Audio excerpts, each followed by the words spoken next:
That name was well known to everyone, the Uncontrollable One, a swordmaster locked away within 4 walls, going mad because of the situation and unable to escape. The useless eldest son of Count Bertium. His name was Gislen. The warrior wondered, could it be that the mightiest knight of the north had been defeated by this insignificant man? The victor warned that he had spent a lot of money on making this trap. His opponent should be warm and comfortable. The victor of the duel stood bravely before his opponent, clutching a massive battle axe. He asked the loser if he liked it. The bloodied warrior, without even seeing his opponent's face, realized that Gislen stood before him. Could this scoundrel possibly mean that he had known about his plans all along? The masked knight replied that he knew more than just that. He also knew how many opponents there would be, which of them had been spying, and who had sent reinforcements. Gislen repeated that he had known everything from the very beginning. His opponent was as clear to him as the palm of his hand. The loser shouted that this couldn't be true, because he always had an ace up his sleeve. How could such a talentless weakling have defeated him? Gislen kicked his opponent in the face and ordered him to shut up immediately. His opponent's head snapped back, and he fell onto his back.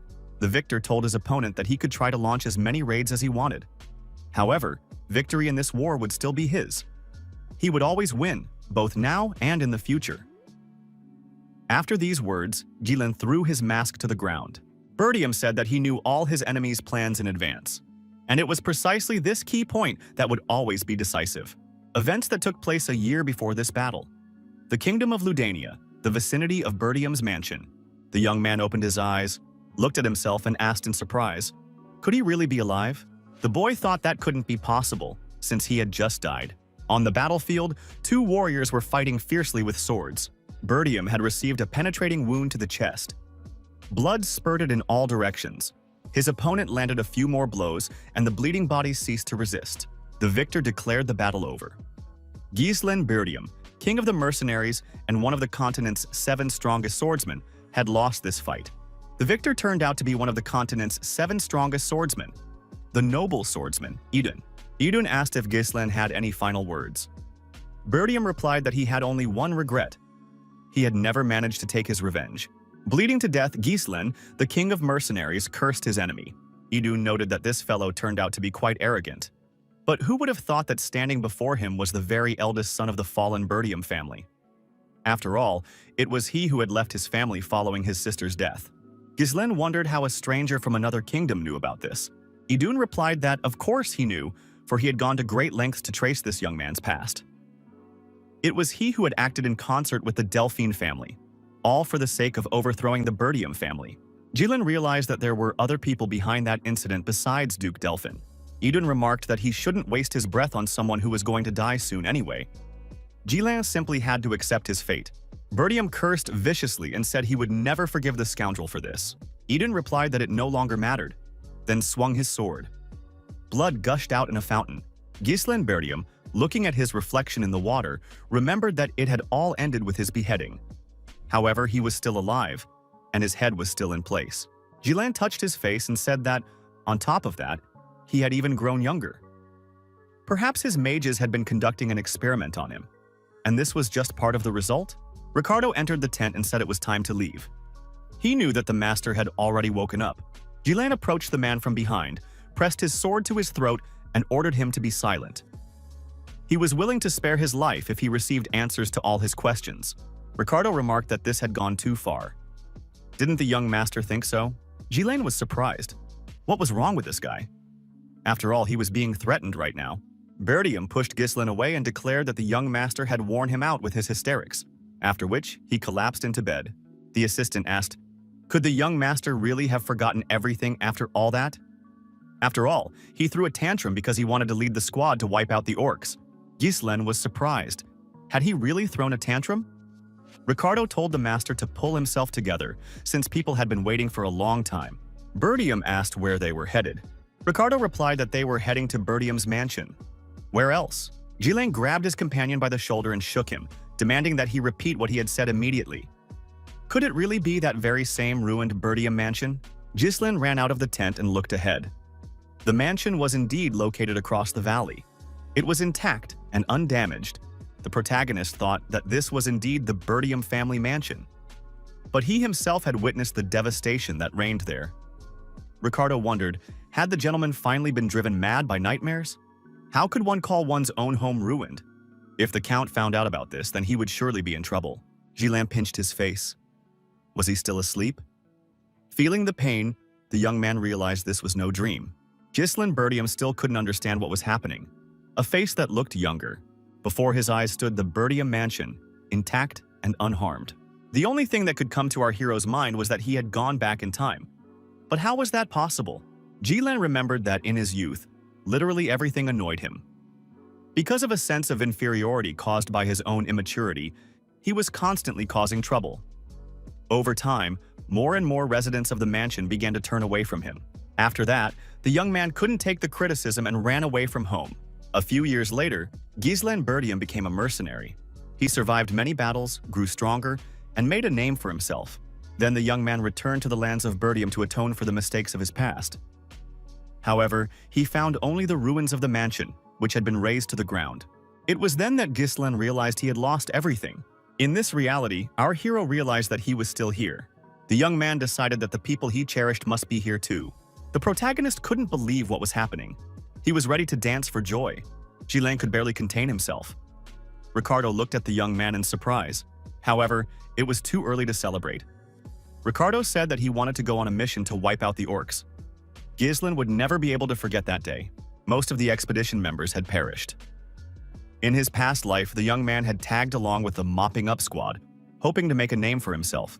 Reconnaissance reported that there would be only 3 orcs. Ghislain decided that even for someone like him, with no experience in command, this would be easy. However, once they arrived, it turned out there were no fewer than 20 orcs. The men died because Ghislain stubbornly refused to take command. Now our hero realized that the task before him was by no means impossible, since orcs know little about tactics. The only problem was whether these men would be able to trust him. After all, they all considered him an insufferable fool. Suddenly, a wooden structure flew over our hero's head and crashed to the ground ahead of him, shattering into pieces. The warriors shouted that the orcs were already here. And it was true. The monsters had crept up unnoticed and pounced on our hero's squad. Ghislain was surprised. Had the orcs attacked just as suddenly last time too? The armed monsters began smashing everything around them. People were getting injured, and the number of casualties was rapidly increasing. The captain shouted for everyone to immediately take their positions and not panic. They needed to set up a defense. It was the mop-up commander, Captain Scoven. Scoven bravely approached the monsters and began striking them with his sword. The captain thought they had let their guard down, and the sudden attack had thrown them off balance. There were far more orcs than previously anticipated. Something had to be done immediately. One of the warriors shouted to the captain that danger was creeping up from behind. A huge orc appeared behind Scoven. In the next instant, Ghislain Bertium pushed the captain aside and took the orc's blow upon himself. Scoven was saved. Scoven was surprised. Could it really be that the young gentleman had helped him? By this time, our hero was already fighting the huge orc. The monster struck, Ghislain dodged, and counterattacked. With a sharp and confident swing of his sword, the protagonist wounded his opponent's arm. The monster screamed loudly in pain. The squad captain and his men watched the young gentleman's actions in amazement. Could this really be the very same Ghislain Bertium? As a result of his decisive actions, the huge orc was destroyed. Its bloodied body collapsed to the ground. Ghislain thought that Mana was still beyond his reach.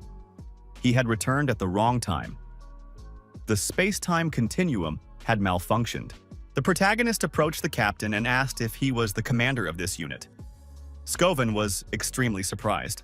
The young man told the captain to hand over command of the mop-up squad to him. Scoven was outraged. He had always known that this guy was a fool. However, demanding command when soldiers' lives were at stake was the height of madness. The captain replied that he couldn't do that because they weren't playing a game. Ghislain thought this was starting to annoy him, though if he were in the captain's place, he would have done exactly the same. Suddenly, another armed orc appeared. With a loud cry, he lunged at the men. Scoven shouted for the young lord to immediately retreat to cover. He would take care of everything himself.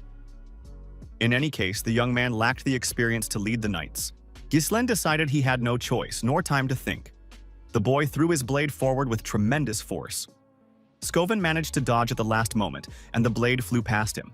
The captain grabbed the young man by the collar and asked what this boy was up to. Hearing a strange sound behind him, Skoven turned around. A huge monster stood almost motionless. It was breathing heavily, and the young gentleman's blade was sticking out of its forehead. The monster had suffered a wound incompatible with life. Its body collapsed to the ground. The captain looked at the result of the throw in surprise. Skoven couldn't understand how this young man had managed to hit the orc's weak spot so precisely. Ghislaine asked the captain if he knew what was most important in battle. The warriors were extremely frightened by the orc's aggressive behavior. Under the influence of fear, their bodies seemed paralyzed. Bertium declared that they had no chance of winning if the troops were trembling with fear. They needed a boost. The protagonist yanked his blade from the monster's head and charged at the remaining orcs. The warriors held their breath as they watched the young lord's actions. Ghislaine Bertium showed the warriors by his own example how to fight. Swinging his sword, he shouted that he was ready to cut all the orcs into tiny pieces. Our hero moved swiftly across the battlefield, delivering devastating blows to the monsters. Blood was everywhere. The monsters screamed in pain, but their attacks were in vain. Skoven, watching the monster body parts flying past his eyes, couldn't believe it. Was this really not a dream? The squad captain thought that even he, possessing mana, would find it difficult to do anything. At that moment, another orc was decapitated. Skoven marveled at how this boy was capable of pulling off such a feat. Skoven could see that the boy was already exhausted, yet he used the bare minimum of movement to dodge attacks. He struck the monsters exclusively at their weak points. The captain thought he was facing a swordmaster who was unable to use mana. At some point, Skoven decided that he was facing a true genius. Ghislaine asked, "Is that all there is to it?" After all, he hadn't even warmed up yet. The young man smirked and declared that the orcs did not live up to their reputation as a warlike race at all. The monsters grew even angrier. Bernard shouted that now the orcs were chasing the young master. The warrior noted with surprise that the young master intended to run away. Skoven didn't understand what this guy was thinking. His attack and attempt to draw the orcs' attention weren't bad. But why did he run away? The captain looked into the distance and realized there was a cliff along the route. Could this guy really have come up with such a plan on the fly? Skoven ordered the warriors to raise their shields and form a wall. He commanded everyone to follow the young man. The orcs were hot on the young man's heels. The youth raced forward without stopping. Ghislaine hoped the captain understood his plan since he was an experienced commander. Of course, the young man wanted to chop those orcs to pieces himself. However, he lacked the stamina. The protagonist understood that if the squad acted correctly, they would undoubtedly be able to handle these monsters. The orcs, swinging their weapons, were certain they had driven the fugitive into a trap. At one point, the orcs looked back and saw that the soldiers were pursuing them. Captain Skoven led his soldiers, who held their shields in front of them, forming a tight formation. Ghislaine also saw the warriors and thought that everything was going perfectly. The protagonist pushed off from the edge of the cliff. The monster slammed on the brakes and stopped at the edge of the abyss. As he fell, Ghislaine said that now it was Captain Skoven's turn. The squad commander shouted for the warriors to attack the monsters and urged everyone to move forward. The order was given to push all the orcs into the abyss. Fear appeared in the monsters' eyes. Taking advantage of their confusion, the warriors successfully exploited their tactical advantage. As a result of their coordinated actions, the monsters were thrown off the cliff. Below, there were splashes of blood and mangled bodies. None of the monsters survived. Skoven looked down and called out loudly to the young lord. A little below the summit, Ghislaine hung on the edge of the abyss, holding on with one hand to a blade stuck in the rock. The captain tried to reach out to the young man. He told him to grab his hand. The young man's strength was failing. Ghislaine said he couldn't hold on any longer and let go. Skoven watched in horror as Mr. Bertium fell. A girl called out to Ghislaine's little brother. The protagonist was surprised. Could it really be Elena? All that remained for Ghislaine were memories of his sister. With tears in her eyes, Elena held her brother's hand and urged him to come with her. The young man finally opened his eyes and realized he was lying in bed. Ghislaine realized he was alive. So they had pulled him out of there after all. The boy sat up in bed and wondered if it could have been a dream. However, his whole body ached terribly. That meant at the very least that he was alive. The door to the room swung open. A girl appeared in the doorway. She was delighted and said, "Finally, sir has woken up." It was Valinda. The girl set a basin of water on the table and said she'd been very worried. Hadn't she told him to leave the orcs to the soldiers? Ghislaine jumped to his feet, ran over to the girl and hugged her. A look of surprise flashed in Valinda's eyes. The girl asked what the master was doing. Had she done something wrong? Jilen replied that he was simply glad to see her. Standing before our hero was his personal mentor, Valinda. She was the only one who stayed by his side until the very end, putting up with all his idiotic antics. However, after the fall of her family, she was never found. Since then, our hero hadn't seen her again. Jilen couldn't even imagine that they would meet again. Valinda was surprised by his joy, since they saw each other every day. Bertium decided he had to tell Valinda the whole truth. He declared that misfortune would soon befall the mansion. The girl was frightened and asked what the gentleman was talking about. The protagonist added that he had come back to life after his death. Valinda smiled and said that the orcs had really given the master a beating. Ghislain replied that this had nothing to do with it. The girl remarked that misfortune would soon befall the master himself, rather than Bertium's mansion. The young man realized that Valinda didn't believe him. The girl asked what the gentleman would do if he were so badly injured that he couldn't even go to the festival. The assistant was surprised. Had the master really forgotten? Lady Elena was eagerly awaiting the day when her brother would take her to the festival. Ghislain thought this was a good chance to reconnect with his sister. Indeed, there was one festival that was being celebrated during this time. In his past life, due to a negative experience, our hero had never been able to enjoy the festival with his sister. Ghislain asked Valinda how long it would be until the festival. The girl replied that it was just around the corner. It would take place next week. Ghislain thought that next week would be the day that changed his whole life. Memories that still haunted him flashed before the protagonist's eyes once more. He saw his sister again, holding his hand. She was telling her brother to go with her. At that moment, the door opened slightly and Elena appeared in the doorway. Ghislain rushed to his sister and hugged her. The girl was taken aback. Elena pushed her brother away and asked what was wrong with him. Was he playing a trick on her? Ghislain replied that he had missed his sister very much. Elena screamed that her brother was scaring her. Ghislain clutched his chest and thought that this girl possessed immense strength. Had she always been this strong? Elena said that Valinda had asked her to come in. What had her brother done here? Did he really think that what had happened could change anything between them? Ghislain was surprised. What had actually happened between them? His sister reminded him how Ghislain had scolded her and sent her away.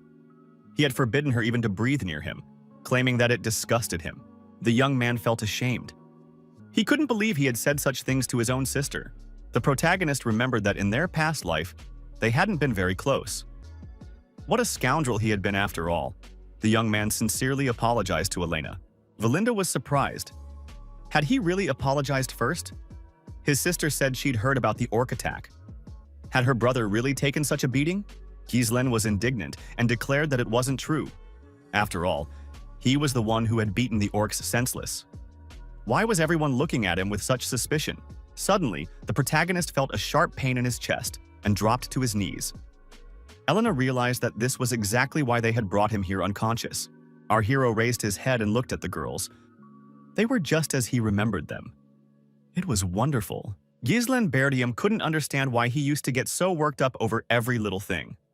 He had turned down his sister's request to go to the festival, making excuses about the disappointing results of the expedition. That was the last time he saw Elena. Ghislain was angry at himself because he should have been with his sister that day. There was a knock at the door. A voice from outside asked permission to enter. Two young men appeared in the doorway. They said they had been looking for Miss Elena for a long time. They were the bodyguards, Jamal and Philip. Elena asked if something had happened. After all, she had asked them to wait outside. Jamal replied that the servants were asking her to assess the preparations for the festival. Ghislain wondered why they were asking Elena to handle this. Valinda replied that his lordship idled too much, which was why he knew nothing. The Bertium mansion was short on manpower. That was why even a lady sometimes had to work. Elena waved her hand and said it was time for her to go. Her brother needed to take care of himself. Ghislain was surprised. Could he really be so uninterested in what was going on that he didn't notice such obvious things? Our hero said that in that case, he wanted to help too. Elena stopped at the threshold. Valinda was surprised. Had the young master actually volunteered to help? Elena added that her brother had definitely been beaten by the orcs. The young people left the room. Outside, everyone was busy with their own affairs. Elena grabbed her brother and told him to get out of there immediately. No one would want to work with him around. Ghislain resisted and said he wanted to help. Did no one believe his sincerity? Elena replied that her brother would be most helpful if he just sat on the sidelines. Jilin recalled that his sister might be lured into the slums on purpose, far from the festival grounds. Our hero thought that to prevent this, he needed to find all the entrances and exits from the castle. The young gentleman was called out to. He turned around and saw old Fergus standing before him. The old man expressed his relief that the young man was unharmed. The old man said that his humble servant had rushed over as soon as he heard the news from the squad conducting the orc sweep. Gislen suggested postponing this conversation. Elena said that the old man had arrived just in time. Her brother should be taken back to bed. Ever since he woke up, he had been behaving extremely erratically. Jilin thought that his image as a fool was causing trouble again. Our hero decided that in this situation, he had no choice but to quietly gather information about the castle until the end of the week. The young man asked Fergus if there was an abandoned training ground in their castle. He wanted to go there. The old man was surprised as to why the young man needed it. Ghislaine Bertium replied that he wanted to train. Once inside the training hall, the young man decided that it was even better than he had imagined. The place was perfect for training. He had never seen anything like it in all his years as a mercenary. Fergus explained that they had kept a close eye on the equipment in case the young man ever wanted to use it. The old man was certain that Ghislaine's difficulties would be resolved sooner or later. Our hero recalled how this old man had behaved in his past life. Ghislaine told the old man that he wanted to live a long life and had no plans to die anytime soon. Fergus replied that the master's words suggested he had already experienced his own death. Ghislaine said that, as always, Fergus had been right. He had indeed died and then come back to life. The old man told my lord to stop fooling around. The young man said that Fergus could leave since he wanted to train here alone. The old man replied that he would wait outside. Ghislaine thought he had always been hostile toward those around him. In reality, however, he was simply an extremely inattentive and selfish person. In his past life, the young man had managed to discover that one of the neighboring lords was behind his sister's death. Because of this, the Bertium family got involved in a war and lost it. His sister's death marked the beginning of the Bertium family's downfall. Ghislaine decided that this was exactly where he needed to start. To start with, the protagonist decided to work on his body. It was frustrating that there wasn't much time left. However, he needed to open the mana channels. Mana is a supernatural power that allows people to transcend their own limits. Many people believe that unlocking and accumulating mana within oneself is an incredibly difficult task. However, our hero was capable of doing this even in the midst of the chaos of battle. Ghislaine believed he had to sense the particles of mana floating in the air and concentrate them, as if winding threads onto a spool. For someone who had fought tens of thousands of battles, creating a mana core was a trivial matter. However, that alone did not make the young man one of the continent's 7 strongest swordsmen. The protagonist possessed a method he had gleaned from a half-burnt book he had found. Ghislaine Bertium decided that this time he would be able to create 3 natural human mana cores. This would become a true network of interconnected cores, capable of recreating destructive power. Ghislaine decided to calm down a bit. 3 cores were his limit for now. Although in his past life, he had been able to create all 5 cores. Blood dripped from his nose due to excessive arterial pressure inside his body.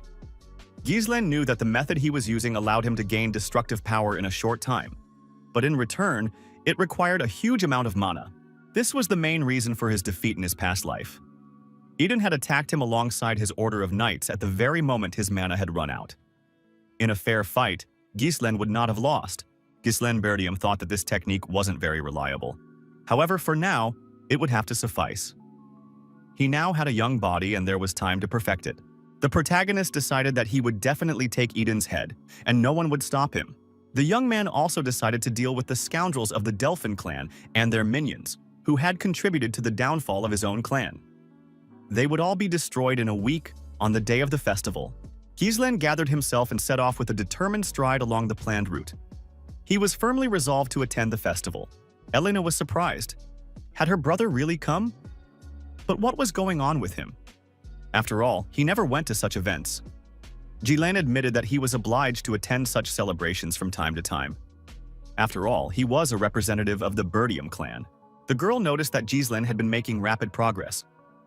They say he hadn't left the training hall for a long time. Could it really have been a whole week? Ghislaine asked his sister what was so strange about the heir to the family training hard. Elena noted that her brother used to say the exact opposite. Ghislaine used to say that his father annoyed him. He was ready to become lord right away, without any fuss. His sister said that such changes in her brother only pleased her. Elena remarked that it seemed as though her old brother had returned. The protagonist thought that, over the past week, he had realized something. Because of the changes in his behavior, the future and the present are also changing. Valinda told the bodyguards to keep an eye on the young master. They must do everything to avoid trouble. Jamal replied that they would handle everything. Jilin suggested that major events would change. However, it was impossible to predict exactly which of his actions would influence the smaller events. He needed to use his knowledge of the future to his advantage. We need to plan the most effective course of action for every possible situation. At this festival, everything was just the same as in previous years. Elena asked, "Is there really nothing new this year?" Ghislaine thought the festival was almost over, but nothing had happened yet. Could it be because he'd been with his sister all day? A bodyguard approached the girl and asked if she had seen all the attractions yet. One of his friends had mentioned that a new attraction had opened nearby. Did Elena want to check it out? The girl was intrigued. Elena expressed hope that it would be interesting there. She went along with the bodyguard. Ghislaine realized that Jamal and Philip were traitors. The protagonist decided that his family had taken in 2 snakes. Jamal and Philip were trusted unconditionally since they had protected Elena since her very birth. However, in a past life, our hero was told that they had died defending their mistress.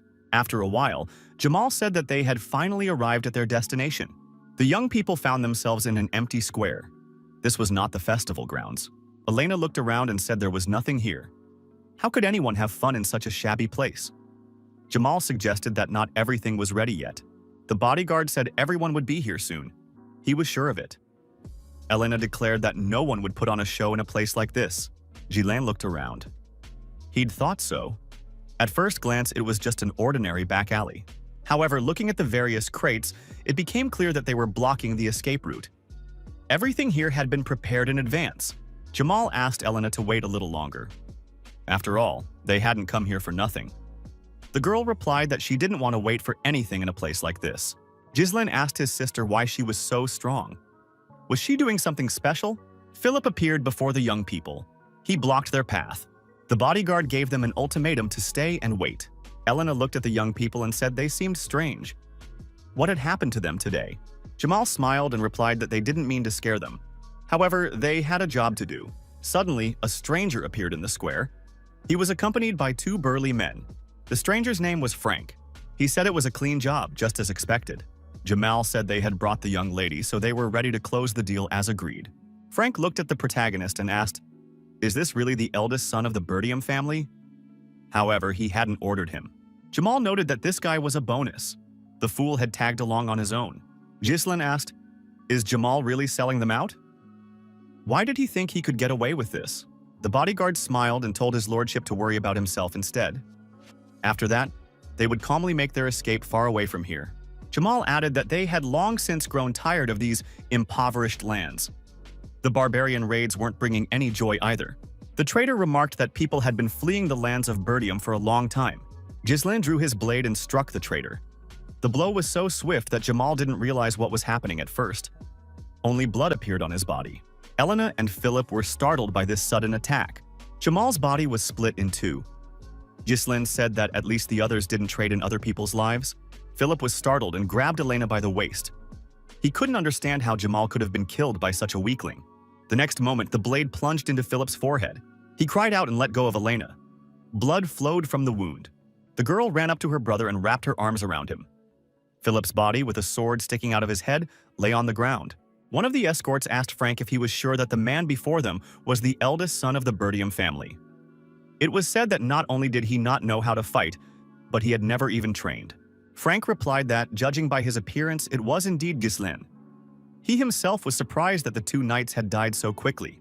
Frank analyzed the situation and realized that mana had clearly been used in those attacks. The girl asked her brother what was going on. Her eyes were filled with tears and fear. Ghislaine apologized and gently tapped his sister on the neck with the edge of his palm. The girl lost consciousness. Ghislaine laid her down on the ground and told her to rest there for a while. Frank thanked the young man for doing the job for them. The mercenary added that they had planned to get rid of those knights themselves.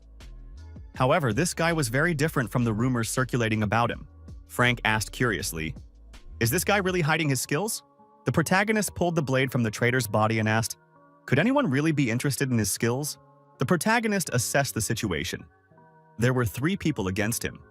The 2 in the back were nothing to worry about. However, this guy was radiating an abnormal amount of mana.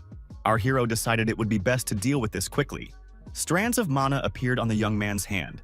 Ghislain asked his opponent who had hired them. Frank replied that such information was of no use to someone who was about to die. Our hero knew there would be no simple answer. So, he would try to get the information another way.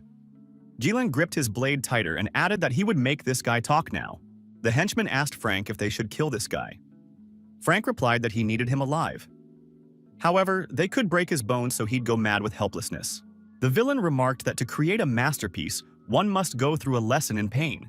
The henchmen drew their swords and rushed at the protagonist. Ghislain didn't back down and prepared to face them. Our hero pulled a firecracker from his pocket and threw it toward the enemies. The villain was surprised. What could this mean?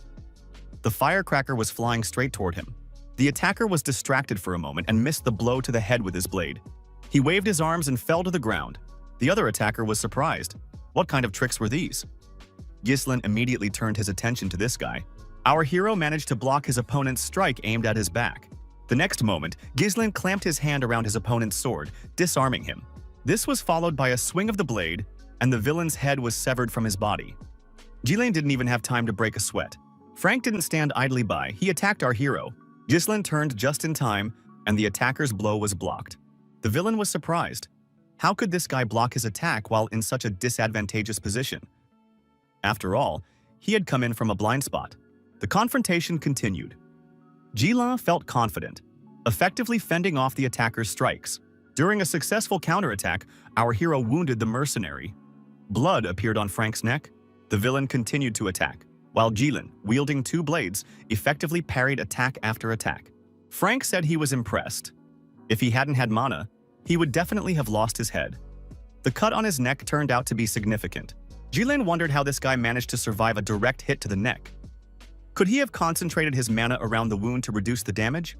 The mercenary said that this guy had unusual skills despite his young age. However, that was exactly where he would meet his end. Frank added that with such a meager supply of mana, the young man wouldn't be able to defeat him. Yet Ghislain continued to hold his own, holding back the enemy's onslaught. It seemed strange, but Ghislain merely smiled in response. The protagonist successfully dodged another blow, regained his balance, and delivered a counterattack with a kick to his opponent's head. Frank gained an extra burst of speed. The mercenary was sent flying to the side but managed to stay on his feet. Frank repeated that it wouldn't work with such tiny amounts of mana. Unexpectedly, the villain dropped to his knees and began coughing up blood. The mercenary didn't understand what was happening to him. After all, this guy hadn't hit him that hard. Could he really have broken through the enchantment even at such a low level? Ghislain began to slowly approach his opponent. He said he was very surprised. It turned out that a real conspiracy lay behind the attack on his sister. The protagonist asked whose doing this was. Ghislain activated and released the third core. Frank was surprised. Where had this surge of mana come from? Ghislain began to act more energetically and attacked his opponent himself. Frank was forced to retreat into a defensive stance. The mercenary thought it was impossible. Just from blocking, his arms went numb. Where did his opponent get such strength? No matter how much mana a person possesses, its effect is always limited. Frank had never seen a method that could unleash mana in such powerful bursts. It seemed as though Ghislain had become a completely different person. Ghislain landed another crushing blow, and the mercenary's blade shattered into pieces. With his next strike, Ghislain wounded his opponent. A deep gash appeared on his body, running from his shoulder to his stomach. Frank began to bleed out. He didn't understand how this had happened. Ghislain continued his attack and pressed his blade against the mercenary's chest. Frank began to lose strength. The villain was pinned against the wall. Ghislain suggested they continue their conversation. The bloodied blade protruded from Frank's stomach. Ghislain asked, "Who ordered this?" Frank decided he wouldn't give up that easily. A dart appeared in his hand. The villain decided he would at least deal with this girl. However, Frank's hand was blocked. Strands of mana had entangled it. Ghislain offered his opponent a deal. The young man told the villain not to do anything foolish and to answer his questions. If he did, he would pull the sword out of his body. Frank realized that these threads were made of mana. Because of this, he couldn't move. When had this guy become so strong? Ghislain noted that such a seasoned warrior would be able to handle healing his wounds. The protagonist added that if he destroyed his opponent's mana core, it would all be over. Frank screamed in fear. He noticed that his mana was dissipating. The villain was surprised. Had this guy really lost his mind? One wrong move and the mana bursting out would tear everything here to shreds. Had the guy really decided to die here? The protagonist replied that such a fate awaits only amateurs. He would be able to handle this problem. Frank realized that this guy wasn't bluffing now. The villain shouted that it was Count Desmond. It was the Count who had ordered that this guy's sister be dealt with. Desmond said that a precedent needed to be set to ignite a war between the Birdiums and the Degrads.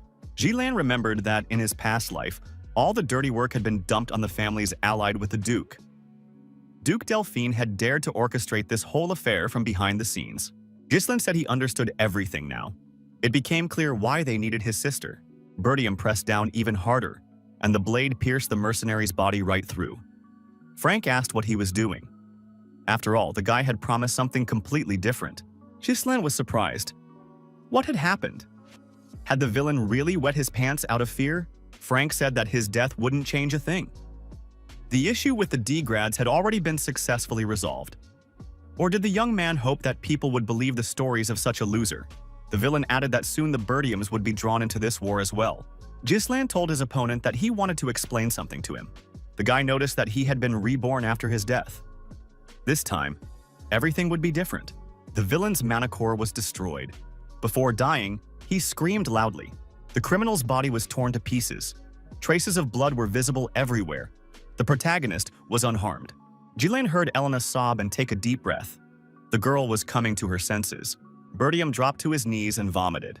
The protagonist thought that wasting 3 cores hadn't been a problem back when he was the king of mercenaries.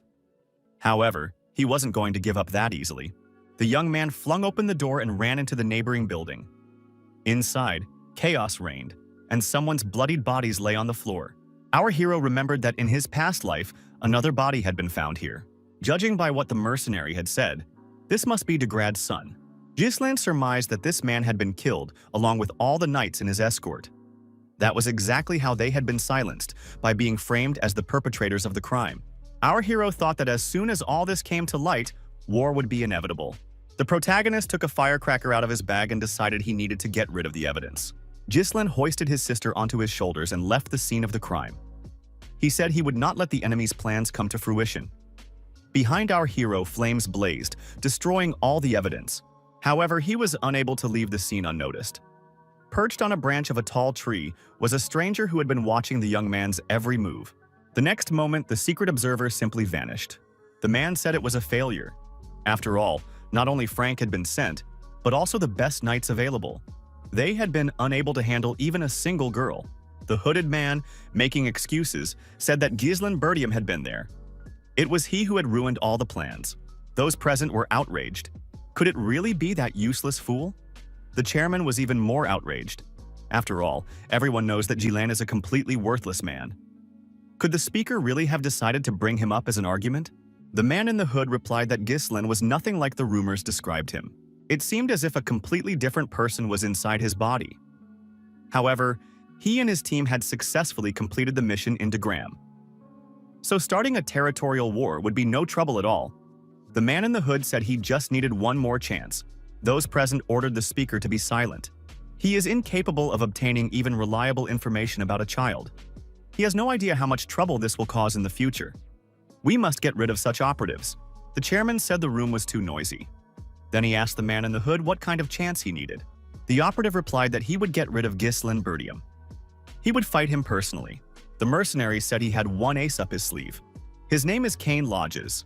He is famous for his powerful sword techniques. He is the very embodiment of strength despite his young age. The mercenary assured him that there was no one in the entire north who could match him in power. Besides, Kane is Gislin's cousin, so it won't be hard to pit them against each other. The chairman noted that if the contractor fails again, he won't get another chance. The Birdium Mansion, Training Hall. Old man Fergus entered the room and apologized to the young master. He said it was time for lunch.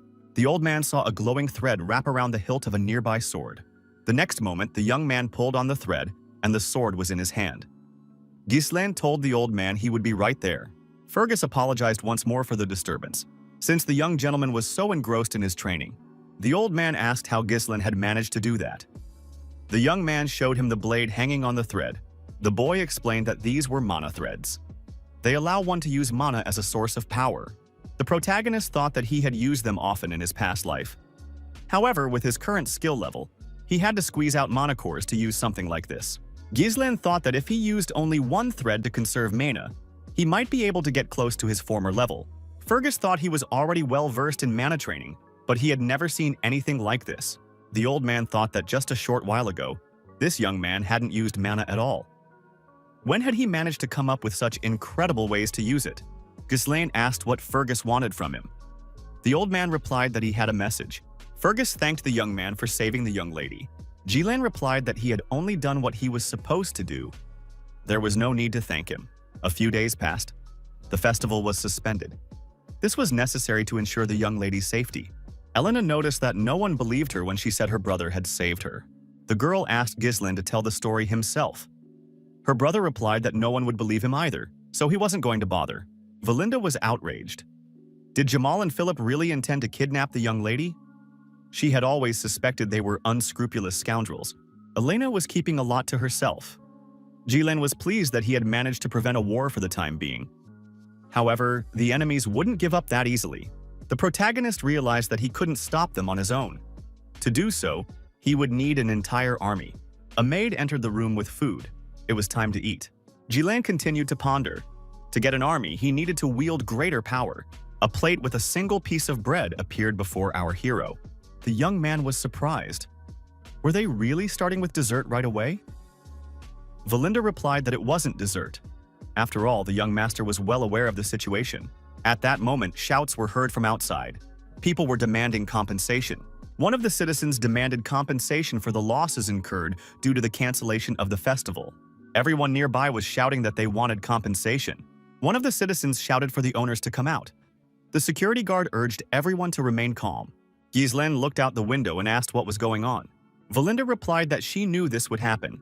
Her assistant explained that this country is full of merchants who make a living off the proceeds from such festivals. Last year, they made a good profit. However, the festival has now been suspended, so there is widespread outrage. Ghislain was surprised. Was the situation really that bad? If nothing was done, it would only get worse. Our hero asked Fergus what the soldiers were doing now. We need to order them to quell the crowd. The old man replied that there were no soldiers yet. Ghislain expressed his surprise again. Fergus explained that most of the troops had been sent to clear the forest of monsters due to the frequent orc raids. Ghislain was surprised. Had they really sent everyone? The lands of Birdium had originally been mired in war due to barbarian raids from the north. On the other side lay a forest inhabited by monsters that could launch an attack at any moment. Ghislain thought that complete chaos reigned all around. There were no soldiers, and no money either. The protagonist told Valinda that he wanted to talk to her. The young man asked, since she was the one in charge of his money, could she use it to pacify the merchants? Valinda replied that there was no money. Ghislain had probably forgotten, but the count had ordered that no funds be given to him since he used to thoughtlessly squander them on all sorts of nonsense. Ghislain was surprised. Did he really have no money at all right now? Was he really penniless? Ghislain asked his assistant to lend him some money. Valinda replied that she didn't have any either. Ghislain wondered, in that case, what was left at all? Without a single penny in his pocket, he wouldn't be able to do anything, even with his knowledge of the future. He had to find a way to get some money. Suddenly, an assistant rushed into the room and said that something incredible had happened. Ghislain asked Ricardo what had happened. Ricardo said that the young Master Kane wanted to see Ghislain. Captain Scoven had been beaten, and his face was covered in bruises. The beating continued. The assailant was striking various parts of his body. The door to the room swung open, and the protagonist appeared in the doorway. Ghislain saw the captain's body lying before him. There was blood everywhere. Kane looked down at his cousin and said that he had finally shown up. The thug smiled and greeted Ghislain. Our hero remembered that expression. It was the heir to the Lodge's lands, with whom the Birdiums had an alliance. Kane Lodges. Back then, this guy was our hero's only friend, even though he was essentially his enemy. Ghislain asked Ricardo what was going on. Ricardo explained that they had received a report of a disturbance at the local tavern. Upon arriving, they found Kane in the company of his escort of knights. After that, the man began asking whether the rumors about the young lord were true. Then Commander Scoven began to recount everything in detail, not omitting a single detail. After that, Kane was outraged. How dare the captain brazenly lie to his face? After all, the heir to Lodges was standing right in front of him. Ricardo ended the conversation. noting that the young master could now see the outcome with his own eyes. Kane told the young man to tell the whole truth since he had decided to report everything to the master. Scoven assured him that Gislen hadn't even trained properly, yet he had managed to defeat the orcs with his bare hands and then track down the traitors as well. Kane added that after hearing this, he decided to awaken what remained of the old man's common sense. Lodges remarked that none of this would have happened if such tall tales hadn't been spreading around. The protagonist recalled that this was exactly how Kane had always been. He had always treated him like his little lapdog. Every time Kane visited the lands of Birdium, he caused a ruckus. Even if he went too far, no one dared say a word to him, because even Gislen obeyed him. No one dared to look down on Kane, including the former Gislen Birdium, who suffered from an inferiority complex. Kane's confidence and arrogance were seen as qualities befitting an heir. Because of this, the protagonist was criticized even more harshly. However, Kane was surprised now, because usually this guy would start yelling even at such a minor provocation. The Lodge estate, shortly before the current events. Kane was surprised. Did he really have to deal with Gislen? His companion replied that if Kane succeeded, a certain distinguished figure would provide significant support to the lodges. Kane noted that the task didn't seem difficult, but Gislen was, after all, the heir to his lands. How could he get rid of him so easily? His companion suggested provoking a duel and then making it look like an accident. From the outside, it would appear to be a typical quarrel between heirs. He promised to accompany Kane under the guise of an escort knight and keep an eye on the situation. There would be no cause for concern. The hooded man added that this was a very good opportunity for Kane. Lodges said, "Who would have thought? They'd order a hit on his own cousin." However, he was ready to get started right away.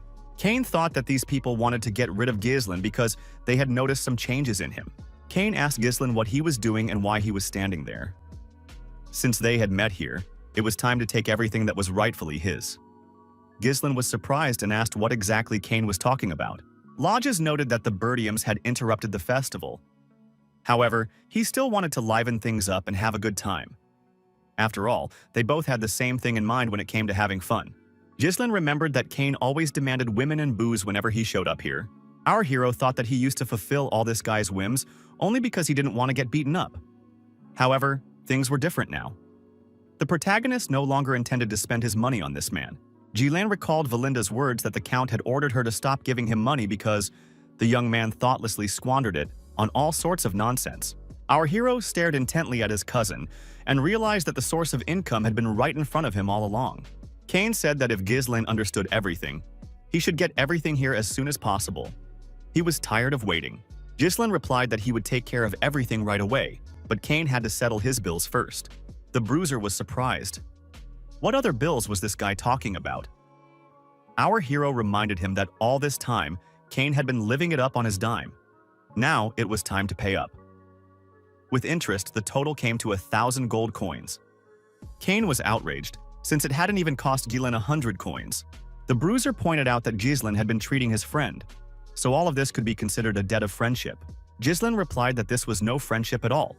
His cousin had simply been wiping his feet on him. The protagonist suggested that Kane pay up willingly, or else he would have to be forced to hand over the money. The young man added that he needed it very badly right now. Everyone in the room fell silent. A heavy silence reigned. Kane flushed with anger. Ricardo was surprised by what the young gentleman was saying. Kane stood up and declared that he had been too kind to this guy up until now. Did Gislen really think he could talk back to him now and get away with it? The bruiser asked if this weakling really believed he had become stronger, just by spreading a few false rumors about his victories. Lodges swung his fist and said that Gislen was about to get punched in the head. The protagonist easily dodged the blow. Kane's fist flew past its target. Kane was seriously angry. He began swinging his fists furiously, threatening to destroy his cousin. Gislen, however, continued to calmly dodge his opponent's attacks. Our hero chose the right moment and landed a powerful blow to his cousin's chest. The Hulk was even knocked off balance. Kane dropped to his knees and tried to catch his breath. Blood was dripping from his mouth. The hooded man ran up to Lodges and asked what had happened to the gentleman. Gislen told his cousin to stop moaning and get back on his feet. After all, he could clearly see that the blow had been blocked. The mercenary shouted for Gislen to step aside immediately. What on earth was this guy doing? Those present were surprised by what was happening. Had Gislen really managed to defeat Kane? But how had he done it? Our hero realized what this big guy was actually up to. Kane turned around and asked the mercenary if he had played his part well. The hooded man replied that everything had gone perfectly. Kane had flawlessly created the illusion that it was Ghislaine who had started the whole conflict. That was more than enough for the duel to take place. Kane thought that winning the support of those present was a rare opportunity. He needed to make an impression. Lodges recalled the mercenary's words that a certain distinguished individual would provide significant support to his family if the young man succeeded. Kane took out his gauntlet and thought this was a perfect opportunity to get rid of the Birdiums. The brute swung his gauntlet and shouted, "How dare this lad sully the dignity of the aristocracy with his tales, and even attack him merely for trying to establish the truth?" He wanted to challenge his cousin to a duel, but didn't get the chance. Ghislaine was the first to throw the glove in Kane's face. Our hero declared that he was challenging Kane Lodges to a duel. The protagonist noted that his cousin was unjustly insulting him, the heir to Birdium, right in front of his men. Moreover, he was cowardly attacking his subordinates. All of this tarnished the dignity of an aristocrat. Ghislaine Birdium asked. Surely Lodges wouldn't deny it. Kane smiled and said that Ghislaine had always been a fool. However, now he had decided to dig his own grave with his own hands. The burly man drew his blade and declared that he accepted the challenge. Ghislaine would have no regrets, not even at the moment of his death. Ghislaine turned to Ricardo and ordered him to bring here all the merchants protesting at the castle gates. The protagonist added that he would soon get money for them. The festival had been cancelled too suddenly. The festive atmosphere had faded just as quickly. Many dissatisfied people remained, continuing to lament their lost profits. Some were still on edge because they hadn't been able to properly enjoy themselves and spend their money. Ghislaine thought that in such a situation, a good show would help people let off some steam. A duel between Ghislaine Birdium and Kane Lodges was announced. Many shouted that it was high time to teach that fool a lesson. People began placing bets on Kane. Everyone was certain that the bet would pay off on his victory. Kane was outraged. How dare his opponent turn a sacred duel into a cheap show? The bruiser remarked that his sword would not stop, even if Ghislaine began begging for mercy. The protagonist thought that this was precisely his cousin's true goal. Our hero also noticed his assistant. Birdium suggested they begin, since too many people had already gathered around. The man in the hood shouted for them not to start. It seemed to him that the odds didn't look quite fair. The judge noticed that indeed, no one was betting on Mr. Ghislaine. The spectators noted that the outcome of this duel was too obvious. Birdium didn't stand a chance. Was there even a single person willing to bet on the other side? Kane laughed and said that even in this market, no one appreciated his cousin. A proposal was made to place bets on how long Ghislaine would be able to hold out against Mr. Kane. Unexpectedly, a wounded old man approached the judge and said he was betting on Ghislaine's heir. In his hands was a bag of gold coins. Elena and Valinda followed. The girls declared that they also wanted to bet on Birdium. Elena asked the judge if that amount would be enough. The fat man replied that the girl should remember. He was trying to dissuade her. However, that money would be quite sufficient. Kane remarked that they were making him wait for no reason. Ghislaine replied that he was older than his cousin, and therefore it would be wrong for him to go first. Our hero drew his sword and told Kane to attack first. The bruiser remarked that Ghislaine had remembered his elder relative's manners too late. The fight began, and Kane immediately rushed to the attack. Ghislaine blocked his opponent's sword strike. Lodges shouted that Ghislaine had stooped too low in an attempt to save face. Kane continued to attack our hero, but Ghislaine easily dodged all of these attacks. The brute grew increasingly nervous. The spectators said they hadn't expected anything else from Mr. Kane. His opponent couldn't withstand even a single blow. All he did was keep retreating. Valinda asked Elena what they should do now. Shouldn't they stop this fight? The mercenary thought it was already too late to stop the fight. Anyone who dared to cross blades with Kane was doomed. The difference in strength seemed colossal. A counterattack was impossible, so Ghislaine had no choice but to keep dodging. The spectators believed that as soon as his opponent ran out of breath from the endless dodges and left himself open, he would meet his death. Kane always won exactly this way. And now, Ghislaine continued to dodge. The bruiser noticed that his opponent had improved his skills slightly, but that wouldn't help him anyway. Lodges added that Birdium had always only known how to run away. After another attack, Ghislaine leaped high into the air to avoid being hit. The spectators gasped. For now, Ghislaine was completely exposed. The mercenary said that this guy was finished. Our hero reached the peak of his jump and began to descend. The young man gripped his sword tightly in his hand. Ghislaine declared that until now he had been lenient with his cousin. However, now the latter had crossed the line, which meant there would be no more leniency. The protagonist landed on his feet and immediately dodged a sword strike. At that very moment, Kane found himself under attack. Ghislaine said that the fat man was a poor swordsman, though he surely considered himself the strongest simply because he was used to intimidating opponents with brute force. Bertium added that he wanted to open his cousin's eyes. Kane swung again and asked how Ghislaine intended to do that. Using his unique abilities, the protagonist managed to outmaneuver his opponent and ended up behind him. Ghislaine stepped on Kane's sword, and the bruiser immediately found himself at a disadvantage. In the next moment, Ghislaine swung his blade and delivered a crushing blow. The brute remained kneeling on the ground. His entire body was covered in blood. A deathly silence fell over the crowd for a moment. People couldn't understand how this could have happened at all. Had Ghislaine the heir really improved that much? Had Bertium truly won? But everyone had bet on Kane. Elena declared that she had never doubted her brother. The wounds on Kane's body turned out to be shallow, even though his opponent had had plenty of opportunities to inflict far more serious damage.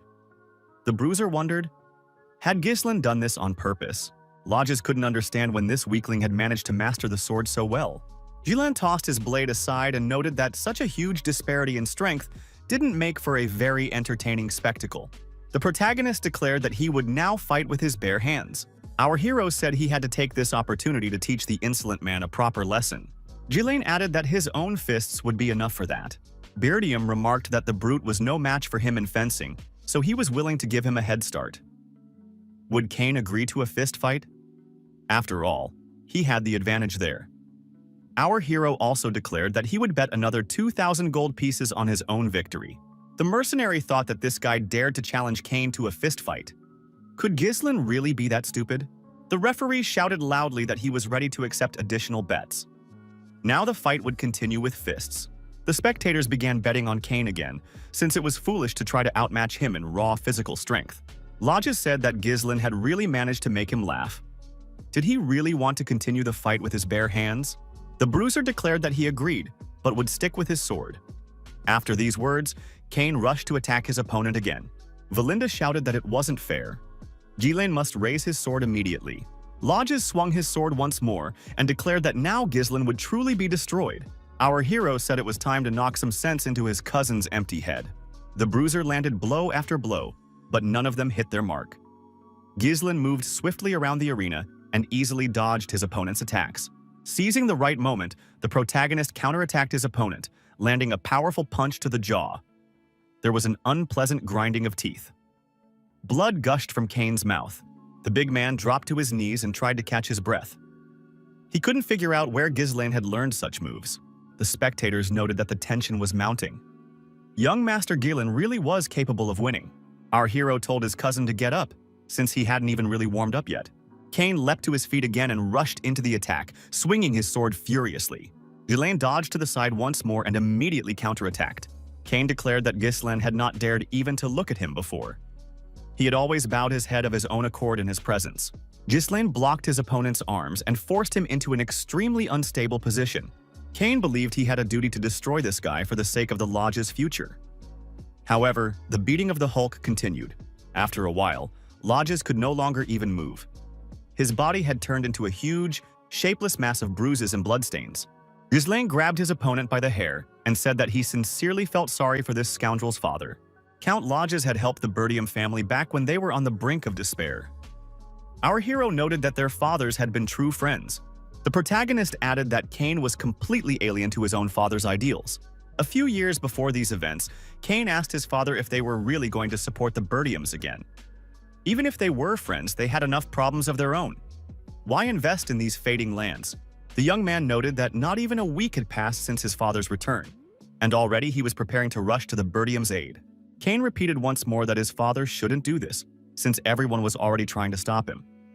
Why was he so eager to help them? Lodges. Senior replied that they were friends. There was simply no other reason for it. Kane Lodges never shared his father's opinion. Now he was nothing more than a battered, blood-soaked wreck. Ghislaine reached out a hand to his cousin and told him to get to his feet.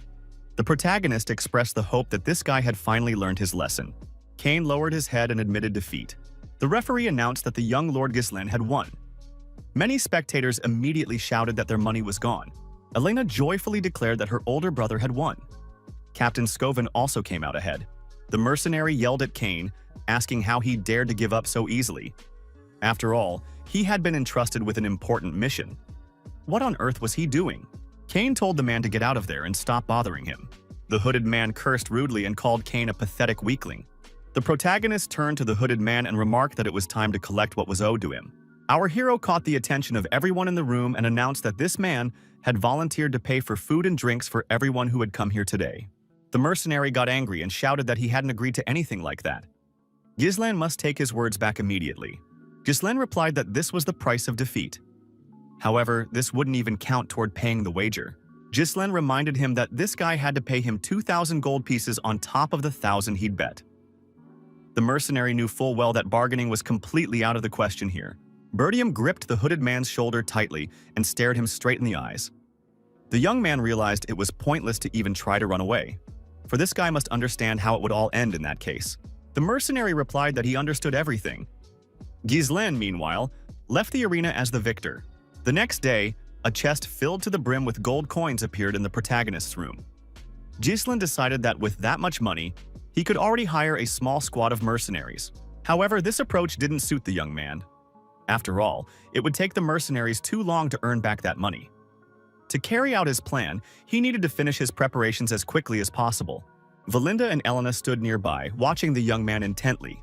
His sister asked what her brother was planning to spend all that money on. Ghislain asked if she really needed something. Elena replied that it was just idle curiosity. Valinda remarked that it was all obvious anyway. It was no secret to anyone exactly where the young gentleman intended to spend this money. The maid added that Lady Amelia's birthday was coming up soon. Could it be that Ghislain had organized such a grand spectacle just to buy an especially expensive gift? Valinda also remarked that the young gentleman was quite predictable. Elena got angry and asked why all this showmanship just to please his fiancé. Ghislain was genuinely surprised and asked if he really did have a fiancé. Valinda scolded the young man, saying he was surely just pretending to have forgotten everything. Elena reminded him that Amelia was the daughter of Count Ryfold. Suddenly, the image of a giant spider appeared before the protagonist's eyes.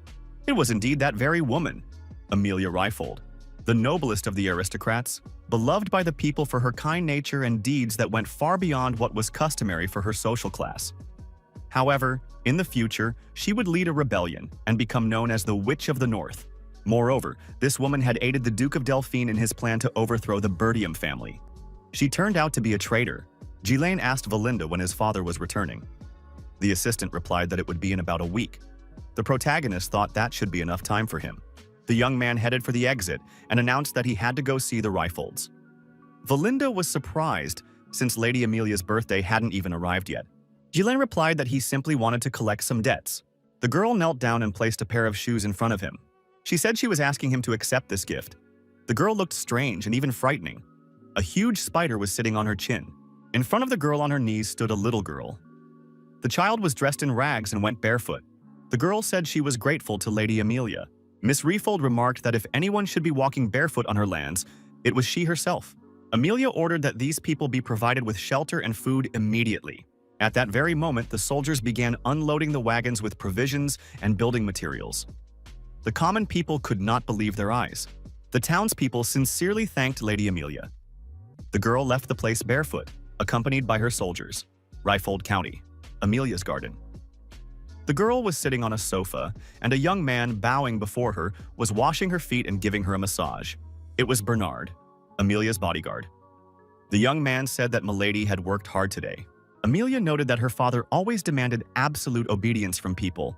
However, the foolish gray masses are far more willing to follow those who provide them with warmth and bread. Bernard said that in that case, Milady had already won the hearts of many people. He would certainly be able to turn the race for the inheritance in her favor. The girl planted her foot in the bodyguard's face and asked what Bernard had to say about his duel against the Master of the Sword of the North. The young man replied that he must ask for forgiveness. He had tried to avoid drawing unnecessary attention to himself. If he had won back then, he would certainly have attracted unwanted attention. Bernard remarked that his sword would always serve her ladyship. Amelia approached Bernard and asked if she had really raised him to be this way. The girl added that Bernard must not be weak. Amelia asked what he could tell her about the Merchants' Guild. Bernard replied that if she was referring to the Actium Guild, there was absolutely nothing to worry about. They had successfully purchased all the materials needed to rebuild the outpost in the wild forest near the Birdium lands. It had previously been half destroyed by orcs. Thus, they would be able to recover all the funds that Count Ryfold sent to the Birdiums annually as support. In addition, they have recruited all the soldiers and knights who left the Birdium lands. Among them were quite a few trained fighters, hardened in battles against the barbarians. This is a very profitable investment. Amelia said that they must continue to maintain the appearance of an ordinary merchant guild. Until they are ready, everything must remain a closely guarded secret. An assistant approached her ladyship and apologized for the disturbance. Bernard asked why they were disturbing her ladyship, since she was resting. The servant reported that Ghislain Birdium had arrived for a visit.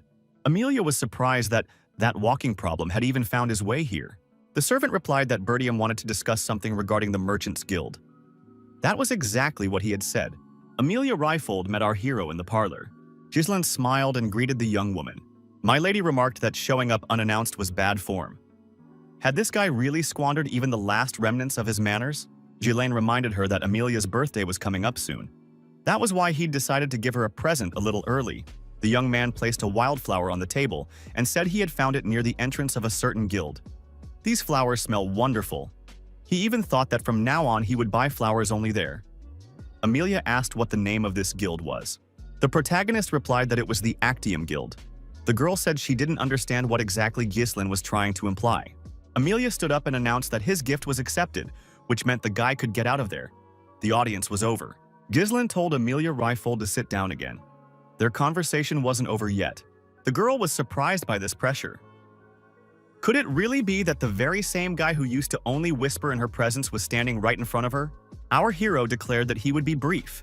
He needed money. Just 10,000 gold coins. Amelia was indignant. Had Ghislain really shown up here to borrow money from his fiancée? Was she supposed to take this as the will of the entire county of Birdium? The protagonist replied that his father had nothing to do with it. He was the only one who needed the money. Ghislain remarked that Amelia wouldn't marry him anyway. After all, he was right, wasn't he? The protagonist asked, perhaps the girl would marry that knight standing outside the door right now. Once she takes the head of the family, that would become entirely possible. However, if anyone found out that Amelia was secretly building up her strength to win the race for the title, many might not like it.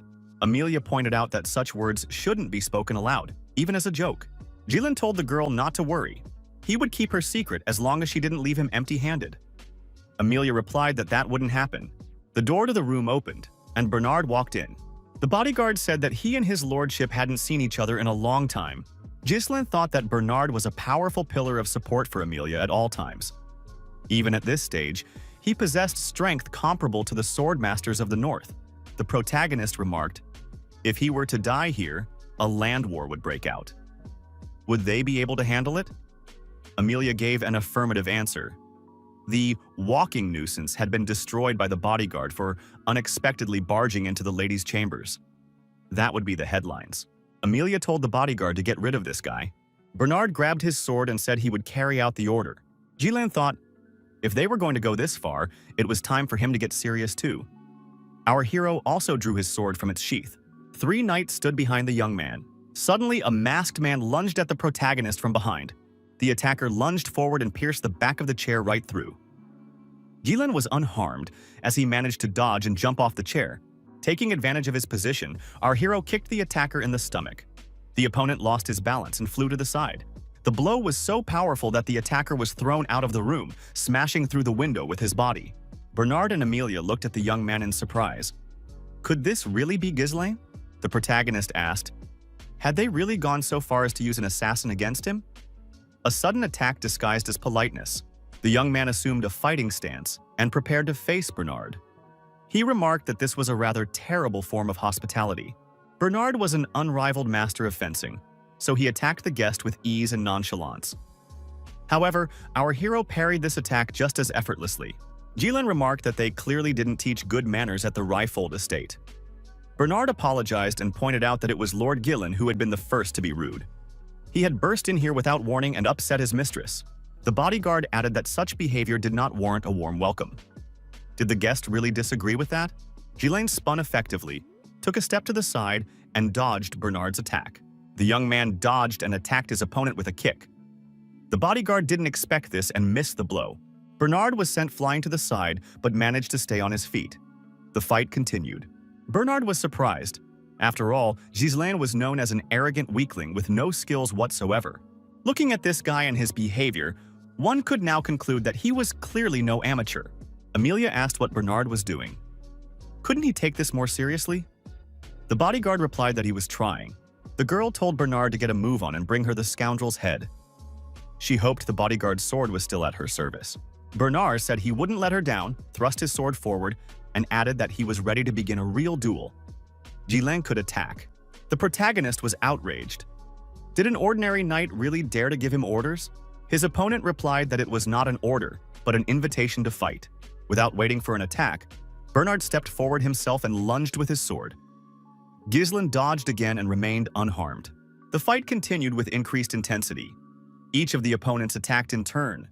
However, neither had a clear advantage. Amelia couldn't understand it. How could Ghislain fight on equal terms with the unrivaled Bernard? At one point, Bernard dodged his opponent's lunge and blocked his blade with his hand. Ghislain leaped upward and kicked his opponent in the head. Bernard blocked the blow. The bodyguard said that trick wouldn't work on him twice. After that, the protagonist was counterattacked and found himself lying on the floor. Bernard struck, Ghislain dodged, and his opponent's sword plunged into the floor. After that, the protagonist kicked his opponent. Taking advantage of the confusion, the young man managed to jump aside, leapt up, and landed on his feet. However, his weapon remained with Bernard. At that moment, Bernard was trying to pull the blade out of the floor. Our hero realized that his opponent had used mana to counter his move.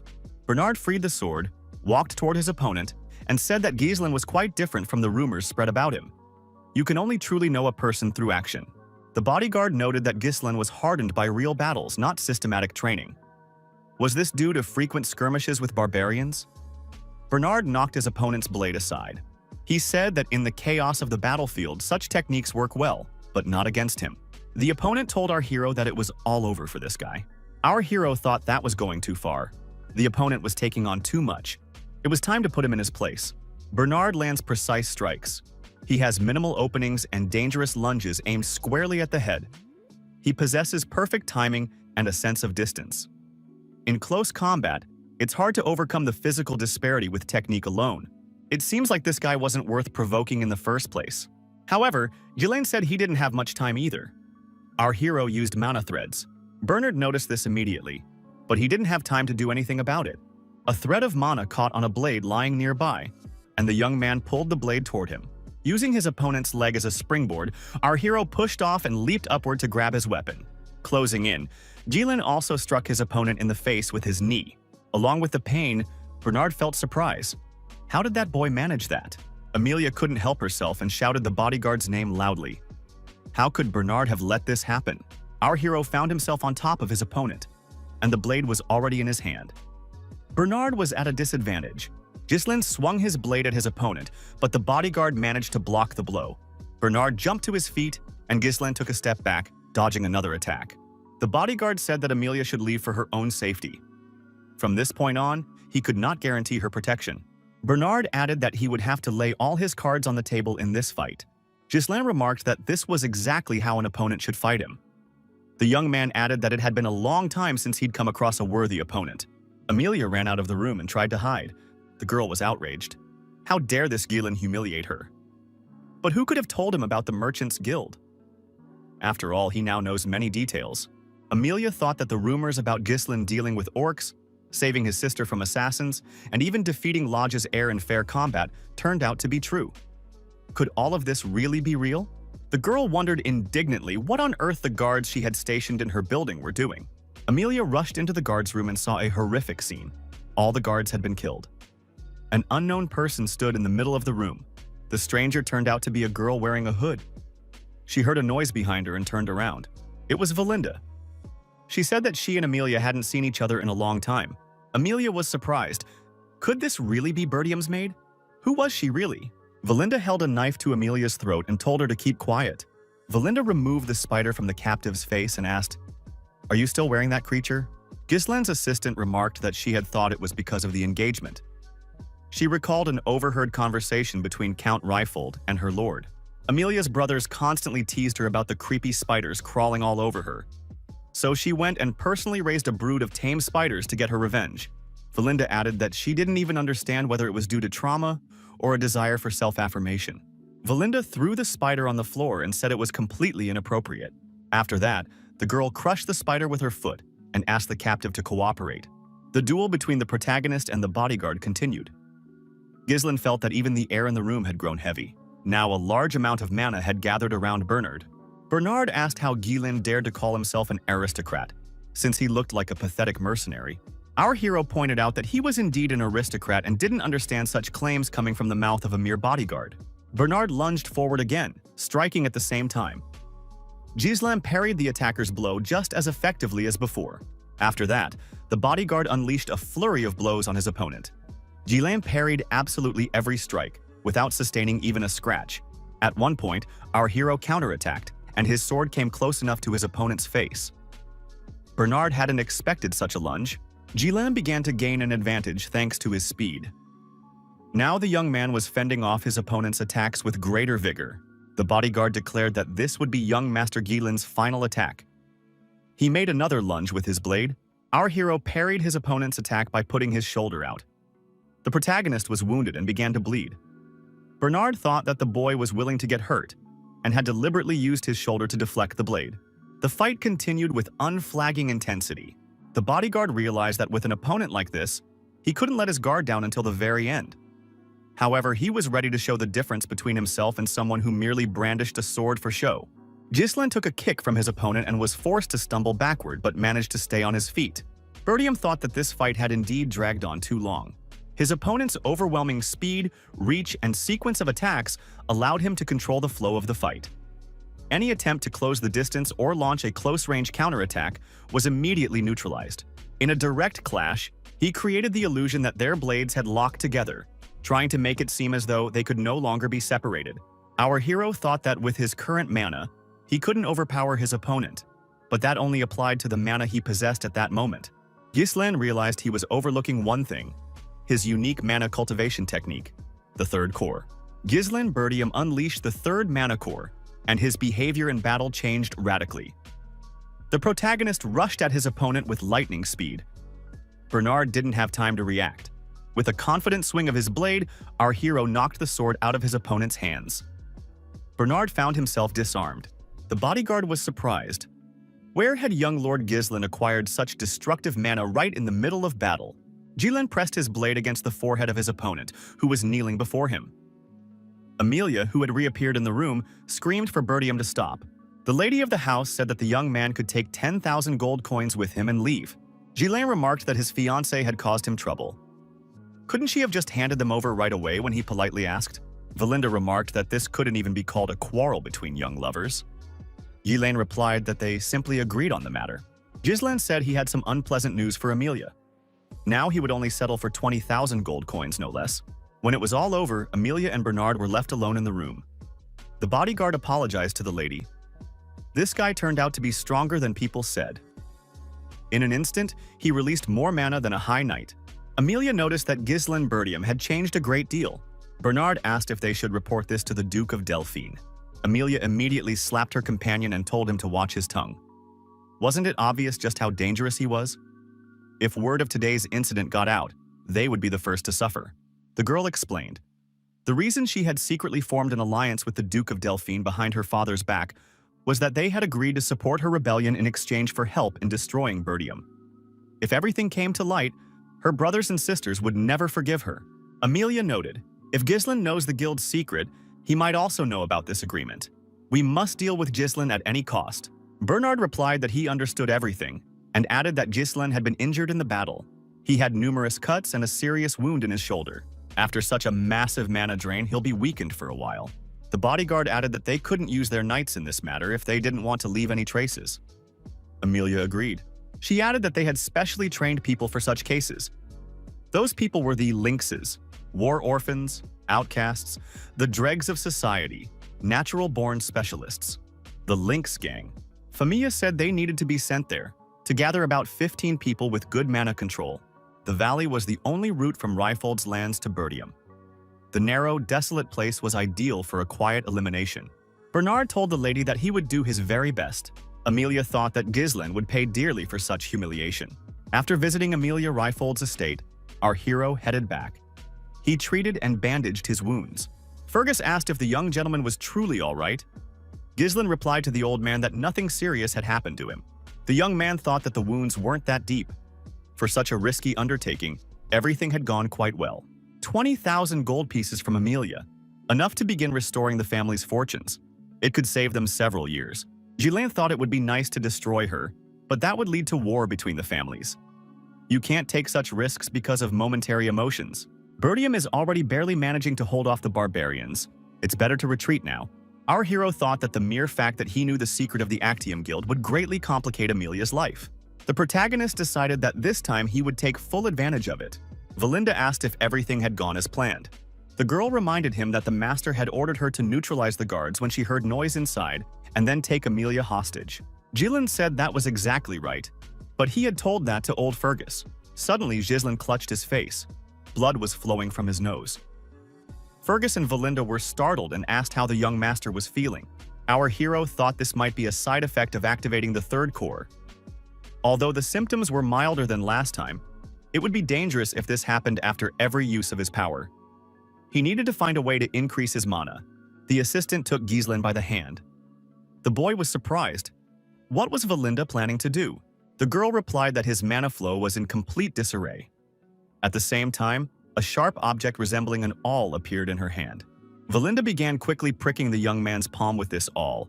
Our hero felt changes in his body and realized that the blocked mana channels had opened slightly. Such a treatment is impossible without a deep understanding of mana. Ghislaine looked at Valinda. The protagonist suspected that she wasn't an ordinary maid, since his mother had brought her.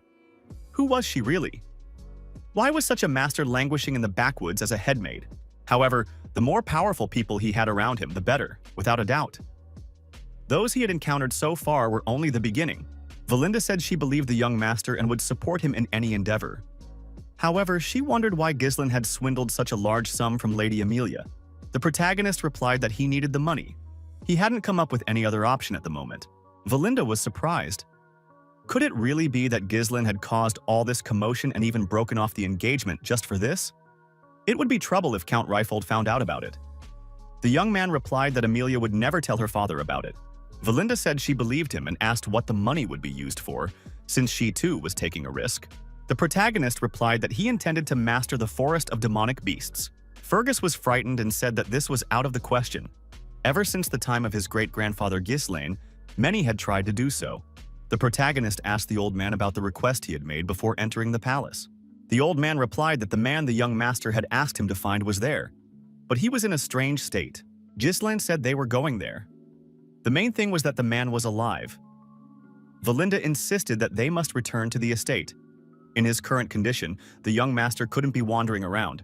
Ghislaine told the girl that after what had happened, Valinda wouldn't just let him go. She would definitely try to silence him forever. Valinda flexed her steel-like muscles and said she was a skilled fighter. Fergus was also a true knight. They could stand up for the young master. The protagonist said he appreciated that, but the girl had a different specialty. He needed a commander for the assault squad. The carriage pulled up to an old abandoned building located on the edge of the forest at the foot of the mountains. The young people approached the building and knocked on the door. Ricardo noticed that the place was in complete disrepair. Fergus said the address was correct. The door opened and a huge old man appeared in the doorway. His face looked intimidating, especially his eyebrows. He asked who had come. Valinda asked the young gentleman in surprise if this was really the man they were looking for. What kind of squad commander is he? He's barely alive. Ghislaine replied that this was exactly the man he needed. The old man turned and went back inside. He said the young nobleman shouldn't waste his time here. Guests could take a hike. Ghislaine called the old man by name and added that he was the former commander of the Ratatusk Mercenary unit, Gillian. A piercing gaze emerged from beneath his thick eyebrows. Our hero held out his hand and said he wanted to meet with Gillian. Ratatusk is an elite mercenary unit that only accepts master swordsmen. This unit no longer exists. However, their valor is so legendary that every knight has heard of these men at least once. The protagonist's companions were extremely surprised when they realized who they had come to see. Could this really be the legendary Gillian? The host stepped forward and asked, "So this guy knows who he is?" Fergus and Ricardo were startled and drew their blades. Scanning the guests intently with a single glance, Jillian asked why they had come here. Valinda sensed the old man's power and told the young gentleman to step aside. At the same time, a blade appeared in the girl's hand. Bertium told the old man that he knew how to save his daughter from an incurable disease. The young man asked the host if he was ready to talk now. Fever, coughing up blood, red spots resembling flowers, an incurable disease named for the fact that the sufferer's agony resembles the torments of those condemned to eternal punishment. The disease is called eternal punishment. The girl had been suffering for some time and was exhausted from the pain. Jillian ran to his daughter and leaned over her bed. Ghislaine looked at Rachel and decided it wasn't too late. In a past life, our hero had also searched for Jillian, but by then, he was no longer alive. It was said that after his daughter's death, he lost his will to live and took his own life. Judging by the state of the house, all their savings had gone toward medical treatment. All that remained were their weapons. Rachel was crying and saying that she was in pain, that she didn't want to suffer anymore. Jillian's heart was breaking at what was happening. Ghislaine decisively took off his jacket and said there was no time to waste. Treatment had to begin right away. Valinda stopped the young man and told the young gentleman to come back. The girl added that this couldn't be solved by force. Even priests couldn't cure this illness, considering it a punishment from God. What could Ghislaine do? The protagonist replied that he could heal this girl. Valinda was surprised that the gentleman could claim such a thing. Ghislaine reminded her that Valinda had promised to trust him completely. The young man handed his assistant a piece of paper and told her to get all the ingredients listed there as quickly as possible. Ghislaine knew that at the moment, the eternal curse was incurable. But in the future, a way would be found to overcome it. Our hero began making the necessary preparations. The recipe turned out to be quite simple and caused quite a sensation in the future. The problem was that the ingredients were insanely expensive. A plant called fairy blessing was needed. This plant must be finely chopped and mixed with wild herbs. Next, this mixture is placed in a vessel and poured over with distilled water. After that, the vessel must be shaken well and left to steep for a while. Add the remaining ingredients and stir, but do not shake. Our hero handed Jillian the prepared potion and told him to give it to his daughter to drink. The old man immediately poured the potion into Rachel's mouth. The girl didn't resist. After that, Rachel stopped moaning, and her breathing returned to normal. After a while, the red spots on her body had almost completely disappeared. The old man sat by the bed, unable to believe what was happening. This was a true miracle. Jillian told his daughter that the medicine had truly cured her. The illness had receded. The old man asked our hero how this was possible, since even holy magic had been powerless. Jillian noted that the holy power of the priest was not omnipotent. It merely increased the body's vitality and regeneration. True healing was different from magic. Jillian knelt before the young man and asked if his daughter could truly recover. Jillian replied that it would take 2 months, after which the girl would certainly recover. The old man bowed his head and asked what the young man wanted, since he hadn't come for no reason. Jillian remarked that this body was all he had left. However, he was ready to become a loyal dog or even a slave. The look beneath his eyebrows spoke of his determination. The protagonist said he didn't need a slave. He needed Jillian, the great commander of the Ratatusk mercenaries. The old man looked at the young man and thought that the fire of a dream burned in his eyes. Jillian firmly grabbed the axe. With his other hand, he took hold of his long scythe. One swing of the axe, and the scythe fell to the floor. The protagonist and his companions watched the homeowner's actions with interest. The guests thought that just a moment ago, a completely different person had been standing before them. The old man asked the young man, aside from those present here, could any of his men be outside? Ghislaine replied that all his men were nearby. Jillian took a spear with a rope tied to it and asked if there was anyone who might hold a grudge against the young man. The protagonist answered in the affirmative and added that there would be even more such people. The old man took aim and threw the spear at the wall of the building. The wooden wall was pierced as easily as paper, and the spear flew further into the forest. After the spear reached its target, Jillian began pulling on the rope, reeling it back in. A short while later, the target was right there. The spear pierced the body of the unknown man. The old man grabbed the man by the throat and asked who had sent him. The man was wearing a mask, and his face was impossible to make out. Jillian asked the young man what to do with this villain. Ghislaine suggested that he might know who the client was. Our hero grabbed his blade and said he didn't want to get his hands dirty on a day like this. Jillian declared that he would handle it himself. The master of the house squeezed the masked criminal's throat with all his might. Valinda thought that there was not a shadow of hesitation in this man's movements. Why had the young gentleman gotten involved with such a dangerous man? Jillian bowed his head before Ghislain Bertium. He said that from now on, his life belonged to the young gentleman. Our hero thought that now he had an important trump card for the upcoming restoration of his estates. He expressed hope for fruitful cooperation with Jillian. In the secret gang hideout, the commander was informed that one of the scouts had been killed. The commander of the Lynx smuggling gang said they needed to speak more quietly. The gangster remarked that, according to Mr. Bernard, with his current forces, young Mr. Ghislain wouldn't be able to find the scouts, let alone eliminate them. What's going on? The gangster reported to the commander that Jillian had joined the young man. The commander was alarmed. Could this information really be true? The bandit replied that he had seen the old man with his own eyes.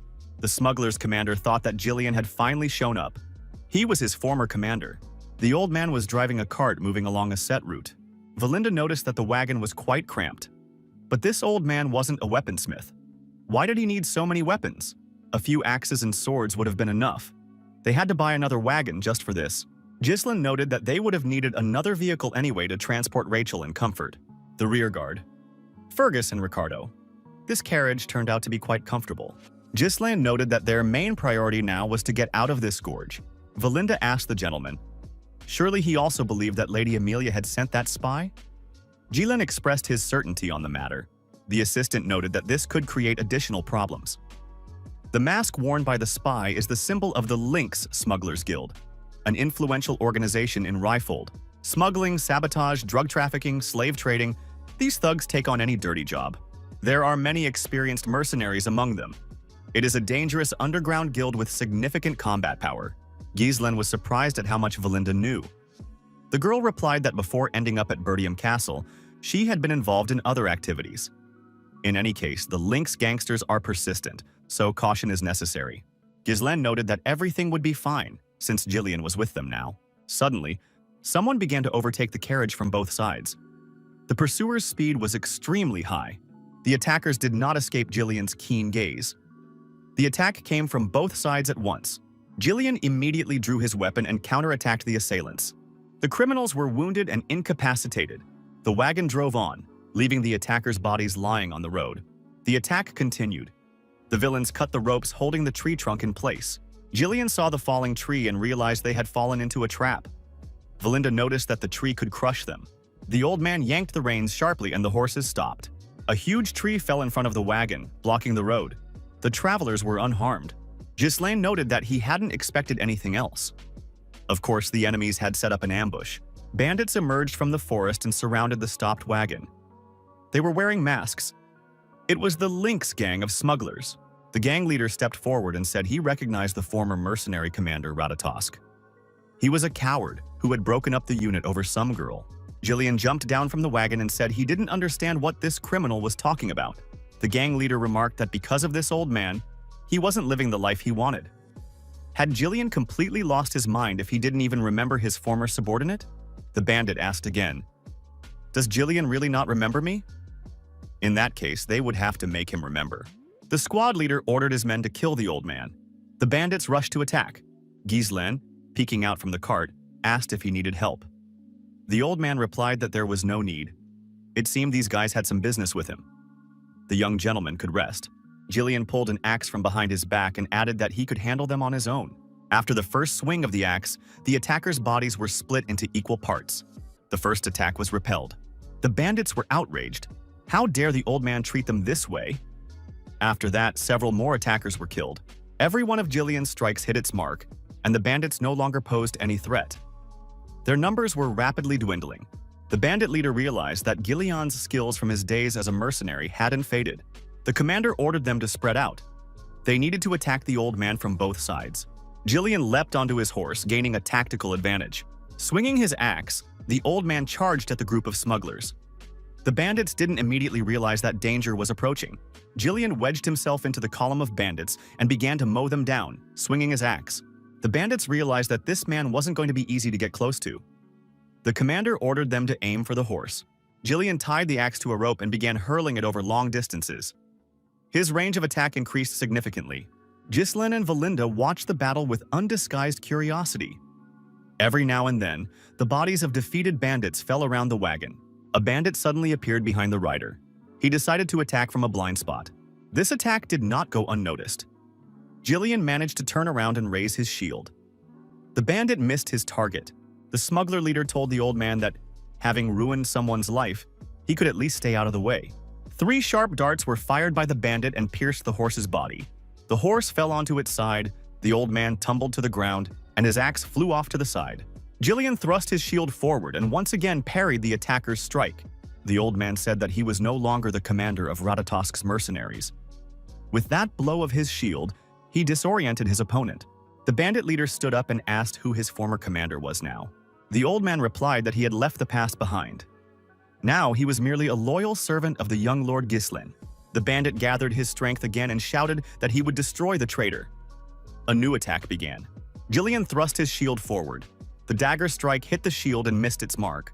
The bandit said that after the commander left, the mercenary unit fell apart. Because of that old man, he lost his purpose and was forced to eke out a miserable existence. Jillian went on the offensive and struck his opponent's torso with his shield.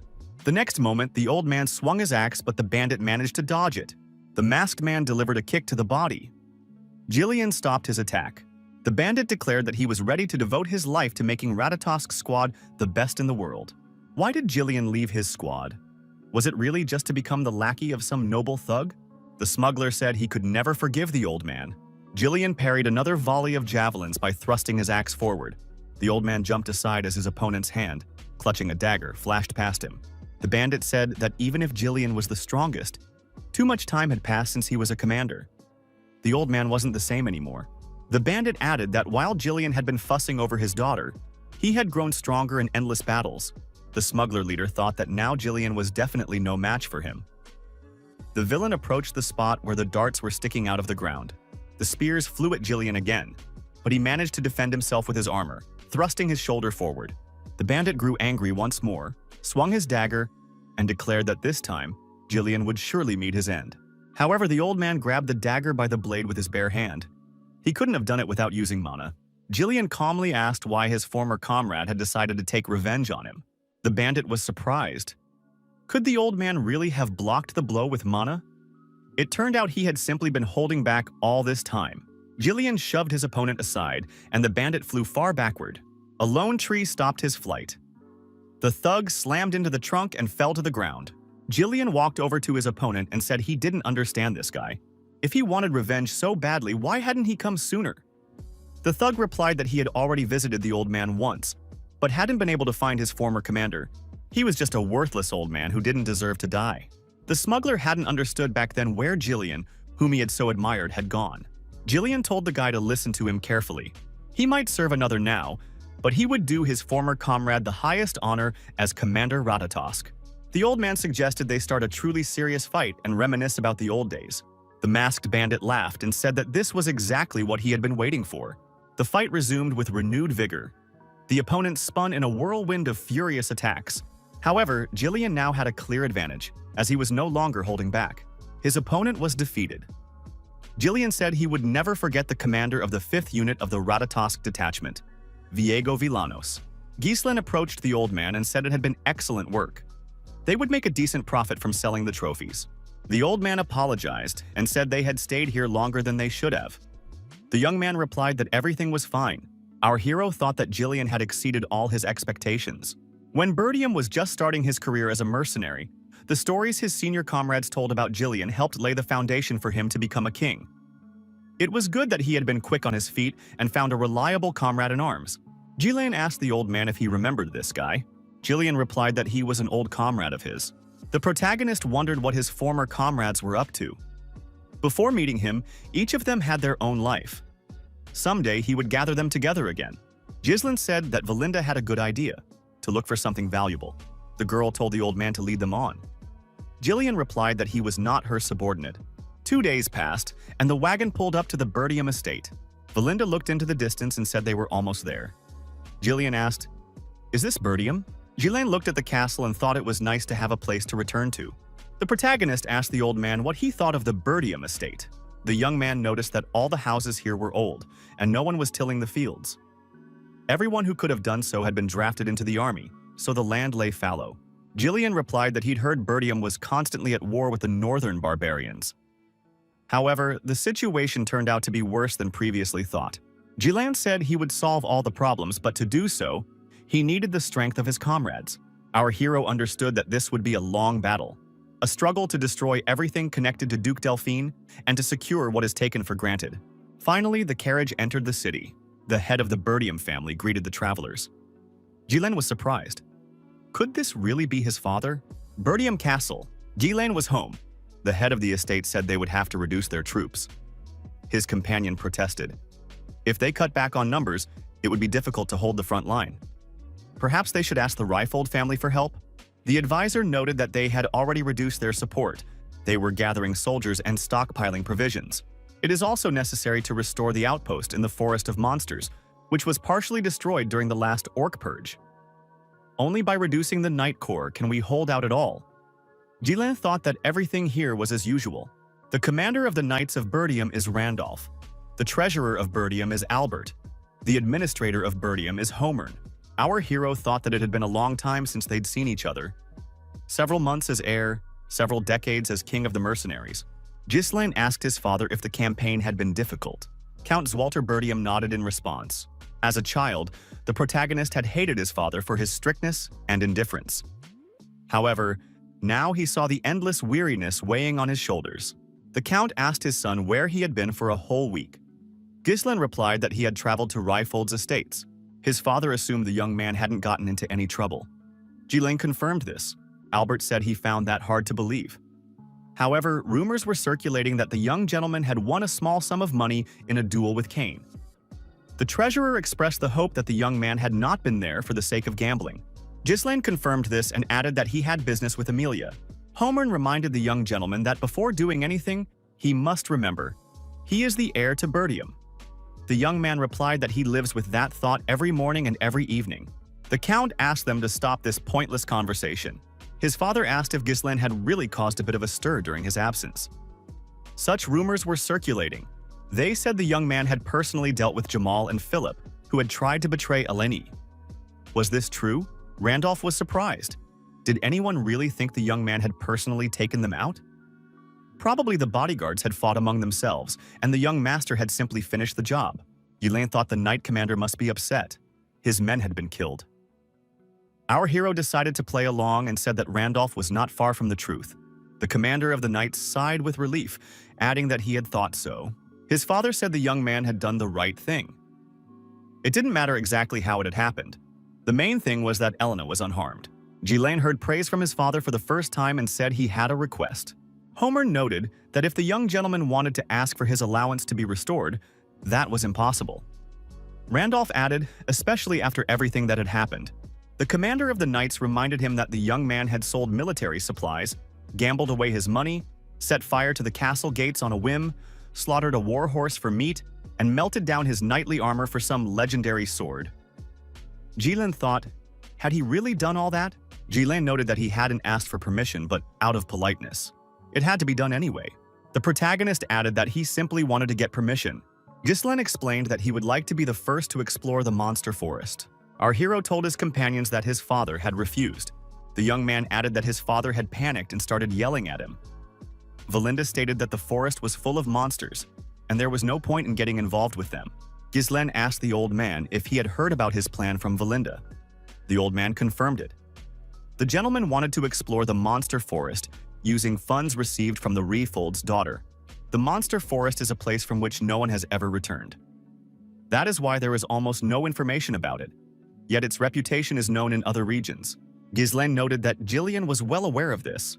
Ghislain suggested starting the expedition. Valinda was indignant, since he hadn't received his father's permission. Ghislain said that he didn't actually need that permission. He had asked out of politeness. Valinda asked in surprise what it was about the forest that had the young gentleman so obsessed. Ghislain promised to tell her later. The young man thought, if rumors spread about this, problems could arise. But if the expedition was successful, they could make a fortune. Not far from the entrance to the monster forest lies a massive vein of runestone. Runestone is a mineral containing magical power. It is an extremely rare material that magicians go crazy for. It's used in magical tools, barriers, circles, and scrolls. Alchemy, magical research. It's used everywhere magic is employed. In a past life, Duke Delphine had found it. However, now only our hero knew about it. Valinda agreed that the young gentleman had likely thought everything through. Jillian said he would follow him. Jillian ordered Valinda to go to the guild of the neighboring lands and hire 200 warriors. The old man noted that mercenaries were a rough and headstrong lot. Such a large number would be difficult to control, and they might turn against their employer. Jillian agreed and added that for that reason the two of them would find suitable people themselves. Among the small mercenary units in the north, there is one considered the strongest. Jillian thought that these madmen were strong, but if something went wrong, they were ready to tear anyone apart, even their employer. This was the Cerberus unit. Jillian suggested to the old man that they go and put a leash on these rabid dogs.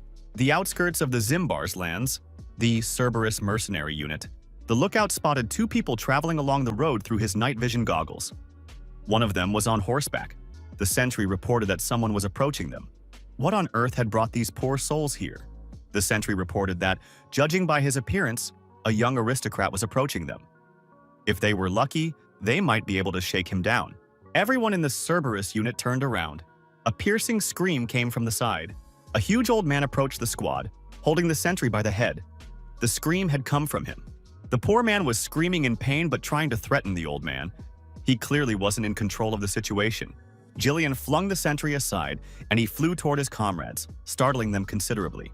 The warriors were surprised. Who was this stranger? Just in case, they prepared for battle. One of the mercenaries remarked that even an aristocrat shouldn't behave this way. Did they really think they could get out of here alive? A young man rode up to the group at a leisurely pace.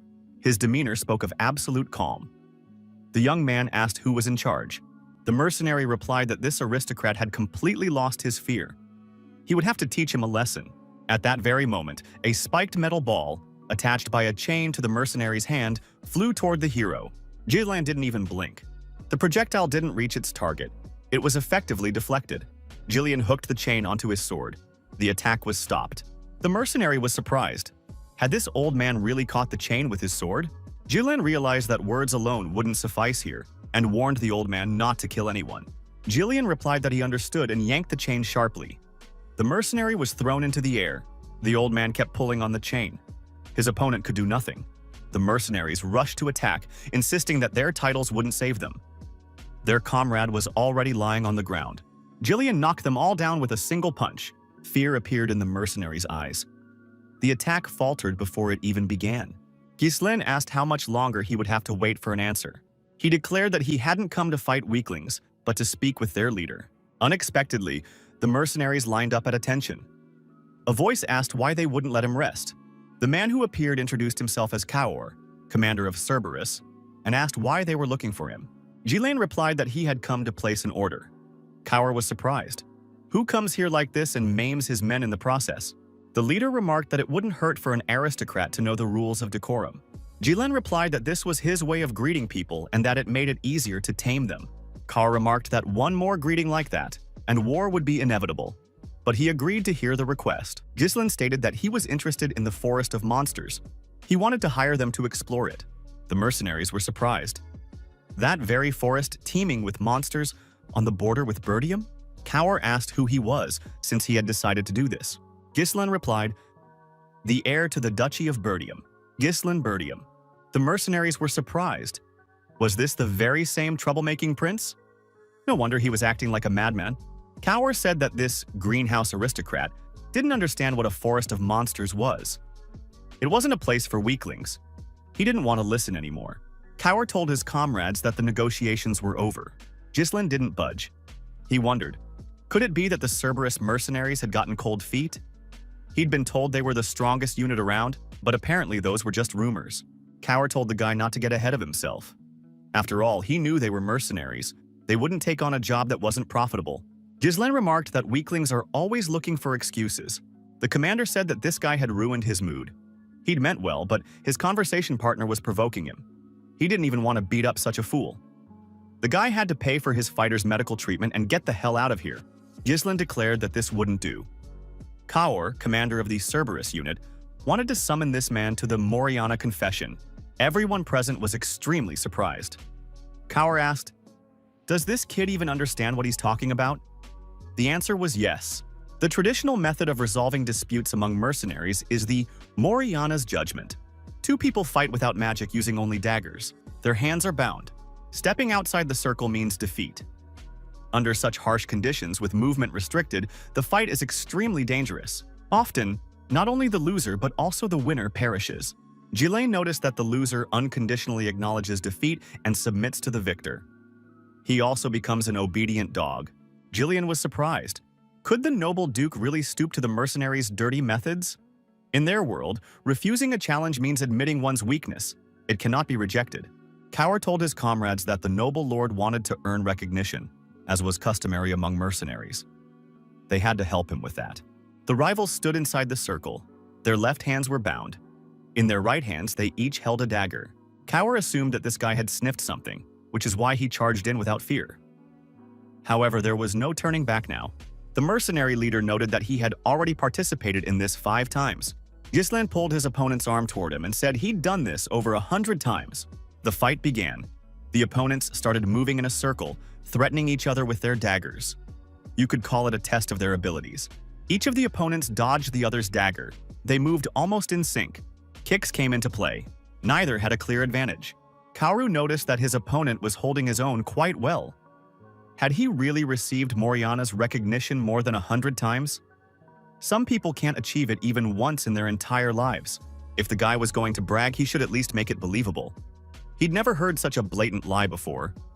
Kaoru attacked his opponent again. The onlookers said that this aristocrat was clearly outmatched by the captain in strength. It was time to finish him off. Jillian watched the fight in silence, keeping an eye on the mercenaries as well. The old man thought that this fight was clearly disadvantageous for his master. The circle was barely large enough for one person. According to the rules, mana could not be used, only physical strength. Moreover, these opponents were in different weight classes, and their bound hands restricted their movements. Gislen could barely keep up with dodging and blocking. The speed of the daggers was incredible. Kaur could freely control the course of the fight. Jillian thought, if the young master were in danger, he would come to his aid without hesitation. The mercenary commander pulled his opponent's arm toward him and began twisting it, applying a painful hold. Gislan pushed off and leaped high into the air, forcing his opponent to assume a stable position so as not to step out of the circle. Our hero felt pain in the spot he had just used to block. Without mana protection, the blows accumulated damage even when blocked. Kaur said his opponent looked unwell. Was he really starting to tire? The mercenary leader thought it was amusing to watch this aristocrat's pathetic attempts at resistance. Although compared to other aristocrats he had encountered before, this guy was holding his own quite well. However, that was all. Kaoru assumed he could read his opponent like an open book. He parries dagger attacks with his sword or dodges them. He blocked the weaker blows with his body. This was the strategy Gillen had chosen. However, in Moriyana's confession, the battle was fought without mana. Even when blocking, damage accumulated. Bertium must already be feeling the damage and fatigue building up in his legs. You can see it all on his face. Kaur wanted his opponent to put up a more vigorous fight, because that would be more fun. However, Gislen remained firmly on his feet, and the mercenaries' attacks failed to achieve the desired result. Kaoru pulled his opponent's arm toward him again and pressed down on it roughly. At the same time, the mercenary kicked our hero with all his might. The injured area began to hurt unbearably, and the mobility of his leg was significantly reduced. Our hero doubled over in pain. Kaur raised his dagger and said that was the end of it. Jillian grabbed his axe and prepared to rescue the young master. However, Gislen pulled his bound arm toward him, causing his opponent to lose his balance and forcing him to hold off on his attack. Now he had to stay on his feet. Kaur was surprised. How had this guy managed to dodge while in such a position? Our hero managed to capitalize on the advantage and struck his opponent's torso with a dagger. Kaur began to bleed profusely. The wound made itself felt and undoubtedly affected the mercenary's mobility. Gislan struck his opponent once more. Another wound appeared on Kaur's body. The initiative shifted to the aristocrat. The spectators noticed that their commander had once again missed a strike. Jillian lowered his axe. The old man couldn't believe his eyes. Could Ghislaine really be that strong? Jillian attacked his opponent once more, striking him in the face with his shoulder. Blood flowed from the mercenary's mouth. Ghislaine began striking his opponent's torso and head with his free hand. However, these were not blows with a dagger, but with his fist. Kaur was disoriented. After that, the protagonist swung and plunged his dagger into his opponent's bound hand. The mercenary screamed loudly and lunged forward with his dagger. However, Ghislaine managed to dodge at the last moment. Kaur couldn't understand what was happening. After all, just a moment ago his opponent could barely stand, and now he was pulling off such a feat. Using force tenses the muscles and makes the body stiff. To exert more pressure and control the fight, you have to tense up, but that reduces flexibility. Ghislaine didn't resist his opponent's momentum. Instead, he relaxed and used his movements.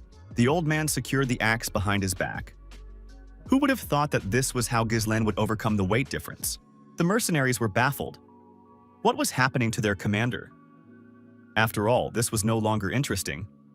Kaur offered almost no resistance.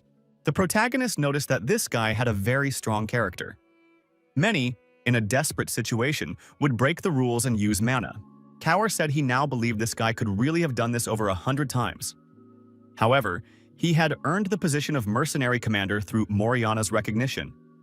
If he broke the rules in this area, he would no longer be able to hold that position. Ghislaine said he was impressed. Kaoru admitted that in a direct confrontation, he was slightly at a disadvantage. However, there is another condition for victory. One of the rules of Moriana's recognition states that whoever steps outside the circle loses. Kaur mustered his last ounce of strength to shove his opponent, hoping to knock him out of the circle. Ghislaine, it seemed, was prepared for this. He managed to push off at the last moment and leapt upward. Kaur thought, no matter how agile this guy is, if he's thrown back, he'll inevitably hit the ground. In that case, victory would be his. While in the air, Ghislaine bent his arms to pull his opponent toward him. Kaur was forced to lean forward. Ghislaine, spinning around his opponent, crouched and thrust his legs toward him. Almost touching the ground, our hero braced his feet against the mercenary's body. In the next instant, the protagonist pulled himself up and found himself on top of his opponent. Kaoru, meanwhile, was in a rather unstable position. As a result of Ghislaine's calculated moves, he ended up inside the circle, with his opponent beneath him. Meanwhile, Kaur's head was touching the ground outside the circle. Ghislaine declared that he had won. Kaoru asked in surprise, "Who is this guy, if he possesses such skills?" The protagonist remarked that the mercenary was behaving quite rudely toward the one who would become his master. Ghislaine got to his feet and helped his opponent up. Kaoru asked, "What's the matter? The fight is over after all." Ghislaine replied that it wasn't over, since he hadn't yet stepped outside the circle. The protagonist swung his fist and said that now he intended to begin training this guy. Our hero struck a blow and Kaur fell to the ground again. The mercenary shouted for the guy to stop. After all, according to the rules, he had lost if he stepped outside the circle. Ghislaine kept striking and asked, "Does Kaur really plan to fight by the rules even in war?" The mercenary was surprised. "Does this man really call himself a nobleman?" Ghislaine kept striking and told Kaur not to dare contradict his master. The blows continued with incredible force. The mercenary even stopped defending himself. He was reduced to a bloody pulp. The warriors were perplexed. Could they really just leave it at that? After all, the fight was already over. Kaur, with his last ounce of strength, shouted for Ghislaine to stop. The protagonist declared that he hadn't yet stepped outside the circle. The commander looked back and asked his warriors, were they really just going to stand there? He ordered them to kill the guy immediately. Ghislaine immediately grabbed his axe and made it clear that no one would be able to approach the fighters. The mercenaries stopped, hesitating. The old man warned that he would destroy anyone who prevented the young master from teaching this lesson. The mercenaries continued to stand there. Not a single one of them even moved an inch. Kaur looked at his men and realized there was no help coming. Ghislaine struck again and said that the lesson was continuing. Kaur thought that all these nobles were pathetic cowards. Arrogant pigs, sycophants, narcissists. All it took was a little scare, and they immediately fell to their knees. It was always fun to fleece them. And now, the famed mad dog found himself in a humiliating position. The mercenary commander couldn't imagine that he would be lying before this noble boy. The mercenaries wanted to save their commander, but were afraid to do anything. At one point, Ghislaine said that this was enough. The protagonist ordered the soldiers to immediately bring water, bandages, and towels. The boy asked, "Do they really want their captain to die?" A flurry of activity began in the mercenaries' camp. Everyone did their best to save their commander. Ghislaine was surprised. The wayward mercenaries had obeyed the young master so readily. In the world of mercenaries, fists are more important than laws. The young master showed them in the most convincing way who was in charge here. After Kara was revived, our hero sat him down at the table in front of him and handed him a sheet of paper. Ghislaine suggested signing the document. The mercenary squad leader signed it and asked Bertium to take care of them. Ghislain took Kaura's hand and said that they were now one family. A few days passed, the outskirts of the Bertium estate. All sorts of warriors had gathered at this spot. People wondered why they had to gather so early in the morning. One of those present said that their employer was the young master of the Bertium household. Many laughed, for this boy was still completely green. Would he even be able to command mercenaries? The mercenaries assumed it would be very easy to walk all over this guy. The bruiser said they needed a representative to make it easier to manipulate this boy employer. The big guy declared that he, Gordon the Muscular, was ready to be that representative. He saw in the faces of those present a commendable desire for easy money. However, without a united front, they wouldn't be able to achieve the desired result. One of the mercenaries remarked that last time some fool had gone too far with his demands, and everything had gone to hell. The bald man asked Gordon what he had in mind. The bruiser replied that in such matters one must know when to stop. Gordon showed the bag of money and said he would act as their representative and put pressure on the employer. The others, meanwhile, would have to take care of the reward. The mercenaries decided that with Gordon at the helm, everything would work out. This bruiser can sometimes be useful. The number of coins in the bag began to increase. The mercenaries saw a horseman approaching them from the direction of the castle. Could this man really have come here alone? Judging by his clothes, he must be the employer. He'll surely be scared of muscular Gordon now. The mercenaries' representative told them to step forward and set the right tone. Gordon decided it was necessary to teach this inexperienced nobleman a lesson. The mercenaries crouched in surprise when they saw armed men on horseback appear behind the young man. Following our hero were Gillian, Kaur, and a group of Cerberus mercenaries. One of the mercenaries was frightened. Could the helmets with dog snouts mean that a Cerberus squad was approaching them? Gordon the Muscular realized at the last moment that he needed to urgently change his behavior. The protagonist asked the Hulk if he was the leader here. Gordon, without looking up, nodded affirmatively. Gillian asked what the guy's name was. The bruiser introduced himself. The protagonist said that was really cool and gave him a friendly punch in the chest. Our hero also introduced himself and said that he was the crown prince of Bertium, Ghislain Bertium. The young man walked on and told Gordon to gather all these mercenaries. The guy added that they were starting to explore the monster forest right now. Gillian stepped out of the tent, putting on his armor as he walked. Valinda was helping him with this. The young man said that all preparations for exploring the forest were complete. The temporary camp was built, supplies were gathered, and the troops were assembled. Our hero cast a sharp glance over all the mercenaries present. Behind Bertium stood his closest aides and comrades, Valinda, Gillian, and Kaur. The commander ordered the girl to check the head count again. Valinda reported that there were 148 mercenaries hired through the agency. There were 41 mercenaries from the Cerberus squad. The protagonist asked, had Valinda spoken with Commander Scoven? The girl replied that Scoven had volunteered to cover their infiltration into the Forest of Monsters. After all, he was the garrison commander, so there was no need to worry. The commander ordered everyone to fall in. Ghislain warned that behind them lay the Forest of Monsters, which they would have to explore. Everyone had surely heard the rumors about this place. Monsters might be found here, or something even more terrifying than one could imagine. However, despite all the risks, this place must be explored. The mercenaries were frightened, for no one had told them about the monsters lurking within this forest. Would they be able to get out of there alive? Valinda was indignant. How dare they interrupt the young master? Ghislain added that anyone who wanted to could leave. However, if they successfully completed this mission, he promised triple the reward. The mercenaries were delighted. For such a reward, it was worth the risk. Valinda was surprised. What was the young master talking about? After all, they had spent almost all their money preparing for this expedition. Ghislain noted that the mercenaries now had a fighting spirit. The young man thought, if everything went well, they would not only cover their expenses but also make a substantial profit. Kaur remarked that promising to triple the pay was simply madness. How did Ghislain intend to make that happen? Gillian said he had no doubt in the young master. The expedition to the Forest of Monsters was ready to depart. The order to advance was given. The warriors made a stop in a small clearing in the forest. It was necessary to cut down some trees to clear a path. A number of trees were cut down and felled. The young man noticed that this area would finally be bright. He ordered them to continue clearing a path in that direction. The felled trees needed to be cut into planks and loaded onto carts. The stumps also needed to be uprooted. According to the forest development log kept by the Duke of Delphine, its area is truly vast.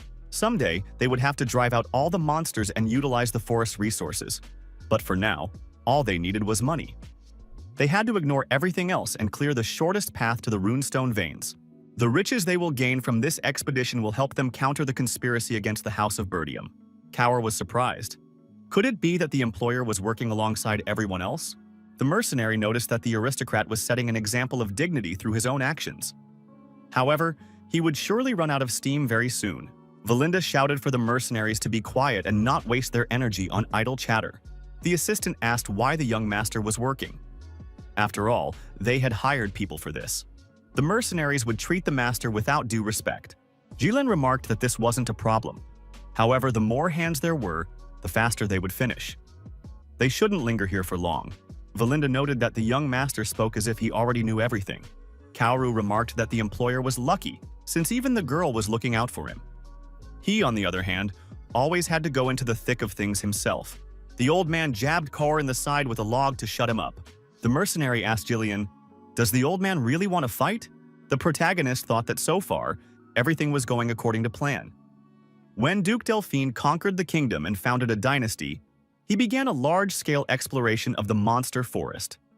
They never managed to figure out why they chose him specifically, but they did manage to get their hands on the pioneer's diary, which contained notes on resources and the monster's habits. Thanks to this, they were able to prepare. The mercenaries wondered what the employer had been thinking when he bought hundreds of lanterns. Night torches would have been cheaper. Our hero felt a little uneasy. Why hadn't anything extraordinary happened yet?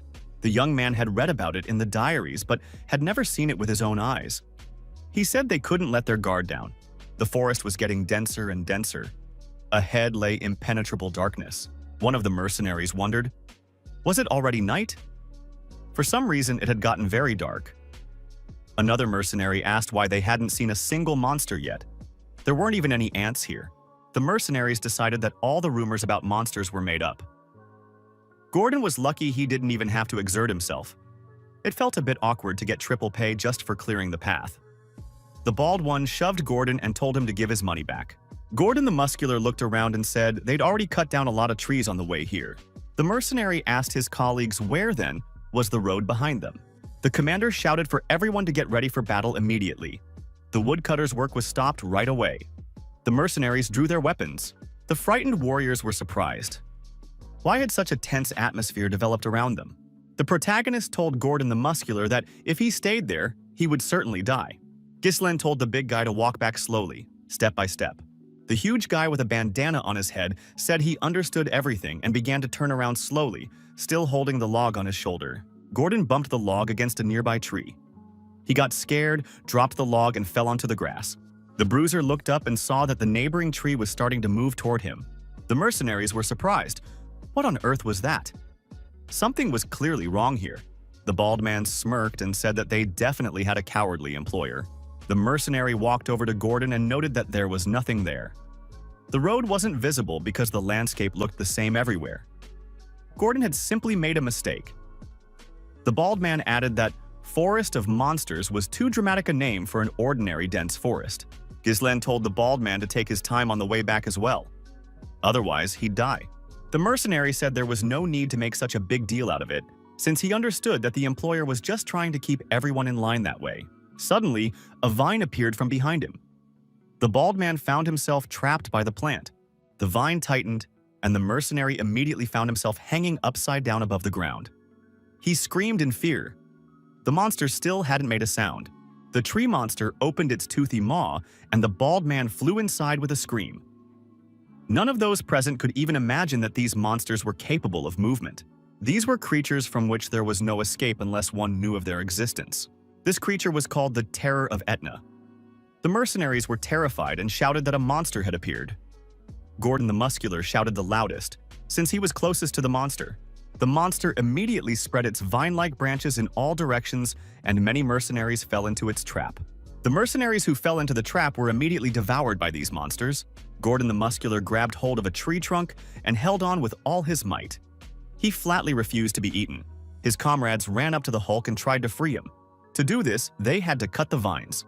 The sword strikes against the vines didn't have the desired effect. The vines were extremely tough. The mercenary said that these vines couldn't be cut. Why were they so tough? Gordon the Muscular couldn't hold on and let go. The vine immediately flung him upward. The expedition commander came to the bruiser's aid. With his sword, he managed to cut through the vine. With his next swing, our hero attacked the monster. Gordon the Muscular was saved. He fell to the ground and found himself at a safe distance from the monster. One of the mercenaries said that the employer had wounded the monster. Could it be that these monsters' weak spot is their eyes?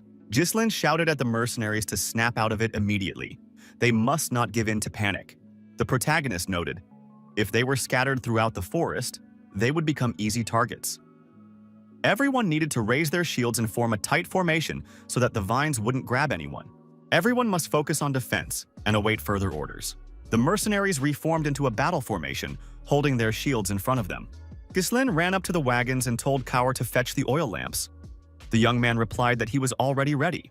Our hero ordered them to light the lamps and throw them directly at the monsters. They must be burned. Kaur now understood why these lamps were needed. The mercenaries shouted that the monsters were looking toward the commander. Ghislain ordered the lamps to be thrown immediately. The monsters had to feel their power. A large number of burning oil lamps flew toward the monsters. However, using vines, the monsters began to knock them back. The mercenaries realized that they wouldn't be able to set these monsters on fire this way. The first attack was unsuccessful. Gillian stepped forward and began striking the monster with his axe. Valinda also joined the fight and threw darts at the monster's eye. The commander ordered Gillian and Valinda to cover the Cerberus squad and prepare for the next throw of the lamps. Ghislain drew his sword, headed toward the monster, and said he would distract it. Our hero began moving around the monster and striking various parts of its body with his sword. In response, the monster attacked the man with vines. These tendrils were everywhere. Ghislain wielded his sword with confidence and successfully held off the monster's attack. The warriors, peering out from behind their shields, noticed with surprise that the monster's tentacles resembled legs. They were about to crush the young lord. Gordon the Muscular was still terrified. Ghislain made an incredible leap and struck the monster in the eye with his sword. The battle continued. The monster's eye was bleeding, yet it kept attacking the man. The mercenaries were frozen in place, unable to move out of fear. Valinda ordered the warriors to throw oil lamps at the monsters. Now was the perfect moment. The mercenaries snapped out of their stupor, began breaking open the lamps and hurled them at the monster. This time, the result was different. Ghislain shouted for the warriors not to stop and to burn the monsters to the ground. The lamps shattered and burst into flames. The fire began to spread along the trunks of the tree monsters. The mercenaries said it was unbelievable. They could actually fight these monsters. But with that much firepower, the whole forest could burn down. Gordon the Muscular declared that these monsters were helpless against fire. It turned out to be easier than previously thought. The commander ordered them not to let their guard down, because this wasn't over yet. Now the monsters would reveal their true nature. The monsters began to emit thick steam. Visibility deteriorated significantly. The mercenaries were surprised. Could it be that all the fire had gone out because of this steam? Valinda asked in fear what they should do now. The commander explained that only their outer shell was vulnerable to fire, but not their inner core. When the flames reached the moist core, steam formed. After a while, it dissipated, and the people saw the monster's true nature. Some mercenaries asked in surprise, "Are the monsters really dead? Why aren't they moving?" Ghislain ordered everyone not to let their guard down and to grab their weapons. Our hero set an example of courage and bravery. He was the first to charge at the transformed monsters. The protagonist shouted that now they would engage in close combat. The young man called on all the mercenaries to follow him and attack the monsters. The mercenaries froze in shock again. Were they really going to have to fight these enormous beasts? After all, they could simply trample people to death. Kaur ordered the Cerberus mercenaries to follow him and attack the monsters, shouting that it was finally time to act. Gillian asked Gordon the Muscular and his comrades why they were hesitating. After all, it was the master's order. The old man looked at Ghislain fighting and said that this man could be trusted. The mercenaries moved forward and decided to follow their employer, since he meant them no harm. Gordon the Muscular moved to the front of the group. The protagonist announced that the monster's outer shells had burned away, and now they could be defeated even without mana. There was no need to fear. They were now more like scarecrows. Kaur shouted that he would crush these monsters with a single blow. Valinda and Gillian also followed at the front of the group. The monsters were attacked en masse. The protagonist's closest allies and all the mercenaries fought bravely against the beasts. Ghislain said that uncertainty is ruin. His task is to rid the people who follow him of their doubts. He must instill in them a will capable of turning the impossible into the possible. The mercenaries noted that they had won this battle, destroying all the monsters. The commander ordered everyone to fall in. The young man reminded them that this was a forest of monsters. Even at the entrance, there were plenty of monsters resembling these horrible ents. However, there was no need to worry. The commander would always be at the front. Gislen urged them to trust him and follow him. There were still monsters ahead, but the mercenaries followed their commander and emerged victorious every time. Valinda was constantly worried about the commander's well-being. She kept checking on him and asked him not to take unnecessary risks. The deeper they went into the forest, the more aggressive the monsters became. Some mercenaries tried to retreat, but their comrades encouraged them. With each encounter, the monsters grew larger and more bloodthirsty.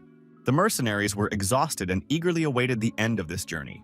The mercenaries' commander, Cerberus, single-handedly charged at a huge monster and inflicted a serious wound on it.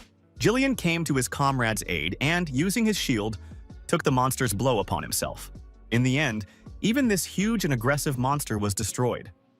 None of the mercenaries were injured. The mercenaries realized, if they wanted to survive, they had to stay close to their employer. Then no monsters would be a threat to them. Jillian noted that they were making good progress. Kaoru added that practice makes perfect. Ghislain said they still had a long way to go and needed to keep moving. Gordon the Muscular led the way. One of the mercenaries thought everyone here was crazy. In this mad forest, people had lost their minds. Once the thicket ended, the group found themselves on the shore of a lake. The mercenaries noted that the lake had clear water and they could finally drink their fill. Valinda decided they needed to remain cautious, since they didn't know who might jump out of the water. Gislen said everything was going according to plan. This lake was the most important landmark on the way to the Runestone's lair. The commander ordered them to set up camp and take a break. The mercenary couldn't sit still and kept asking, what was he doing here? This was just the edge of the forest. What lay ahead? It was a good thing the past 2 nights had been peaceful. Gordon asked if anyone really wanted to sneak back. The mercenary remarked that it wasn't worth the risk, since life was more valuable than money. Gordon replied that they had come a long way. According to the employer, the destination was near the edge of the forest, which meant they were almost there. The mercenary said he didn't believe it, since employers always lied. It was no wonder their client was nicknamed the Thug from Birdium. He was simply trying to curry favor by forcing them to explore this forest. A comrade pointed out that they had already received an advance. Isn't that the essence of a mercenary? To do what they're paid for? Gordon added that the commander had saved their lives more than once. The mercenary admitted that the commander was a good fighter. However, they were still just lucky. One mistake, and they could all die. The warrior added that they were being used as cannon fodder. Mercenaries were always treated this way. All aristocrats were the same. The ringleader thought they needed to keep stirring up trouble. Trying to break through a crowd of monsters alone was extremely dangerous. His comrade noted that without their employer, they would have been dead long ago. The warrior urged his companions to look at the line that had formed. The commander used a potion to treat the wounded. Gislen said they needed to be more careful in the future. They mustn't let water get into the wound, or it might get infected. Valinda remarked that it was a very expensive medicine. Wouldn't it be better to save it for himself? The young man replied that the medicine was intended for treatment. There was no point in saving it. The warrior remarked that the potions and medicines the commander used were more expensive than the mercenaries themselves. Would he be wasting them if he planned to use the men as cannon fodder? This employer was different from anyone they'd dealt with before. It seemed he wasn't going to abandon them. The ringleader thought the plan was falling apart. To get out of here, they needed to win over at least a few people. But now that had become difficult. The commander ordered them to stop unnecessary chatter and rest while they still could. The commander announced that he wanted to speak with Jillian and Kaur. The assistants were to follow him. Kaur told the commander that he would rip out the tongue of such a panic monger. Gislen replied that it wasn't worth touching him yet. Because of the monsters, he wouldn't be able to do anything, and there were more important matters at hand. Valinda asked why the commander had asked for the lamps to be counted. Kaur replied that there were about 250 lamps left. Gislen realized that since entering the forest, monsters had been attacking day and night, though the last 2 nights had been quiet. Jillian noted that they had entered the territory of the night monsters, and these creatures were very powerful. The protagonist told his comrades that real danger now awaited them. During their nighttime rest, the warriors slept, regaining their strength. Gordon suddenly opened his eyes and saw a floating lamp in front of him. The warrior was startled and instinctively kicked the lamp away. Why is it flying on its own? Gordon the Muscular sensed the presence of a terrifying creature nearby. The warrior jumped up and shouted that monsters had appeared in the camp. The mercenaries woke up and asked in surprise what he was talking about. There were no monsters in the camp. The huge guy with a bandana on his head was scared and held his mace in front of him. Gordon still couldn't pull himself together. The mercenaries assumed he'd had a nightmare and was making a commotion. One of the warriors said it wasn't a dream. The mercenaries tensed up. The warrior explained that he had woken up to the sensation of a foreign presence, and the lantern had vanished right before his eyes. Some of the mercenaries admitted they had felt the same way. Someone had even heard laughter. What was happening to them? The warrior stated confidently that there was definitely someone here. The commander approached the mercenaries and said that they were right. Things here were indeed not so simple. Ghislain ordered everyone to assemble. A general assembly was called in front of the commander's tent. The commander convened a war council to determine a plan of action. Gordon the Muscular asked if they were really surrounded by monsters, and if so, why couldn't they see them? The commander replied that this was a unique ability of these creatures. Most likely, they had begun their pursuit all the way from the lake.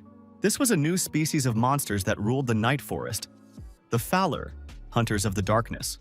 These monsters are capable of blending into the darkness. Not only are they invisible, but physical attacks have no effect on them. Hundreds of them follow their prey, absorbing the light around them. They drag their victims into the darkness, where they have a clear advantage. Valinda realized why the lanterns had started disappearing. Kaur noticed that these vile creatures wanted to play with them. The mercenary commander Cerberus suggested tearing these monsters to shreds. It's better to strike first than to play by their rules. Ghislain replied that they would wait for the monsters to attack. That would make it easier to repel the assault. Valinda pointed out that more than half the lanterns were already gone. How could they just wait and do nothing? Ghislain replied that a reckless attack would only enrage these monsters. They would retreat, change tactics, and torment the people even more. In that case, they would miss the chance to finish them off with a single blow. Jillian asked, "Does the commander really believe there's a way to instantly destroy hundreds of invisible and invulnerable monsters?" The commander asked if Valinda had prepared the magic scrolls he had ordered. The girl replied that she had already distributed them to each of the mercenaries. Ghislain said that he would now explain to everyone how to fight these monsters. A pack of Phalors had surrounded the camp on 3 sides. They were stealing the lanterns and gradually narrowing the perimeter, closing in. The men were outnumbered, so it was impossible to cover the entire area, especially against such opponents. The old man noted that since the camp was set up by a lake, they wouldn't be completely surrounded. The protagonist added that the situation wasn't ideal, but it wasn't hopeless either. The initiative in this battle would be on their side. The commander said he would divide the unit into 3 parts. The defense squad would hold the line. Gordon the Muscular would join this squad. The crossbowman will hold back the enemy. Every arrow must hit its target. The assault unit would attack. The commander added that he would personally lead them. The shield bearers and crossbowmen in the center will hold the enemy at bay in tight formation. Meanwhile, the strike force will concentrate all its firepower and quickly break through on the left flank. Joining forces with the central troops, they will encircle the enemy and secure victory. Jillian said that the plan was generally clear, but he doubted it would work. Kaur remarked, "If the center holds, everything will work out." Valinda asked, "Aren't attacks useless against the monster's ability to blend into the darkness? How will they even fight?" Kauru suggested using mana. The commander replied that everyone had a magic scroll for that purpose. An order was given to maintain a tight formation. They must not spread out too much. As a result of cunning maneuvers, the monsters managed to snatch the last lantern. The warriors sensed something approaching them. Our hero remembered that Duke Delphine's diary had stated, "Phalors cannot tolerate light. If you shine light on them, they reveal themselves." Ghislain tore open the scroll and said it was time to act. It was a first circle magic scroll. All the warriors, in a single burst of action, pulled out their scrolls and tore them open. The darkness dissipated, and the monsters appeared before the mercenaries in their true forms. Gordon the Muscular shouted that these snake-like creatures had surrounded them on nearly all sides. The mercenaries prepared to attack as the monsters continued to close in. The crossbowmen were ordered to hold back the onslaught of the advancing monsters. The commander ordered them to put their shields forward and stand their ground to the last. Arrows continued to fly at the monsters, piercing their monstrous flesh. Ghislain said that now they could clearly see the true form of these monsters, and there was no need to fear. The strike force received orders to attack the treacherous enemies. The commander and his closest comrades were at the vanguard of the advance. The monsters did not expect this and suffered significant damage. Failures may blend into the darkness, but physically they are very vulnerable. The protagonist ordered the monsters to be destroyed at any cost. His comrades immediately set about carrying out the order. Jillian drew the enemy's attention to himself. Meanwhile, Kaur dealt with the monsters in a manly fashion. Valinda effectively created a breach in the monsters' defenses using her unique abilities. These were Birdium's finest warriors. At one point, the crossbowmen ran out of arrows, yet the number of monsters didn't decrease. New ones kept replacing the fallen. Where was the strike force? The monsters closed into a dangerous distance and prepared to attack the mercenaries. The strike force arrived just in time. The monsters' attack was repelled, and the men launched a counterattack. The commander praised them, saying they had held their ground well and hadn't let him down. The mercenaries shouted that thanks to their employer, they were now saved. The commander ordered them to spread out and surround the monsters. Gordon the Muscular shouted that they would defeat them all. At some point, the men noticed that the monsters had turned and were fleeing. Gislen decided that the monsters were quite clever. They hadn't waited for an ambush. The commander ordered Valinda to find their leader. He must have horns. It was he who had given the signal to retreat. Kaur asked if they should pursue them. The commander replied that the monsters were still obsessed with their prey and would return. Gislen said they didn't have the strength for a protracted battle. They needed to avoid prolonging the fight. But if they caught the leader, the rest would scatter. They had to capture him now. Valinda realized the situation had changed and prepared a hook with a rope. The girl hooked the line onto a branch of the nearest tree. The assistant leaped upward and found herself above the pack of monsters.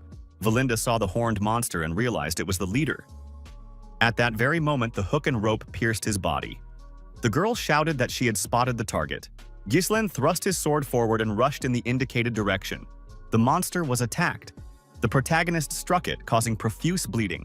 As a result of these aggressive actions, the monster leader was destroyed. Panic broke out among the ranks of the monsters. Ghislaine said that now that the leader was destroyed, they could finish off the rest. The mercenaries shouted that now the monsters would regret their attack. Kaur ordered them not to give ground. Soon, the last monster was destroyed. It was time to catch their breath. The commander said that all the warriors had performed excellently and achieved an unconditional victory. Valinda asked if the young master was injured. The old man said the job had been done perfectly. The commander added that everyone had done a wonderful job. Gislen ordered a head count and for the monster corpses around the camp to be examined. Kaur wondered why they needed to do that. The commander replied that the smell would scare off other monsters. The old man added that then the camp would be safe. Couldn't the kid understand that? Karu got angry at the word kid and declared that the old man was asking for trouble. Gislen thought that about 10 days had passed since they entered the forest. Including the failures, the mercenaries had dealt with all the dangerous monsters. All that remained was to find the rune vein. Our hero wondered, could this really be the end? Valinda reported that everything had been checked. 41 men from Cerberus's squad, 126 mercenaries, 3 fewer than before the battle. Cerberus had suffered no losses. She added that the bodies of the dead had not been found, so it was impossible to identify them. Gordon the Muscular asked where Manus had gone. Could he really be dead? One of the mercenaries suggested that Manus might have fled. It was just like him. Manus had indeed fled, and 2 more mercenaries followed him. One of them said the battle had been horrific, and it was a good thing they'd left, or they would have died. Manus noted that they couldn't stop while the monsters were distracted. They needed to get out of there quickly. Suddenly, the mercenaries stopped, frozen in place. Manus asked why they weren't moving. A frightened mercenary pointed upward and said there was someone up there. Manus looked back and saw a huge monster with glowing eyes. A massive carnivorous snake seized them and dragged them off to its lair. The mercenaries, who had cowardly fled, fell victim to the monster. The squad turned back into lumberjacks. They sawed trees and loaded the carts. Everyone wanted to clear the forest as quickly as possible. Kaur noted that the mercenaries were now working without complaint. It was the first time he'd seen such idlers work in unison. Jillian noticed that some were still not working. Meanwhile, a huge log rested on the old man's shoulder. Kaur asked if the mercenaries would be dismissed after the operation. It would be a shame to lose such fighters. Jilin replied that he planned to hire them for his personal guard. It is believed that in large-scale battles, unorganized mercenaries cannot defeat a regular army. However, these men have already surpassed the average level thanks to the experience they've gained and will form the foundation for expanding Birdium's influence. A subordinate reported that the monsters' bodies were scattered along the trail. Kaur noted that Gazelle and the men had done an excellent job. He observed that it really works. Since leaving the camp, they haven't encountered a single monster. Suddenly, Valinda appeared and announced that she had important news. Ghislain asked his assistant if there was anything ahead. The girl nodded. The commander ordered them to pick up the pace. The mercenaries pushed through the forest and couldn't believe their eyes. Ghislain declared that this was the expedition's goal, a vein of the highest quality runestones. Kaur said that couldn't be true. Jillian reminded them that the commander was not to be doubted. Valinda asked how he knew that. The mercenaries couldn't believe it. Such wealth was a once-in-a-lifetime find. Now they would become rich. Suddenly, someone shouted, "No!" The outline of a man emerged from the fog. Ghislain was surprised. Could it really be Manus? Gordon the Muscular cursed and asked what he was doing there. Ghislain stepped forward, drew his sword, and ordered everyone to retreat immediately. Ghislain began swinging his sword in front of him, trying to dispel the fog. It was starting to work. When the fog cleared, the mercenaries saw that before them lay a vast number of bones from slain animals. The warriors were frightened and wondered what had happened here. It seemed that there were not only monster skeletons here, but also human ones. The commander surmised that this was not merely a matter of looting runestones. Given the scale of this, there was most likely a high-rank monster's lair here. Some of the remains were fresh, meaning this place wasn't abandoned. Poisonous fumes had mixed with the fog, so they were hard to notice at first. Our hero thought that the records hadn't mentioned a word about the danger lurking near the vein. The commander suddenly fell silent. He saw the head of a huge monster looming over the mercenaries. Jilin shouted for everyone to scatter immediately. There would be no avoiding a fight here. The serpent opened its massive jaws. Jilin swung his sword and charged forward. Our hero leaped upward and tried to plunge his sword into the monster's head, but to no avail. Jillian noticed that even magic couldn't pierce its scales. Kaur wondered what they were made of. The protagonist began moving across the monster's body, trying to find a weak spot. The next moment, the snake launched a chemical attack, and streams of poison spurted from its glands. A certain amount of poison hit our hero as well. The young man was forced to retreat. The monster continued its physical attack. Ghislain managed to jump out of the way. The astonished mercenaries watched the scene in silence, not daring to intervene. Swishing its tail, the snake began striking at the mercenary squad. Gordon the Muscular shouted that they needed to dodge the blows. Where on earth had such a huge snake come from? Jillian rushed to help the mercenaries, pulling them out of the way. Valinda, using her grappling hook, also rescued the mercenaries. Kaur began to distract the monster by drawing its attention to himself. The protagonist found himself right in the center of the creature's lair. There were bones all around. Our hero thought that now that he had seen everything with his own eyes, everything had fallen into place for him. This was the true master of the rune vein. It was the blood python. Ghislain now understood what kind of monster he was about to face. It was one of the monsters he never expected to encounter on this expedition. Usually, pythons dwell deep in the forest. However, there was no time to hesitate. The protagonist thought, if he retreated now, everything that had been done up to this point would be for nothing. The young man decided that a huge responsibility rested on his shoulders. The enemy must be destroyed. Ghislain activated the awakening of the third core. The confrontation continued with renewed intensity. However, the monster still proved invincible. The difference in strength was still significant. Even if the chances of victory are infinitesimally small, there are battles that cannot be avoided. The time had come to fulfill his duty. Jilin continued to strike relentlessly, and the monster's body began to bleed. The bloody python hovered over its opponent. However, it seemed as though the monster had no intention of striking. Keeping the third core active for so long was too risky. That way, his mana would run out before victory was achieved. The mercenaries rushed to the young master's aid. Valinda, as always, asked if the young master was injured. Kaur and Jillian stepped forward, drawing the monster's attention to themselves. The girl declared that the commander must retreat immediately. They would hold off the monster. Ghislain shouted for everyone to leave immediately. Gordon and Valinda were surprised by what the commander had just said. The old man asked the young man what he meant. Ghislain declared that even he could no longer guarantee he could protect everyone from a monster of that size. The young man added that he couldn't afford to lose these people. The assistant asked what the commander was going to do. The protagonist replied that he had to destroy this monster with his own hands. Valinda didn't understand why the young man was going so far. The snake released another burst of venom. This time, the target was the mercenaries standing nearby. Kauru managed to give the order. and everyone raised their shields to defend against the poisonous attack. The mercenaries told the commander that they wanted to fight alongside him. They had never met a client like Lord Bertium. He had saved their lives on more than one occasion, Kaur remarked. Once this monster is destroyed, all the treasures will belong to them. Valinda declared that she couldn't leave Ghislain unattended. The old man stepped forward. He said he would distract the monster and create an opening. Jillian added that since they had trusted the commander, he must trust them as well. This monster was monstrously large and possessed a deadly venom. Its blood-red scales were so tough that they even deflected blades imbued with mana. If even a single attack from the monster hit its mark, survival was unlikely. However, the monster had an open wound and one eye damaged. Ghislain noted that these were the exact spots to strike. Ghislain raised his sword and declared that he wanted to return from this expedition with the entire party intact. All the mercenaries charged the enormous monster in a single, coordinated assault, for their target was now within reach. Kaur, striking blow after blow, searched for weak spots and pierced the monster's body. Valinda also attacked the beast from all sides. Jilin understood that even with a good strategy, things don't always go according to plan. However, if he didn't act, many could die. After all, only the protagonist knew the future of these lands. The battle was over. The monster had been destroyed. The mercenaries had won. Jilin would not allow any other outcome, for otherwise the expedition would not have achieved its goal. The protagonist believed that he was the future of Bertium. Bertium Castle. The treasurer said that this was clearly a serious offense.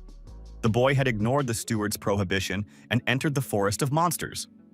Homern told Albert to calm down. The treasurer remarked that the steward himself was well aware of the young master's headstrong nature. While Albert was away on a military campaign, the boy had taken it upon himself to act like a lord. Homern replied that it was too late to be upset now. The young master had been in the monster forest for 2 weeks already. If it weren't for Scoven's false report, they could have acted sooner. What was that commander thinking? Helping the young master? Now he might even lose his knighthood because of it. The treasurer said this could not be tolerated any longer. Measures must be taken before something worse happens. As soon as he returns, he must be thrown into a dungeon and severely punished. Randolph entered the room and said that trouble had occurred. The count must go outside immediately. The commander of the knights added that the young lord had returned.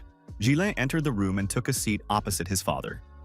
Everyone wanted to hear the young man's explanation. The young man announced that he had returned. Zwalter reminded him that he had forbidden his son from entering the forest of monsters. Ghislain apologized but stated that he had to do it. Homern asked in surprise, "Do you really believe you had to?" Randolph remarked that this was not a valid reason for disobeying an order.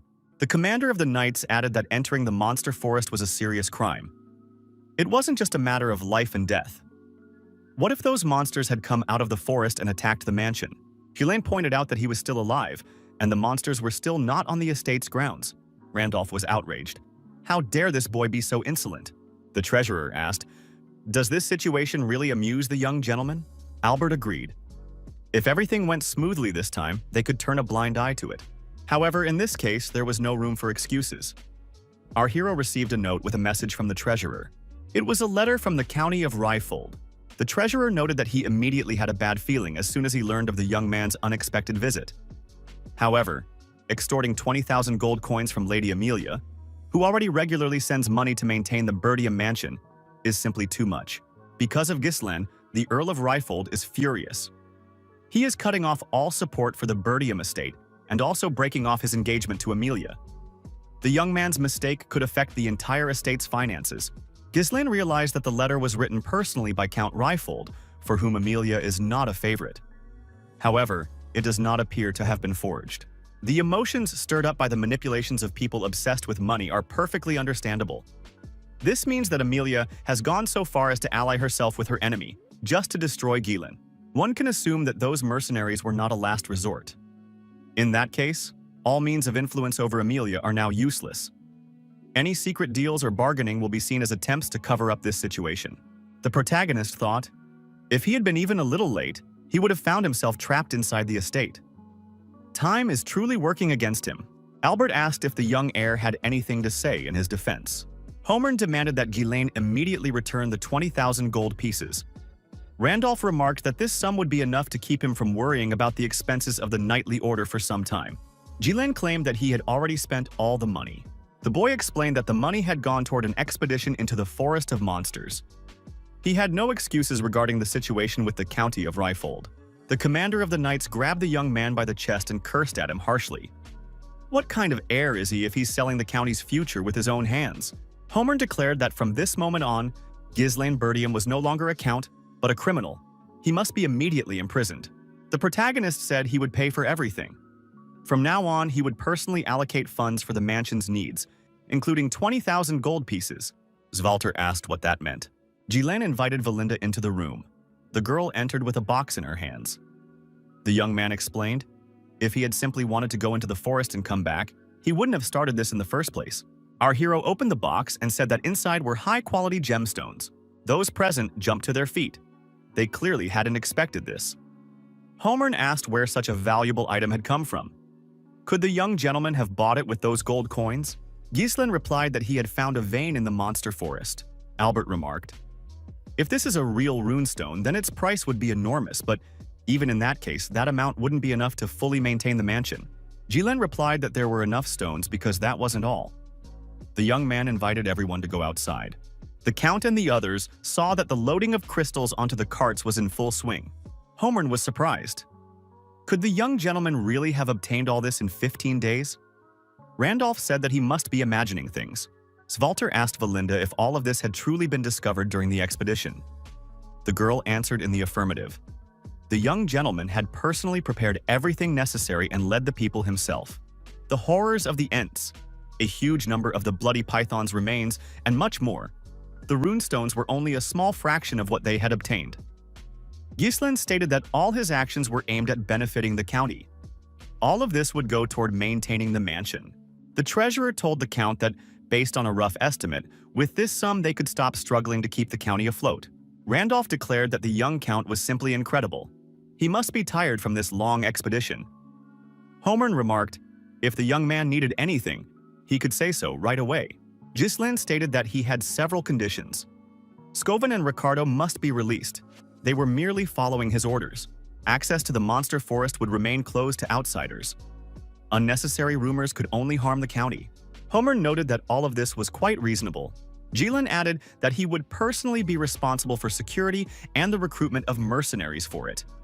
If he had to wait for permission every time troops were moved, he would be wasting time. Homer was surprised.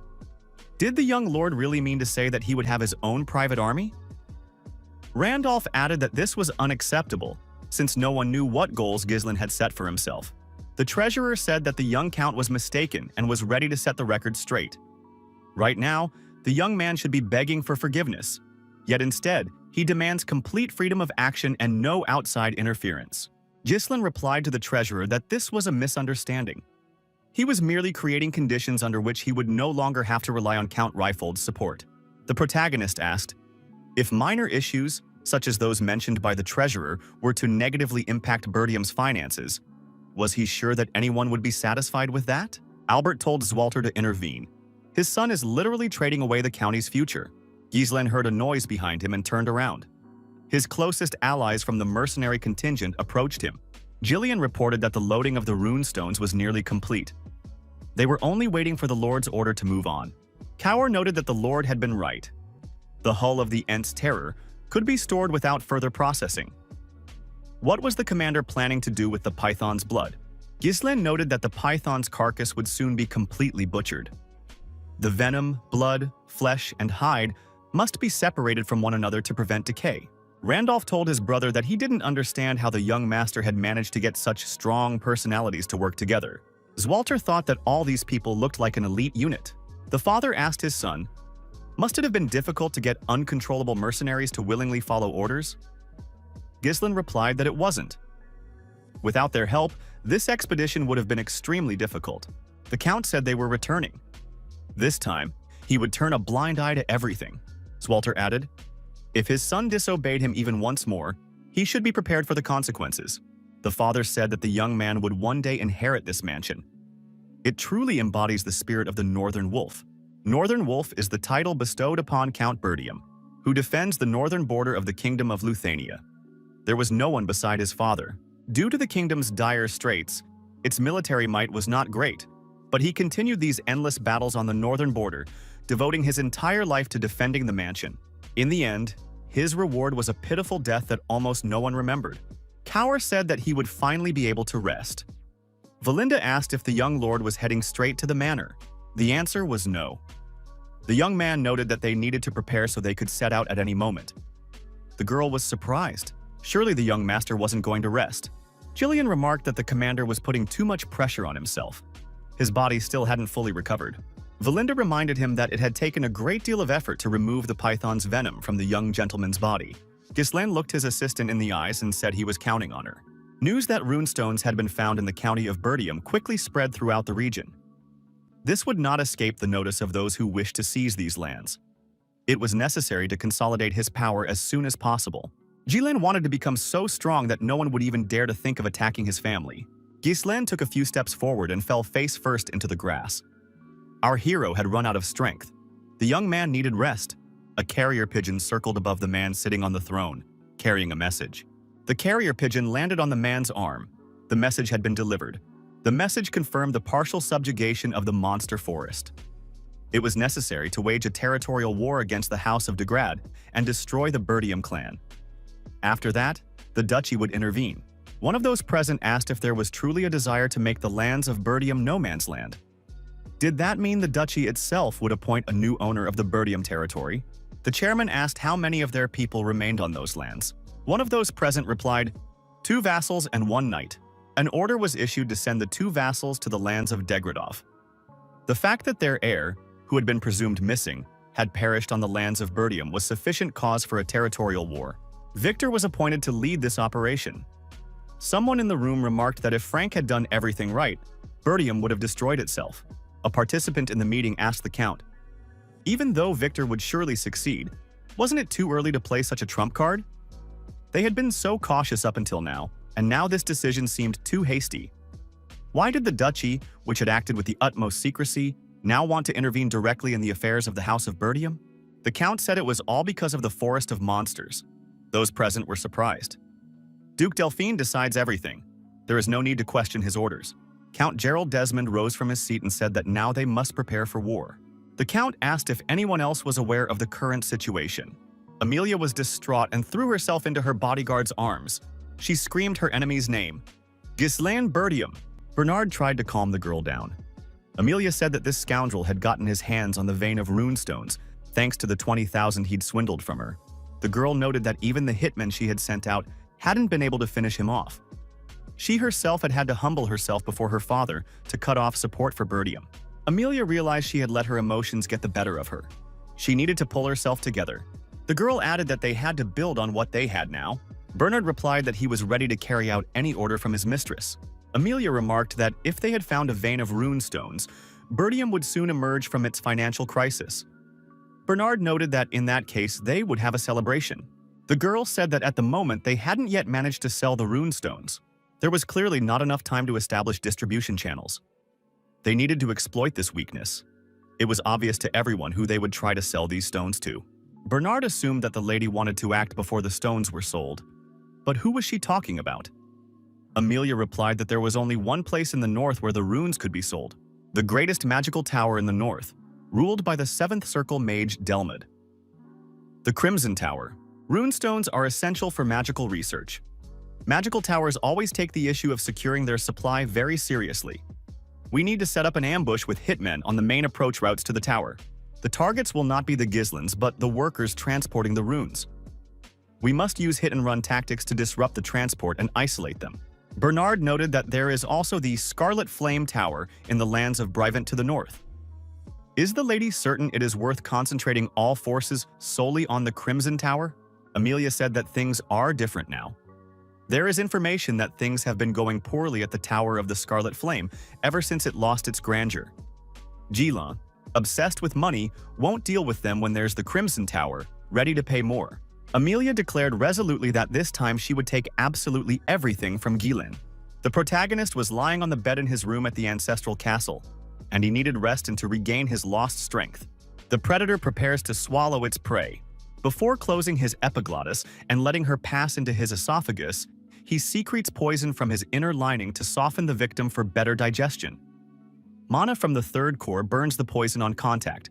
preventing it from entering the body. However, the poisonous smoke produced in the process creates a deadly atmosphere. Most victims lose consciousness or die at this stage. Ghislaine believed that this expedition was what mattered most to him because the future depended on it. If poisoning cannot be avoided, it must be brought under control. The poison that has entered the body concentrates in the mana core, neutralizing it with the frenzied rotation of mana within the core. Such precise control is available only to superhumans. Ghislaine decided to turn the poison into an alternative fuel capable of withstanding a mana explosion. Our hero finally opened his eyes and realized he was perfectly fine. The young man was in his room trying to figure out what had happened. Ghislaine saw his sister sitting nearby. "What is Elena doing here?" The girl threw herself into her brother's arms and told him that he had been asleep there for 2 days. He had left without warning, returned, and suddenly lost consciousness. Elena greeted her little brother.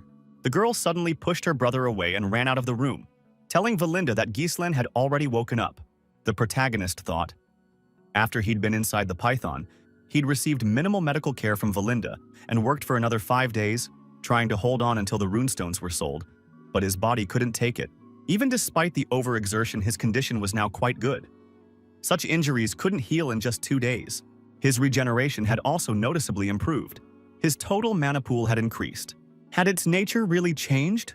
Could it be that when the poison was neutralized, the mana mixed with the energy of the blood python? In the past, our hero didn't know it was possible to become stronger this way. Although it was unintentional, risking his life was worth it. Now he needs to conduct a few tests. With this, one can become stronger dozens of times faster. However, the priority right now is to quickly sell the runestones.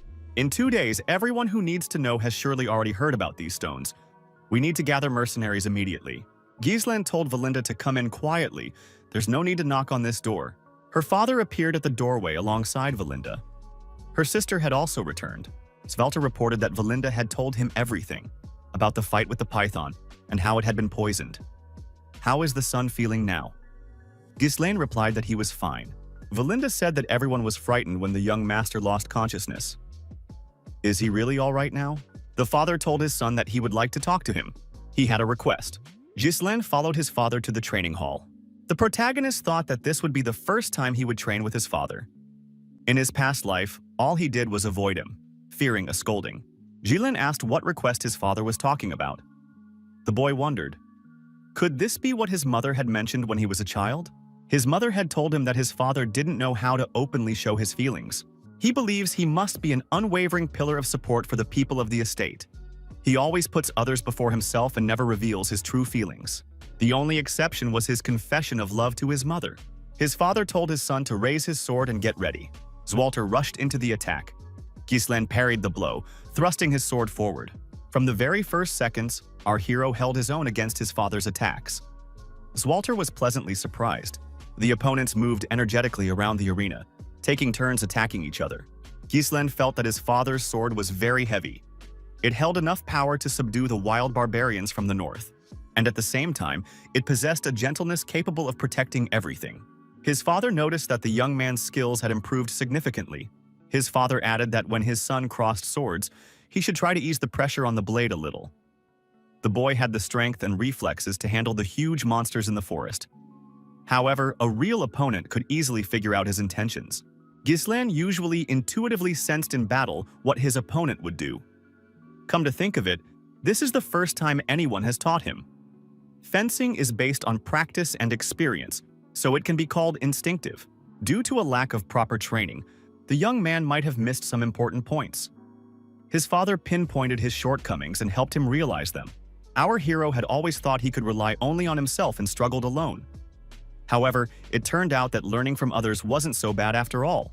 The young man thanked him for the guidance. The father noted that he had intended to scold his son. No matter what his achievements were, he had broken the established rules. If everyone started disregarding them because of their accomplishments, it would only lead to greater chaos. The father noted that Ghislaine had certainly changed. Unlike back when he was causing trouble in pursuit of glory, his goal now was much grander. His father told the young man to keep up the good work. He needed to think about the estate and his loved ones, and fulfill his duty as heir. Ghislaine reminded him that his father had wanted to ask him for something, but never said what it was. Zwalter hesitantly asked his son if he had a little money to spare. A garrison in the monster forest. The mercenaries lined up before their commander. Ghislaine asked how things were going there. The mercenaries replied in unison that everything was going great. Kaur said that the commander looked much better now. Jillian asked how the young man was feeling. Ghislaine apologized for keeping them waiting. The commander asked the old man how his daughter was doing. Jillian replied that she was doing well, thanks to the young master. Bertium gathered his closest allies and said he wanted to tell them something. The young man reported that these lands were now in danger. The protagonist told these people everything about the attack on Elena. He explained how he had prevented the attempted attack on her, and the use of that as a pretext to start a war.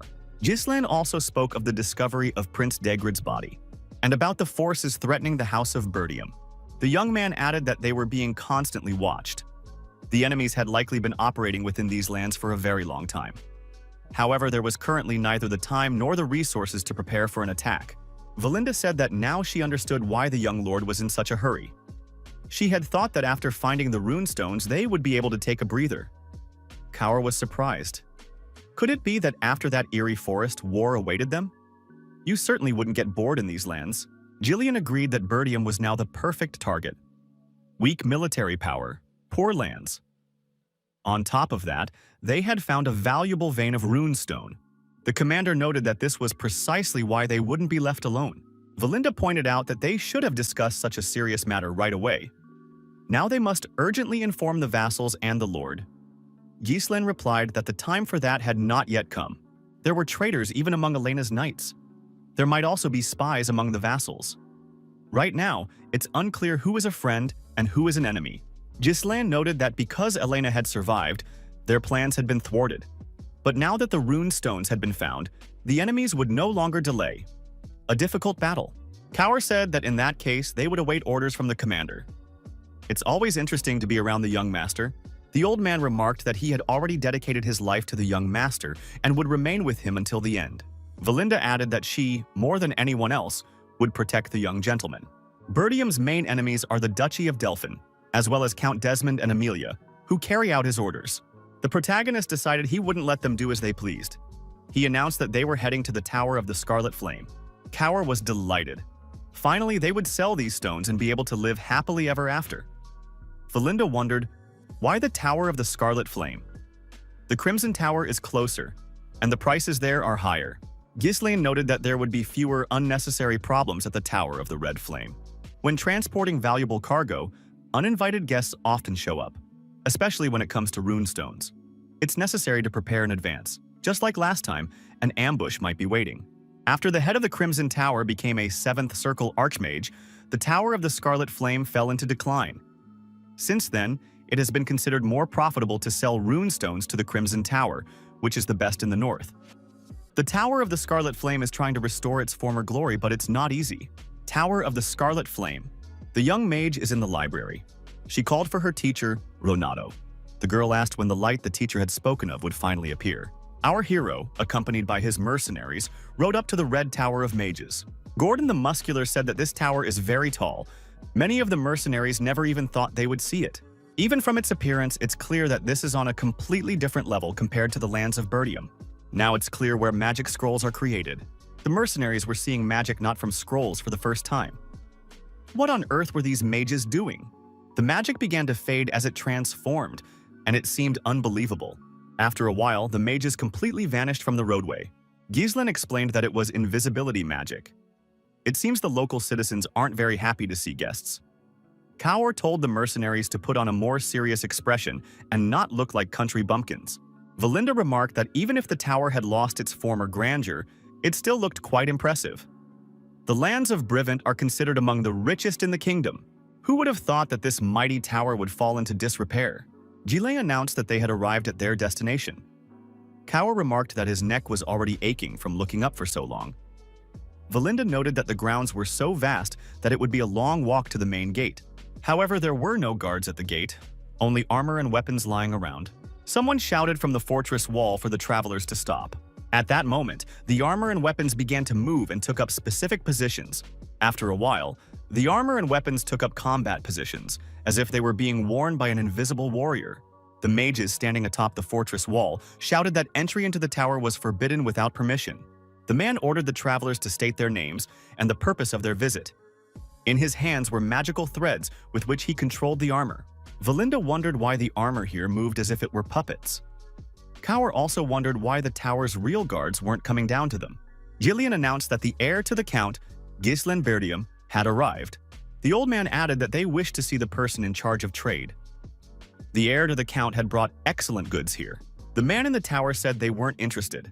Valinda was indignant. What does that mean? After all, they hadn't even seen what was being offered. The mage asked where Berdium could have brought anything interesting from. All one could expect from them were materials from low-level monsters for cheap potions. There was no point in wasting time on the likes of Berdium. The guards took up battle positions, and the man on top shouted for these travelers to get lost. Valinda was even more outraged. How dare this scoundrel call them beggars? They must let them through immediately. Jillian asked what the young gentleman would like them to do. Gislen showed him the crystal and said that if he was indeed a mage, he should understand perfectly well what it was. The mage saw that the young man was holding a rune stone in his hand. Could these travelers have brought all of this with them? In the tower, they apologized to our hero for failing to recognize such important guests. The man said his name was Sylvain, and that he was in charge of trade in the magical tower. What would the young man like? Our hero noticed that there was quite a lot of merchandise behind him. He needed someone who could see the deal through to the end, so he wanted to meet with the head of the tower in person. Sylvain replied that he would report the guest's arrival immediately, but they would have to wait a little while. He ordered his assistant to show the guest to the reception area. Valinda remarked that this is exactly what should have been done from the start. There was no need to insult their domain. Ghislaine looked around and asked what had happened here. Strange sounds could be heard. The escort replied that there was no need to worry. These were the usual sounds of magical research. The doors opened, and a mage entered the room accompanied by his assistants. The girl was lying on the floor at that moment. The mage repeated that she shouldn't even think about entering the laboratory, since he had already told her this several times. The young man remarked that this girl was merely taking up space in the lab, yet she didn't know how to use magic. She dared not ignore him, Alfoya, heir to the tower and master of the third circle. The assistants pointed out that the girl should be grateful that the great head of the Tower of the Red Flame had even allowed her to be there. The girl declared that she too had the right to use the lab, since she was also a mage. Alfoy declared that in that case, he would consider her a mage. Then she would easily be able to repel a simple attack with a defensive spell. The young man told the girl to demonstrate her magic, while he activated fire magic. Alfie activated Firebolt. It was first circle magic. The girl stretched her arm forward and cast a defensive spell. However, Ghislaine intervened in the conversation. The young man drew his sword and destroyed the fireball aimed at the girl. The protagonist was surprised. Did they really do things like this in the Tower of the Red Flame? In the council chamber, Hubert, the head of the Tower of the Crimson Flame, was informed that the runestones were running out. The chief mage was outraged. How had things come to this? If this continued, the gap with the Crimson Tower would only widen. Hubert reminded them that he had told them to stock up on runestones in advance. What on earth had the elders been doing all this time? One elder thought that when he had tried to arrange for supplies, they had put it off, saying there were more important matters. Another elder believed that all this time they had been spending money only on decorations and luxury items for socializing with the nobility.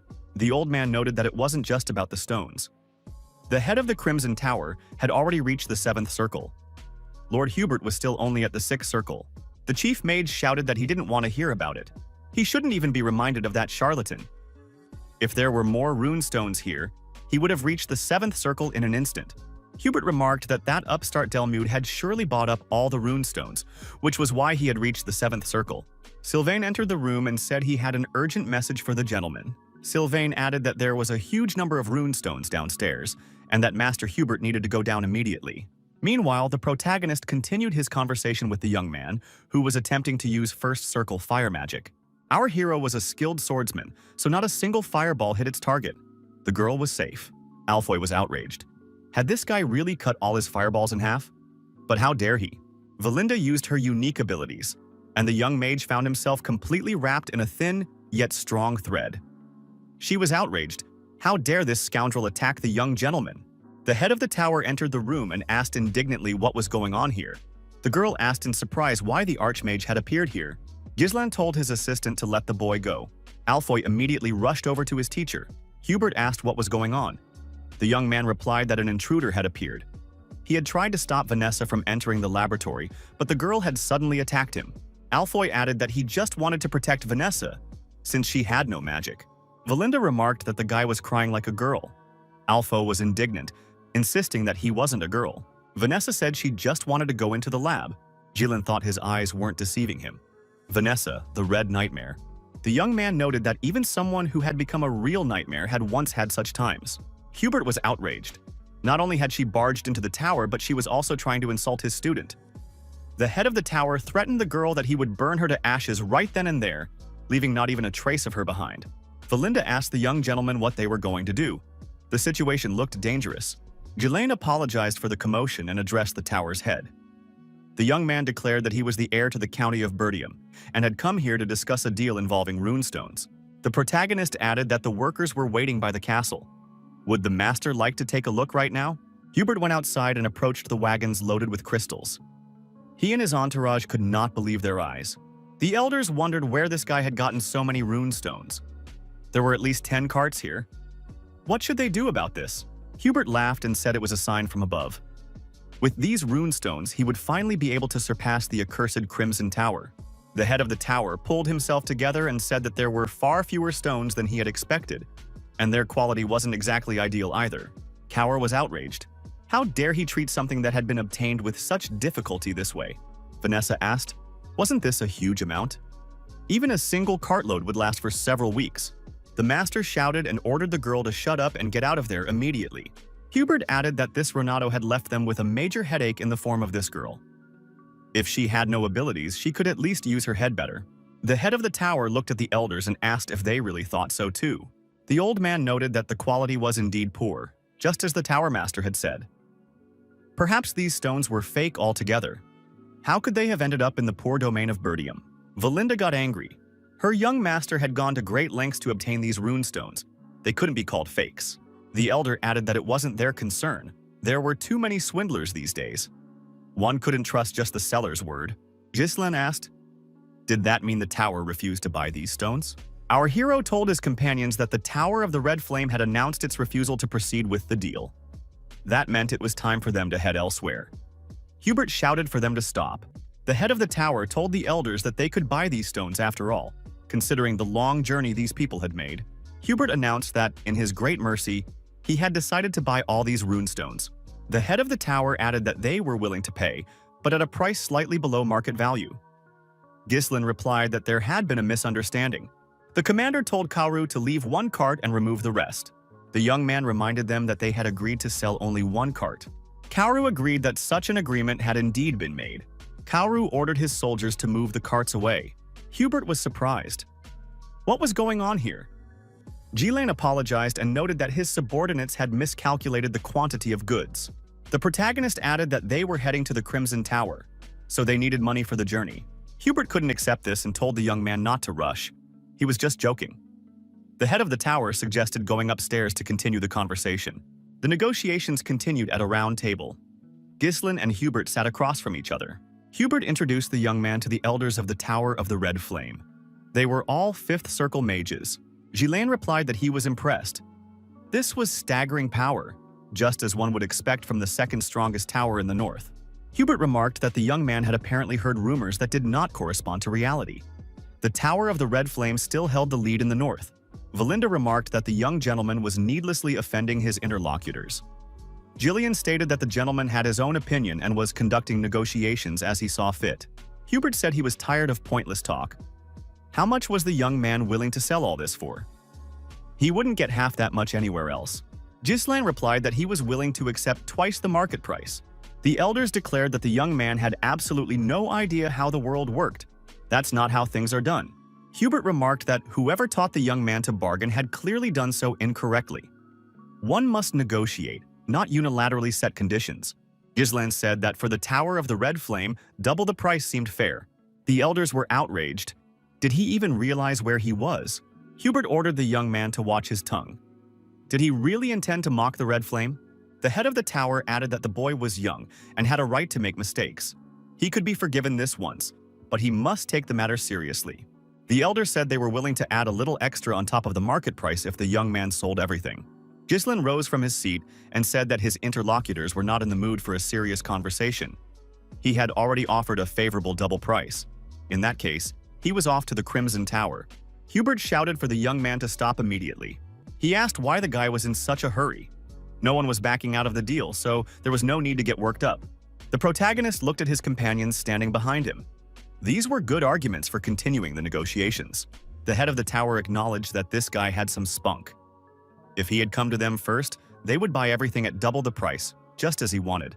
Jilin replied that he was willing to sell at double the price, but only one cart. The elder was surprised and the tower master was outraged. What was he talking about? He had to sell everything he'd brought. Jilin pointed out that if rumors spread about stones being bought at double the price, they could fetch triple that in the Crimson Tower. Why then sell everything here at double? Hubert grew angry again and said his patience was not unlimited. Jilin said goodbye and wished him a good evening. The head of the tower shouted again for the young man to stop. The chief mage agreed to buy everything at triple the price. Bertium sat back down in his chair and said that now they understood each other. A worthy decision had been made by the finest tower in the north. Hubert ordered the young man not to go anywhere. He would soon bring the necessary sum.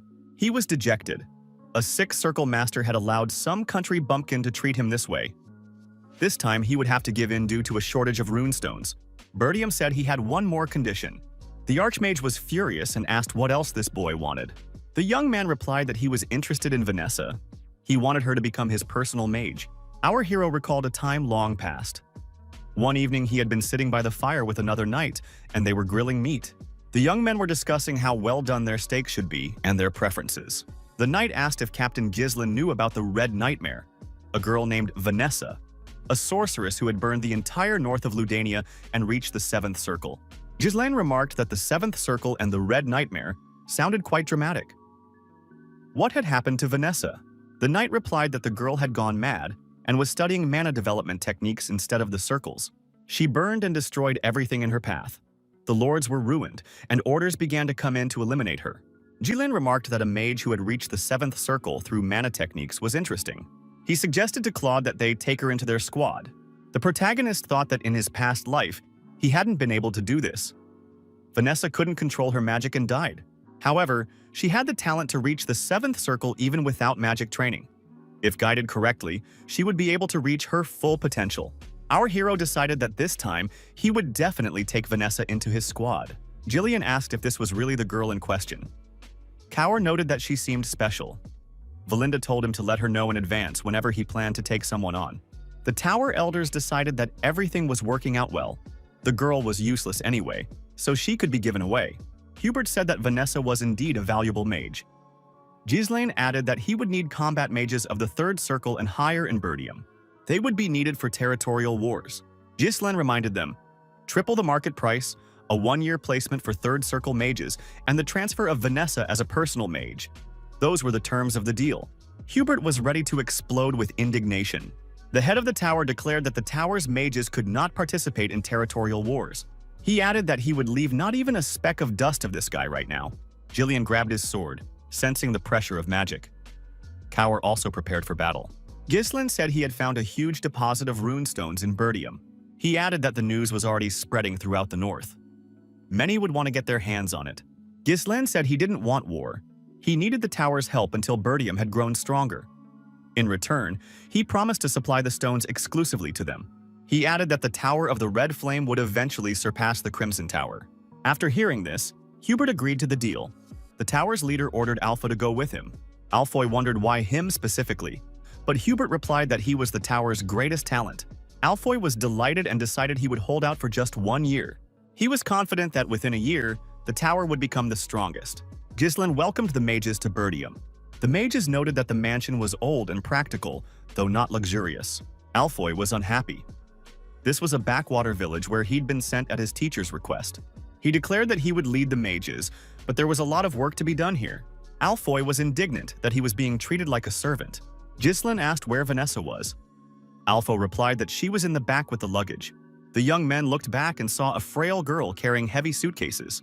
The girl stopped, curtsied, and greeted the young gentleman. Alfoy rudely said that Vanessa was keeping them waiting. Ghislain told the girl to leave the luggage and come over to him. Vanessa replied that she hadn't brought the rest of the luggage yet. Alfoy declared that this girl was not to be touched. In the tower, that was mostly what she had been doing. She couldn't use magic, so in that case, menial labor would suit her. Ghislaine got angry and threw the suitcase right at the mages, knocking them off their feet. The protagonist declared that Vanessa no longer belonged to the tower. Now she was his person. Alpha was no longer allowed to treat her that way. The young man added that he would turn a blind eye this time. But if it happened again, the culprit would pay with his life. Alfoy was outraged. How dare this bumpkin treat him, the heir to the flame and a third circle master, in such a manner? The mage added that even if he were facing a nobleman, this was too much. If he wanted to, he could instantly turn these lands into a sea of fire. He ordered his comrades to show the mage's pride. Ghislaine snapped his fingers and a multitude of armed mercenaries appeared around the mages. The protagonist reminded him that he had a contract. He had entered into a legal agreement with the head of the tower and received the right to command the mages for a year in exchange for a monopoly on the supply of runestones. Whose side would the head of the tower take if the contract were broken because of this guy's behavior? Our hero added that in Birdium, these mages were merely a backup source of living mana. If Alpha wanted respect, he had to earn it and do his job properly. The mage was outraged. How dare this guy call him a source of living mana? The commander told Gillian and Cower to give this guy a good talking to. Cower smiled and asked if these mages had lived well in the tower. Now he would teach them how to behave properly in these lands. Ghislaine told Vanessa that from now on, she was to obey no one's orders but his. She was now his personal mage. The girl blushed with embarrassment and lowered her head. Vanessa said that she didn't know how to use magic, just as Mr. Alpha had said. The protagonist told the girl to follow him. He would teach her how to use magic. Vanessa followed the young man into the training hall. Ghislaine asked the girl up to which circle she had studied magic. Vanessa replied, up to the 5th and only the theory. The young man said that was impressive.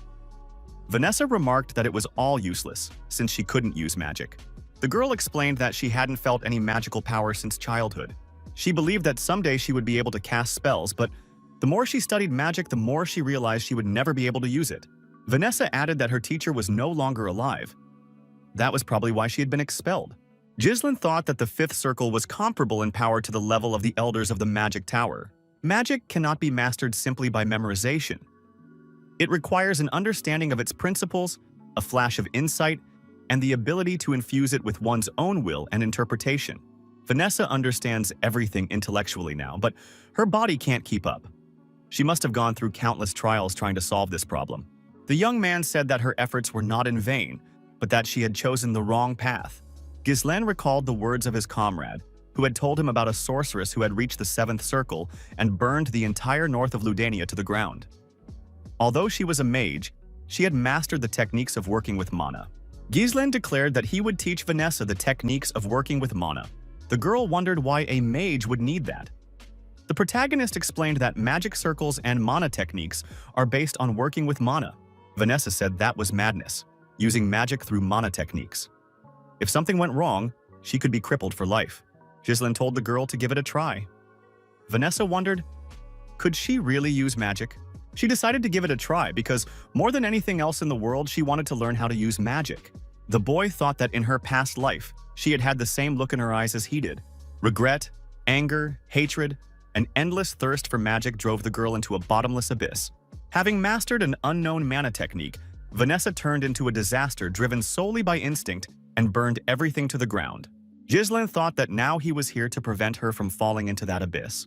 The training process began, and the young man began to channel his mana into the girl's body through her heart and circulatory system. Vanessa screamed that she was burning up. Ghislaine told her to shut her mouth. The mana streams were warping. He warned her that his mana was now entering her body, and she must not let that sensation slip away. Vanessa must feel this flow of mana. The mana spread throughout her body, circling the edges and rushing toward the center.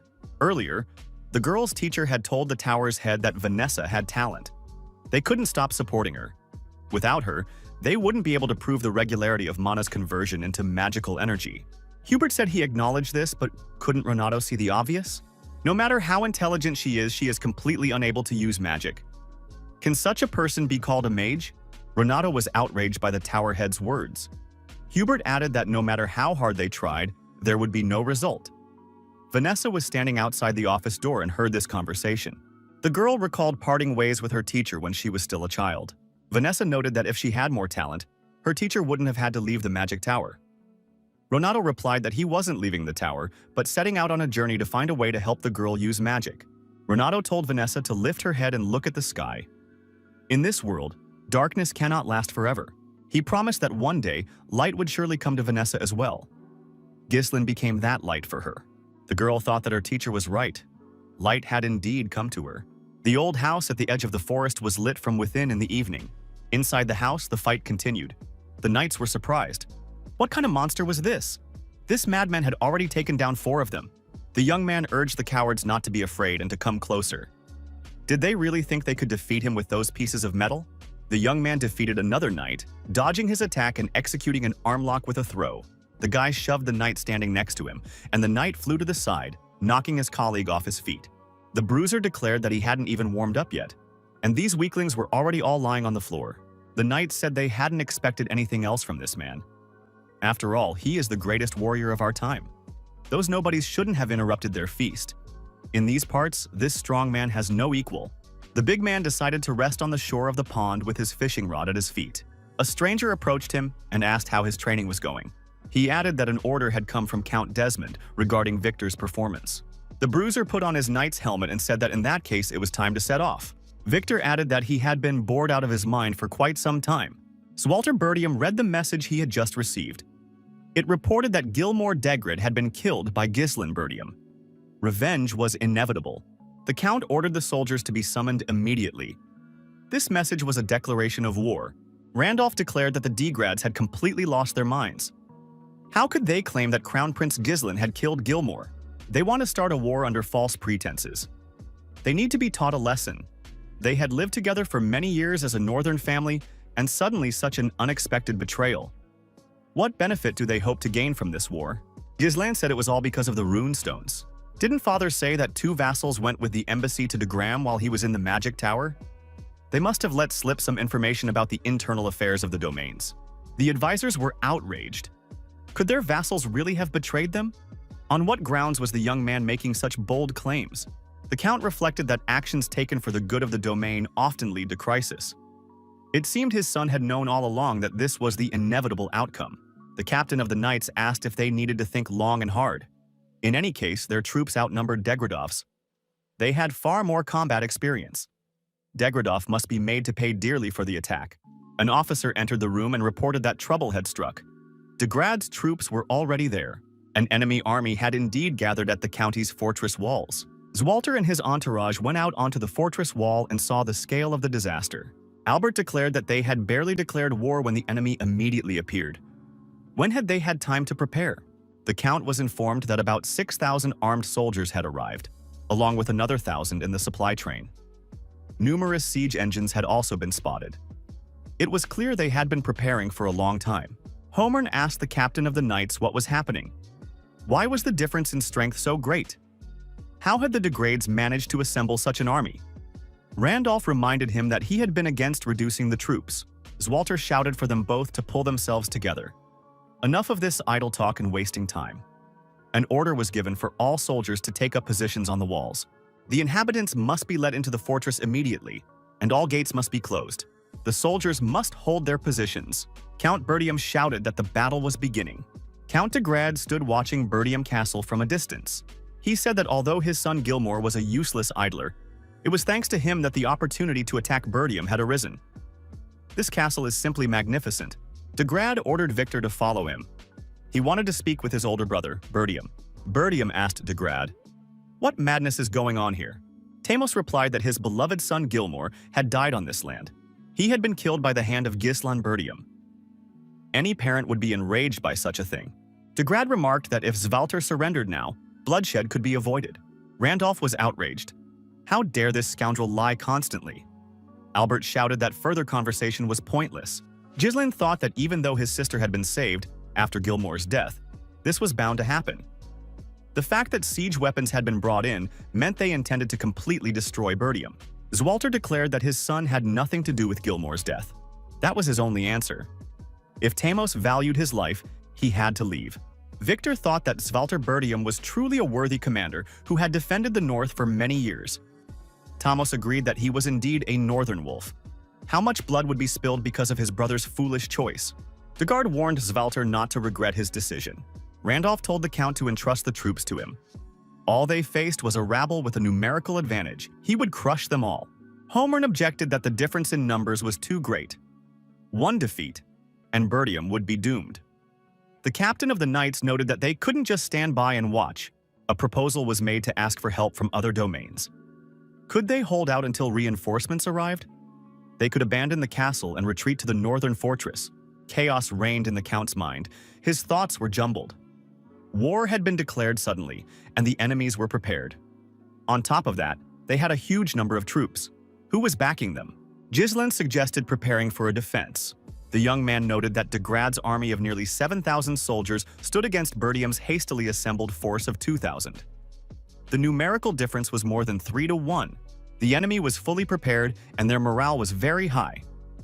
In about 2 weeks after the siege weapons were ready, a full-scale offensive would begin. The young man added that the best thing to do now was to request help and hold the castle's defenses. His father noted that this is usually the course of action, but right now he sees no way out of this situation. Ghislain told his father about the plan he had come up with. 2 weeks before the battle, the protagonist decided to do everything in his power to turn the tide. Our hero gathered a council and decided to discuss the situation with his closest associates. The young man announced that the war had indeed begun and that he was ready to explain his next steps. Before the offensive, they would attack the enemy's supply convoy. If they cut off supplies, it would be difficult for the Degrads to continue the war. Valinda noted that there were already many of Degrad's troops in front of the castle, and they were constantly on the lookout. The enemy would notice any movement. Kaur reported that, on the commander's orders, he had already stationed troops in the monster forest. They could hide there, so there was no need to worry about being detected. Gillian reported that they had distributed ponchos lined with Ent's Terror to the soldiers on the commander's orders. The dark material would be perfect for night operations. Ghislain said that a large army is easy to spot, but a small camouflaged unit would be difficult to detect. Ghislain noted that there is one problem. They don't know where the supply unit is located. Valinda will handle that. The mission is dangerous. She'll have to infiltrate the enemy camp, risking her life. However, Valinda should handle this with ease. The final step will be the decisive blow that will put an end to this war. This will be entrusted to Vanessa with her magical abilities. A few days later, the camp of Degrad's supply unit. Pablo, commander of Degrad's supply unit and a former vassal of Bertium, said that the war had finally begun. Soon, he would receive his lands. Pablo expressed satisfaction at having joined forces with Desmond. With such military support, he would easily secure a position in the rear. Pablo remarked that they could now say goodbye to Bertium. Part of those lands would belong to him. The horsemen rode out of the forest and found themselves at the edge of the supply camp. Ghislain, accompanied by mercenaries, rode up to the supply camp and said that the moment was perfect. Valinda remarked that it was extremely gloomy today. Kaur agreed. It was dark and they could see almost nothing. Ghislain remarked that it was perfect weather for a surprise attack. The commander ordered them to kill everyone. No prisoners were to be taken. The mercenaries rushed into the attack. The attack was quite unexpected. The enemy was caught off guard. The Knights of Degrad were surprised. Could this really be a surprise attack? But where were the sentries looking? The element of surprise played its part. Our hero's unit encountered virtually no resistance. Ghislain declared that from this moment on, the mercenaries must strictly follow the plan. No one from this unit was to escape. The knight said they had been attacked. Pablo drew his sword and declared that he could see it for himself. But what were the guards doing? Pablo was surprised. After all, they had 1,000 warriors on their side. They needed to put panic aside and destroy the attackers. The officer reported that about 70% of the soldiers had already been killed. Pablo said that the situation must be resolved, or else he would lose his head and his lands. The officer was struck on the back of the head. He lost his balance and began to fall to the ground. Pablo couldn't hold on and also fell to the ground. Valinda rode closer and said she was pleased to see familiar faces here. After all, this is Bertium's vassal, Pablo. Ghislain rode up to the traitor. Pablo was kneeling, his hands bound behind his back.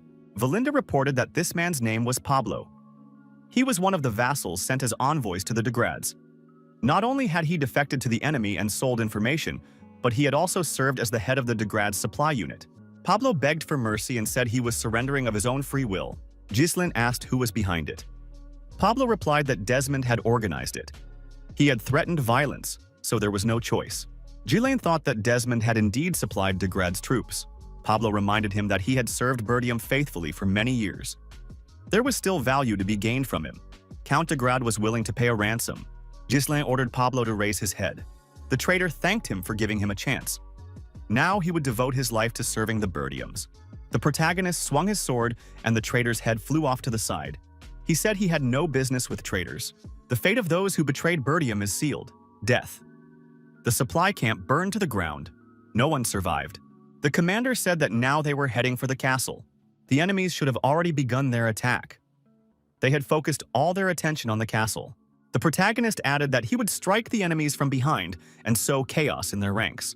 Ghislain said that Kaur and Valinda would head to the left wall while he would take the right. Jillian would be in charge of their base. They needed to use the element of surprise, but the old man would have to fight with a small force against an army of 1,000.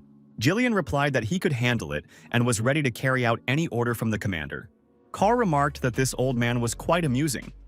Valinda asked the commander who would head for the gates. Ghislain replied that no one would head for the gates. He added that this war would be the starting point for a new chapter in Bertium's history. Count Bertium ordered everyone to prepare to repel the attack. Randolph ordered them to open fire and not let the enemy get close to the castle walls. However, the enemies had already begun scaling the wall using ladders. There were simply too many enemy soldiers. Zwalter ordered his warriors to attack the enemies who had climbed onto the fortress walls. Tamos de Gred declared that this was very exciting. It was clear at first glance that it was all over for the enemy. De Grad ordered the catapults to be readied for a second shot. There was no time to waste. Victor thought, could this really be the end of the Northern Wolf? He had hoped for a personal duel, but it probably wouldn't come to that. Zwalter, along with his warriors, repelled the attackers' assault.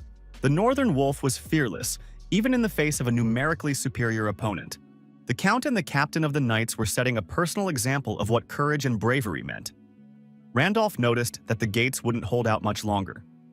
What would the leader order them to do? Zwalter ordered the gates not to be touched. They were only meant to protect the walls. The Count asked Scoven for news of reinforcements. The squad commander reported that all had refused. Each had their own reasons. Contact with the messengers sent to Count Lodges had been lost. Randolph was furious. How was it possible that no one had managed to come to their aid? The aide informed Count de Grad that they had bad news.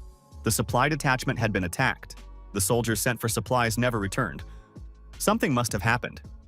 Degrid ordered them not to jump to conclusions. In any case, it was impossible. The Count was outraged. How could those rats from Bertium, stuck in the castle, know the location of the supply party? However, thick smoke was rising from where the supply unit was located. This smoke was no accident. Victor noted that there was still a sufficiently intelligent person left in Bertium, capable of devising a strategy. Tamos Degrid asked Victor what they should do. How could they continue the attack without supplies? Victor replied that they didn't need supplies, since they would capture the castle by the end of the day.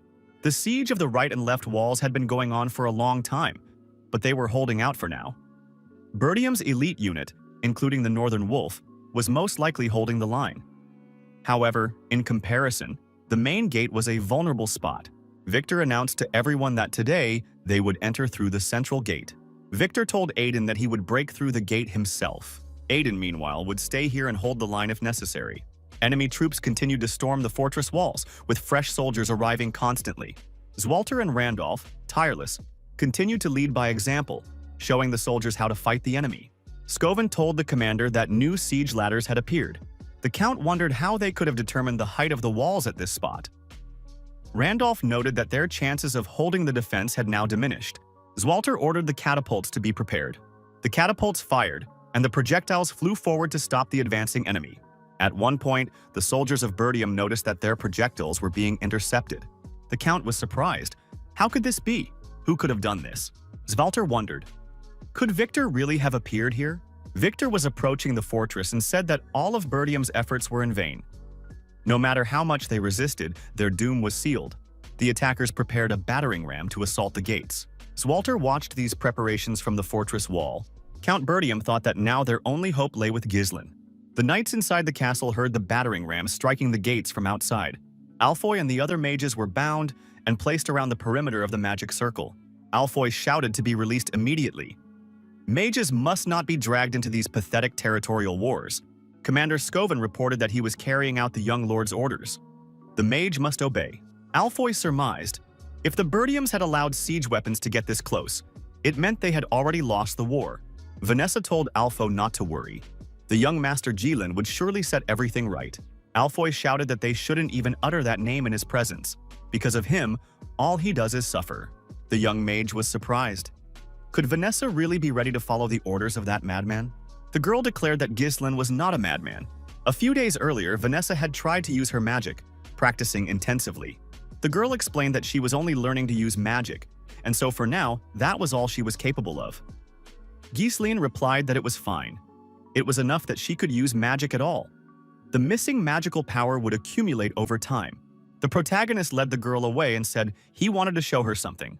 Runic stones were being buried in the ground. Vanessa wondered why the young gentleman was doing this. Alfoy asked why Ghislain was making the mages dig. After all, he had enough subordinates here. If the guy wanted to hide the rune stones, it would be better to take them outside the fortress. Gordon the Muscular told them to stop talking while they worked. Ghislain explained to the girl that he was making the necessary preparations.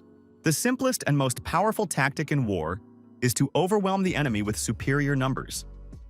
It would be impossible to withstand the onslaught of a superior enemy, and the gates would eventually fall. The young man added that there must be a way to win. Vanessa figured it all out and wondered if she could carry out such a difficult task. The magic transfer effect must be activated, said Jilin. He added that the girl would manage. Jilin, on his war horse, was approaching the fortress gates. The soldiers of Bertium watched the trembling gates. They needed to hold out until the signal arrived.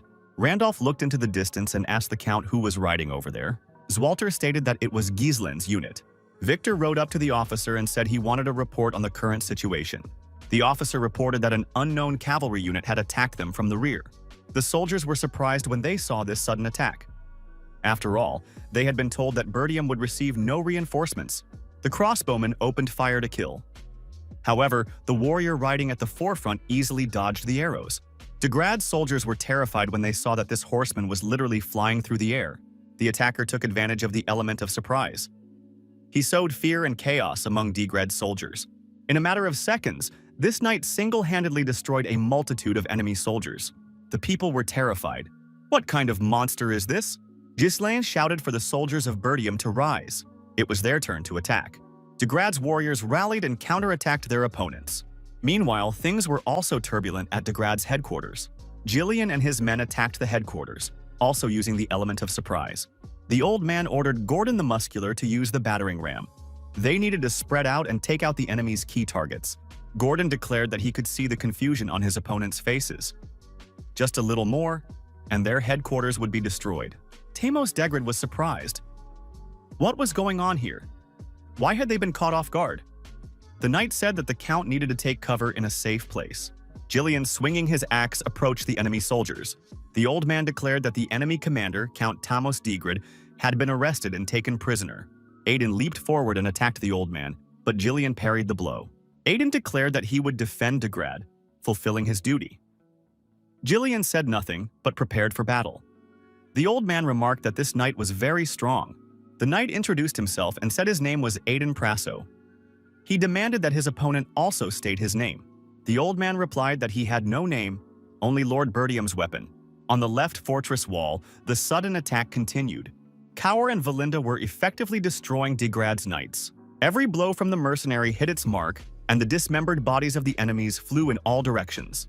Valinda demanded that this guy stop spraying blood everywhere. Kaur suggested that this old lady better dodge. He couldn't keep an eye on her all the time. Valinda flew into a rage. How dare he call her that woman? Things were also getting heated on the right fortress wall. Bertium's surprise attack had paid off. The soldiers couldn't hold back the onslaught and began to retreat. The commander ordered them to wipe out everyone. The enemy was in disarray. It was time to launch a full-scale offensive. The mercenaries rushed into battle, declaring that they were fighting for Commander Ghislain. All enemies must be destroyed. Degrada, the commander of the knights, was outraged. How dare the soldiers retreat? The commander ordered the spearmen to turn around and hold their formation. Jilin was galloping straight toward them on horseback. The horsemen said that the enemies could dodge and defend themselves as much as they wanted. The knight's horse slowed down in front of the enemy's spears. Then a bright flash erupted. The horse's neck was entangled in the spears, but the animal was unharmed. While the spearmen were distracted by the horse, the knight leaped upward and found himself above his opponent. Jilin descended and began slaying his enemies with his sword. The spearmen, despite their numerical superiority, suffered heavy losses. After a while, all of Degrad's soldiers in the vicinity were destroyed. Our hero saw enemies climbing up the siege tower. He had to prevent the assault. The condition of the walls was worse than he had anticipated. They could collapse even before a breach was made in the gate. The cavalry tried to hold back the onslaught, but the difference in numbers was too great. We cannot allow ourselves to be surrounded. The enemy commander ordered his men to stop this night. Now that the siege tower was in position, the walls would soon fall. They had to at least delay him. Gilan thought he needed to drive a wedge into the enemy ranks before the initiative was lost. Gislin engaged in hand-to-hand combat and began to break through toward the siege tower. The young man saw his goal and saw no obstacles. He advanced relentlessly, destroying enemies in his path. The crossbowman opened fire on our hero, trying to stop his advance toward the tower. However, the knight not only dodged the arrows but also continued to deal damage to the enemy with his sword. Every blow from Gislin hit its mark. The bloodied bodies of enemy warriors lay scattered around him. The crossbowman continued to fire, but to no avail. The hero was approaching the tower and was already almost at his destination. Gislan threw his spear at the tower. It pierced the support and became firmly lodged there. The protagonist used a thread of mana that was firmly tied to the spear. The young man took a running start, jumped upward, and pulled on the thread, thereby drawing himself closer to the siege tower. In less than a few seconds, Gilan found himself alongside the warriors at the top of the tower. Our hero landed on the tower and, without wasting any time, began clearing the area, swinging his sword and destroying enemies. He swung his sword and sliced through the tower's structure all the way to its base. Victor was surprised. Was this guy really trying to destroy the siege tower all by himself? Having completed his task, the guy stepped away from the tower. Victor asked the warrior how things were going with the gates. The knight replied that the gates were stronger than expected. Due to resistance from within, the assault was being delayed. They needed about 10 more minutes. Victor gave the warriors 5 minutes to break through the gates. He himself headed toward the commander, who was trying to destroy the tower. Suddenly, someone called out to Victor, calling him a tin can. The knight stopped and looked back. A horseman emerged from the smoke and asked where this guy was headed. Victor asked who this guy was. The horseman said his name was Kaur, and that he was the commander of the Cerberus mercenaries. Kaur spurred his horse and charged at Victor. Victor attacked the mercenary with his sword as he turned, but Kaur managed to dodge, and his horse was injured. The mercenary landed several blows with his blade, but the knight parried them with ease. Kaur continued to attack, but to no avail. In any case, the knight was forced to hold his ground. Kaur couldn't understand how this heavy knight managed to fend off all his attacks. Victor said he had encountered many such overconfident mercenaries. They all thought they were invincible. The knight counterattacked. Kaur lost his footing and was sent flying to the side, crashing to the ground. Victor said there was nothing easier than dealing with a beast that relied solely on instinct. The protagonist had previously told the mercenary that the enemies had a secret trump card, Victor. Gilan said that Victor was stronger than anyone Kaur had ever faced, except for himself. This warrior would force the enemy to throw all their forces into defending the walls, using their numerical superiority, and then deliver the decisive blow through the weakened gates. Everything was proceeding strictly according to the plan devised by Gislin Bertium. Gilan warned, if Victor moves away from the gate, the operation could fail. When that happened, Kaur would have to hold Victor back at any cost. Although Kaur had only a broken sword in his hand, he did not retreat and continued the fight. Jillian and Aiden continued to fight, wielding their weapons with intensity. The mercenaries tried to eliminate as many enemies as possible so as not to get in Lord Jillian's way. The old man thought he was tired of all this, since he didn't have time to linger here. Jillian noticed that his opponent's massive shield was deflecting attacks from all sides. It was impossible to pierce. It had been a long time since he'd faced such a tenacious opponent. The old man shouted that he couldn't waste any more time on this guy and landed another crushing blow on Aiden. Aiden Praso said it was useless. The blow was decent, but he wouldn't be able to pierce the shield. The knight counterattacked, but Jillian managed to dodge, and the opponent's sword flew past him. Although Jillian was unharmed, his horse suffered a dangerous wound. Aiden demanded that his opponent surrender, but the old man continued the fight. Jillian and Kaur continued the fight, even though both of them were now without horses. At some point, the gate couldn't withstand another battering ram strike and flew off its hinges. The passage into the fortress was open. Alfoy shouted that the gates had been breached. If Vanessa had drained all his magic, she should at least do something now. The girl declared that it was still too early and they needed to wait a little longer. Victor reported that the gate had been breached. All units were to immediately go on the offensive. The order was given to capture the castle using their numerical superiority. Victor ordered Count de Grad to be brought to him. He wanted to deal with their commander personally. Kaur raised his head and said that the enemy would not succeed. The mercenary warned that the knight had nowhere to run. Victor remarked that this guy, as the leader of the mercenaries, should be more selective about what he's willing to give his life for. Why is he asking for trouble again? Aiden informed the old man that the gates had already fallen. The Birdiums had lost. Jillian, leaning on his axe, stood up to his full height. The surprise attack had been effective in its own way, but the result remained the same. It had been a mistake to recruit some mercenaries into the key unit. No matter how good mercenaries might be, they cannot defeat trained knights. A true mercenary must know when to retreat.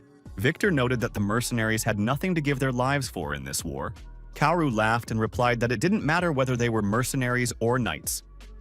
Jillian remarked that on the battlefield, only victory mattered. Kaoru and Jillian, without consulting each other, simultaneously charged at their opponents. Aiden swung his axe and said that the loser's excuses were worthless. The old man turned out to be not as weak as his opponent had assumed. He parried the knight's attack and forced him off balance. To stay on his horse, Aiden was forced to drop his weapon and was left with only his shield. The old man struck, and his opponent's horse was wounded. As a result of the fall, Aiden ended up on the ground. The knight was outraged. How dare a pathetic mercenary treat him this way? Jillian silently swung his axe at his opponent. The old man struck, and the axe crashed down on the knight's shield with crushing force. He declared that every defense has a weak spot. Jillian grabbed the sword protruding from his back and said that he had given his life to become His Highness's weapon. Jillian plunged his sword into his opponent and declared that he would bring victory to his lord. Kaoru, like a cat, pounced on the knight sitting on his horse. The mercenary knew that this guy was stronger than him and that he might die. But, following his commander's orders, he had to land at least one blow. Kaur recalled his conversation with the commander. He had asked how Ghislaine had done it, how the young man had dodged so deftly during their battle. Kaur asked Ghislaine to teach him too. The commander replied that it wasn't about the movements themselves. Anyone facing Kaur for the first time would think this guy was charging forward like a rabid beast, and they would surely underestimate him. That would be the opponent's first mistake. Kaur began to dodge the knight's blows, while trying to close the distance and engage in close combat. The knight landed a powerful blow, and the mercenary's broken sword flew high into the air. Victor declared that fools often jump to conclusions, believing they have nothing to lose. They don't even suspect that this decision will be their last. The knight pointed his blade at his opponent and said that now he would be destroyed. The commander taught that one must know how to hide one's true intentions. Kaur grabbed the knight by the arm, braced his foot, and used his opponent as a springboard. The mercenary leapt high into the air and caught the spinning, broken blade. Kaur wanted to land at least one blow. However, Victor managed to jump aside and his horse was struck. The horse fell to the ground, the knight leaped aside and the mercenary fell next to the horse. Victor thought that this was a very unexpected maneuver. The young man had managed to catch the deflected sword in midair. Even in an extremely disadvantageous position, he had created the conditions to turn the tide of the battle. Such a level of skill can only be achieved by being prepared to die. Victor looked at the mercenary lying nearby and thought that this guy wasn't just a mindless beast. The knight noted that this maneuver had impressed him. On the brink of death, people often surpass their limits. It was a pity he had missed. Finally, he had found a worthy opponent. Victor thrust his blade forward and asked if the guy had anything he wanted to say before he died. Kaoru said one word. "Take this." The knight was surprised. What did "take this" mean? The next moment, 3 darts flew toward Victor. He sensed it just in time, hearing a suspicious sound. Victor jumped aside, and the darts plunged into the ground in front of him. Valinda appeared above her opponents. The girl was swinging a hook tied to a rope. Valinda threw the hook toward the mercenary and caught him by the collar. Valinda immediately turned around and began riding away in the opposite direction, dragging Kaoru behind her. Victor stood there in astonishment. Did that guy really just say, "Take that"? Although the blow had silenced him, if it weren't for that woman, he would already be dead. Kaoru realized that this lady had nearly died because of him. Valinda said that one more word and she would throw him off the horse. Victor thought that this guy wasn't stupid enough to sacrifice himself for a single blow. So, all his actions up to this point had been worth risking his life for. The knight looked at de Grad's soldiers storming the fortress through the open gates. He began to suspect that there was some kind of conspiracy at play here. Enemy soldiers had broken into the castle and saw a girl standing there. It was Vanessa, a 5th circle mage. The girl was fully armed. Vanessa prepared to deliver the decisive blow. Victor realized that this guy had been trying to hold him back. Ghislaine had said that once the gates fell and the enemies closed in, Vanessa's magic could turn the tide in an instant. Vanessa wasn't sure if she could pull it off. Ghislaine had no doubt about it. Vanessa activated her spell and unleashed a fiery blast. The enemy warriors were engulfed in blazing flames. Then a powerful explosion rang out. The enemy at the epicenter was destroyed. Count Bertium and the others were stunned by what they saw. It was the first time they had witnessed anything like this. Ghislaine noted once again that everything was going exactly as planned. Degrad's soldiers, scattering in all directions, shouted that they were burning up and needed to be saved. The order was given to retreat and leave the enemy castle. Ghislaine and his mercenaries began pursuing the retreating enemies.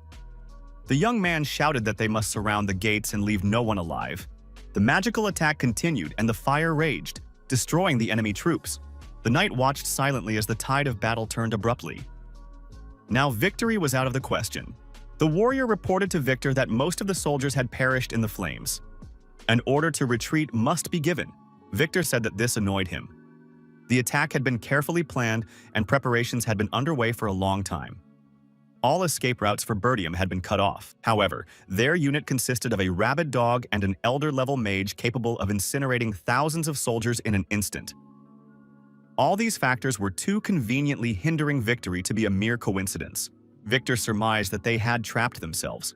The knight ordered the soldiers to withdraw. They were retreating temporarily. Victor stated that there was no forest here. As soon as they got out of the line of fire, they would be able to regroup at the main camp. The capture would take longer than planned, but there was nothing to be done about it. He ordered Aiden to be summoned immediately. At that moment, an old man appeared from the direction of the fire, carrying an axe on his shoulder. In his other hand, he held Aiden's knight's helmet. The helmet was bloodstained. The old man stopped and asked the knight if he was the commander of Degrad's army. Victor looked at the blood-stained helmet and realized that this was all that remained of Aiden. Jillian threw the helmet to the ground and said that this detachment and the main forces were finished. The old man pointed his axe at Victor and ordered the knight to surrender. Victor laughed and told the old man not to make him laugh. The knight warned that the war would not end there. He would personally destroy them all. His war was only just beginning. Count Bertium ordered his soldiers to open fire to kill. Degrad's troops had nowhere to run. No one was to escape. Ghislaine declared that this was the perfect chance to turn the tide in their favor. Valinda rode up to the commander and asked if he was wounded. The young man replied that he was fine. The girl pointed to the passenger and explained that they had wounded among them. Kaur gave a thumbs up, indicating that he was fine too. Valinda remarked that if she had been even a second late, it would have ended very badly. When they first heard the commander's plan, they thought he was crazy. Ghislaine noted that the plan had worked. The girl promised she wouldn't get involved in anything like that again. All the runestones they had collected scattered after a single shot. Vanessa definitely deserved praise for a job well done. Ghislaine asked where the old man was now. Valinda remembered Jillian and grew frightened. She hadn't heard from him in a long time. The commander put on his mask, jumped onto his horse, and rushed forward. They had to save Gillian immediately. The old man and the knight continued their confrontation. Sparks from the clash of weapons flew in all directions. Victor was pressing his opponent, and Jillian was forced to focus more on defense. He noted that this knight was quite strong. During another incredible lunge, the knight wounded his opponent. The old man's shoulder began to bleed. The old man thought that this guy was insanely strong and fast, and his defense was top-notch. At this rate, he wouldn't last long. The knight called his opponent a dirty mercenary. Did he really think he could get away with anything? Victor swung fiercely and struck, but Jillian thrust his axe forward and blocked the attack. The knight spun around sharply and slashed with his sword. The axe flew out of the old man's hands and flew off to the side. The knight said his opponent had crossed the line. Victor lunged forward, and his sword pierced right through Gillian's body. Blood spurted in all directions. The knight sensed that his opponent had twisted his blade to protect his vital organs. The attacker realized that his victory over Aiden had not been mere luck. Only he could withstand such blows. It had been very foolish to expend all his strength on Aiden and then come here. Victor said that now his opponent would die. The knight heard the suspicious sound again and, out of the corner of his eye, saw a blade flying toward him. There was no time to think. The knight pushed the old man away and leaped in the opposite direction himself. The blade flew between them, plunging into the ground nearby. Victor was outraged. Who else could it be? He turned around and saw a man standing nearby. The knight recognized the man. It was that very commander. Gislan pulled Gillian's axe out of the ground. The protagonist strode confidently toward his formidable opponent. Victor saw the black armor, felt the core activate, and realized that his opponent was no pushover. Gislan lunged forward and attacked the knight. Victor managed to raise his sword in time to parry the blow. The opponents were evenly matched. There was no sign of fatigue in their movements. The opponents took turns attacking each other, using their skills and innate strength. Neither of them showed a clear advantage. Their strength was roughly equal. Victor noted that this guy's movements were unpredictable. All it took was a slight lapse in defense, and you could lose in an instant. Did the Birdiums really have such a strong fighter? The protagonist told his opponent that he knew who he was dealing with. Our hero knew this man's strength and strategy. He even knew who was backing him. The man pulling the strings from the shadows was no secret to the protagonist. Victor thought, had he fallen into yet another trap? The knight shouted that it wasn't true and charged into the attack himself. There was no way they knew about this secret operation in Birdium. Victor was a little nervous, so his movements became erratic. Ghislaine felt confident. The old man's axe in his hands was a fearsome weapon. Victor believed he was Count Desmond's hidden trump card. He shouted that he wouldn't fall for this cheap trick. The protagonist was more level-headed. He managed to overcome his opponent's resistance and came out on top. The young man swung the axe once more. Victor's blood-stained helmet flew off his head and fell to the ground. The exhausted knight dropped to one knee. His head was bleeding. Victor looked at his opponent in surprise. Where on earth had this guy come from? The protagonist slowly made his way toward his opponent. Our hero grabbed his sword, which was sticking out of the ground. He said that the axe wasn't bad, but the sword suited him better. Victor asked who this guy was. The knight's opponent removed his mask and said he was the heir to the title of Count of Birdium. The young man revealed his face and gave his name, Gislan Birdium. Victor said that he was the greatest knight of the north. How could he have been defeated by some mercenary? Gislan replied that now the knight realized who was truly the strongest in the north. The knight stood up and said he wouldn't ask how this young man had come up with such a trap. In war, it's natural to use every chance to win. Victor grabbed the blade with both hands and prepared for a decisive battle. He said that in any fight, the result is what matters. Gislan assumed a fighting stance and said he agreed with Victor. The protagonist's father, friends, and comrades watched the impending battle with bated breath. Gislan lunged forward and attacked the knight. Victor easily blocked the attack. Then Victor counterattacked. Gislan took a step back, and his opponent's attack faltered. The young man leaped upward, pushed off his opponent's hands with his foot, and rose even higher. Taking advantage of the situation, our hero kicked Victor in the face. Victor was momentarily disoriented. Blood began to flow from his nose. The knight struck, but the protagonist was prepared for this attack and dodged it with ease. The opponents paused for a second to regroup, after which the battle continued. Victor moved forward again, swinging his sword, while Gislan took a few steps back. The onlookers heard the clang of metal as the opponent's swords clashed. Sparks flew in all directions. The opponent's speed increased significantly, and the second phase of the confrontation began. Having studied each other's skills, each tried to use the knowledge they had gained. The warriors closed the distance between them to within arm's reach. Their blades plunged into the ground. Gislan pushed his opponent away and attacked him.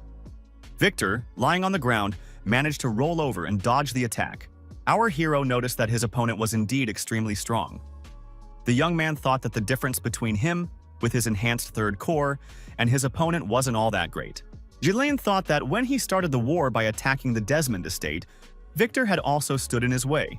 Our hero was fixated on his grievance at the time. Gislan swung his sword and landed a precise blow. Victor was wounded and began to bleed out. The protagonist knew he was winning. The young man had strived persistently for this. Before, he had been fixated on his grievance and had wasted too much time. Because of people like Victor, Birdium was doomed. That day, Gislan made a decision. Those who targeted his family deserved nothing but death. Victor charged forward again. Gislan made a lightning-fast lunge forward and also attacked his opponent, piercing his body right through.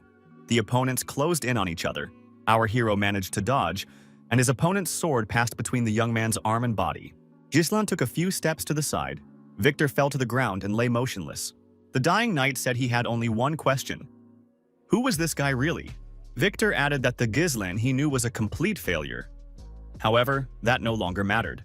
Victor said he had enjoyed fighting Gislan Birdium. The knight was greeted with honors by the commander and Gillian, who were approaching the fortress. Ghislaine was supporting the old man. Among those greeting them was the Count with his subjects. Valinda and Kaur were also present. Ghislaine noted that everyone was safe and sound. The soldiers greeted the young lord. The mercenaries remarked that they had never fought like that before. But what kind of magic was that? It even gave them goosebumps. The young man thanked everyone for standing by his side. "You're all simply wonderful." Kaur asked why the old man, having received only a small scratch, was already clinging to the captain. Gillian replied that he was fine. Valinda shouted that he was definitely not fine. Blood was gushing from him, and there was no need to act like a tough guy. Ghislaine asked his assistant where Vanessa was now. The sorceress had completely exhausted her powers. Fergus had hidden her within the estate's walls, and now the girl was safe. The captain of the knights told the young man that he had done a great job. It was simply incredible. One wouldn't expect anything less from the heir to Birdium. Ghislaine said that Randolph had also done well. Ghislaine looked at his father and said that he had fought bravely. Zwalter gave his son a tight hug. His father admitted that when he first heard the plan, he thought it was crazy. However, the young man had brought that plan to life. It was incredible. Ghislaine said that everything had worked out only because his father had managed to hold the wall. The Count declared that the credit belonged entirely to his son. Zwalter raised the young man's hand high, and everyone shouted that it was a victory. Ghislaine looked at the faces of the rejoicing warriors and mercenaries and said that this was indeed a true victory. That was the reason Ghislaine Birdium had returned. However, the young man realized that the war was not yet over. Randolph asked his brother what he planned to do. He personally wanted to inspect the soldiers. The Count told Ghislaine to recall his men as well. They still had much to do, so rest was necessary while they had the chance. Ghislaine declared that they had no time for that. They needed to secure Count de Grad's surrender as soon as possible. Zwalter said that in that case, they would continue tomorrow morning. The young man remarked that tomorrow would be too late. He was heading to the Count right now with the mercenaries, so he wanted to receive his father's authorization as a representative. The Count pointed out that the battle had only just ended. Ghislaine and his mercenaries were exhausted. There was no need to rush. Ghislaine declared that the war was not yet over. Count de Grad had declared war to destroy the Alliance and seize these lands. They couldn't give him time to devise a new plan or prepare for another attack. They must strike as soon as possible and demand compensation on their own terms, so that no one else would dare even think of crossing the Birdium's path. Zwalter assumed that his son had fully savored this victory, yet he was already eager to return to battle. His father said the young man could do as he saw fit. It really was time to put an end to all this. Zwalter noted that Count de Grad had once been their ally and was a nobleman who had sworn allegiance to the crown. Therefore, caution was necessary. The protagonist asked Karu and the assistant if they were able to go. The mercenary replied that he had only a few scratches. Ghislaine said that in that case, they would set out immediately. Their route lies within Count de Grad's domain. Degrade Castle. Tamos was baffled. How could this have happened? The Count said he had agreed to this because Desmond was considered the strongest. However, he had lost to that loser from Birdium. It was simply unbelievable. The aide told his lordship to calm down and take a few deep breaths. The Count cursed and said that such a situation was not conducive to a calm state of mind. Tamos Degrid ordered documents to be prepared for surrender negotiations. Everything must also be arranged to compensate for the damages. De Grad added that this Birdium guy is all about tradition and honor, so we can be sure he'll agree to negotiate. They need money, so we should give them the necessary sum and get out of this situation without any consequences. After that, we can pin everything on Count Desmond. The assistant stated that they had already spent all their savings on this war. Where would they get the money to pay for the damages? The Count was outraged. How had this fool managed his duties up to this point? We must take and squeeze every last resource from the peasants. Tamos asked if the assistant's heart ached, because he was one of them himself. Who was more important to him, the Count or the peasants? De Grad struck the assistant and asked how he dared disobey his master. They needed to hurry. The assistant thought that the Count was using force to keep the entire estate under his control, but he could no longer tolerate this tyranny. A knight rushed into the room and said he had bad news. Birdium's troops were already at the castle walls. Count de Grad thought that Birdium had arrived suspiciously quickly. What kind of atmosphere now reigned in his study? The lord of the castle decided that everything must go his way. He would be able to come to an agreement with Zwalter Birdium. However, it was not Zwalter who entered the room, but his son. The young hero was accompanied by his closest allies. Ghislaine asked, Has Count Thomas de Grad already prepared for negotiations? The Count was surprised. Where was Zvalter? Why was his son here instead of him? The young man replied that his father was currently busy reclaiming territories. He had come here as Count Bertium's representative. Our hero ordered the mercenaries to seize de Grad. A few hours before this event, Ghislain and his squad had left the castle of the county of Bertium. Cower said that this de Grad turned out to be quite a nimble fellow. How could a lord abandon his men and escape so quickly? Gordon the Muscular apologized for letting de Grad slip away. Cower clarified that it was the old man who had let him slip away, not him. Gordon had done his job properly. Ghislain thought that next time he should make a bet with Gillian instead, Cower remarked. Did negotiating with the fugitive mean the commander had decided to spare his life? But why? Ghislain replied that everyone understood perfectly well. De Grad was a worthless fool trying to seize other people's lands. However, he had a legitimate reason. His heir had died. If they started demanding too much from him, they might end up looking like fools themselves. De Grad would surely want to haggle a bit and leave everything as it was. Cower asked why they shouldn't just take over their territories and wipe everyone out. What's the point of these negotiations?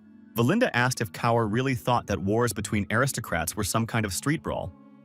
Cower replied that all people are the same. After all, they had been attacked. So why worry about saving face? Ghislain told Cower not to worry. If his father had been leading the negotiations, that's exactly what he would have done. The young man added that he intended to do things differently. He wanted to declare de Grade's lands his own territory. Now, in Degrad's office, the protagonist asked if the Count was ready to discuss surrender. Our hero ordered his aides to seize the invader and drag him along. The mercenaries grabbed the outraged Count by the arms. Thomas tried to resist. De Grad shouted, "What are they doing? How dare these scoundrels lay a hand on him?" The mercenaries forced the Count to his knees before their commander. Valinda asked if the gentleman was sure this was the right course of action. De Grad declared that he had sworn allegiance to the kingdom. How dare they treat a subject of the king this way? They must show respect. Ghislain pointed his blade at the Count's head and said that he was a traitor.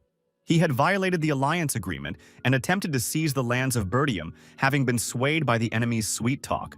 The young man remarked that only destruction awaits those who lay claim to Bertium. De Grad said in a frightened voice that this could not be. Did this young man really want to destroy him?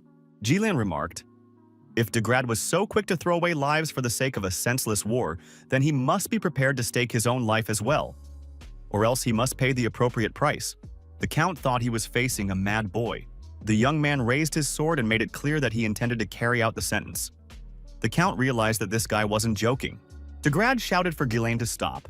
The frightened old man asked, surely he just needed to pay the appropriate price? He was ready to give up his own lands? Ghislain pointed out that to inherit the estate, one must be a member of the family or a legitimate heir. Otherwise, it would violate the laws of inheritance. As a count, De Grad knew he couldn't trade away his lands like ordinary goods. Thomas said he would settle the matter. There was no need to worry. De Grad added that he would declare the young man his distant relative. They would forge the necessary documents. All that would remain was to accept them. De Grad shouted for his assistant to bring paper and a quill immediately. De Grad added that he would also pay for the damages. He might not have the exact amount on hand, but he would collect the tribute and pay everything off. He just needed a little time. The Count burst into tears and said he was begging for mercy. Ghislain replied that he was willing to give the traitor one chance. The young man led the Count out of the castle and brought him before the peasants. The locals didn't understand what was going on. After all, this was their lord. De Grade asked the young lord why he was doing this in front of the common people. Ghislain told the Count to watch his tongue. After all, he was now standing before the very people on whom his life depended. Our hero addressed the people of De Grad. The young man introduced himself and said that he was the heir to the lands of Bertium.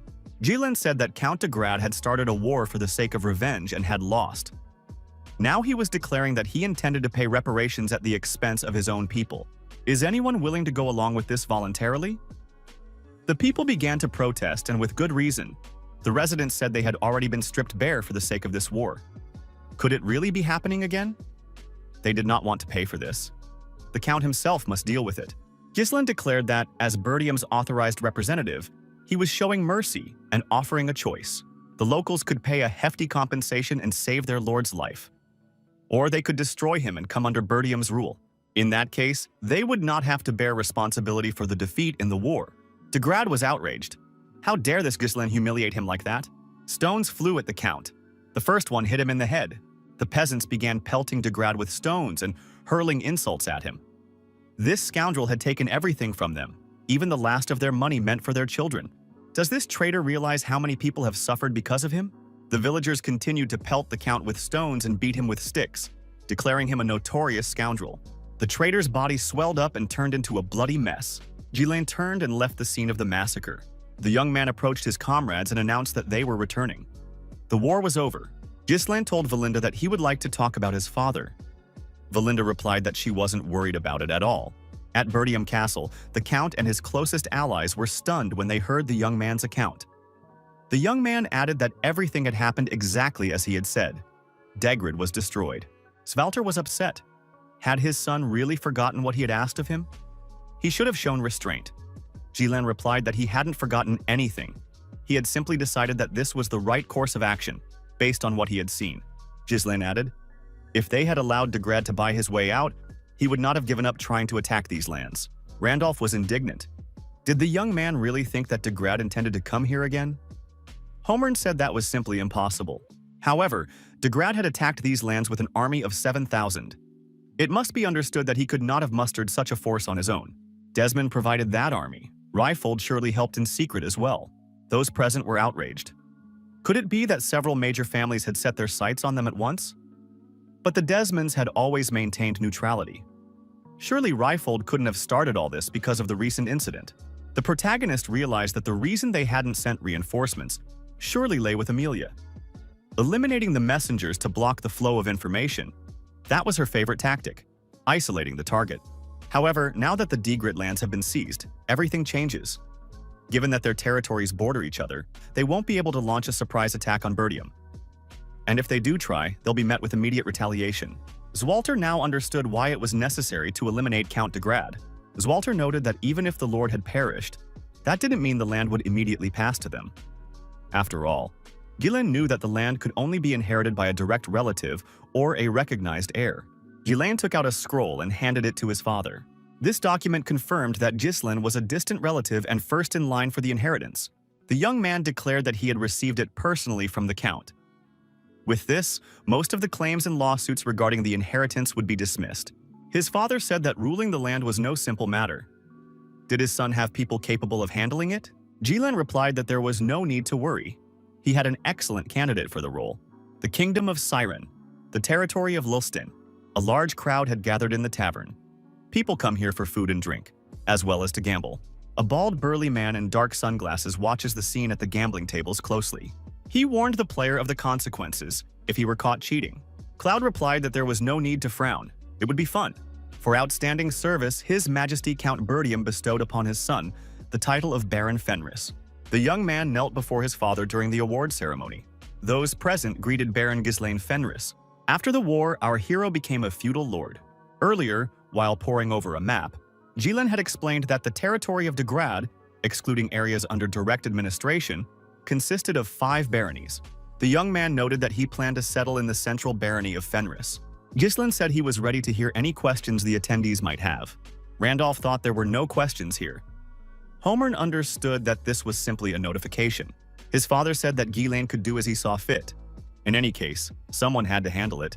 Svalter noted that the war had severely depleted their treasury. Ghislain said they couldn't count on the rune stones. They had all been blown up at the castle gates. However, there was no need to worry. He would quickly make new ones. Gillian congratulated the young lord on his new title. Valinda invited them to join the meal. Kaur remarked that the commander's fortunes had taken a turn for the better. Valinda said that Ghislain had become that way only thanks to her upbringing. Kaur remarked that now he understood why the commander was so spoiled. The girl said that the young gentleman had become a feudal lord, and that was wonderful. Elena entered the room and greeted her little brother. Elena asked, "Is this really the little brother I know standing before me? Maybe I should call him Lord Feudal Lord now?" Rachel and Ghislain also greeted each other. The young man told the old man that his daughter had already recovered. Gillian thanked the young master once again. The commander thanked the mercenaries for fighting in this war. The young man noted that he was now the feudal lord of Fenris and would be stationed there, not in Bertium. The young man added that he wanted to hire those present not as mercenaries, but as his personal guard. Gordon the Muscular was surprised. Could they really become regular troops? The young man added that he planned to knight everyone present. The commander said that the mercenaries' valor in the past war was worthy of knighthood. They had earned it. Valinda pointed out that a project of this scale would require a huge investment. The protagonist replied that, in that case, they would have to earn a lot of money. The commander asked how Jillian was feeling. The old man replied that he was fine. The young man declared that the old man should go with the others to Fenris first. He, on the other hand, needed to stop by somewhere. After the war, security left much to be desired. Jillian needed to take care of that first, while the commander was away. The protagonist noted that Jillian is one of the people he trusts the most. That is precisely why the old man is being given this assignment. Gislen said that Valinda and Kaur would go with him. The girl asked where they were headed. The commander replied that they were going to the lands of Austin in the kingdom of Siron. Valinda asked if that wasn't the place famous for gambling. Kaur suggested that they were going there to have some fun. Vanessa said she wanted to try it once. Alfoy was surprised and asked what she meant by try. The girl explained, if she absorbed Lord Alfoy's magic, as she had done last time, she would be able to cast all the spells that currently existed only in theory. Vanessa reminded him that Alfoy's role was to be a source of magic. After all, that was what the young master had ordered. The door to the room swung open, and Ghislaine appeared in the doorway. He noticed that these mages were quite energetic. Alfoy shouted for Ghislaine to do something. This girl was trying to drain all his magic. The protagonist asked how Vanessa was feeling. Our hero noted that even if the girl was nervous in her first real battle, she still did a great job. Alfoy got upset. Did no one even notice him? Ghislaine said that this guy had also done a great job and handled his role well. Alfoy got angry and declared that once they returned to the magic tower, he would show everyone what he was capable of. Ghislaine warned that Alpha was coming with them.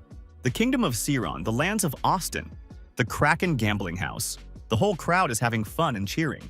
Kaur said he hadn't been here in a long time. The atmosphere here is magnificent, and the scent is alluring. Alpha was surprised. Weren't they supposed to be heading to the magic tower? Ghislaine left the money and told Kaur and Alpha to have fun, and that he would call for them if they were needed. Alfoy looked at the bag of money and asked how they were supposed to have fun with that kind of sum. The mercenary said that this guy only knew magic, but didn't know anything about real life. This was exactly the kind of place where money was made. Valinda suggested that the young gentleman just wanted to play a little here. Now no one would judge him for a little gambling. Ghislaine replied that that wasn't the point. He added that he was looking for someone to appoint as the estate manager. He had his own reasons for being at the gambling house. They needed to take this young man away before he lost his head. Valinda was surprised. Could the young gentleman really be planning to entrust the management of the estate to a card player? Ghislaine replied that he had his reasons. He told the girl not to worry. This guy was quite capable. Ghislaine and Valinda heard a loud cry. Someone shouted that Claude had finally been caught. The young people looked around. Armed men pinned the young man down and pressed him against the table. One of them said he now understood how Claude had been winning all along. Caught cheating. Now he had only himself to blame. They needed to break his hand so he couldn't cheat anymore. The bald thug in dark glasses reminded him that he had warned Claude. Cheating was not allowed. How dare Claude swap out the dice for weighted ones? You can't cheat with fake dice. The thug crushed the fake dice and said that Claude had come up with a clever scheme. The young man replied that he didn't understand what they were talking about. He had never made or swapped any dice. The bruiser replied that Claude wouldn't understand this, and that he shouldn't take it to heart. The bald man added that they wouldn't understand each other anyway. The thug told Crank to do his job. The armed man swung his blade. A voice from behind him said that an interesting game was about to begin. Could he join in? Claude opened his eyes slightly and looked in that direction. Ghislaine put his sword in the way and prevented the blow. Claude's hand was unharmed. The bald thug was surprised by who this guy was. The protagonist introduced himself and said his name was Ghislaine, and he was from the kingdom of Ludania. Baron Ghislaine Fenris. The thug realized he was facing a foreign nobleman. Crank got angry and swung his sword at our hero. Ghislaine made it clear that he wasn't going to stand by and do nothing. Ghislaine pressed his sword against Crank's throat. Valinda drew a dagger and pointed it at the other armed man. The bald man told Crank to calm down. The bouncer welcomed the noble guest from the neighboring country to the Kraken gambling house and asked him not to cause a disturbance. The bald man ordered his men to hide their weapons. Ghislaine told Valinda to calm down as well. The bouncer asked what had brought such a noble person to this humble establishment. Our hero replied that he was looking for a certain man and that he was here. Ghislain added that Claude should get up. He had come for him. At another table, the game continued. The dice rolled A3. Alfoy won 1,000 points. It was a complete victory. The players regretted losing to a newcomer. Why was this stranger so lucky? Kaur was surprised and asked how much the young man had won. Alfo turned out to be quite a talented player. The mage thought that in such a short time, he had earned several times more than he could make in a whole day selling magic scrolls. Alfoy clutched his heart. He couldn't remember the last time he'd been so nervous. Kaur looked over at the commotion coming from another table. Valinda was indignant. Could this really be the player the young gentleman was looking for? The bald man said it was impossible. This scoundrel must answer for using deception in a sacred gambling house instead of playing fair. Claude dropped to his knees and asked Baron Fenris for forgiveness. The young man said that he had lost the precious money the Baron had entrusted to him here because of cheating. All the dice here are under their control. Items are thoroughly checked at the entrance to prevent cheating devices from getting in. Isn't it strange that the rigged dice appeared just as he placed a large bet? Valinda was surprised. What nonsense was this guy talking about? Had this con artist even seen the young gentleman to be able to deceive him like that? Ghislain stopped his companion and asked the bald man what he was talking about. The bald man thought that Claude was a notorious scoundrel. Now it was clear where he'd gotten that money. The man lit his pipe and said that Claude couldn't be trusted. All swindlers were like that. The bald man added that, in any case, this gambling house belonged to Baron Austin. Even if he were a nobleman, such boisterous behavior could lead to a diplomatic conflict. Lycée suggested they forget about what had happened and quietly go their separate ways. Ghislain replied that this would be difficult to do, since he had, in fact, been robbed. The protagonist suggested not to be so gloomy. Everyone needs Claude, so they could try to find a compromise. The young man suggested that the thug play a game with him. If he won, he would take Claude and all the money Claude had previously won. If he lost, he would stake his title and his entire fortune. Valinda was surprised that the young gentleman could say such a thing. Claude thanked the Baron for his support and asked who he was. Ghislain replied that he was the one Claude needed. The bald man said he hadn't seen such a desperate nobleman in a long time. If he had come to the gambling house, then, of course, he should play. Those present took an interest in the game at this table, for there was a large stake at play. Some visiting noblemen had challenged the boss. There would be no chance of boredom today. The rules were simple. The winner was whoever rolled the lowest number. The game continued until a winner emerged. There were no ties.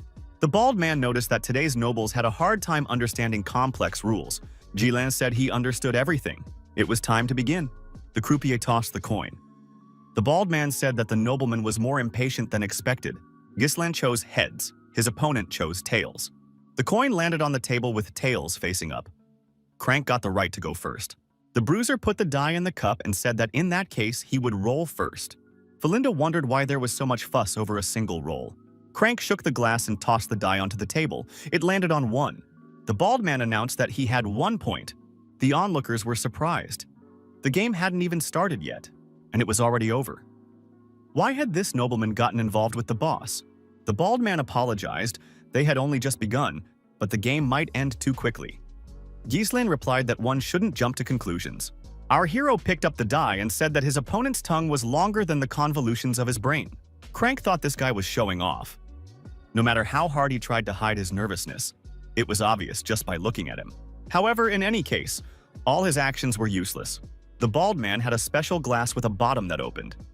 He also had a marked die hidden between his fingers, which always landed with the one facing up.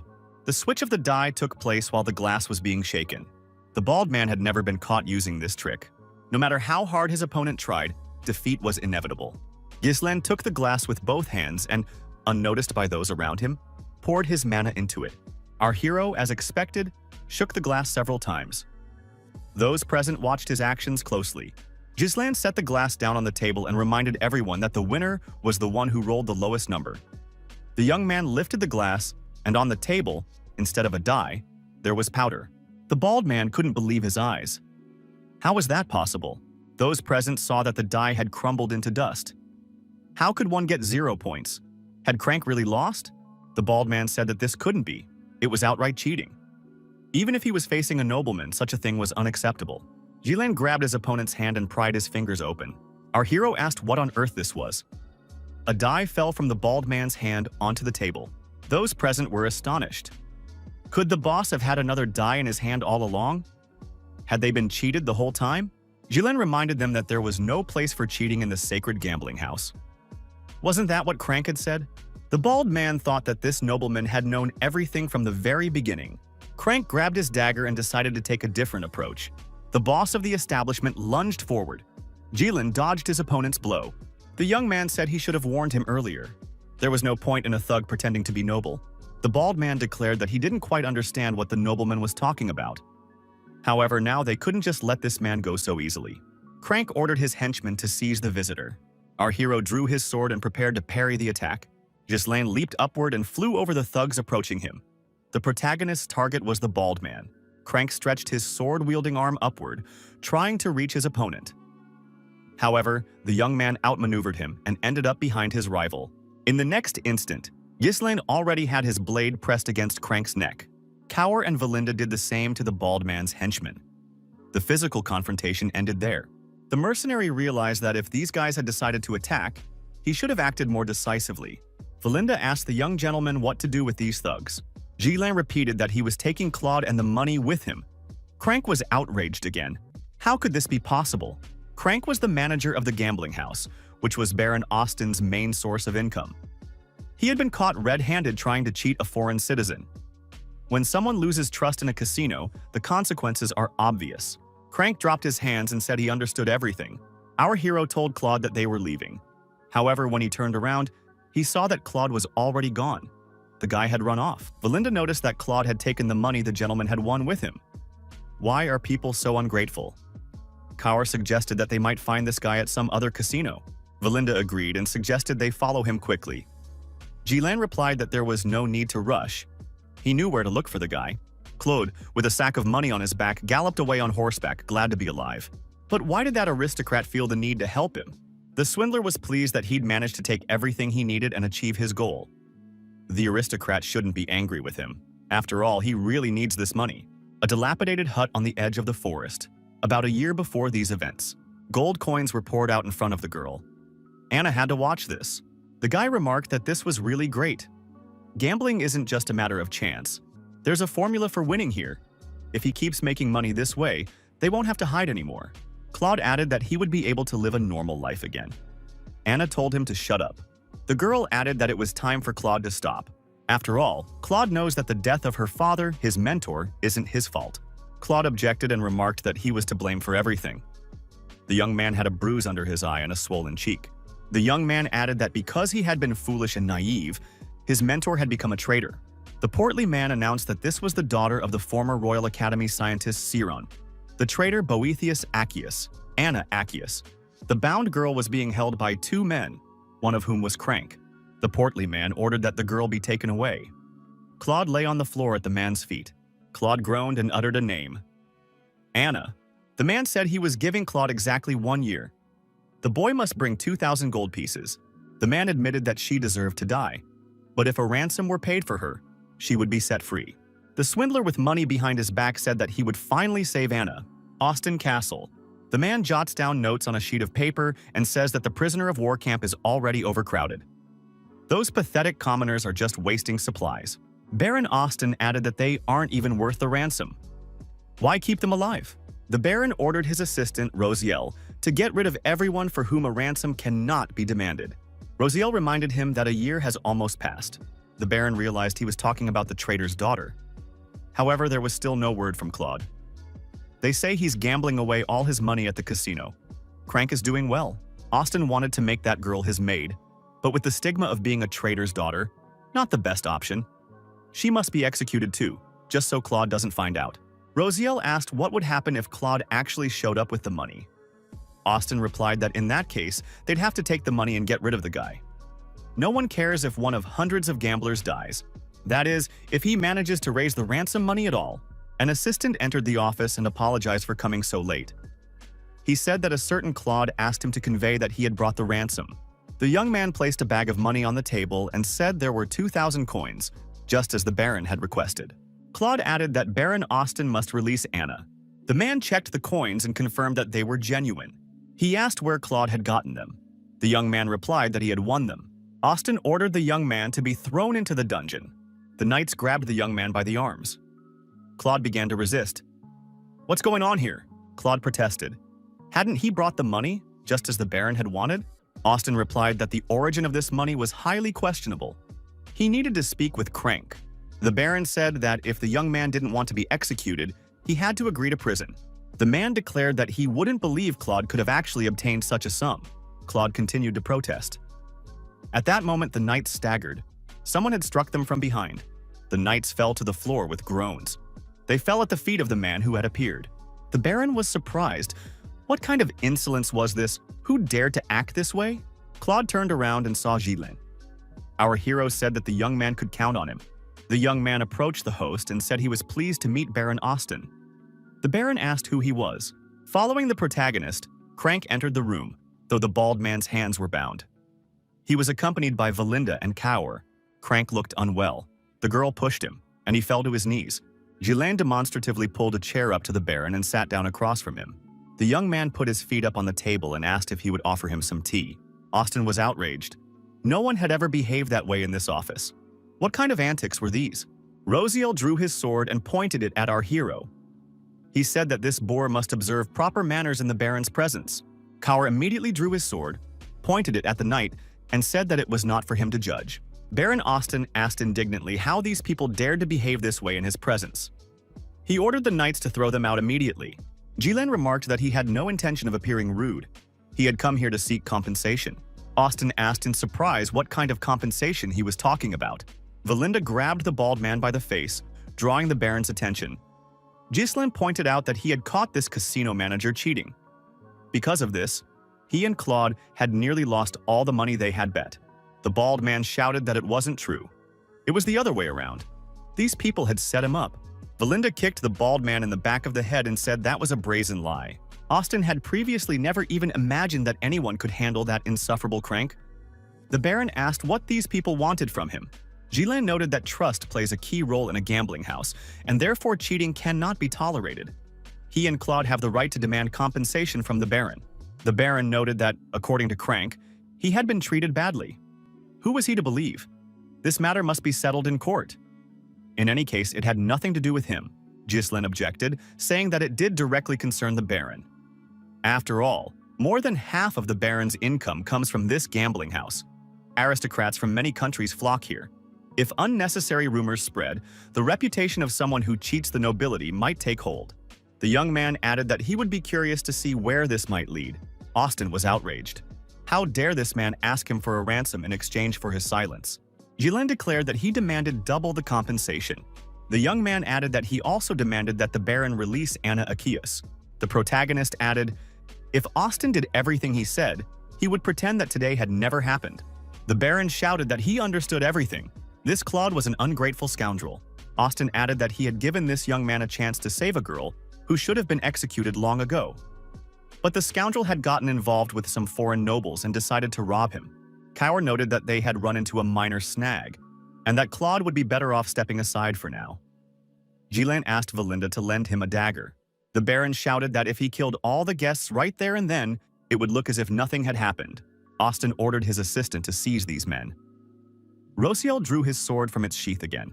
Jilin kicked the bag of money lying on the table. The bag hit Rosiel in the head, and his attack faltered before it even began. Jilin took a knife from his assistant and swung at the Baron. Our hero plunged the knife into Austin's arm, pinning it to the table. The Baron screamed loudly in pain. Kaur and Valinda repelled the attack by the armed knights. The commander ordered Kaur and Valinda to spare the Baron's life. Kaur replied, "It shall be done," and together with the girl they began to strike the knights with even greater ferocity.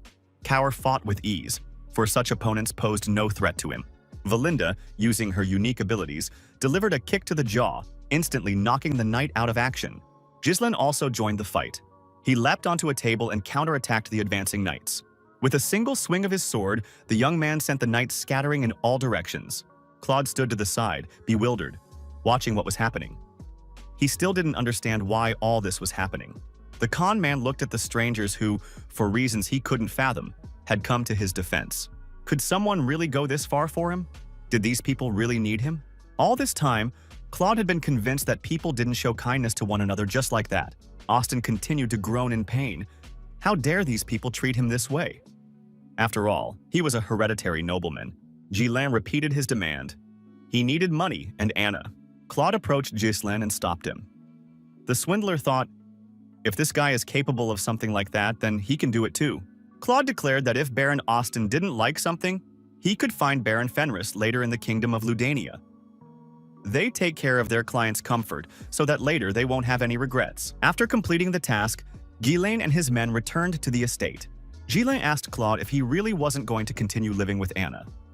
The young man replied that the girl would surely be much more comfortable in her homeland than next to the man who had caused her father's death. Claude added that, in the end, he hadn't even been able to save her on his own. The protagonist thought that he had finally paid Claude back, settled the score for what he had done, driven by a thirst for revenge. The young man felt a certain sense of relief. Claude said that the air in this area was very good. If the chance arose, he would have to deal with the local lord. The estates here were good. These lands would be easy to settle. Ghislain asked if Claude really wanted him to deal with himself. The young man was surprised. Could all of this really be his savior's estate? The protagonist declared that from now on, he was entrusting the care of these lands to Claude. Everything here needs to be put in order. The chairman of the meeting, as always, sits on his throne in the center of the circle. He said angrily, "Bertium, Fenris, Ghislain." And he added that a letter must be sent to Amelia. "We need to hurry. Estate." Fenris's estate. The young lord's castle. Ghislain Fenris gathered his comrades and subordinates before him. The young man thanked everyone for coming.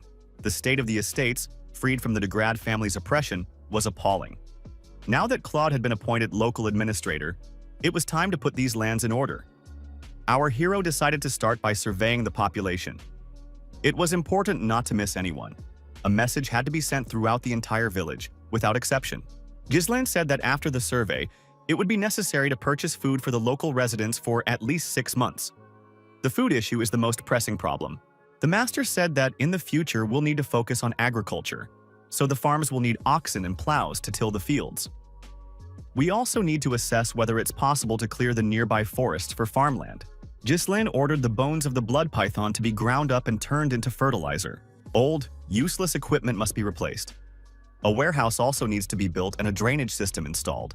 Claude decided that the young master was joking. Steward, overseer, manager, secretary, treasurer, and all of that is Claude. Claude declared that this was too much for him alone. Ghislain remarked that the young man hadn't even tried to take advantage of this opportunity. If necessary, they would send him more people. Claude turned silently and headed out of the office. The protagonist told Wendy to stop the guy. The girl threw a grappling hook with a rope, and Claude was captured. Wendy brought the manager back to the young gentleman. The girl said it was a pleasure to meet him. Her name was Wendy, and on Valinda's orders, she had been tasked with guarding the manager. She hoped for a fruitful collaboration. Ghislain thought this was only the beginning, so Claude would have to be patient. He'd handled this sort of thing before. Ghislain understood that, as a nobleman by birth, he was duty-bound to protect his people. Ruthless exploitation and constant persecution by greedy nobles had led to widespread mistrust. The inhabitants of these lands had lost the will to work due to unending poverty. Poverty was followed by famine. The nobles continued to distance themselves, ignoring these problems. Basic issues must be resolved as soon as possible to restore order in these lands. The main problem was that there was a catastrophic shortage of money, Ghislain Fenris admitted. If they continued spending money at this rate, in 3 months there wouldn't even be enough left for salaries. Gillian agreed that the situation was complicated. Cower was surprised. What was the problem then? After all, they could get more rune stones. Ghislain replied that he couldn't sell the crystals right now. They would be needed for something else. They needed to conduct research on the mages. Ghislain added that their supply of rune stones wasn't infinite either. They couldn't rely solely on them. They needed a stable source of income.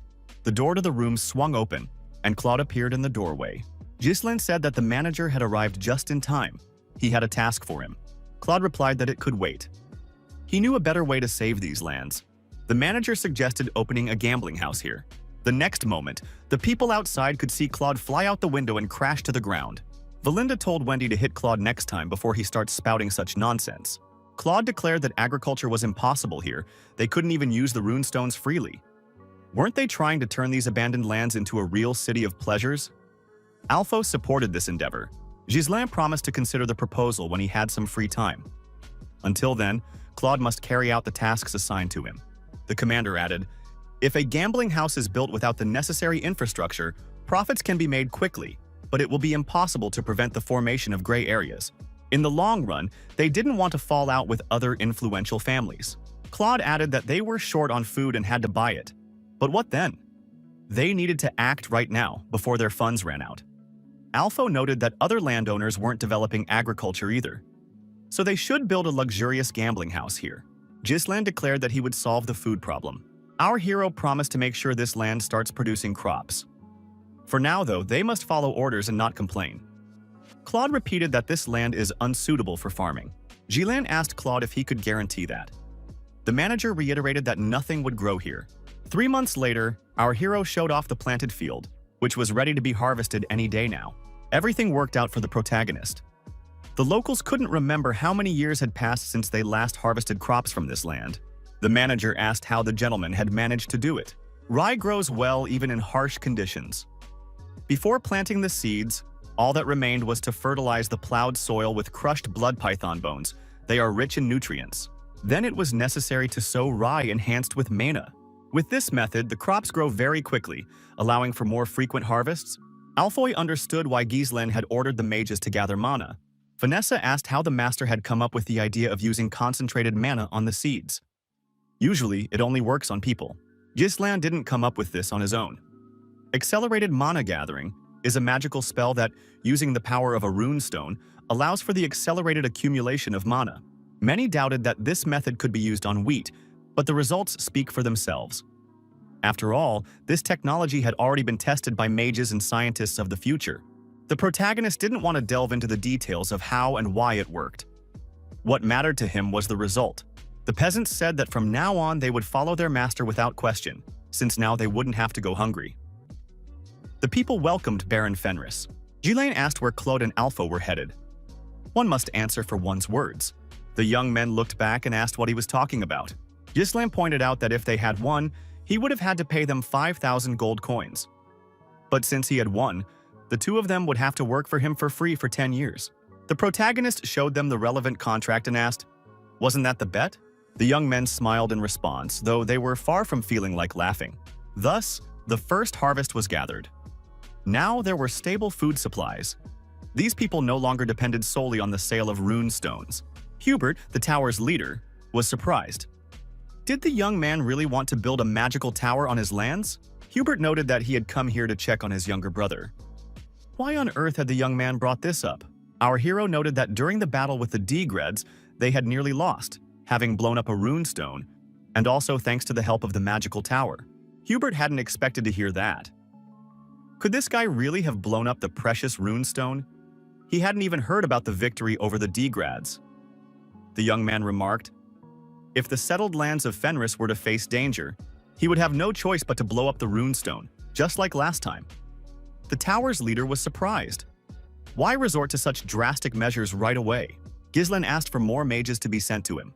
The mages had proven themselves in various construction projects, including residential areas, water channels, and churches.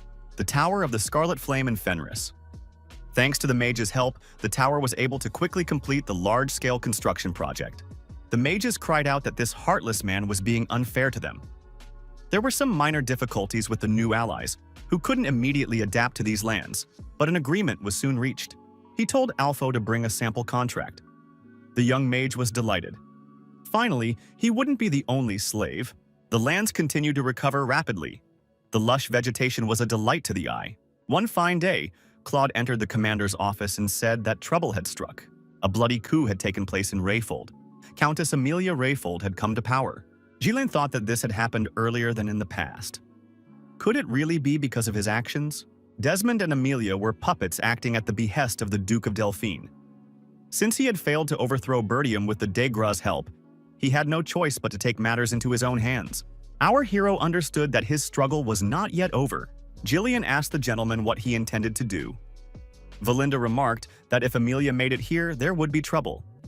The protagonist announced that they were heading to the kingdom, Gardenia, the capital of the Kingdom of Ludania. After a short journey, our hero and his companions arrived in Gardenia. The horseman rode up to the outskirts of the city. One of the mercenaries said that all the noble estates he had seen so far were mere backyards compared to this place. Muscular Gordon added that even their lands didn't measure up to this territory.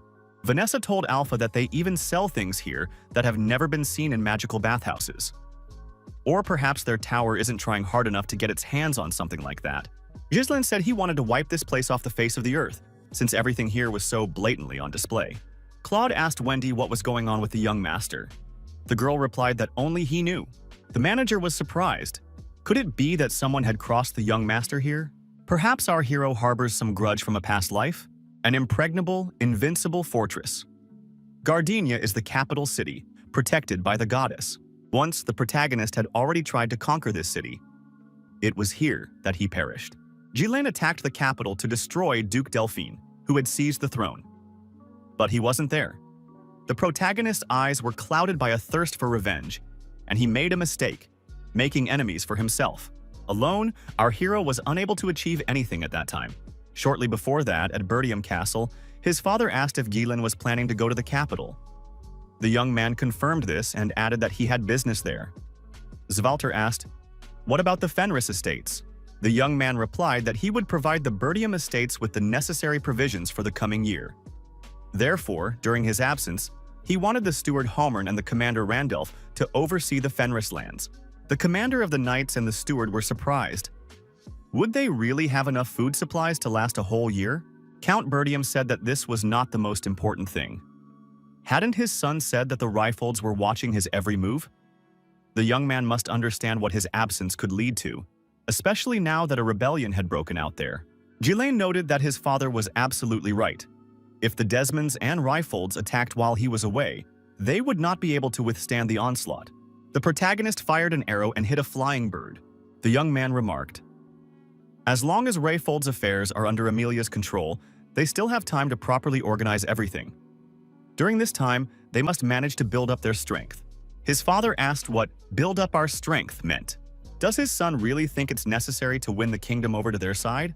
Our hero and his men came to inspect a large, beautiful, inexpensive, and spacious mansion with a garden. Valinda noticed that the building looked truly spacious. Alph and Claude asked the man why the building was in such a state. The broker replied that no one had taken care of the house in a long time. Muscular Gordon was startled by the wild birds and began waving his hands to shoo them away. Vanessa said that this burly guy in a bandana was actually quite a coward. How on earth did he even become a mercenary? Muscular Gordon remarked that it had gotten very chilly in here. Vanessa wondered why he was walking around half naked if that was the case. The man noted that, according to rumors, this mansion is haunted by ghosts and spirits, though those are just rumors. There's nothing wrong with this mansion. Ghislain said he agreed and asked how much the building would cost. Claude shouted that this couldn't be done. The manager said they needed to take a closer look at this man. This building had been a headache for everyone, and this guy was happy to get rid of it. Ghislain remarked that there was no need to worry, since no one had ever died from ghosts. The seller said that the Baron had made an excellent decision. Originally, this mansion and the land were worth more than 1,000 gold coins, but he was willing to give a discount and sell it for half price. Ghislain said he was willing to pay 200 gold coins. Our hero added that he was very afraid of ghosts. If the owner wouldn't budge, he'd have to look somewhere else. The man replied that there was no point in looking. There was definitely no mansion in the capital cheaper than 500 gold coins. Our hero remarked, "If the owner starts maintaining the house, he'll spend much more. Plus, he'll have to pay property tax." Ghislain told his companion that no one but him was going to buy this house. Someone who was considered a ghost did indeed live in this house. That someone was currently watching the young people. The deal was sealed. Valinda told her assistants to get to work. "All the gloom must be cleared out of here," Claude asked. "But sir, you said you wanted to find allies in the kingdom. How do you plan to do that? Wouldn't it be better to get close to some aristocrat from the village?" Ghislain said that the steward was right. It was pointless to meet with the kingdom's aristocrats. The aristocrats need to want to meet him on their own. The protagonist invited his assistants into a special room. Claude asked what all this meant. Alphonse was surprised. Had Ghislain really decided to take up alchemy? Our hero declared that he was going to create cosmetics. The young man added that he would make samples and distribute them to the capital's aristocrats. This way, connections could be established in the city. Just a small gift for everyone. The young man added that everyone would understand everything as soon as they tried it. They simply wouldn't be able to resist coming here. Among the nobility, a striking appearance is a symbol of power and dignity. Aristocrats will do anything to look flawless. In the future, it will become known that cosmetics containing pigments that were so popular at the time, such as lead, mercury, and white lead, are extremely harmful to the skin. The Delphin family became wealthy by producing improved cosmetics based on these substances. They acquired the manufacturing method, like everything else, through illegal means. The perfect cosmetic, free of the flaws of all previous products. Deneb. First, you need to oxidize the zinc using magic, turning it into a powder. At the same time, place beeswax in a heated water bath and melt it. Separately, mix evening primrose oil and shea butter extract. Next, remove everything from the heat and add the pre-prepared zinc oxide powder. Add fairy incense oil to the mixture. Those present watched as Ghislaine carried out the procedures. Vanessa noticed a pleasant aroma coming from the cauldron. Alphonse said it was nanotechnology-based eco-cosmetics. Claude wondered how a nobleman knew how to make all of this. Ghislaine said that now the mixture needed to steep for a day so that it would thicken into a cream. After just the first application, Deneb would outshine all other products. For aristocrats, it would become a necessity. Our hero thought he would find a worthy use for this cosmetic. The Duke of Delphine could rest assured. Fenris said that as soon as the cream thickens, Claude should package it and distribute it to the nobility as a gift. The manager asked, "Shouldn't we test it first?" Ghislaine replied that there was no need for that. It wasn't all that important. At night, when all the work was done, the people rested peacefully in their beds. However, there was someone in one of the rooms. This person was awake at that hour. It was a girl wearing a mask. She had sneaked into the room where the prepared cosmetics were stored. The girl picked up one of the jars, intending to open it. Suddenly, the new owner of the house appeared behind her. He asked, "Is this really the ghost from the rumors?" Ghislaine declared that he vouched for the effectiveness of these products. The girl put the jar back in its place and continued to stand with her back to our hero. Suddenly, the mysterious ghost lunged toward the young man, thrusting the sword that had appeared in her hand forward. The protagonist reacted in time and parried the attack with his blade. The girl was barefoot, but that didn't stop her from moving effectively around the room. She attacked relentlessly, but each time to no avail. Ghislaine was forced to constantly retreat and defend himself, but he did not launch any counterattacks. The stranger behaved with great confidence. She was a master of the art of fencing. Our hero couldn't help but notice his opponent's graceful movements during the fight. It seemed as though she was enjoying the fencing. Ghislaine unexpectedly counterattacked his opponent to test her skills more thoroughly. The girl effectively parried the attack. Grace, control, it was a pleasure to watch her. The girl demonstrated the rose spiral technique. Every movement traced a graceful arc. Our hero admired his opponent's fencing. Their duel was like a dance they were performing together without any prior agreement. Ghislaine asked the girl why such a lady would pretend to be a ghost. Wasn't she from the Brentford family? Valinda and Gillian entered the room. They had been drawn by the nighttime noise. The assistant asked what was going on. The newcomers saw only a young man standing with his back to the open window. Ghislaine told them to go back to their beds. The young man added that he wanted to be alone. The maid said that her ladyship looked magnificent, as always. It was Countess Muriel of the Aylesbury family. The woman thought that something was off here. Just sagging facial features, softened by a ton of makeup. In her youth, this woman had set the fashion for the entire capital. Every aristocratic lady imitated her makeup and outfits. However, over the years, her fame had faded. Makeup is just a veil that hides one's age. The good old days are gone forever. The maid said it was time for her lady to head to the salon.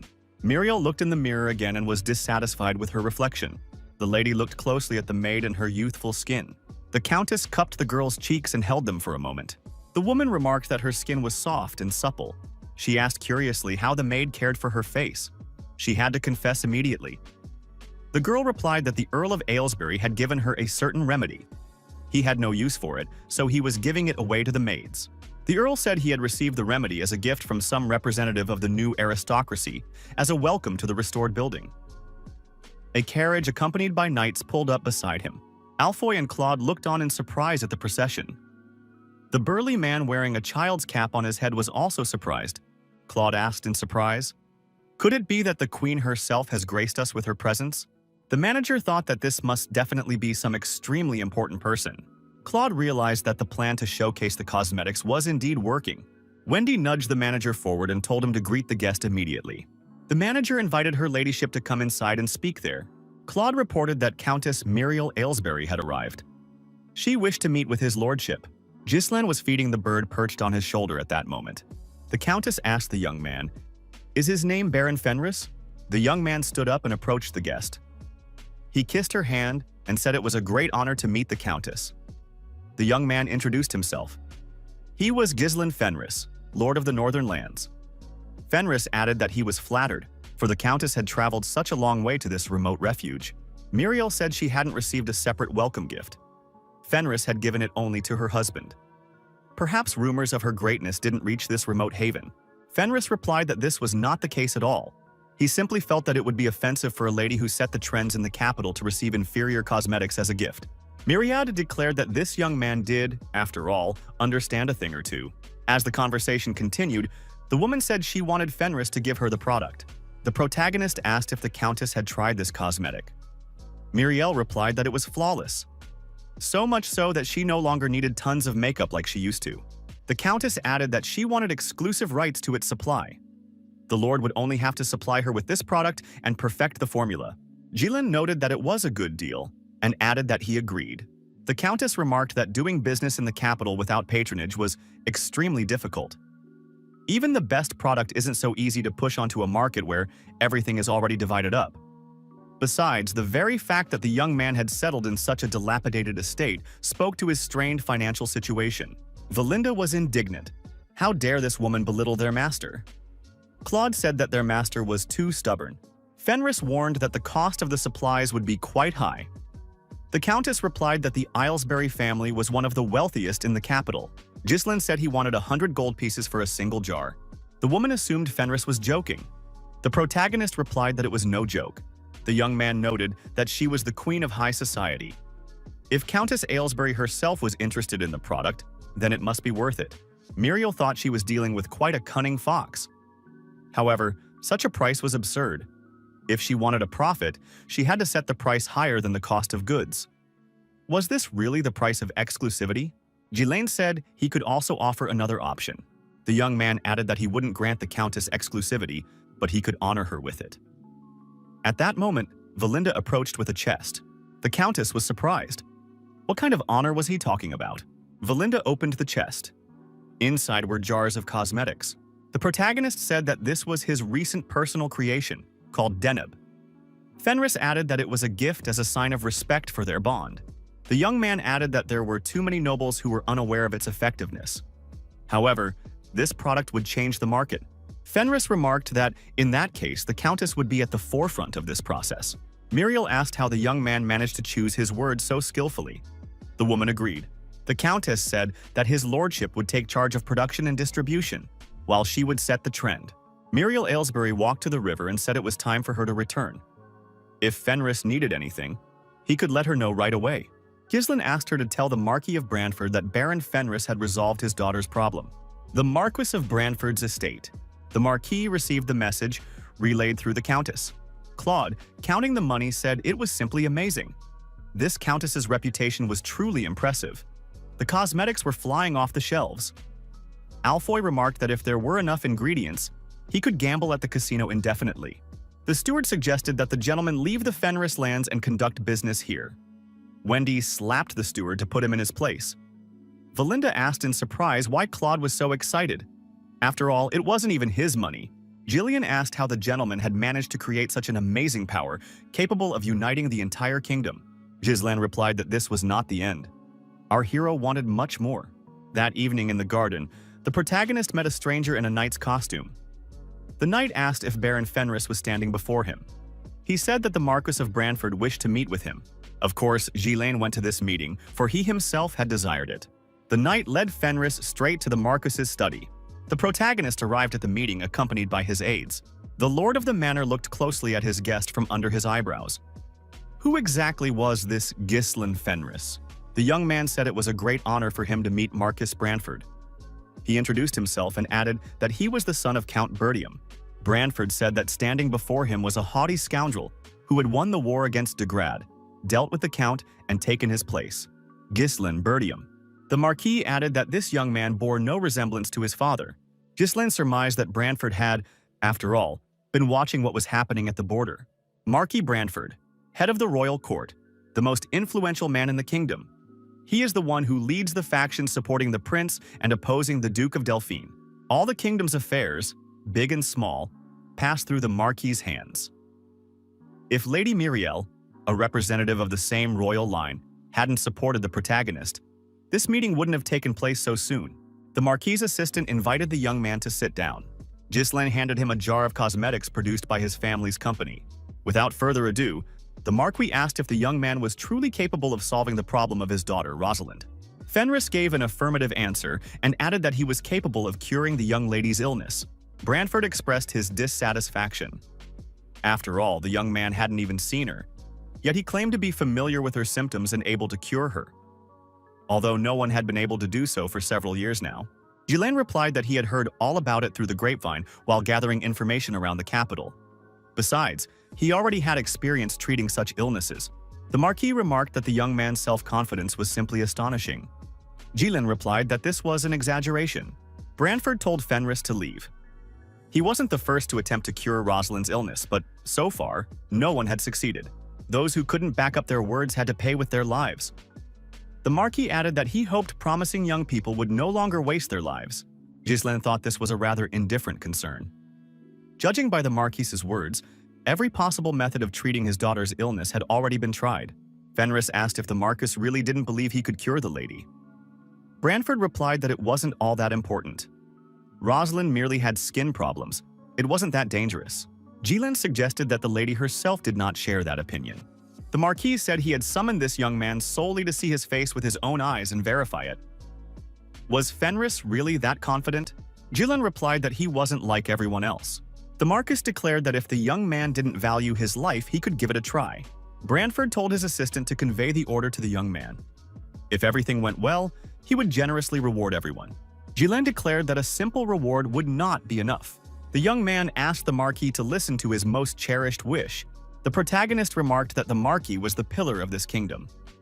Surely he could grant just one small wish. Is the Lord planning to reward him for treating his daughter? The young man believes the Marquis has enough funds for that. But how can someone who is incapable of protecting even his own family be the pillar of the state, the highest authority? Fenris asked. What good is that power in that case? Claude was startled. How could this boy speak such words to the Marquis himself? Branford noted that whatever Fenris asked of him, the price would clearly be steep. However, if the young man wants to get his hands on it, he'll have to put up the money too. Is Fenris ready for that? Ghislain shook the Marquis's hand and replied that he was absolutely ready.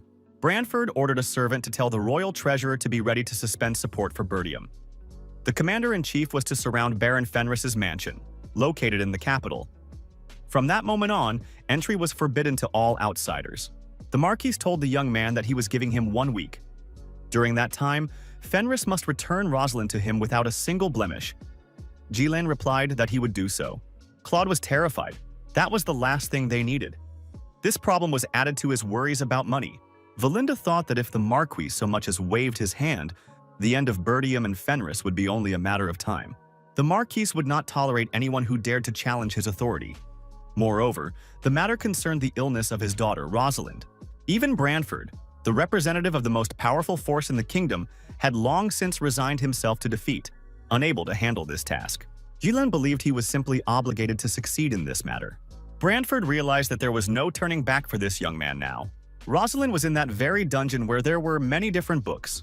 The girl had once asked her father why he took the lives of those who tried to help them. The Marquis replied that, on the part of the weak, an attempt to help was nothing but a pitiful pretense. If someone wants to help, they must first make sure they have enough strength to do so. The girl recalled her father's words. You must strive to become strong. Ghislain, finding himself in the dungeon with the books, said he had known it all along. Rosalind was the very girl he had met that night. The young man gave his name and added that he was the Baron of the Fenris lands. The masked girl asked why the young man had come here. Ghislain replied that he was there to heal her. The young man asked if the cosmetics he had sent had helped.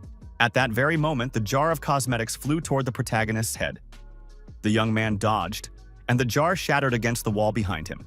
The girl asked angrily, Does Ghislain really think he's the first one to try to help her?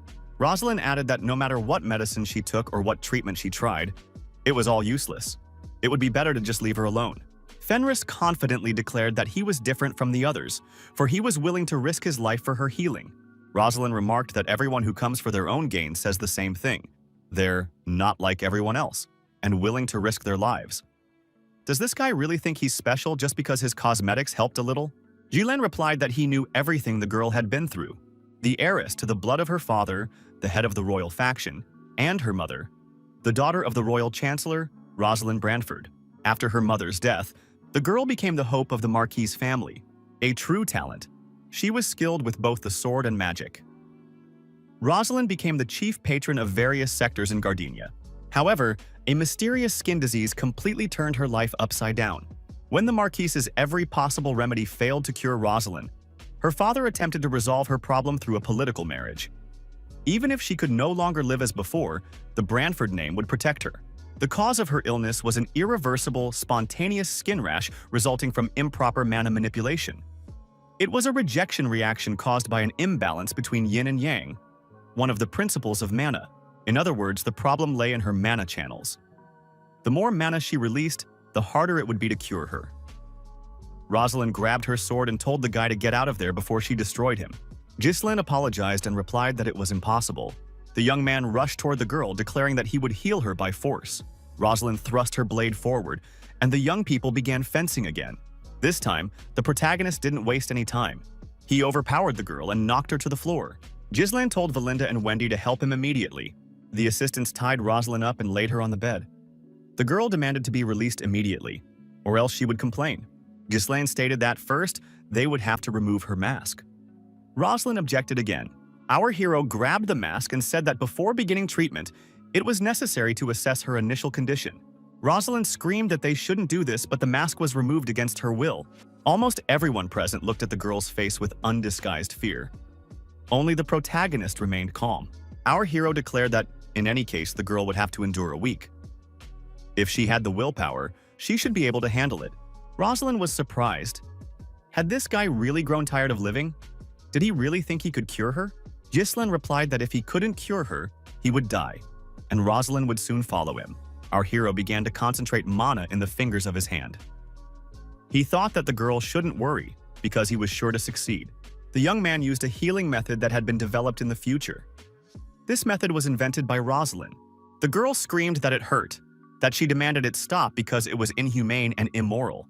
Did she really have to endure this for a whole week? Rosalind didn't understand why she, of all people, had to suffer. Why, out of everyone, did she have to go through such torment? Ghislaine knew that if the girl wasn't cured, she would soon die. The boy decided that in any case, if she was going to die, he had to do everything properly right now, right to the very end. Rosalind screamed that if he did anything wrong, she would personally destroy him. Muscular Gordon and Alpha were puzzled as to who these people surrounding the mansion were. The mage said that the Lord had surely gotten himself into trouble again. The bruiser suggested that they shouldn't just stand around idly. They needed to find the commander. Jillian said there was no need for that. The old man and Kaur had already shown up. Kaur suggested they take it easy and have a drink. He added that no one would act rashly. A week of intensive treatment had passed. There had been no further news. At the appointed time, the Marquis of Brandford descended into the dungeon accompanied by his knights. The Marquis entered the room and looked around. There were two people in the room, Fenris and his daughter, lying on the bed. The room was covered in blood and the girl's body was covered with sheets. The Marquis looked at the outline of his daughter's face. Her head was hidden beneath a blood-stained sheet. Ghislaine continued to stand with his back to Brandford. To reveal the result, the young man grabbed the sheet, wanting to show the Marquis his daughter's face. Brandford stared intently at his daughter without blinking.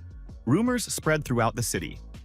People said that the Marquis of Brandford's daughter had recovered, but earlier there had been rumors that this illness was incurable. The Marquis is hosting a reception to mark the occasion. Ghislaine, accompanied by his aides, arrived at the Marquis' study. Brentford said that he was indeed not just an ordinary windbag. The young man replied that it was all thanks to the chance the Marquis had given him. Brandford declared that he was ready to hear what the young man wanted. Gillian Fenris asked that Marcus Brandford become his patron.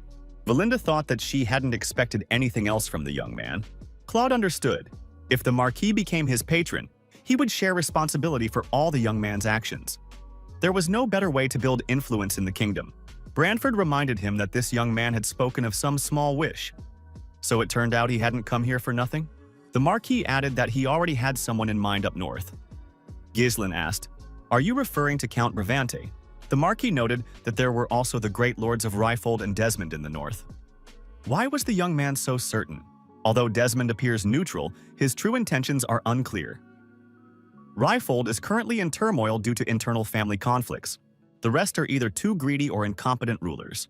Count Bravant is close to the royalists and wealthy, and he also possesses the military might of the Crimson Magic Tower. In the north, only Bravant's domains could have caught the Marquis's attention. Branford asked, "Does Fenris really mean to say that, as a protege, he would be more valuable than Brivant?" Ghislain asked the Marquis if he really didn't like Count Brivant. Branford replied that the young man was right. Brivant was a good man, but lazy, indecisive, and too trusting. Ghislain suggested that because of this character, he was highly susceptible to the influence of the Duke of Delphine, an enemy of the royalists. If one were to grant wishes, wouldn't it be better to support someone who was truly worthy of it? Branford understood why Fenris had staked his life on this. The Marquis agreed and declared those present to be witnesses. He stated that he would support Baron Fenris as his patron. Branford added that the Baron's enemies would be his enemies.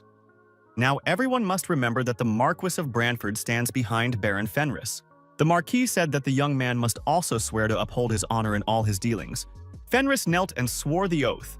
A young woman entered the room and apologized for not greeting the Baron properly due to the commotion.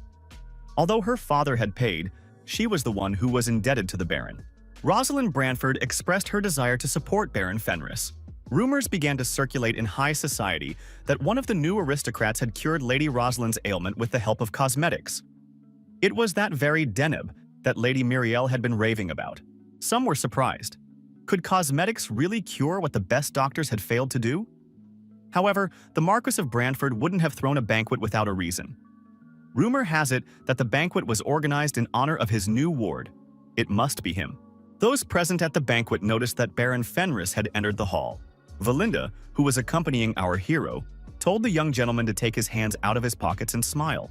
Ghislain wondered if Valinda was taking the situation too seriously. Valinda smiled and replied that it was unclear when another chance to attend such a reception would come along. The most influential aristocrat in the capital was gathering everyone for Baron Fenris. This was no time to be frivolous. Ghislain expressed doubt that it had been arranged in his honor. Those present turned around when they heard they were asked to welcome the Marquis of Branford. The Marquis appeared at the entrance to the hall, accompanied by his daughter. Rosalind lowered her fan, revealed her face to everyone, and greeted the distinguished guests. The guests were delighted by her appearance. So it was true after all. The girl had recovered. She was now even more beautiful than she had been before. Valinda noticed that Rosalind was unrecognizable. Was this really the same girl who had recently been lunging at people? Rosalind and Ghislain's eyes met. The Marquis greeted all the guests and thanked them for attending the event. He added that tonight's celebration was not only in honor of his daughter's full recovery. This event was also in honor of her new patron's recognition of her patronage. Branford added that some might already know, while for others this would be news. The illness that had tormented his daughter for many years had receded thanks to one man. That person is Baron Ghislain Fenris. The Branford family will support him in everything. The Marquis asked everyone to treat this man the same way they treat him. The estate's owner added that everyone could now enjoy the banquet. Those present looked at the protagonist with undisguised curiosity and even fear. For a moment, silence reigned in the banquet hall. Ghislain thought that the Marquis of Branford was cautious in his decisions, yet acted without delay. Branford had mentioned earlier that he would host a banquet. Since he is now the young man's patron, the young man needs to meet all the noble members of this faction. Only then can he count on their support in the future. Looking around the banquet hall, the young man decided that nearly all of the capital's most influential people had gathered here today. Such connections could certainly come in handy. Those present thought that this young man was too young, and his title was not very high. Even if he had achieved the impossible, his family was still not among the most noble. Valinda was surprised that these people could say such things without knowing anything about the young gentleman. Rosalind turned to Baron Fenris and said she wanted to express her deepest gratitude to him.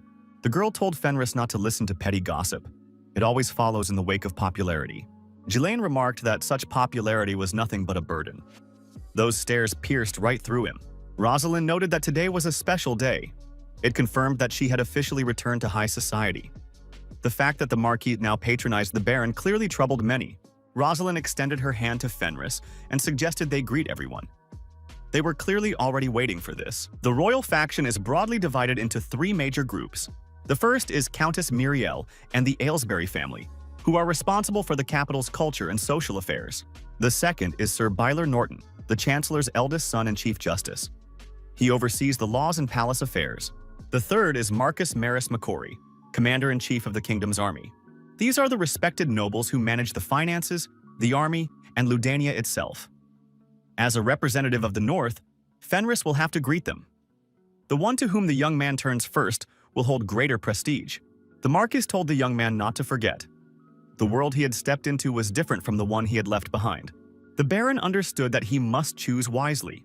The heads of the three influential families watched the young man intently. Ghislaine approached the Earl of Aylesbury, greeted him, and introduced himself. The Earl thanked the young man. After all, his wife had recently blossomed thanks to that very remedy. If he needed anything, he need only ask. Muriel noticed that this young man was truly a loyal lad. Ghislaine suggested avoiding such terms at an official reception. Muriel agreed that this was just between them, but in any case, she was grateful to him for the fact that the Baron had saved her skin. Maris McCory's advisors said the young man should have gone to the Commander-in-Chief of the Kingdom's army first. Ghislaine headed toward the Marquis but walked right past him. McCory was furious. The protagonist approached Bylor Norton and introduced himself. Norton thanked Lady Rosalind for her help. Norton added that the Marquis had mentioned, the Baron rescues dwarves and elves from slavery. He will settle all matters with the slave traders and import duties. There is no need to worry. Fenris thanked him. The protagonist approached Maris McCory and greeted him. The Commander-in-Chief told the young man not to get too big for his boots just because the Marquis had taken him under his wing. Fenris could be left with nothing at any moment. Ghislaine agreed that he still had much to learn. He hoped that McCory would continue to guide him with his wisdom. Those present remarked that Branford had picked up a country bumpkin. It was likely all connected to Aylesbury, and Norton was, after all, a relative of the Marquis. Rosalind asked Ghislaine if he had chosen wisely. The young man replied that he had followed his heart. The guests, eager to meet the Marquis's new protégé, immediately approached Baron Fenris. They began to show him signs of attention, hoping for reciprocity. Earl of Aylesbury suggested that the Marquis of Macquarie harbored a grudge. Muriel said that the Baron was a simple man. Norton added that even if the Marquis was offended, the Baron's merits could not be denied. Marcus Branford said that the Baron had cured Lady Rosalind. No one had managed to do so before. Norton said that Branford had found a real treasure. The Marquis admitted that, in reality, his contribution here was small. Everything the Baron has achieved is the fruit of his own efforts. The strength that allowed him to triumph where circumstances were against him. The ability to see the essence of what is happening, to foresee the steps of the future. Branford added that such a man was worthy of his patronage. However, the brighter the light, the darker the shadow. One could only hope that his shadow would not turn out to be too gloomy. The door to the banquet hall swung open, and a man appeared in the doorway. Those present fell silent. Branford and the heads of the noble families immediately put on serious expressions. Our hero looked at this man and thought, he's finally shown up. It was an enemy of the people, an ally of his sworn enemy, the Duke of Delphine. This man was his closest advisor and chief strategist. It was Raoul Joseph. Joseph was accompanied by a bodyguard. Those present said that this man was from the Duke of Delphine's household. It was best not to get involved with him or even look in his direction. He had appeared at the worst possible moment. Raoul Joseph greeted the Marquis of Branford and remarked that it had been a long time since they'd seen each other. The Marquis returned the greeting and remarked that he hadn't expected Viscount Joseph to be interested in such events. Raoul Joseph stated that he had come to pay his respects. The Viscount added that he had heard the Marquis had taken in the young lion. Branford replied that this was not a matter of concern to the ducal household. The Marquis asked who was standing behind the Viscount. Joseph replied that it was his knight bodyguard. This man was not worthy of the Marquis's attention. The head of security said that even if he was the Viscount's knight, the rules of etiquette required him to introduce himself. This man must show his face. The head of security grabbed his sword and asked if his request had not been heard. Branford raised his hand and told Tolleo to stop. The Marquis added that Tolleo should rest from his journey and not bring shame upon the name of the Duke of Delphine. Joseph thanked the Marquis for his concern. Branford realized that Raoul, an important figure in the ducal house, had arrived in the capital. However, no reports of this had been received, so he was hiding on purpose. Could the influence of the ducal house have already reached the capital? Raoul Joseph approached Baron Fenris. The protagonist and Joseph stared intently into each other's eyes. The Viscount asked if the Baron knew him. The young man answered in the affirmative. He had heard a lot about the Viscount in the capital. Joseph stated that he, too, had heard much about Baron Fenris. They say the young man had distinguished himself in the north. Ghislaine had no doubt that this man knew of him. After all the intrigues to destroy Bedrium were his doing. The Viscount said that, since they were done with the greetings, he suggested they change the setting for their conversation. Ghislaine and Raoul Joseph withdrew to the loggia for a private conversation. The Viscount's bodyguard remained nearby. Joseph said he would be brief. He was interested in the Baron's cosmetic products. He had come to the capital after hearing about the product that had so effectively restored Lady Rosalind's skin. The Viscount added that they, too, had been developing something similar. Ghislaine remarked that if this involved an exclusive contract or technology exchange, he would have to decline. Joseph replied that he wasn't talking about such tedious matters. The point was that such a talented young man had no place in a remote northern province. The former hooligan had suddenly come into his own, led the estate to victory in the war, and achieved success in the capital. The Viscount asked, coincidence or talent? Ghislaine replied that he had simply studied a little. Raoul Joseph suggested that the young man move to the Duke of Delphine's household. The Viscount remarked that talent and ability have an expiration date. In a harsh place like the North, the young man would waste his talent dealing with barbarians and wars. He had often seen such capable young people disappear. Joseph held out his hand and said that in the Duke's household, the Baron would not have to worry about that. The Viscount added that they had the power to ensure that. Ghislaine replied that he was already a member of the Royalist faction. The Viscount replied that it was hardly possible to consider the young man fully aligned with them. He would receive good lands in the south, and Zvalter Bertium would also be rewarded accordingly. Joseph noted that Count Bertium was quite exhausted from defending the kingdom against the northern barbarians. One cannot fight forever. It was time to rest. Our hero knew all along that this was where things were headed. Even despite the alliance with the opposing Royalist faction, these people are trying to lure him over.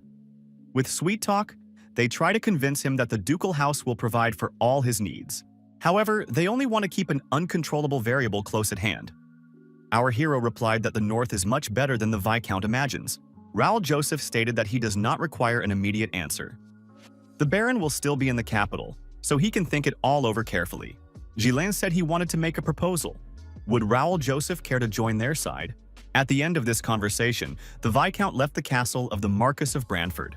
The bodyguard asked the Viscount what his impressions were after meeting this young man in person. Joseph replied that the boy had strange eyes. He'd felt the urge to scratch them out the whole time. The bodyguard declared that the boy had been intent on destroying the Viscount the entire time. He could sense his thirst for blood. The knight added that the boy kept sizing up his abilities. He was thinking about how to get past him to reach the Viscount. Our hero was indeed thinking about this, constantly assessing the situation. He was considering various possible outcomes. Ghislaine imagined how he could pounce on the Viscount with a sword in his hand, but the bodyguard would certainly prevent him from carrying out his plan. In that case, he would have to fight the bodyguard. In any case, the Viscount would survive. That option was out of the question. Perhaps that was why the young man took no active action, limiting himself to conversation. In response to the Baron's question about switching sides, the Viscount replied that the Marquis of Branford would not approve. After that, Joseph rose from the table and took his leave. He added that he had been pleased to meet them and expressed the hope that they would see each other again if the opportunity arose. Ghislaine also said goodbye and added that he would look forward to their next meeting. The bodyguard turned and looked intently at Baron Fenris once more. Our hero, without looking away, returned his gaze. He knew that standing before him was the greatest swordsman in the kingdom of Cayenne, Balzac. The bodyguard told the Viscount that this young man knew about him. Joseph replied, "If Cayenne says so, then the rumors about this young man were not exaggerated. But even if the capture of the northern territories is delayed a little, that doesn't mean the plan has failed. After all, they have plenty of other ways." The Viscount said that Desmond must be warned. When he meets with Ghislaine, he must expect to face at least a knight commander of an entire province. Cayenne advised him to prepare for a battle against the North's finest swordsman, not just a mere knight commander. Cower warned the staff not to let a single coin slip through their fingers. If even one went missing, Alpho and Gordon would regret it. Jillian was surprised. Was this really all they had sent as humanitarian aid? He showed them where to store the military equipment. Fenris told Rosalind that it was time for him to head home. The young man added that he still had a lot of urgent business ahead of him. He reminded her that the capital would handle the sale of the Deneb, so the promised 300,000 gold pieces would soon be collected. The girl was surprised. Did the Baron really have nothing else to talk to her about besides money? Ghislaine reminded her that they were in a patron-protégé relationship. Rosalind remarked that she needed to get to know the Baron better in order to understand him more deeply as her protégé. What are the Baron's goals? Why does he work all the time and live only for his work? Ghislaine replied that he had no particular goals. He simply wanted to eat well and live well. That was his main goal. Rosalind remarked that this was too frivolous. If that were truly the Baron's goal, he would have followed advisor Joseph's suggestion and joined not the royalist faction, but the house of the Duke of Delphine. Ghislaine replied that, as the heir to Bertium and Baron Fenris, he had set a specific goal for himself. To achieve this, he needed Rosalind's help. However, he had no intention of sharing this burden with her. Rosalind asked, "Why not? After all, a burden is lighter when shared." Baron Fenris kissed Rosalind's hand and said goodbye. As he walked away, our hero said that he wanted Rosalind to be happy. Ghislaine said that the ball had ended on a positive note. By refusing Raoul, our hero preserved the honor of the Marquis of Branford. Supplies for the Brivant estates were sent to Fenris and Bertium. Under the name of Branford, the residents received various tax breaks and preferential treatment. The resettlement of 50,000 residents of the royal lands to the estates of Bertium and Fenris was arranged. The valuable labor of the elven slaves had already been sent to Fenris. Now these estates could no longer be considered small and poor, and treated with contempt. However, the fact that Viscount Joseph had come to the protagonist meant that they already had another plan. Ghislaine thought, if he hesitated, he might lose. The young man wished to destroy Duke Delphine and wipe all traces of his existence from the face of the earth. The elven slaves, accompanied by a convoy, were heading toward their destination. One of the slaves told Galverick that the master had returned. The locals were indeed welcoming the return of their master, Baron Fenris. Valinda was surprised. Had everyone really come out to meet the young master? Gillian noted that this was indeed how one should greet the master of the lands. The slaves were amazed. Could it be that everyone here was so thrilled by this? It was the first time they had seen such estates. They say that the Baron even builds new houses for the people here and never lets them go hungry. Galverick said that these were just the aristocrats' tricks. They always deceive their people. Aristocrats will always feed off others, and this master is surely just as worthless. The slave asked if Galverick really intended to follow the plan. Galverick replied that everything would be completed on time. Ghislaine couldn't help but notice this proud elven slave. Valinda nudged the young master in the side and told him to at least wave his hand once and greet the locals.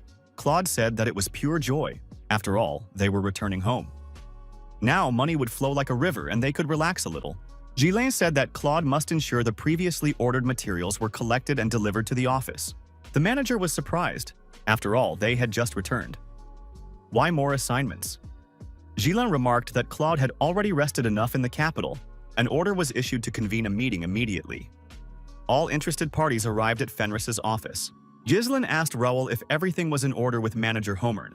It would be necessary to stop by the estate later. Raoul reported that the estate had been managed exactly as the master had ordered before his departure. Ghislaine asked how construction work was progressing on key sites. Alfoy noted that during their absence, the roads and canals had been completely repaired. In addition, the workshops and granaries were nearly ready. As soon as the elven slaves brought from the capital were put to work, everything would be completed quickly.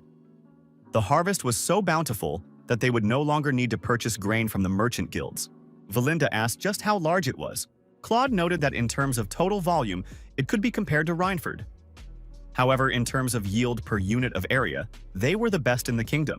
Valinda remarked, "If things continue this way, the young lord will become a great lord, and he has even received the support of the crown prince." Gillian noted that the talk of saving the estate is indeed beginning to come true. Ghislaine agreed that the situation had improved, but that it wasn't enough. They needed to continue purchasing grain until further notice. They also needed to expand living quarters and buy up land in advance. The protagonist declared that from now on, they were preparing for war. Claude was surprised. What did that mean? Who would dare attack a lord who had joined the prince's faction? Ghislaine replied that it could be Desmond or Ryfold. The Baron told Claude to read these documents. The documents mentioned mass recruitment and training at Desmond's estate, as well as the hiring of mercenary knights. Large-scale purchases of various weapons and iron ore were also being made.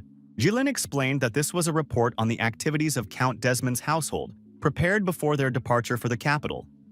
The key point was that they were buying up large quantities of high-quality iron ore from the county of Cavaldi. Jillian noted that the most important resources for waging war are food, manpower, and weapons.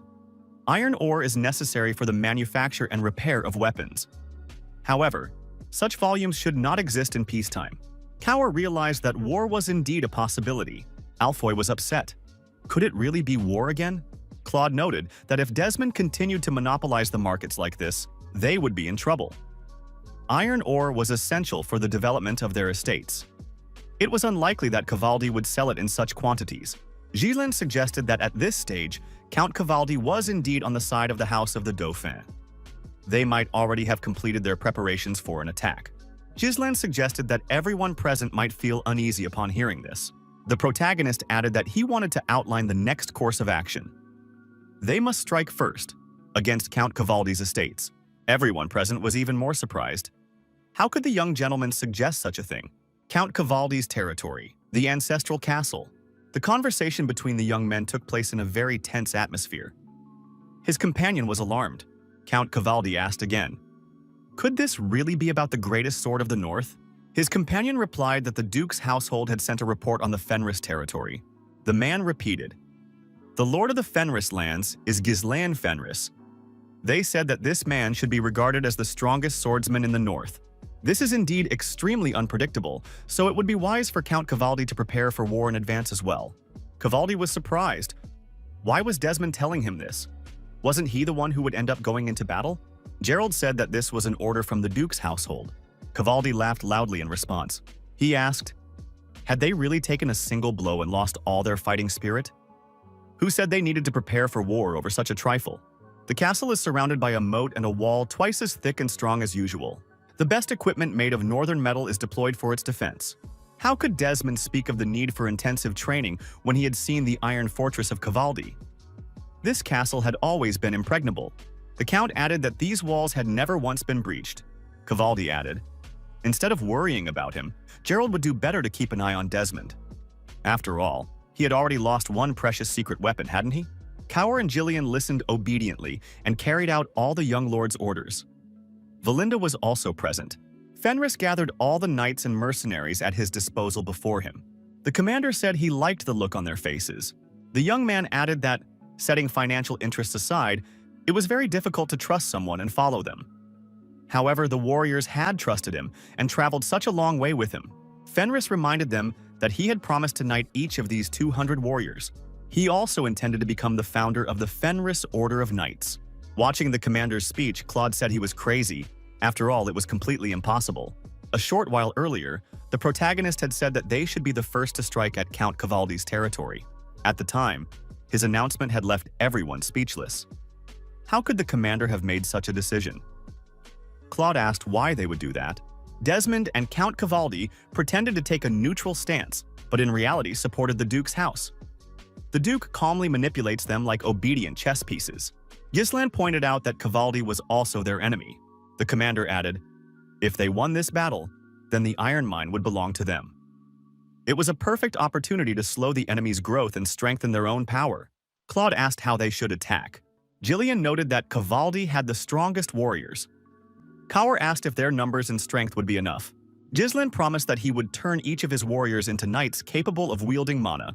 The young man added that a single well-trained knight was worth 100 ordinary soldiers. If a force of 200 knights were assembled, it would be equivalent to 20,000 soldiers. Valinda was surprised. How could that be done? After all, it takes years to master mana. Ghislain asked Vanessa to bring them here. 3 barrels containing scrolls appeared before the commander. Alfoy said that these were mana concentration scrolls. Claude asked if the commander had used all the rune stones for this. Fenris explained that thanks to this, one could quickly master mana, even if not perfectly. He had modified the Birdium family's mana training system to make it easier to learn. A single month would be enough for that. Valinda was surprised. Had the young master really interfered with the family's method of studying mana without asking? Didn't he think the Count would be displeased? Ghislain remarked that this was better than dying due to lack of preparation. Jillian noted that simply improving the soldier's strength would not be enough to capture Cavaldi Castle. This castle is surrounded by double-thickened walls on high ground. There is also a deep moat, weapons aimed at the water, and much more. This castle has strong defenses, which is why it has never fallen to enemies. If Cavaldi decides to focus entirely on defense, there will be nothing we can do in response. Claude suggested abandoning the idea of a first strike and focusing on stopping Desmond instead. We need to try to get iron from somewhere else. Ghislain expressed his conviction that they would win and suggested that Claude bet on it. The steward was surprised. Was the Lord really going to bet the fate of the entire territory? Fenris replied that there was no need to worry about that, since he had a carefully worked-out plan for everything. Muscular Gordon asked, "Don't they have to know how to handle mana to become knights?" He'd heard it took years. How would they be able to learn that? Ghislain replied that this was true. It could take many years of practice. However, he would be able to teach them how to use mana in just 1 month. Fenris promised to explain everything in a way that everyone present could understand.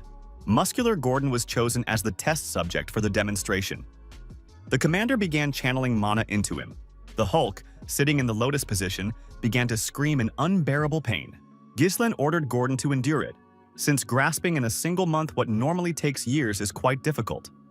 The commander said that the scrolls would allow them to temporarily sense mana.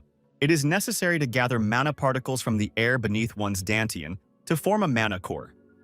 One must imagine that everyone is winding a thread into a ball. After the demonstration, Valinda said that the young master had done well. Ghislain replied that everyone must be taken back to the barracks. The men would need to be observed for some time.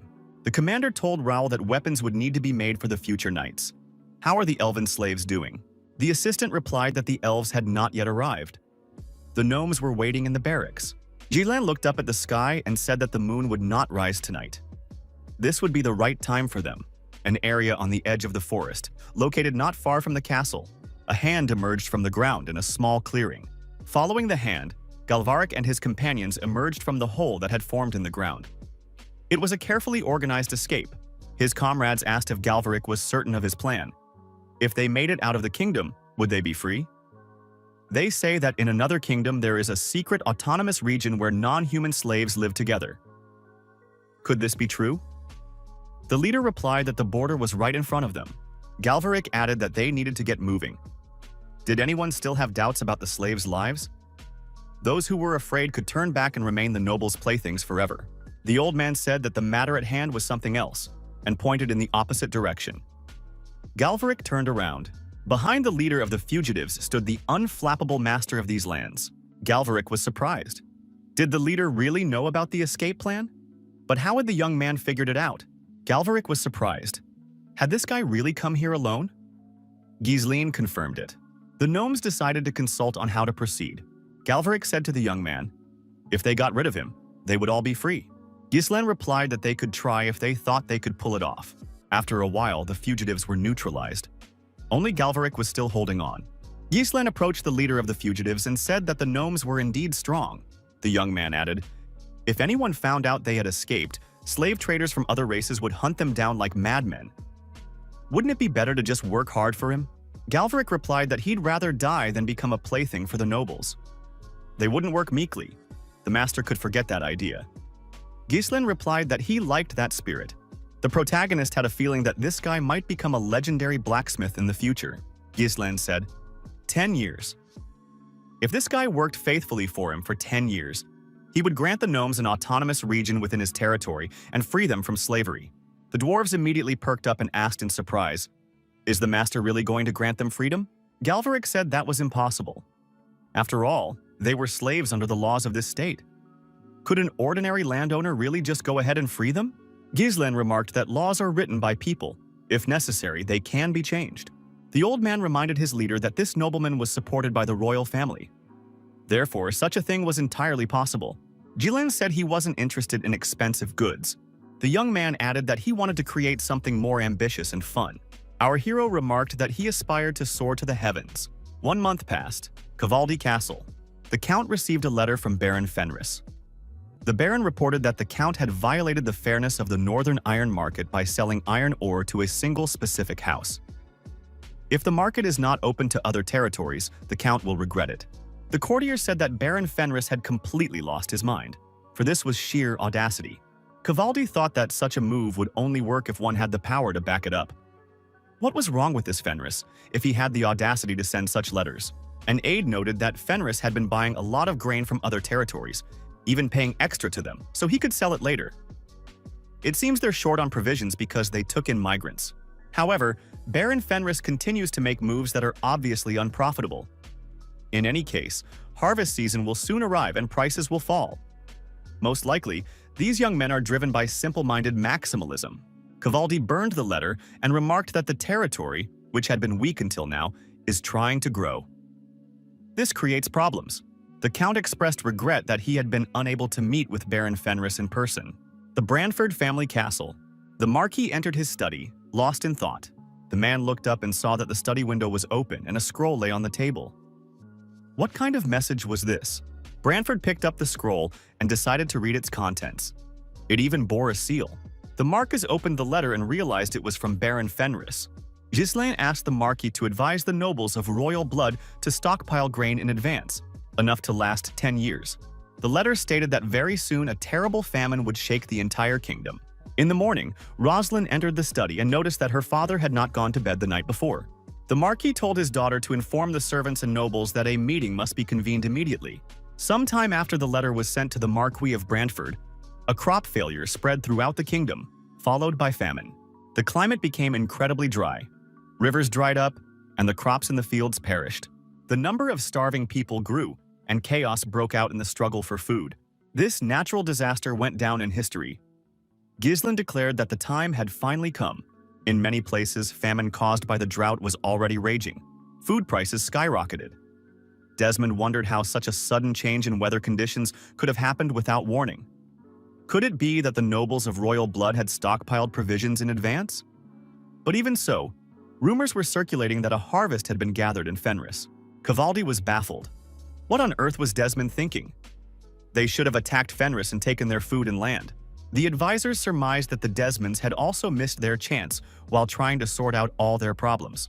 Cavaldi wondered, how were they supposed to get food now? The assistant said he knew a very quick way. They needed to give Baron Fenris the iron he had requested, receiving food in exchange. The other advisors were outraged. After all, Fenris was in cahoots with the royalists. If they gave him iron, the Duke's house would no longer look upon them as it had before. Besides, reinforcements were only slightly delayed. The houses of the Duke and the Desmonds had promised to help. All that remained was to wait a little longer. The aides added that the people of the House of Cavaldi were already at their limit. Discontent was barely being suppressed with the help of the army. Would they be able to hold out until help arrived? If supplies run out, even the soldiers will begin to starve. Then the Iron Fortress, which had never once surrendered to enemies throughout Cavaldi's reign, would be destroyed by internal strife. Cavaldi was outraged. Were they really suggesting he surrender to this worthless boy? After a moment's thought, the Count ordered that the iron be given to Fenris and that they return home with food. Cavaldi added that Baron Fenris was destined to die at the Duke's hands anyway. Even if he gave him a little ore now, nothing would change. Cavaldi shouted, whether it's the Duke's house or the Desmonds, if they try to start a massacre, let them come. No one will be able to take this castle. The Count ordered messengers to be sent immediately because everyone here was starving. The knight suggested that there was no longer any need for that. Baron Fenris led his army to the castle walls. Gordon the Muscular said that the armor he was wearing turned out to be very durable, with absolutely no holes. The Mercenary added that the dwarves had used far more precious scales from the blood python to craft this armor for the bruiser. Gordon reported that mana now flows through his body. Even without armor, not a single scratch will remain on his flawless muscles. Unexpectedly, Gordon the Muscular took a friendly blow from the commander riding past. Ghislain noted that the armor made by the dwarves was indeed very durable. Baron Fenris ordered everyone to get ready. From the top of the fortress wall, Count Cavaldi could clearly see the enemy troops approaching. Aides reported that Baron Fenris had surrounded Cavaldi Castle. The moat had dried up due to the drought, and the attackers took advantage of this. The advisors were surprised. Where did Fenris get such forces? A mere baron cannot maintain such an army. Could the royalists be sponsoring them? The Count declared there was no need to panic. No one could take this castle. If the most powerful weapons were used, the enemies wouldn't even reach the shadow of the walls. Fenris rode up to the castle walls. He shouted loudly to get Count Cavaldi's attention. The young man asked, had the Count read his message? Cavaldi was outraged. What did Baron Fenris think he was doing? How dare he bring an army here without warning? Fenris noted that he had clearly stated his intentions. He had warned that the Count would regret it if he did not open the market. The aides were outraged. Did Fenris really consider that a sufficient reason? Did he really think that a few frivolous threats were enough? Cavaldi shouted. If Fenris wanted war, he should declare it officially. He didn't want to know a man who treated noble etiquette this way. Jillian asked Jillian to hand him a bow and arrow. The protagonist drew the bowstring and said that the Count would now receive a declaration of war. The commander of the knights immediately ordered the soldiers to raise their shields and protect the Count. Cavaldi shouted that this baron was mad. Jillian noticed that the walls of this castle were quite high. Fenris took aim and fired. The target of this shot was Count Cavaldi. The arrow pierced the shield and the knight's helmet and grazed the Count's ear. Cavaldi screamed in pain. Gislan declared that this was his declaration of war. In the capital, Marcus Branford was informed that Fenris had started a war. Aylesbury remarked that thanks to this young man, they had been able to overcome famine with their stockpiled grain.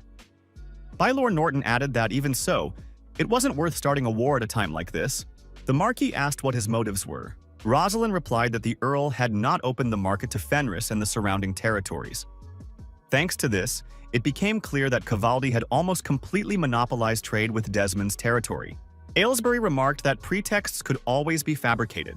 Maurice McCory said there was no longer any doubt. The Baron must be expelled from the faction before the situation escalated.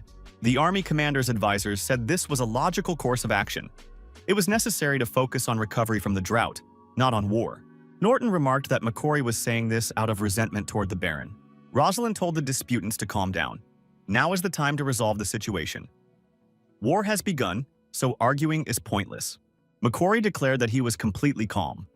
Surely this was a trap to draw the ducal house in. A man entered the office and said he agreed with that observation. The Duke's representative appeared in the doorway. He said that Baron Fenris had attacked Count Cavaldi, a neutral nobleman, while the people were suffering from a natural disaster. The Duke's representative asked, hadn't the Baron, by his actions, shifted the blame onto the entire royal faction?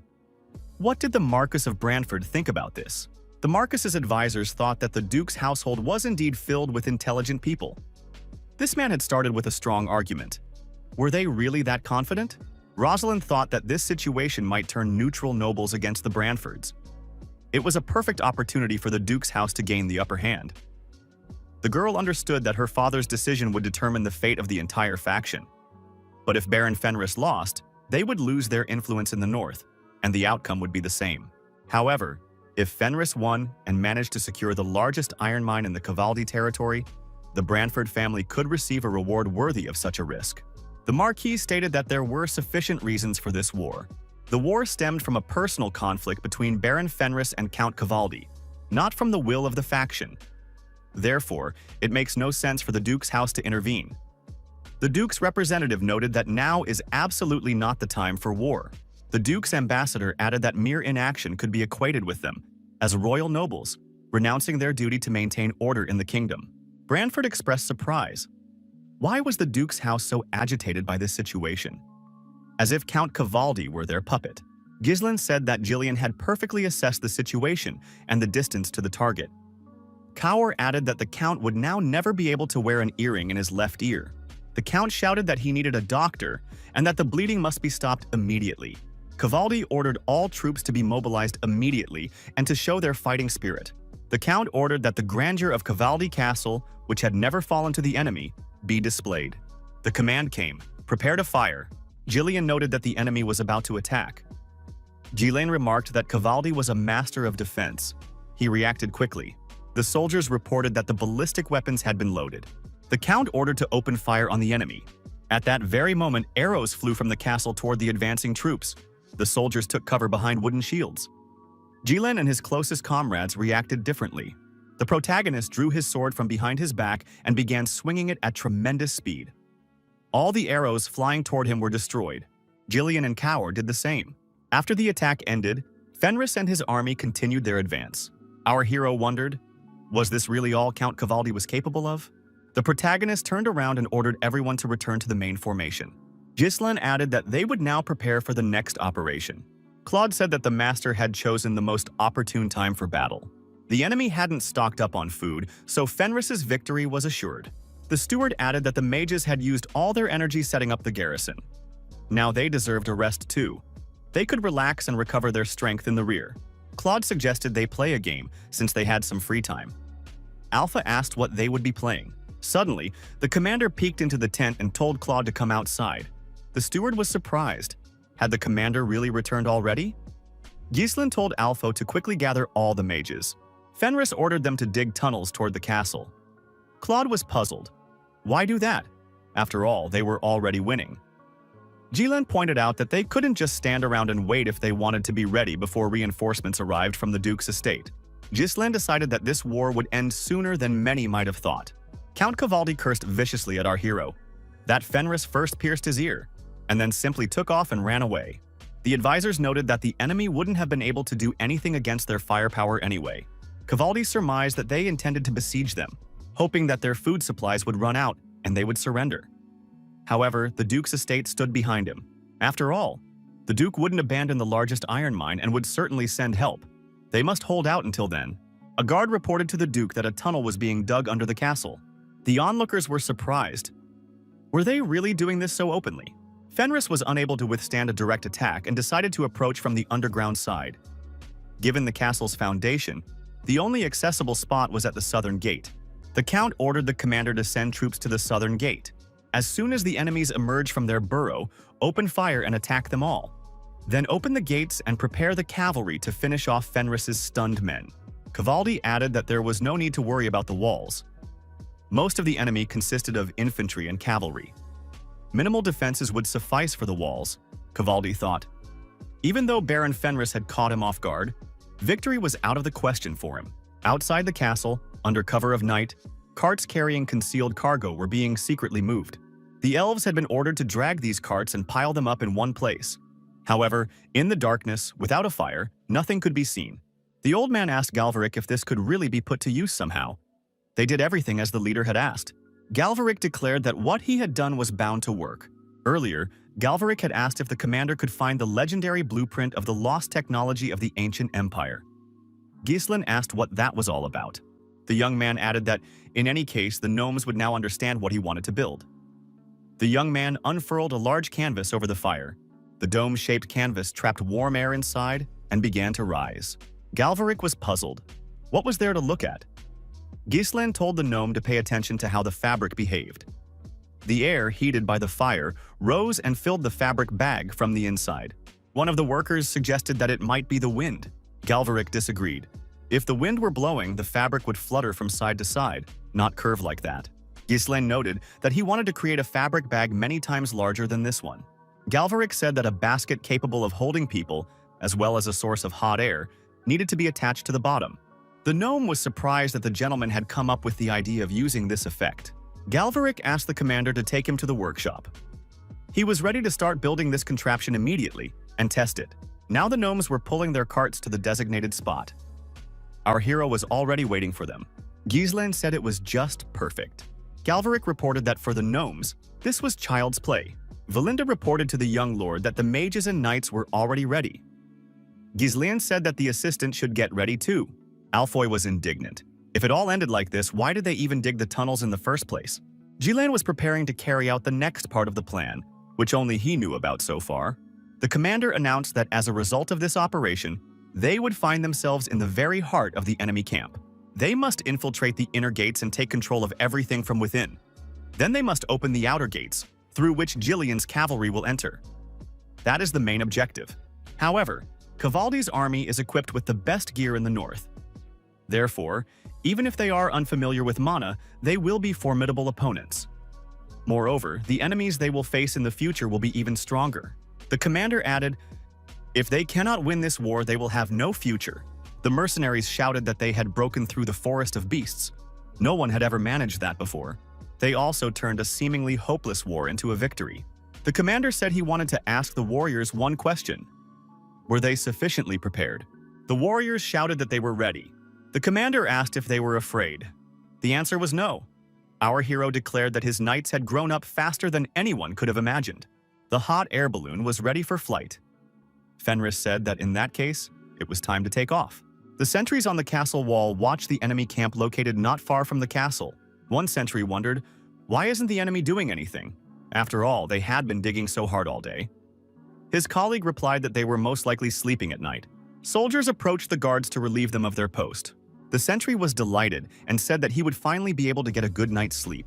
However, hot air balloons appeared in the sky not far from the castle, and they were lit up with lights. The guards were surprised. What was that? Why were some round things flying in the sky? Maybe they were monsters? Suddenly, enemy warriors leapt down onto the guards from these flying balloons. The element of surprise was fully exploited. The guards were wiped out before they could put up a fight. Cower, rappelling down the rope after Valinda, said that it had turned out to be quite exciting. The commander ordered his men to destroy all enemy warriors they encountered along the way. Accompanied by his knights, the commander headed toward Count Cavaldi. It was Leslie, the commander of the Order of Cavaldi. Leslie arrived at Count Cavaldi's chambers and asked the guards where the count was. The guards replied that his lordship was still resting. Leslie entered the room anyway and made his way to the count's bed. Cavaldi heard the noise, woke up, jumped out of bed, and asked what was happening. Leslie reported that an emergency had occurred. The knight added that enemies had broken into the castle. Hot air balloons were still flying along the castle walls. Meanwhile, the landing party led by Commander Fenris was fighting the guards on the castle wall. Cower urged his warriors to reach the count and tear off his other ear. Cavaldi was outraged. How had Fenris's warriors managed to get over the walls? Had they really used the tunnels? Leslie replied that, according to the soldiers' reports, they had flown in through the sky on some unidentified spheres. The count was surprised. What on earth was the commander talking about? Leslie replied that it didn't matter now. What mattered was that the enemy was too strong and was quickly capturing the castle. They had to act immediately. The commander added that he was heading straight for the underground passage to the outer fortress and would hold the gate. Then they could bring in the main forces stationed at the southern gate and surround the enemy. Cavaldi noted that they had even set traps against the tunnels, yet the enemy had outwitted them anyway. The count was terrified. Could this castle, which had never once fallen, really be defeated? Would the Cavaldi line come to an end here? Leslie told his lordship to flee with his vassals through the secret passage and ask for help. He would stay here and defend the castle. Leslie added, if that didn't work, the count must release him. The Cavaldi knights could not understand how the enemies had gotten inside the fortress. Ghislain led his men from the front, clearing the path of enemy soldiers. The garrison said there were few enemies here, no time to panic. They needed to deal with them. One of the soldiers drew the captain's attention to what was happening above. A basket attached to a hot air balloon fell from the sky onto the fortress wall. Inside the basket were Alpho and Gordon the Muscular. The mage was swearing loudly because he had told this muscle monster not to climb into the basket. He was too heavy. Gordon asked him not to shout. It didn't help communication. Cavaldi's knights pounced on the enemy, who had suffered a plane crash, and shouted that these invaders would now be destroyed. However, the enemy didn't have time to do anything and was instantly destroyed. Ghislain asked the survivors if they were injured. Cower noted that Gordon the Muscular, even after becoming a knight, hadn't changed a bit. The commander and Valinda noticed that the enemy soldiers had been ordered to move toward the gates to prevent a breakthrough inside. Cower realized that Cavaldi's soldiers had switched to a defensive stance. Ghislain noted that they were reacting faster than expected. Apparently, there was a truly quick-witted commander among them. Fenris thought that the enemy forces they had scattered with the tunnel operation would soon regroup. That meant they needed to hurry. The commander asked if all the paratroopers had landed. The answer was yes. Ghislain told Cower to hold the soldiers back on the walls and destroy all the siege weapons. Valinda was to find the count. He would clear the way to the gates. Gordon the Muscular and the rest of the warriors prepared to follow their commander. The order of Fenris went on the offensive. The commander was informed that enemy troops were advancing. Leslie concluded that they were heading straight for the gates. The commander ordered all troops to engage in combat. The forces of Fenris and Cavaldi were closing in on each other. The battle was set to take place within the fortress. Leslie ordered them to hold the ground until the main forces arrived from the southern gate. However, the enemy's onslaught was overwhelming. A soldier reported to the commander that they would not be able to hold back Fenris's troops. Leslie realized that every enemy weapon was imbued with mana. Could all these invaders really be knights? But even knights couldn't break through the heavy infantry's formation so quickly. The The knight decided that whoever was leading the charge had to be stopped. The soldiers once again reported to Commander Leslie that the enemy's onslaught was too strong. They could no longer hold them back. If this continued, the gates would fall before the main forces arrived. Leslie ordered all the gate mechanisms to be destroyed, while he himself would try to buy some time.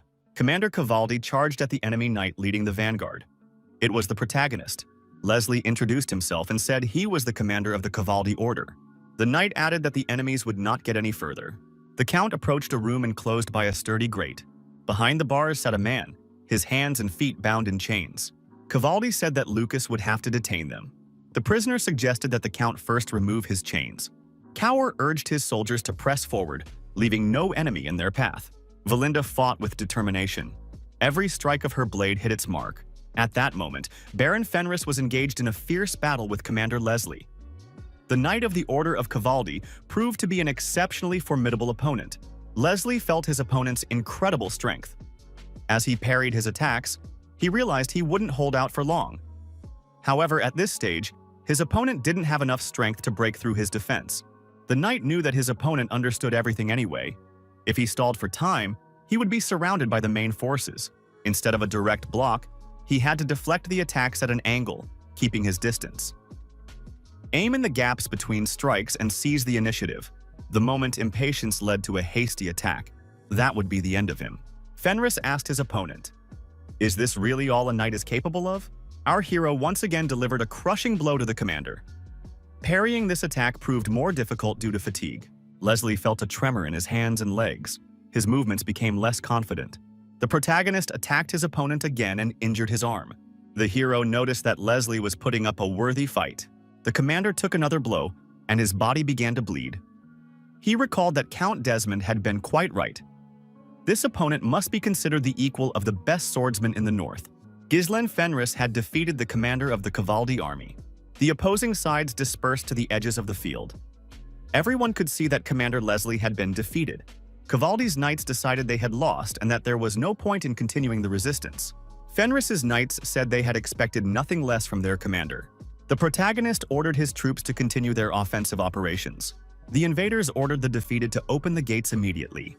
Leslie, with his last ounce of strength, said that he had failed to defeat Baron Fenris. However, things would not go exactly as the Baron had planned. A warrior emerged from the technical room and reported to the protagonist that the gates would not open. All the mechanisms had been destroyed. Now the gates definitely wouldn't open. Ghislain remarked that it was a clever plan. The wounded Leslie said that Cavaldi's main forces were already on their way. No matter how strong the enemy might be, there was nothing they could do against overwhelming odds while surrounded. If they managed to hold the gate, victory would go to Cavaldi in any case. Gordon the Muscular asked the commander what they should do now. Our hero looked at the knights and realized that their mana was completely depleted, and they were all exhausted. In this state, they wouldn't be able to fight the advancing enemies. Our hero looked at the gate and headed straight for it. Gordon was surprised. What was the commander planning to do? Ghislain pressed his hand against the gate. The young man thought this would take a while, but he could use it to his advantage. The commander ordered everyone to step back immediately. In the current era, Master is more of a title than an indication of level. After all, there were no clear criteria for the Master level. The protagonist activated the cores and swung his sword. He had to gather the mana, which was trying to scatter in all directions, into the sword and compress it to the limit. A bright glow appeared around our hero. The knights even squinted in surprise. The bald man recalled that a legend of the ancient empire circulated among the warriors.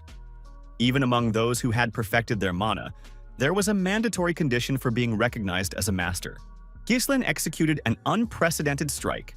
The source of the glow was the sword, which channeled the entire flow of mana to the point of contact with the gates. The knights arriving from the southern gate decided to surround Fenris's warriors. The enemy must pay for invading Cavaldi Castle. The gates were opened, and Gillian and his cavalry burst into the castle. Cower was also among the attackers. The commander asked, "Why did the old man drag this mercenary along?" Gillian replied that the man had tagged along on his own. The warriors of Cavaldi were surprised. Why had the gates split in two? What was happening here? The commander ordered his soldiers to retreat immediately to the inner castle. Fenris ordered his soldiers to attack the enemy and not let them escape. Valinda, who had been ordered to find the count, came face to face with an armed man. It was Lucas. Fearing defeat, The Count was forced to release this young man from behind the bars. Lucas asked what connection she had to the Order of the Shadow Knights. Kaur, brandishing his sword, shouted that the enemies had nowhere to retreat. The castle was completely occupied. Ghislain ordered the destruction of all enemies. The commander clutched his chest and thought that, at his current level, using the blade's aura was still too difficult. He had to expend a lot of mana. He had almost no strength left. It would also be very difficult to fight for much longer. Kaur asked what had happened to the commander. Had he really run out of steam? Jillian reported that the enemy's main forces had been suppressed. Fenris said that those two had done a very good job. The commander asked if anyone had seen Valinda. Alfoy replied that there had been no word from her since she entered the castle. Kaur remarked that she was taking her time, as usual. Ghislain suggested that there must be a secret passage somewhere in the castle for an escape. Count Cavaldi couldn't have gone far. Jillian should take the cavalry and search the area around the castle. The commander grabbed his sword and added that he would go look for Valinda himself. Lucas asked the stranger once more what connection she had to the Order of the Shadow Knights. Valinda asked in surprise, how did this man know about him? The girl immediately threw a dart at the man. Lucas easily deflected the dart to the side. Valinda jumped up and threw a grappling hook on a rope to disarm her enemy. After that, the girl delivered a kick, but Lucas blocked it. Valinda demanded that he answer her question immediately.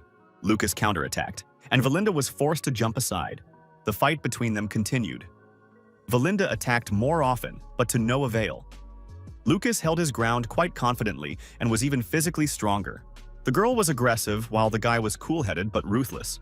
At one point, Valinda closed in and delivered a kick to his head. Lucas blocked the blow again, thrusting his spear forward in defense. The young man answered the question. Was it really that important for the girl to know? The guy added that Valinda reminded him of his ex-girlfriend. Valinda was puzzled. What did that mean? Lucas noted that he didn't care who won this war, but he couldn't betray his role either. If the girl kept attacking him, she shouldn't hold a grudge against him. Suddenly, a powerful explosion rang out in the room. The opponent stopped and looked around. Baron Fenris appeared at that moment. He immediately rushed to protect Valinda. The girl was surprised. How did the young gentleman appear here? Ghislain told Valinda to step aside immediately. He would deal with this guy himself. Lucas was surprised. Did the girl really call this guy a young gentleman? Fenris continued to attack, and Lucas continued to easily fend off these attacks. Lucas surmised that catching up to this woman would be quite difficult. He asked if this was the nobleman who had started this war. After these words, the recent captive furiously lunged at the knight. Ghislain dodged the attack and, thrusting his leg forward, struck his opponent in the face. Lucas began to bleed profusely and was forced to retreat a few steps. Ghislain said he was glad to meet Lucas. His opponent was surprised. Could this nobleman really know him? The protagonist did indeed know this man, for he was a former subordinate and comrade in arms, Lucas. It turned out he had been languishing in such a place. Lucas wiped the blood from his face and said that it had been unpleasant. The opponent told the protagonist that his fighting style didn't resemble that of a nobleman. It went beyond the ordinary. Lucas asked who was actually standing before him. Ghislain replied that he used to moonlight as a mercenary. Lucas was surprised. Could this really be a noble mercenary standing before him? Fenris said he wanted to make his opponent an offer. If Lucas defeated him, he would withdraw his troops from the castle and restore everything to the way it was. If the opposite happened, Lucas would come under his command. Lucas was surprised. How could this guy make such an offer in a war he'd already won? Besides, he had no ties to this castle. He had nothing to lose. Ghislain said that in that case, Lucas could simply come under his command. His opponent refused, explaining that he was worth too much. Ghislain noted that this was precisely why he was offering to stake the castle. The protagonist added that, in his eyes, Lucas seemed more valuable. The former captive asked what the knight's name was. Our hero replied that he was Ghislain Fenris, Baron of the Fenris lands. Ghislain added that he was the one Lucas would serve. Lucas remarked that his opponent looked unwell. Wasn't he overdoing it? The protagonist suggested treating it as a handicap. Lucas replied that he didn't mind and rushed into the attack, somewhere far away, in the snow-covered mountains. The young man packed his belongings into a knapsack and left the tent. The warrior set off alone along the designated route. It was Lucas. His commander appeared along the way. Lucas said that today was his last day working under the commander.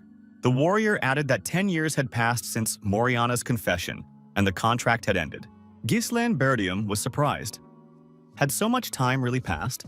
The commander asked if Lucas wanted to renew his contract. The young man replied that he wasn't interested. Lucas added that the commander shouldn't take it the wrong way, but he couldn't let his battles consume his entire life. Jilin declared that Lucas should get out of there as quickly as possible and go find his precious woman.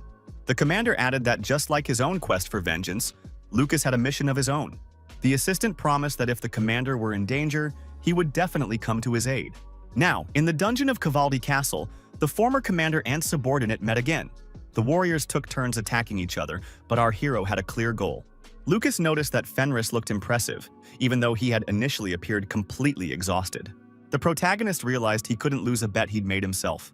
Lucas laughed loudly in response and said that he absolutely had to win this battle.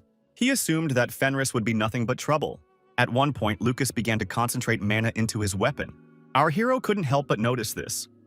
Ghislaine thought that Lucas had been quite strong even before meeting him. Lucas had lost in the traditional mercenary Oath of Moriana and had served as a subordinate for 10 years. He was the mercenary king's right-hand man, handling absolutely every task without exception, but even Lucas couldn't find the beloved he'd been searching for his whole life. On the day the protagonist fell into Aiden's trap, he kept his promise, came to the rescue, and died. Ghislaine threw his sword to the floor. The commander said that this time he would not allow what had happened in his past life to happen again. Lucas attacked his opponent, lunging forward with his spear. Ghislaine confidently dodged his opponent while closing in on him. In the next moment, our hero leapt upward and found himself above Lucas. Ghislaine activated his hand-to-hand combat skill and wrapped his legs around his opponent's neck. Lucas lost his balance and began to fall to the ground. Our hero seized the initiative and pinned his opponent against him to apply a painful hold. Lucas fell to the ground and screamed loudly in pain. Ghislaine was on top of him. Ghislaine pressed a dagger to his opponent's throat and declared that Lucas had lost. The loser cursed viciously and admitted defeat. Lucas noted that things had become even more complicated for him. Upon surfacing, the young men saw the many victims left behind after the attack on Cavaldi Castle. The Count was captured and brought before Commander Fenris. Cavaldi said his reputation had been tarnished. Leslie and his knights were destroyed. The impregnable fortress had been taken for the first time in its entire history. Fenris addressed the defeated man and called him by name. Armstrong Dugan Cavaldi. The young man remarked that there were no impregnable fortresses in this world. Cavaldi suggested that Fenris hadn't attacked out of mere greed. What, then, was his true goal? The protagonist replied that he had many goals. One of them was to destroy Cavaldi. The Count was surprised. Did the boy really think that he and his father would remain safe? No matter how much the royalists supported the young man, they wouldn't be able to protect them. Cavaldi added that if he were to die, true chaos would ensue. The loser added that, though it was unknown to the general public, influential people were backing him. Ghislaine asked, could it be the Duke of Delphine? Fenris added that he knew full well the ducal house was absorbing the northern lands by drawing in neutral nobles like Cavaldi. In particular, he provides iron ore to Counts Desmond and Ryfold, who will become the driving force behind the conquest of the north, thereby strengthening their military capabilities. He even supplies the Mages' Crimson Tower, so that, when the time comes, they can strike the royalist faction from behind. This is done in order to unleash a civil war in the kingdom of Ludania. Cavaldi was surprised. Could the Baron really know everything? But who is he? How could he know all this? The Count remarked, if the young man knows everything, then the conversation will go faster. Cavaldi promised to hand over half of the iron ore mined over the past 20 years. He also promised to personally tell Duke Delphine about Baron Fenris's extraordinary abilities. The young man could join the ducal house. Then he and his father would enjoy eternal peace without having to make much effort. Cavaldi asked, wouldn't it be more advantageous to spare his life than to destroy him? Ghislaine declared that he had no intention of cooperating with the Duke of Delphine. The protagonist delivered a devastating blow, and Count Cavaldi was destroyed. Our hero declared that all enemies would perish by his hand, and that this was inevitable. The chairman of the meeting received another message via carrier pigeon. After reading the message, he flew into a rage and crumpled the letter. The man said that this person had taken advantage of a moment of weakness. As the ducal house had advised, they had spent a great deal of time on preparation and planning. And what was the result? It turned out to be a complete failure. Ghislaine Bertium. Now even the royalist faction stands behind him. This bud must be crushed. No one's orders or reports are needed anymore. The man decided that from now on, everything would be decided according to his will. From this moment on, the destruction of Fenris and Bertium is their primary objective. The capital of Gardena, Maris McCory was surprised. Had this Baron Fenris already won? How on earth had he managed to defeat Count Cavaldi, the lord of an impregnable fortress? No one would have thought that Fenris would be so skilled in military affairs. You really can't judge a book by its cover. Rosalind noted that Count Cavaldi hadn't surrendered. The castle had been taken by storm. Ghislain had already proven himself in the defense of Bertium, so his combat prowess shouldn't be underestimated. The army commander declared that this baron had simply been incredibly lucky. If it weren't for the famine, he wouldn't have been able to win so easily. Norton asked, was that really a problem? After all, the most important thing was that he had won. Marquis Branford asked Tallio if there had been any activity from the Count of Desmond's estate. The knight replied that everything was quiet on that front for now. Macquarie noted that he had deliberately stationed the royal guard along the road to Cavaldi Castle. Aylesbury said that this harvest would be more than enough for them. Norton added that if it turned out that Count Cavaldi had received support from the Duke's house, it would be difficult for them to intervene right now. Rosalind thought, if Count Desmond had intervened in this matter, they would have definitely established that he was not a neutral nobleman, but part of the ducal faction. The Marquis said it was too early to jump to conclusions. Baron Fenris's victory would allow the Royalists to extend their influence even to the north.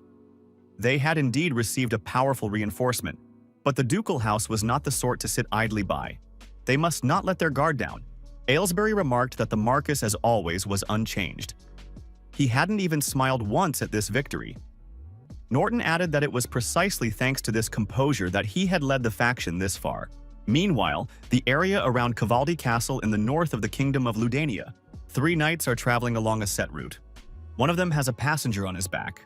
The passenger turned out to be a girl. She addressed Commander Max with a question. Why is it so quiet here for a place where a war is raging? The commander suggested that Fenris's army might already have been defeated. The girl asked what would happen to their mission in that case. Lady Muriel and the young Lady Branford had asked them to save Baron Fenris at all costs. If they returned empty-handed, they wouldn't be able to look them in the eye. Commander Max replied that there was no need to worry. If Baron Fenris had gotten himself into a reckless war and couldn't hold his ground, there was nothing to be done about it. The knight added that those would be the priestess's problems now. On the Cavaldi estate, a knight named Gordon the Muscular ordered everyone to line up. The knight told the peasants that there was enough food for everyone, so there was no need to push. The new lord would make sure the locals wouldn't go hungry anytime soon. Raoul drew up a contract that all the miners were required to sign. The locals were bewildered. Could the new lord really be showing such kindness? Were those hellish days truly behind them?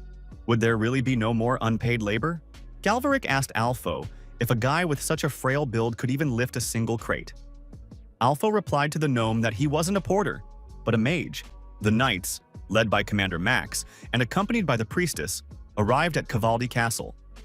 They witnessed the distribution of materials for temporary housing and food supplies there. Commander Max was surprised. What was going on here? Had the war really already ended? Just how much loot had Count Cavaldi stashed away? The knights saw that the castle was full of gold, diamonds, and works of art. In the military warehouses were high-quality weapons and stockpiles of iron ore. The priestess was surprised. Had Count Cavaldi really looted all of this? Gillian said that he was looking at unfamiliar faces. Who were they? They needed to state their names and affiliations. Gillian led the unknown individuals into the commander's office. The old man reported that guests from the capital had arrived at the castle. Captain Max thought this was a remnant of his long years as a mercenary. One can roughly grasp a person's true nature from the atmosphere and the scent. The fresh scent of blood against the backdrop of a war that had just ended, combined with restrained movements. This was Baron Fenris. Ghislain asked who these guests were. The commander greeted him, gave his name, and added that he had been sent by Countess Aylesbury and Lady Branford. Captain Max added that he had been ordered to rescue the Baron at any cost if he were in danger. Ghislain said the captain was late. Max replied that he had taken the mission's priority into account and had hurried as fast as he could. However, he hadn't expected the war to end so quickly.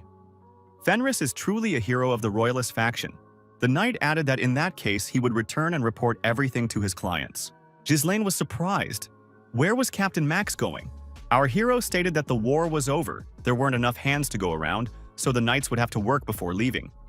The captain objected, saying that wasn't part of their mission. Jilin pointed out that he had been in danger, yet the knights hadn't helped him. Fenris pointed out that he wouldn't even know what to tell their clients if they asked about Captain Max. The protagonist suggested that the knight save face. The knight replied that he agreed. The priestess was surprised. How was that possible? Jilin asked the girl if she was a priestess. The answer was yes. The priestess stated that her name was Fyodor. She is a servant of Huana, the goddess of beauty and abundance. Countess Miriel is the patroness of the order, which is why she was sent here. Ghislain thought of Huana, the goddess of beauty. As far as he could recall, her order shunned war and filth. There are almost no priests in the north, except perhaps in Reifold. Because of this, Jillian was forced to stay there to heal his daughter. The divine power of priests is a very valuable resource. The young man said that this would come in handy. The protagonist thanked the priestess for her work in this difficult field. The commander told Valinda to escort the girl to the designated spot. Valinda and Wendy took Fyodor by the arms and led her in the specified direction. The priestess tried to protest, claiming she hadn't come here to work. Valinda stated that there were many unfortunate people who needed divine power. Jillian noted that the priest was an unexpected reinforcement. The protagonist hadn't thought the faction would even involve this order. Now they could act more boldly. The commander ordered that the young man be brought to him. Kaur took a heavy blow and, bleeding profusely, collapsed to the ground. His opponent in this battle was Lucas. The knights were perplexed. Could Commander Kaur really be defeated? Lucas asked his opponent. Was he really the Lord's right-hand man? Kaur was angry at this young man and thirsted for revenge. The squad commander jumped to his feet, lunged at his opponent, and said that they hadn't even started yet. Lucas prepared to respond, but Jillian suddenly appeared between them. The old man decided to put a stop to this brawl. Kaur was indignant. Why was Jillian interfering? The old man demanded that they stop this disgrace and not stir up unnecessary trouble. Lucas surmised that this old man was apparently the commander's true right-hand man. Kauru grew even angrier. The young man shouted for the old man to let him go immediately, since the fight wasn't over yet. Jillian grabbed the boy by the arm and told him again to calm down. The old man shoved the young man, and Kaur flew far to the side. Kaur fell to the ground. Lucas watched this calmly. Jillian advised the squad commander to maintain his dignity in front of his subordinates. Jillian turned to Lucas and told him to follow him. The master wished to see him. Kaur watched as the old man led the newcomer to the commander. While he seemed to have been forgotten, the mercenary commander swore loudly. Lucas merely grinned loudly in response. Jillian asked what was so funny. The newcomer replied that the first thing the commander had told him to do was to teach that subordinate a lesson. He really is a strange guy. Late that evening, the commander heard noises coming from the training ground and decided to check it out. Ghislain saw Kaura, practicing hand-to-hand combat and sword techniques all by himself. The young man heard footsteps and spun around sharply. Kauru instinctively thrust his blade forward. However, the protagonist blocked the attack. Ghislain mentioned that rumors were circulating. The newcomer had defeated the mercenary commander. Was this true? The young man replied that if the commander had come to make fun of him, he could go about his business. He probably had plenty to do anyway. There was no need to waste time. Fenris tossed the notebook with his notes to Kara and told him to keep it. The commander added that he had refined the mana control technique for the young man and jotted down some notes on fencing. It was necessary to study this properly. Kaur skimmed through the contents of the notebook with interest. The boy said it would be better to give it to that spearman instead of him. Ghislain replied that in that case, Kaur could return it. The squad commander refused and declared that it would come in handy for him too. Ghislain noted that Kaur hadn't lost for no reason. He lacked the basics. He had plenty of experience and intuition, but there was a limit to everything. The mercenary commander thanked the Baron and bowed to him. A month after the war ended, following the annexation of the Cavaldi estates, Baron Fenris quickly expanded his territory and restored order. The confiscated property of Count Cavaldi and his vassals replenished the treasury. The people received food and calmed down. The largest iron mine in the north continued to operate at increased capacity. On this foundation, technology flourished, and the production of elite weaponry was established. Ghislain thought that they would no longer have to worry about resources. This was thanks to everyone who had done their duty honestly. Now, no one would dare look down on Fenris. Claude noted that if they included Burdium, a third of the north was now under their control. They were now on par with the enemy in both population and military strength. The administrator added that even if Desmond attacked, he wouldn't be able to handle them. Wendy remarked that Claude had started talking a lot again. Fenris stated that it was too early to celebrate since the main threat hadn't gone anywhere. The administrator said that after something like this, they usually get at least one season to catch their breath. Vanessa noted that the mages had been complaining lately. It was too hard for them. What should she do? Alpha had already tried to escape several times, but without success each time. Ghislaine told the girl not to worry since these mages are technically slaves. The Baron reminded her that they still had the priestess Fyodor. The priestess, in the name of the goddess Juana, urged the mage to rise again. Alfoy shouted that they shouldn't treat him. The mage asked to be left exhausted. He no longer wished to work. Gordon the Muscular told Alpho to accept the treatment in silence. Fyodor silently asked Lady Juana whether it was truly permissible to use sacred power in this way, to heal exhausted people only to send them back to work. Fyodor wondered when her master would let her go. After all, he had only asked for a little help. Ghislaine approached the girl and said that the priestess's sacred power had grown. Unlike mana, sacred power cannot be increased through training. It is a mysterious power accessible only to the chosen few. The protagonist realized that this was no ordinary priestess. Fyodor asked when she would be able to return to the order. Ghislaine replied that she could leave right away. The Fenris domain had received immense help thanks to her devotion, so he wanted to repay her. The capital of Gardena. Rumors about Baron Fenris were already circulating throughout the city. They say he flew through the sky straight into Cavaldi Castle and sliced through the gates with his aura blade. Many believed it was just a fantasy. Baron Fenris arrived at Branford Castle accompanied by his female attendants. Our hero was greeted by Lady Rosalind. The young man asked how Rosalind had been all this time. The girl was glad that the Baron was all right. Ghislaine thanked her for sending capable people. Thanks to them, he had received great support. The priestess was a great help. Rosalind said that Fyodor could now return to her order, since she had completed her mission. Fyodor thought that her first mission was finally over. The Fenris domain was a nice place, but it had been too emotionally draining there. Ghislaine turned to Rosalind and said he had a request regarding the priestess. A knight entered the room and announced that Marquis Branford was waiting for the Baron in his office.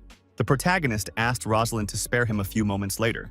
Ghislaine, accompanied by the girls, also arrived at the Marquis's office. Norton, McCory, and Aylesbury were also present. The Marquis said the young man was late. Ghislaine apologized. Fortifying the estates had taken longer than he had expected. McCory said that the Baron should have appeared immediately. Norton asked his colleague to observe proper decorum. The Marquis reminded him of what he had said earlier. In every action he took, the Baron was also responsible for his honor. If Fenris had been unable to defeat Count Cavaldi, not only would the royalist faction have suffered, but so would his reputation. The opposing factions would have seized the initiative and strengthened their positions. The Marquis added, "Even though he is a patron, the Baron must not think that he will forgive all arbitrary actions. Fenris must tell him about the war now and convince him." Fenris replied that he does not get involved in hopeless battles. The young man added that he had seen an opportunity and quickly seized it. He had not come here to dwell on the past, but to discuss the future. Ghislaine asked the Marquis to appoint him Commander-in-Chief of the Northern Army. Aylesbury and Norton were surprised. Macquarie was outraged. How was that possible? Branford remarked that everything had changed for them since Fenris's arrival. Ghislaine said he felt it too. A new wind is blowing through the royalist faction. The young man promised that he would continue to be that tailwind for the Marquis. Branford noted that the position of commander of the Northern Army in peacetime was merely nominal. However, during wartime, it conferred immense authority. It was an important post. Was Fenris really suggesting they place a sword in the hands of someone as unpredictable as him? Ghislaine noted that the army of the Kingdom of Ludania is currently divided into 4 legions. Commanders of the regional armies are appointed in peacetime to develop strategies for various situations. In normal times, it is really just a title. However, when war breaks out, everything changes because the commander gains the right to summon all the lords of the region. Ghislaine pointed out that the position of commander of the Northern Army is currently vacant. Why not entrust it to him? The Marquis said that the position was not vacant. If it were merely a matter of filling a gap, anyone could be appointed. However, this was not a position one could obtain simply by asking for it. The young man asked, hadn't the Duke's influence already reached the commanders of the Southern and Western armies? The East and North were still under the influence of the Royalist faction. However, the unreliable Earl Desmond had also taken an interest in these positions. After all, the Marquis knows, once the balance of power collapses, It is much harder to set things right later. Now, while the royalist faction holds the advantage, is the most opportune time to use every means to consolidate power. Even if the ducal house were to unleash a civil war in the kingdom, it could be suppressed. Branford realized that this schemer was playing games with him. In the near future, he would submit a petition to the royal council requesting an elevation to the title of baron. The Marquis added, "According to the laws of the kingdom, one must hold at least the title of count to assume the post of army commander. If the heir receives the same title and greater authority, Svalder Birdium will lose face. Therefore, it is necessary to elevate Count Birdium at the same time." Marquis Branford stated that he had one condition. A request for help has come from the Shadow Mountains of the Kingdom of Turia. The Baron must go there. Turia is a kingdom of knights. Most of its territory is occupied by the Shadow Mountains. The strongest monsters constantly emerge from these mountains. That is precisely why the locals are known for their strength and value martial arts. Their knights are considered among the strongest on the continent. Ghislaine once hunted and trained in those parts. Even after the kingdom allowed outsiders to hunt monsters, they still had to call on mercenaries for help. The Marquis said they were having serious trouble preparing for the coming wave of monsters. However, for someone who had infiltrated the castle through the air and sliced through the gates with an aura blade, this shouldn't be a problem. Fenris agreed, but asked that while he and his men were outside the castle, the Marquis stationed royal troops near Fenris's estates. Even if the pressure from the ducal house has temporarily eased, it is unclear what might happen. In his previous life, Duke Delphine had bribed the lords holding command posts in advance and unleashed a civil war, ultimately seizing the throne. At that time, Harold Desmond was the commander of the Northern Army. Fenris decided that this time he would strike first. Our hero decided to take the north into his own hands, just as Duke Delphine and his men had done. In the middle of a sown field, a sword is stuck in the ground with a knight's helmet on its hilt. An armed knight approached the sword, knelt before it, and bowed his head. The count approached the knight from behind and asked how Hertone was feeling. The knight recognized the voice of Count Desmond. The old knight said that he had placed great hopes in Victor. However, the world is a cruel place. Herton asked if the one who had destroyed Victor was indeed Ghislaine Birdium. Desmond replied that his name was now Ghislaine Fenris. He was now a baron. Herton remarked that there was no point in lamenting it now. For every strong man, there is someone stronger. That is how the world works. The old knight thanked the count for his concern. Herton also added that the ducal house had underestimated Birdium and Fenris, and so they had paid the price. Victor was dead. Only after it was all over was Ghislaine recognized as the strongest swordsman in the north. Desmond thought that a faction of royalists stood behind the baron, and that they were using the king's authority to spy on him. The status of a neutral nobleman was now nothing but an empty shell. Herton asked if the count truly doubted the power of the ducal house. The count replied that he would no longer obey anyone's orders. He would start a war himself and destroy Birdium and Fenris, after which he would deal with the ducal house. Herton noted that in that case, the royalist faction would not stand idly by. Desmond would become the instigator of a civil war. Opposing the royalist faction without the help of the ducal house would be problematic. The count told Herton not to hide his feelings from him. Was he really willing to accept this? Herton replied that he could not forget the night when Victor, whose name meant undefeated, returned with a cracked helmet. The old knight added that Victor had been his only apprentice. He should have made him even stronger. Now it was impossible to come to terms with this. Herton declared that he would cut off the head of that monster, Fenris. Count Desmond declared that the time for this would soon come. When that time comes, Herton must, together with the Order of the Two Wings, tear everything to shreds. Desmond thought that Baron Fenris would now surely be destroyed. Rosalind asked if Baron Fenris was heading to the kingdom of Turia. The young man replied that he had received such an order from the Marquis and must obey. The girl remarked that it was a dangerous place. The war had only recently ended. The protagonist surmised that the Marquis still didn't fully trust his combat skills. Branford probably wanted him to prove his worth once and for all. The young man told Rosalind not to worry. He had seen plenty of monsters in his lifetime, so this wouldn't be a problem. The girl added that the negotiations with Juana's order had gone well. The Baron could keep the priestess with him for a while without any issues. Ghislaine said that was simply amazing. Even as a patroness, getting a priestess from an order with such strict internal rules was no easy feat. Rosalind replied that there was nothing special about it. Professor Farisco of the Order of Juana, though a priest, was very fond of money. Ghislaine remarked that he was once again in Rosalind's debt. Our hero kissed the hand of the girl. who had blushed with embarrassment and wished her happiness. At the foot of the Shadow Mountains, the kingdom of Turia, Jilin, accompanied by his aides, is traveling along the established route. Valinda told the young lord that monsters had appeared right ahead. Without stopping, the knights drew their swords and attacked the beasts. A bloody battle ensued. Kaur was delighted by the opportunity and said he was ready to fend off the attack of all the monsters at once. Suddenly, he was hooked by the lip with a hook on a rope. Valinda yanked sharply on the rope, and the mercenary was forced to follow her like a fish on a hook. Kaur mounted his horse again and asked why this woman was hooking his mouth. Valinda remarked that next time she might stick the hook somewhere else. The mercenary remarked that they kept running into monsters on the way here. Was this the wilds, teeming with powerful beasts? Ghislaine told everyone to get ready. They were almost at their destination, the Fenris domain. A few days earlier, Ghislaine, wrapping up the conversation, said that for this reason he was heading to the kingdom of Turia himself. He wouldn't be staying there long. Claude and Alpha were overjoyed. Now they would be able to rest. However, they pulled themselves together and said regretfully that without their master, they now had nothing to do. Rest would be no joy. Jillian told Jillian to take charge and make sure those two idlers didn't slack off. With the help of the royal army, our hero deployed troops around the estate, but it is unclear how Desmond will act. The enemies might throw all their forces into battle since they have been cornered. The commander warned, if Desmond decides to attack, don't get involved. We'll have to retreat. Fenris told Valinda and Lucas to follow him. It's time to move out. Kaur asked to be included in this expedition as well. Claude and Alpha were surprised. Could this troublemaker really be turning down some fun on his own? Lucas pointed out that it was hard to survive in those mountains with mediocre skills. The master cares about this guy, so there's no point in being stubborn. It's better to stay on the estate. Kaur got angry and lunged at Lucas. However, Fenris stopped the mercenary. Kaur noted that their previous duel wasn't over yet. This time, things would be different. Lucas looked at his opponent silently and coolly.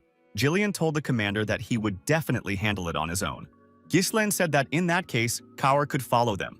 The young men arrived at a castle high in the mountains. The gates were open, and the riders entered. It was Ironcliff Fortress, located in the Shadow Mountains. Knights were stationed throughout the fortress. Cages containing monsters stood along the walls. Valinda noticed that the atmosphere here was rather gloomy. Lucas said that nothing had changed in this place. Kaur asked Lucas why he was looking at him so angrily. Ghislaine told Kaur not to be the first to start picking a fight. Kaur said that they would drop off their things and go monster hunting right away. Ghislaine objected. To hunt here, they first had to register as hunters with the local guild. Valinda was surprised. After all, they had come at the kingdom's request. Surely there must be some privileges. Why all these unnecessary formalities? The commander replied that they shouldn't count on that. The rules here were completely different. The young people approached the administrator. The protagonist said that he was Baron Fenris of the Kingdom of Ludania. He had arrived at the request of the royal court of Turia. The administrator immediately warned that a noble title meant nothing here. To them, everyone was equal, slave and aristocrat alike. The man added that it wasn't worth playing the noble here and making enemies. The Knights of Turia were only there to ensure the fortress fulfilled its basic functions. Any disputes between hunters were their own business to resolve.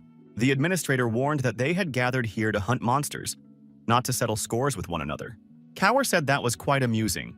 They were simply too lazy to sort things out here, so they were telling them to sort it out themselves. The administrator handed out tokens and said that with this token, the new arrivals could hunt in any zone of the Shadow Mountains. The man also wished the newcomers good luck. Valinda remarked that they were asking for their help, yet behaved so rudely. In the kingdom, they wouldn't have gotten away with that. Knights appeared at the threshold.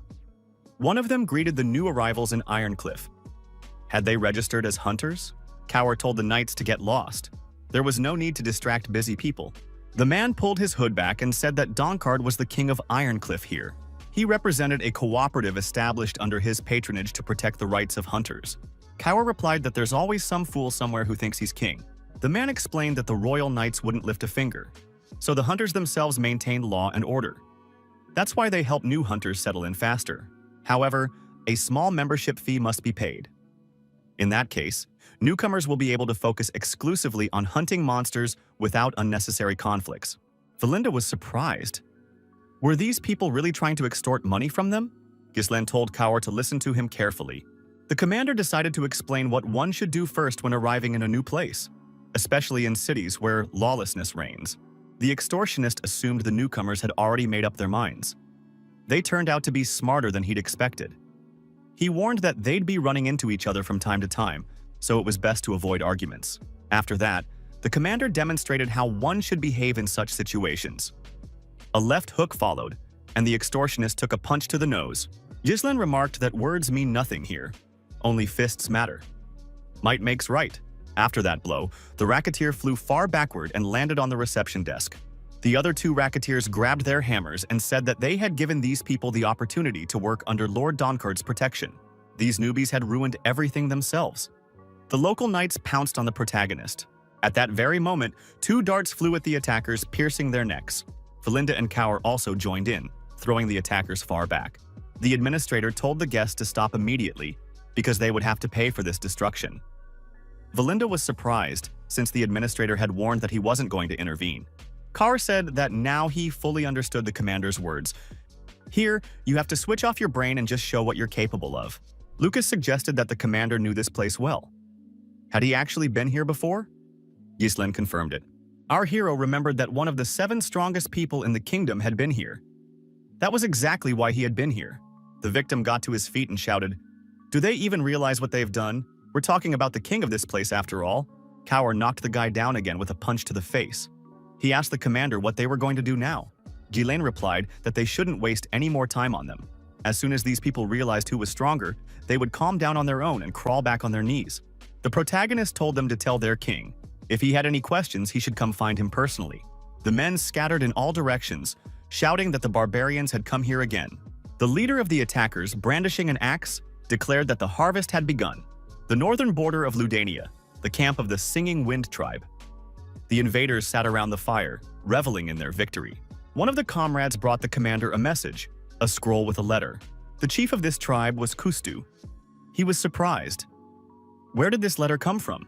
Kustu unrolled the scroll and turned it over in his hands. The bandit was indignant. If there were letters on this paper, they should have brought the village chief with them right away. There must be someone who can read this. They found an old man who could read. He read the message. The north is empty.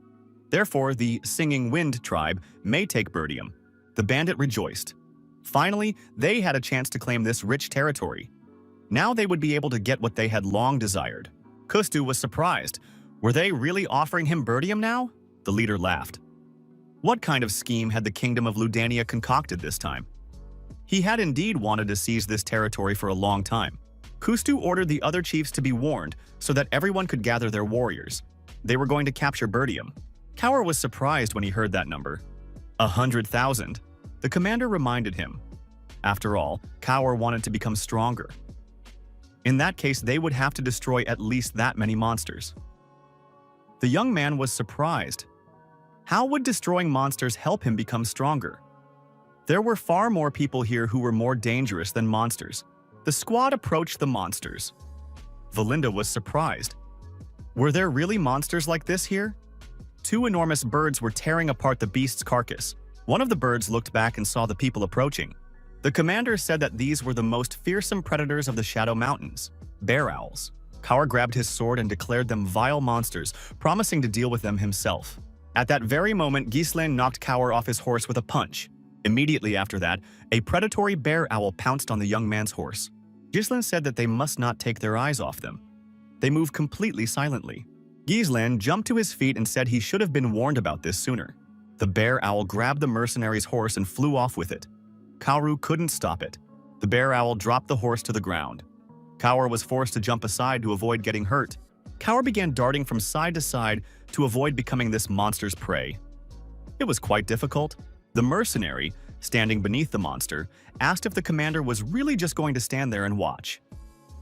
Ghislain reminded him that Kaur had promised to handle these monsters on his own. He simply didn't want to interfere.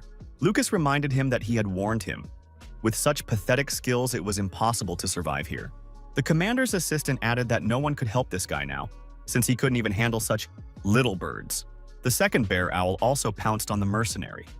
Clouds of snow swirled up, and it was impossible to see anything anymore. Valinda was frightened because Kaur could die this way. Ghislain replied that nothing would happen to the guy. A little lesson wouldn't hurt him. Bear owls are quite intelligent. If you attack them recklessly, you can very quickly fall into their trap. It's not for nothing that they're called the most fearsome predators of these mountains. That's exactly why they never thought anyone would hunt them. It was exactly the same as when the protagonist had once attacked Victor. The commander had already taught Kaoru to become stronger, and the young man had succeeded in doing so. The problem is that Kaoru can't use these skills unless his life is in danger. He has the mind of a hunter, not a prey. You can't attack blindly, you have to wait for the moment when you're confident of victory. It's also necessary to trust your instincts. Kaoru seized the initiative and began counterattacking the predators. Lucas and Valinda watched the fight with undisguised curiosity. The mercenary's actions changed before their eyes. Now he was attacking effectively and wounding the bear owls. In the young man's eyes, alongside bravery, a sense of confidence in his actions appeared. Now he wasn't so reckless. The locals began to say that after the arrival of these 4 people, the monsters in the area had disappeared. At this rate, there would be no monsters left at all. Doncard found himself at the site of the recent battle and saw the destroyed bear owls, the most terrifying monsters. Doncard was outraged. He wanted to forgive this man for attacking his people. However, he still wanted to eat at his table. These people had better get ready. It was time to go hunting.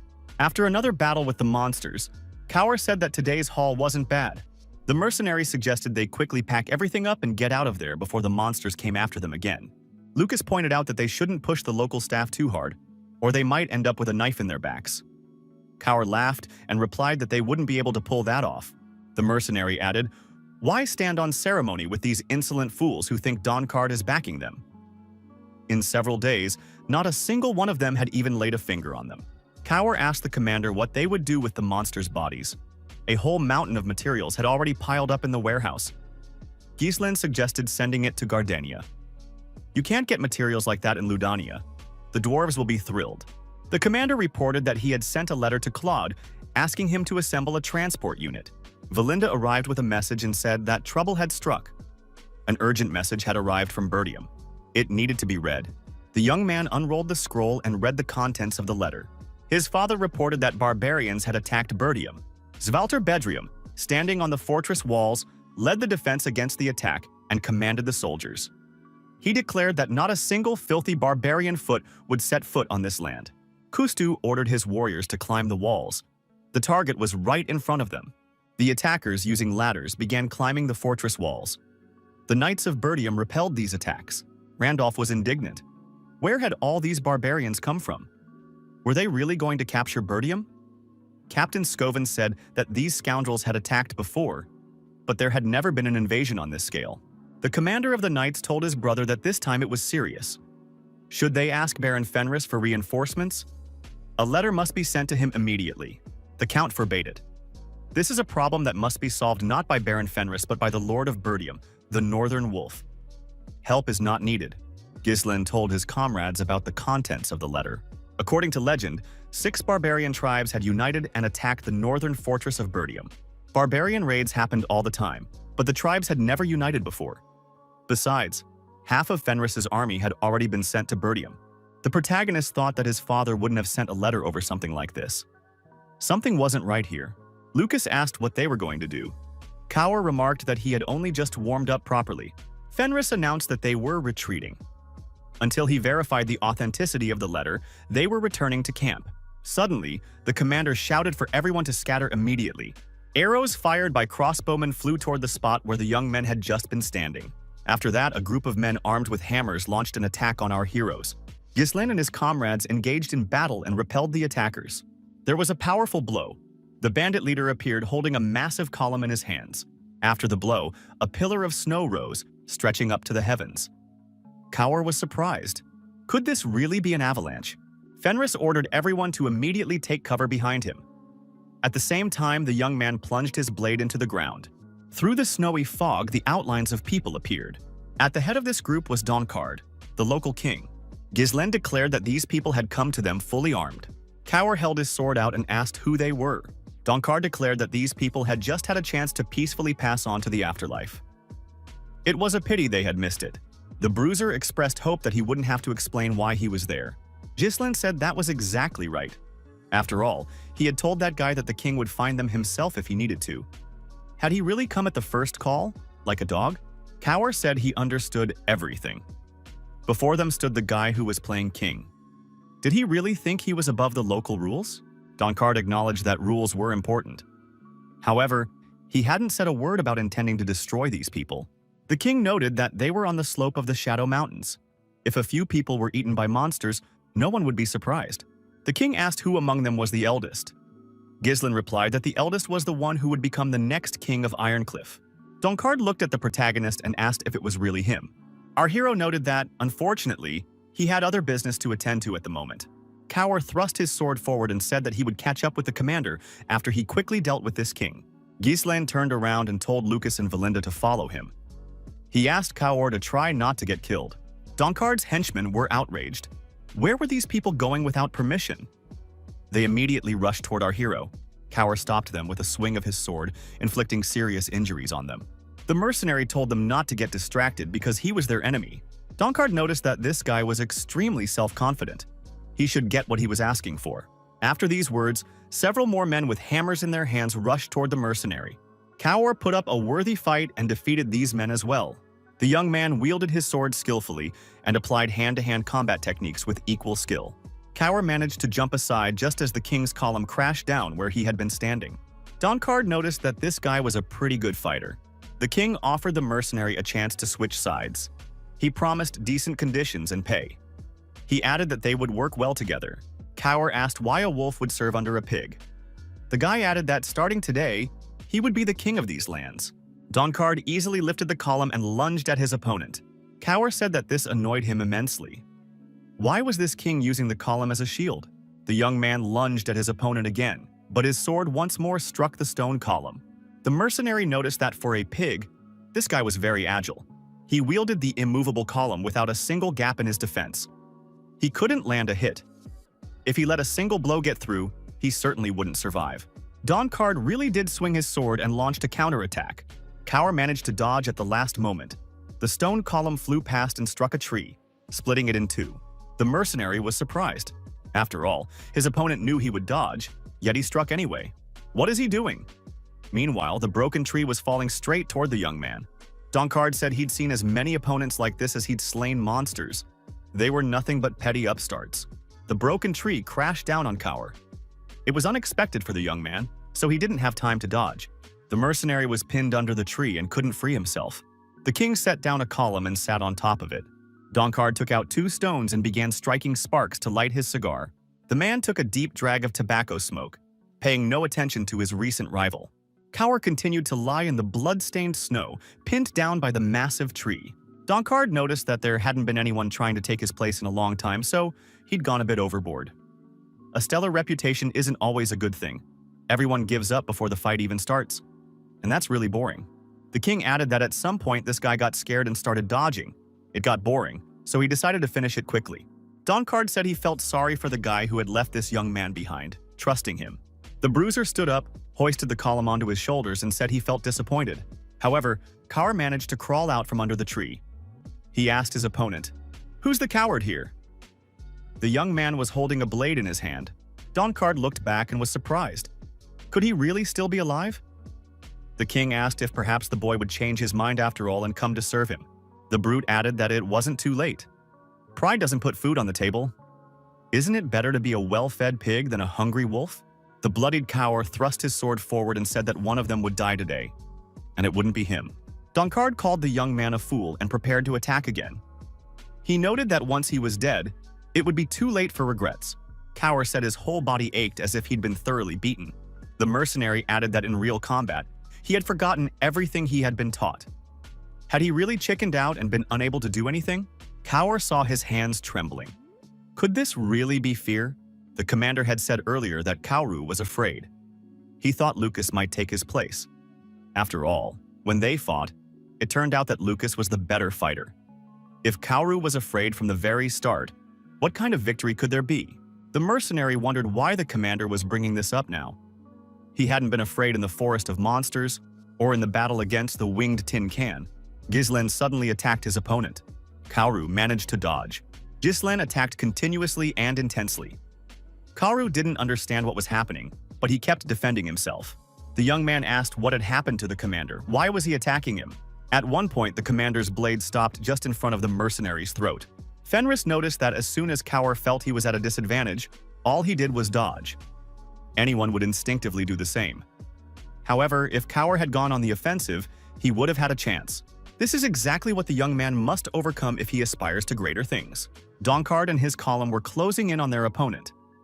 At that moment, Kaur decided he had to overcome his fear.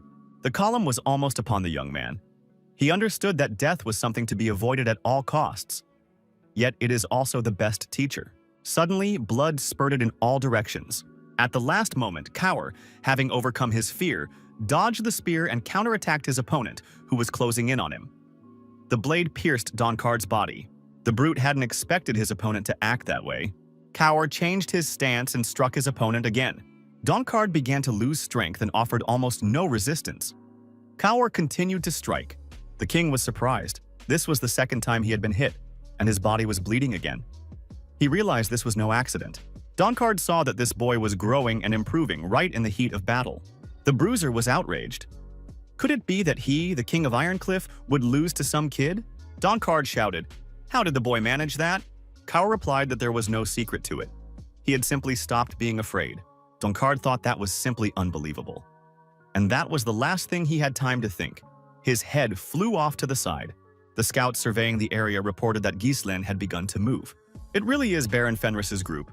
One of them is missing for some reason, but that's not a problem. The squad commander ordered a report to be sent to Count Desmond. Baron Fenris is proceeding according to plan. The northern fortress of Burdium. The barbarians continue their attack. The Count of Burdium and his comrades are in the front lines among the castle's defenders. Svalter ordered to use all available force to reduce their numbers. They are merely bags of blood and flesh. There is no need to fear them. The knights said that these barbarians never rest. Usually by this point, they would have already retreated. Kustu said that the wolf cubs are starting to weaken. Just as the kingdom's representatives said, a few more assaults, and the fortress will collapse. The barbarian commander ordered his tribe to retreat and rest. The attacking warriors were surprised. After all, they had only just dispersed. They could still continue. The knights of Burdium were also surprised. Could the enemy really be changing shifts again? How many times had this happened already? Randolph said that the 6 tribes take turns so that the attacks don't stop. The knights are woefully outnumbered to keep up with this pace. Could these savages have come up with a strategy? Captain Scovin suggested that the barbarians had decided to wear them down. The commander of the knights added that something was wrong with the tribal alliance. This time, everything was very strange. It seemed as though someone was pulling the strings from the shadows, Zwalter ordered. When they return, the fortress gates must be opened. The Northern Wolf will take their leader's head himself. Randolph told everyone to look toward the horizon. A column of dust was rising there. Count Fenris raced to Burdium's aid. Gislen was indeed racing ahead of the detachment at full speed to help his father. Valinda was surprised. After all, there were an enormous number of filthy barbarians here. Lucas noticed that the 6 tribes had indeed united. The commander ordered Valinda and Lucas to spread out and surround the enemies. They must be dealt with here and now. Baron Fenris, at full gallop, was ready to wedge himself into the barbarian column. The barbarians were surprised. Who were these people approaching them from the rear? Could they be Burdium's men as well? They were bored watching these cowardly attacks. Now they had a chance to really have some fun. Today would be a bloodbath. Without stopping, Gislen began swinging his blade and cutting down the barbarians who crossed his path. The enemies were baffled. Who was this horseman? Every swing of his blade hit its mark, and the number of warriors steadily dwindled. Gislen was like a ghost, bringing destruction to everything in his path. Blood and the mangled bodies of barbarians were everywhere. Our hero raced on without stopping. The barbarians were astonished. How did this horseman appear before them in an instant? Could there really be such a warrior in Burdium? He must be thrown from his horse. The barbarian leader, Kustu, did not expect his army to suffer such a defeat. The commander was outraged. Had the great warriors of the wind cowered because of some boy? A warrior reported to the chieftain that trouble had struck. The enemy was also pressing from the flanks. They had to defend themselves and retreat. Lucas displayed feats of fencing, destroying every barbarian within the range of his blade. The Northern Wolf led his soldiers out through the gates and was also attacking. Kustu was surprised. After all, the Northern Wolf had never opened the gates before. Why now? Kustu realized that he had significantly more men in any case. He had to overwhelm the enemy with sheer numbers. One of the warriors said that someone was approaching them. This rider is covered in blood. He knows no fatigue, just like in the legends. On the day the monster forest burned, a demon red with blood came and took everyone's souls. It was the Scarlet Demon. Kustu rejoiced. Could this really be that very blood demon? The leader of the barbarians added that things were about to get interesting. He didn't know there was such a powerful foe in the north. The barbarian said his name was Kustu, and that he was a great warrior of the north. He would destroy this demon himself. The Scarlet Demon said that all of this looked rather disgusting. The protagonist's horse reared up and kicked the barbarian leader's horse in the head. As a result, Kustu was thrown from his horse. Gislen said that with their barbaric antics, these scoundrels had been eating away at the north from within for many years. The Scarlet Demon struck his opponent, but Kustu managed to defend himself. The blow was so powerful that the barbarian fell to the ground and dropped his weapon. Kustu was outraged. Could this demon not fight properly? After these words, the barbarian leader was attacked. Our hero's horse kicked him in the face. Kustu was incapacitated and fell to the ground. The Scarlet Demon said that from this day forward, a new legend would spread among the barbarians about how the Northern Wolf had destroyed all their warriors. Svalter attacked Kustu and pierced his body through and through. The barbarian leader fell to the ground. 2 horsemen surrounded him. They were Gislen and Svalter. The barbarians acknowledged that their leader had been destroyed. Count Bertium ordered his warriors to deal with the remaining barbarians. They must be made to never dare threaten these lands again. The Scarlet Demon dismounted and headed toward the Northern Wolf. The knight's armor was smeared with blood. He approached with a determined stride. Svalter told his son that it had been a long time since they'd seen each other. Gislen removed his helmet and replied that he was a little late. Randolph embraced the young man and told him he had fought bravely. Baron Fenris had proven himself a valiant warrior. Thanks to the Baron, they had been able to catch their breath. The Count was surprised that his son had thought to come and bring such reinforcements with him. Gislen replied that he had received a letter bearing Bertium's seal asking for help. The letter stated that the castle had been attacked by barbarians. It was necessary to send part of Fenris's troops as reinforcements. Gislen showed the letter and asked, had his father sent this letter to him? The Count looked at the commander of the knights. Randolph replied that it wasn't him, since the Count himself had previously forbidden sending such letters. Zwalter asked in surprise who, then, could have done it. Ghislain told his father that they were now trapped. The Second Corps of the Royal Army. The men were playing cards. One of them had once again lost a week's pay. A knight asked the commander when they would return home. He was already tired of this hustle and bustle. They were already beginning to miss Gardenia. The commander of the Second Corps of the Royal Army, Viscount Doran, replied that they would return when the command ordered a retreat. One of the knights remarked that they were here because Count Desmond might attack Fenris's lands. However, he hadn't taken any action at all this whole time. As long as the Royal Army was stationed here, the Count wouldn't dare do such a thing. Viscount Doran said there was no need to get worked up. Count Desmond was not the type to act without a plan.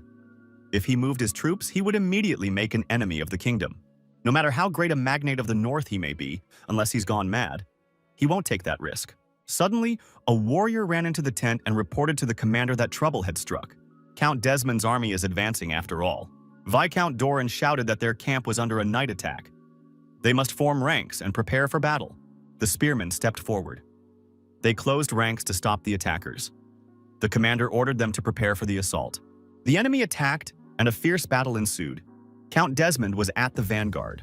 The Second Corps of the Royal Army was in chaos, and despite everything, no one had expected the attack to actually happen. A knight reported to the commander that they were unable to hold their formation. Although this was the elite of the Royal Army, the enemy's onslaught was extremely fierce. Viscount Doran ordered the battle to be halted and a retreat to Fenris Castle. An envoy must be sent to Gardenia.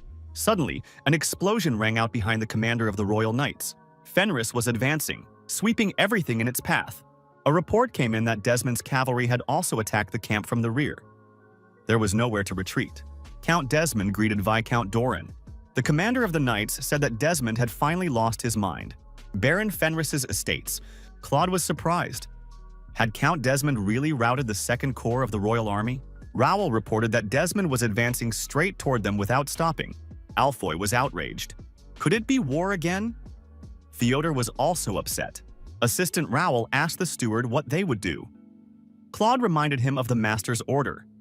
If Count Desmond attacks, they must destroy key facilities and transport supplies and people to Fenris Castle.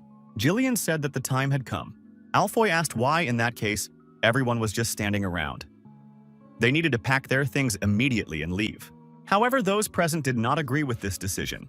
Alfoy reminded them that the most powerful magnate of the North was advancing to attack them. They needed to hurry. Vanessa said she would try to stop the enemies with her magic. Alf and Fyodor looked at Vanessa in surprise. She said, if they left, everything they had built would fall into the enemy's hands. Knowing the master's character, he would want to reclaim this place anyway. There was no point in abandoning these lands now. They had managed to overcome what seemed impossible before. The smithies and important structures built by the dwarves and mages. The order established by the knights. The people who found a new life here. This place is Lord Fenris's dream come true. Vanessa declared that she would definitely protect this place. Claude said, if the girl really decided to stay, she needed to know something. Desmond's army numbered 30,000 men, 8 siege towers, and 12 catapults. They also had the Count's court mage, who had reached the 6th circle. Jillian added that part of Fenris's forces were currently scattered across Burdium. If a siege began, they wouldn't last even 3 days. The enemy would break through before the Lord had a chance to return.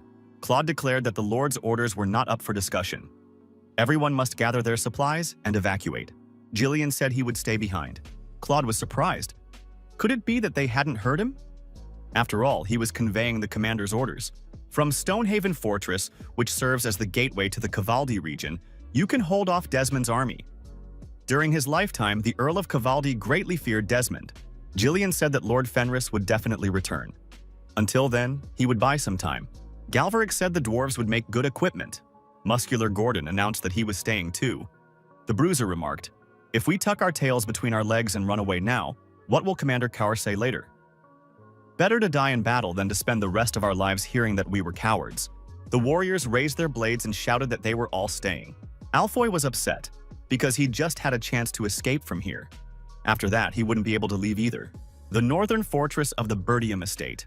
Our hero was reading the message he had received. The letter stated that their lord had accomplished what everyone had deemed impossible. They knew he needed this place to battle an even stronger enemy, so they would definitely defend it. The message was from Jillian, Vanessa, and everyone else. The young man thought, an army of 30,000 that had crushed the Second Corps of the Royal Army in an instant. They had misled the reconnaissance to scatter Fenris's forces and keep him here while they struck. He assumed that Desmond would act on his own. Randolph, the commander of the Knights, reminded him that Count Desmond was advancing. Fenris could not remain here. His father had said that Ghislain must return to his lands immediately. Captain Scoven rushed into the room and reported that trouble had struck. The next wave of barbarians is heading this way again. Commander Randolph asked in surprise, what kind of horde is this? Could it be another general assault? Ghislain thought, no matter how strong Father was, he couldn't hold back these barbarians with Burdium's forces alone. He couldn't leave now, or Burdium would fall under the enemy's onslaught. Our hero understood that all of this was part of Desmond's plan. His rival had staked absolutely everything on this war. Svalter asked his son what he was thinking about. Stopping the barbarians and protecting the people of Burdium was the Northern Wolf's job, not Ghislain's. The Count added that his son was also lord of his own lands. Were not those he was meant to protect waiting for him? His father urged him to do his duty. Randolph, the commander of the Knights, ordered all troops to prepare for a volley. If they did not stop the attackers here, their homeland would be overrun. Zwalter headed toward the front line and told Ghislain to go about his business. The protagonist said his father was right. There were people there he had to protect, but they were also the people he trusted most. He prepared to fight side by side with his father. The protagonist told Valinda and Lucas that he would resolve this situation as quickly as possible and return to the estate. Today, in this battle, Gerald Desmond will be destroyed. Stonehaven Fortress. People are rushing to load supplies and prepare more stones. A large supply of arrows is also needed on the fortress walls. Jillian shouted for everyone who had finished preparing to line up. Galverick asked Jillian if he had equipped all the soldiers with armor. The old man replied that the quality is excellent. Arrows definitely won't pierce it. Plus, it's lightweight and offers a lot of freedom of movement. The knight's armor had also been improved. Mages had inscribed magical runes on it. If mana is infused into it, the power of enemy spells can be temporarily neutralized. Gillian told Galverick that dwarves are invaluable craftsmen. Is he sure he wants to stay here? Galverick replied that at least they wouldn't die. Throughout the kingdom, there are many aristocrats who dream of enslaving this people. It is better not to be a slave, but to risk one's life for the freedom the Lord promised in 10 years. But what is the point of that if the Lord himself will be gone by then? Gillian surveyed the army and said that everyone was already assembled. There was 1 priestess available, 10 highly skilled mages, 100 knights masters of their craft, 1,000 soldiers equipped with the latest in science and technology. The enemy army numbered 30,000 fully equipped warriors. Muscular Gordon said the difference between the opposing sides was 30-1. Alfoy suggested they flee once more at the last moment. Vanessa grabbed him by the collar and said it was too late. Gillian reported that their goal was not victory. They had to hold out until Lord Fenris arrived. If this fortress fell, the enemies would seize all their lands. Jobs, families, homes built with their own hands. All of it would be destroyed. Thanks to the Lord, they had been given a chance at a new life and the opportunity to make their dreams come true. The old man added that he was no exception. Now it was their turn to defend the Lord's dream. Count Desmond, at the head of his army, had closed in on the fortress. He was informed that all the catapults were loaded. The Count turned to the court mage, a 6th circle master, Willow. The commander asked if they had managed to find those very traps with runestones that the enemy had used during the siege of Degrad. The mage replied that they had checked everything. No traces of runestones were found. The enemy had not had time to prepare. Gerald Desmond ordered the squad commanders to open fire. At that very moment, the catapults fired and attacked the fortress. The cannonballs flew toward the fortress defenders, straight at the fortress walls. Gillian shouted for everyone to prepare for the impact immediately. The catapult balls hit their mark, and the fortress walls shook. Count Desmond ordered his troops to charge. Galverick told Gillian that the invading army had launched an offensive. The old man ordered the damaged cannons to be moved aside. The archers took up their positions. At the command, arrows flew from the fortress and hurtled at high speed toward the advancing soldiers. The command rang out. "Shields up!" This allowed the soldiers to protect themselves from the flying arrows. The commanders shouted for the advance not to stop. Everyone must maintain formation. Hurton told the Count that their walls were strong. All 12 catapults were deployed, but they failed to breach anything. The enemy was reacting faster than previously expected. Desmond noticed that the Royalist faction had supplied the enemy with slaves who were skilled craftsmen. Apparently, they had reinforced the walls with their nanotechnology. An order was given for the archers of the 1st and 4th squads to open fire. They were to wipe out every living thing on the fortress walls. Arrows flew at the fortress defenders, but thanks to their superb armor, the soldiers were unharmed. The dwarf said that thanks to the skillfully crafted armor, the arrows bounced off it. The shooting from bows and crossbows continued. Desmond told the chief mage to unleash a rain of fire upon their enemies. Willow activated the magic circle, stood in the center, and began casting spells. His assistants positioned themselves around the perimeter and helped him cast. Galverick told the commander to look up. Gillian raised his head. The old man saw that something was amiss in the sky. Gillian immediately realized that high-level magic had been activated against them. Willow said he felt for those currently in the fortress and advised them to watch their heads. The mage added that rain was about to fall that would burn everything to the ground. Fireballs did indeed rain down on the fortress from the sky. The soldiers noticed that their armor had protected them, but they certainly wouldn't be able to withstand such a magical attack. Gillian ordered everyone to stay calm and hold their positions. There was also no need to worry, since they had their own magic in reserve. Vanessa activated the World Veil skill. A low-temperature dome appeared over the fortress, neutralizing the falling fireballs. After a while, the sky above the fortress became clear and almost cloudless. Gillian looked on with satisfaction, and the knights with admiration, at the result of Vanessa's actions. Willow realized he was dealing with the very same mage who had routed Degrad's troops. Alfoy thought that he was once again completely dependent on this girl. Vanessa warned him not to lose his concentration. They needed to prepare for the next attack. Hurton told Count Desmond that they were awaiting further instructions. The catapult attack was held back by walls reinforced by dwarves. Arrows were stopped by armor, and magic was countered by the opponent's magic. Desmond was surprised. He had divided Fenris's forces, and even without Ghislain himself, the opponents were in no way inferior. The war, launched without regard for the Duke's orders or relations with the Royalist faction, demanded decisiveness. All this time he had been insufficiently decisive. That wasn't his style, Desmond thought. If he didn't act now, he would never be able to defeat Ghislain. The Count ordered Hurton to stop playing it safe. All troops must be thrown into the attack. This fortress must be wiped off the map right now. Desmond ordered all troops to attack the enemy fortress. The commander shouted that he wanted to wipe this fortress off the face of the earth and leave no stone unturned. Archers on the fortress wall opened fire to hold back the enemy as much as possible. Desmond's soldiers used their shields to protect themselves from the arrows and continued to advance. The defenders looked up and saw flaming catapult balls flying toward them. Would their armor be able to block them? Jillian shouted for everyone to dodge. He himself began swinging his axe, destroying the approaching fireballs. Muscular Gordon, using his immense physical strength, began to strike the fireballs back at the enemy with his hammer. Vanessa reminded Alpha that now was not the time to relax, and also used her magical abilities to repel the fire attack. The defenders noted that the siege towers had come almost right up to the fortress wall. Jillian ordered the soldiers not to be afraid. They must trust one another and continue to hold their positions. Fenris's knights spread out and took their positions. The commander ordered them to prepare for close combat. Jillian warned that the first blow might be heavy. However, this battle would be decisive for the outcome of the war. The enemy, using siege towers, had managed to reach the fortress wall. Hand-to-hand combat ensued. Fenris's knights began to destroy the invaders who had appeared on the wall, tearing their bodies to pieces. Blood was everywhere. Desmond's knights couldn't understand what was happening up there. The first attack was repelled. Jillian, his axe covered in blood, glared menacingly at the enemies on the siege towers. The commander ordered his knights to destroy the enemies and prevent them from gaining a foothold on the fortress wall. Desmond looked at Jillian and said that this was a white-maned lion. Hurton noted that the enemy knights were of a very high caliber. It would take ordinary soldiers a long time to deal with them.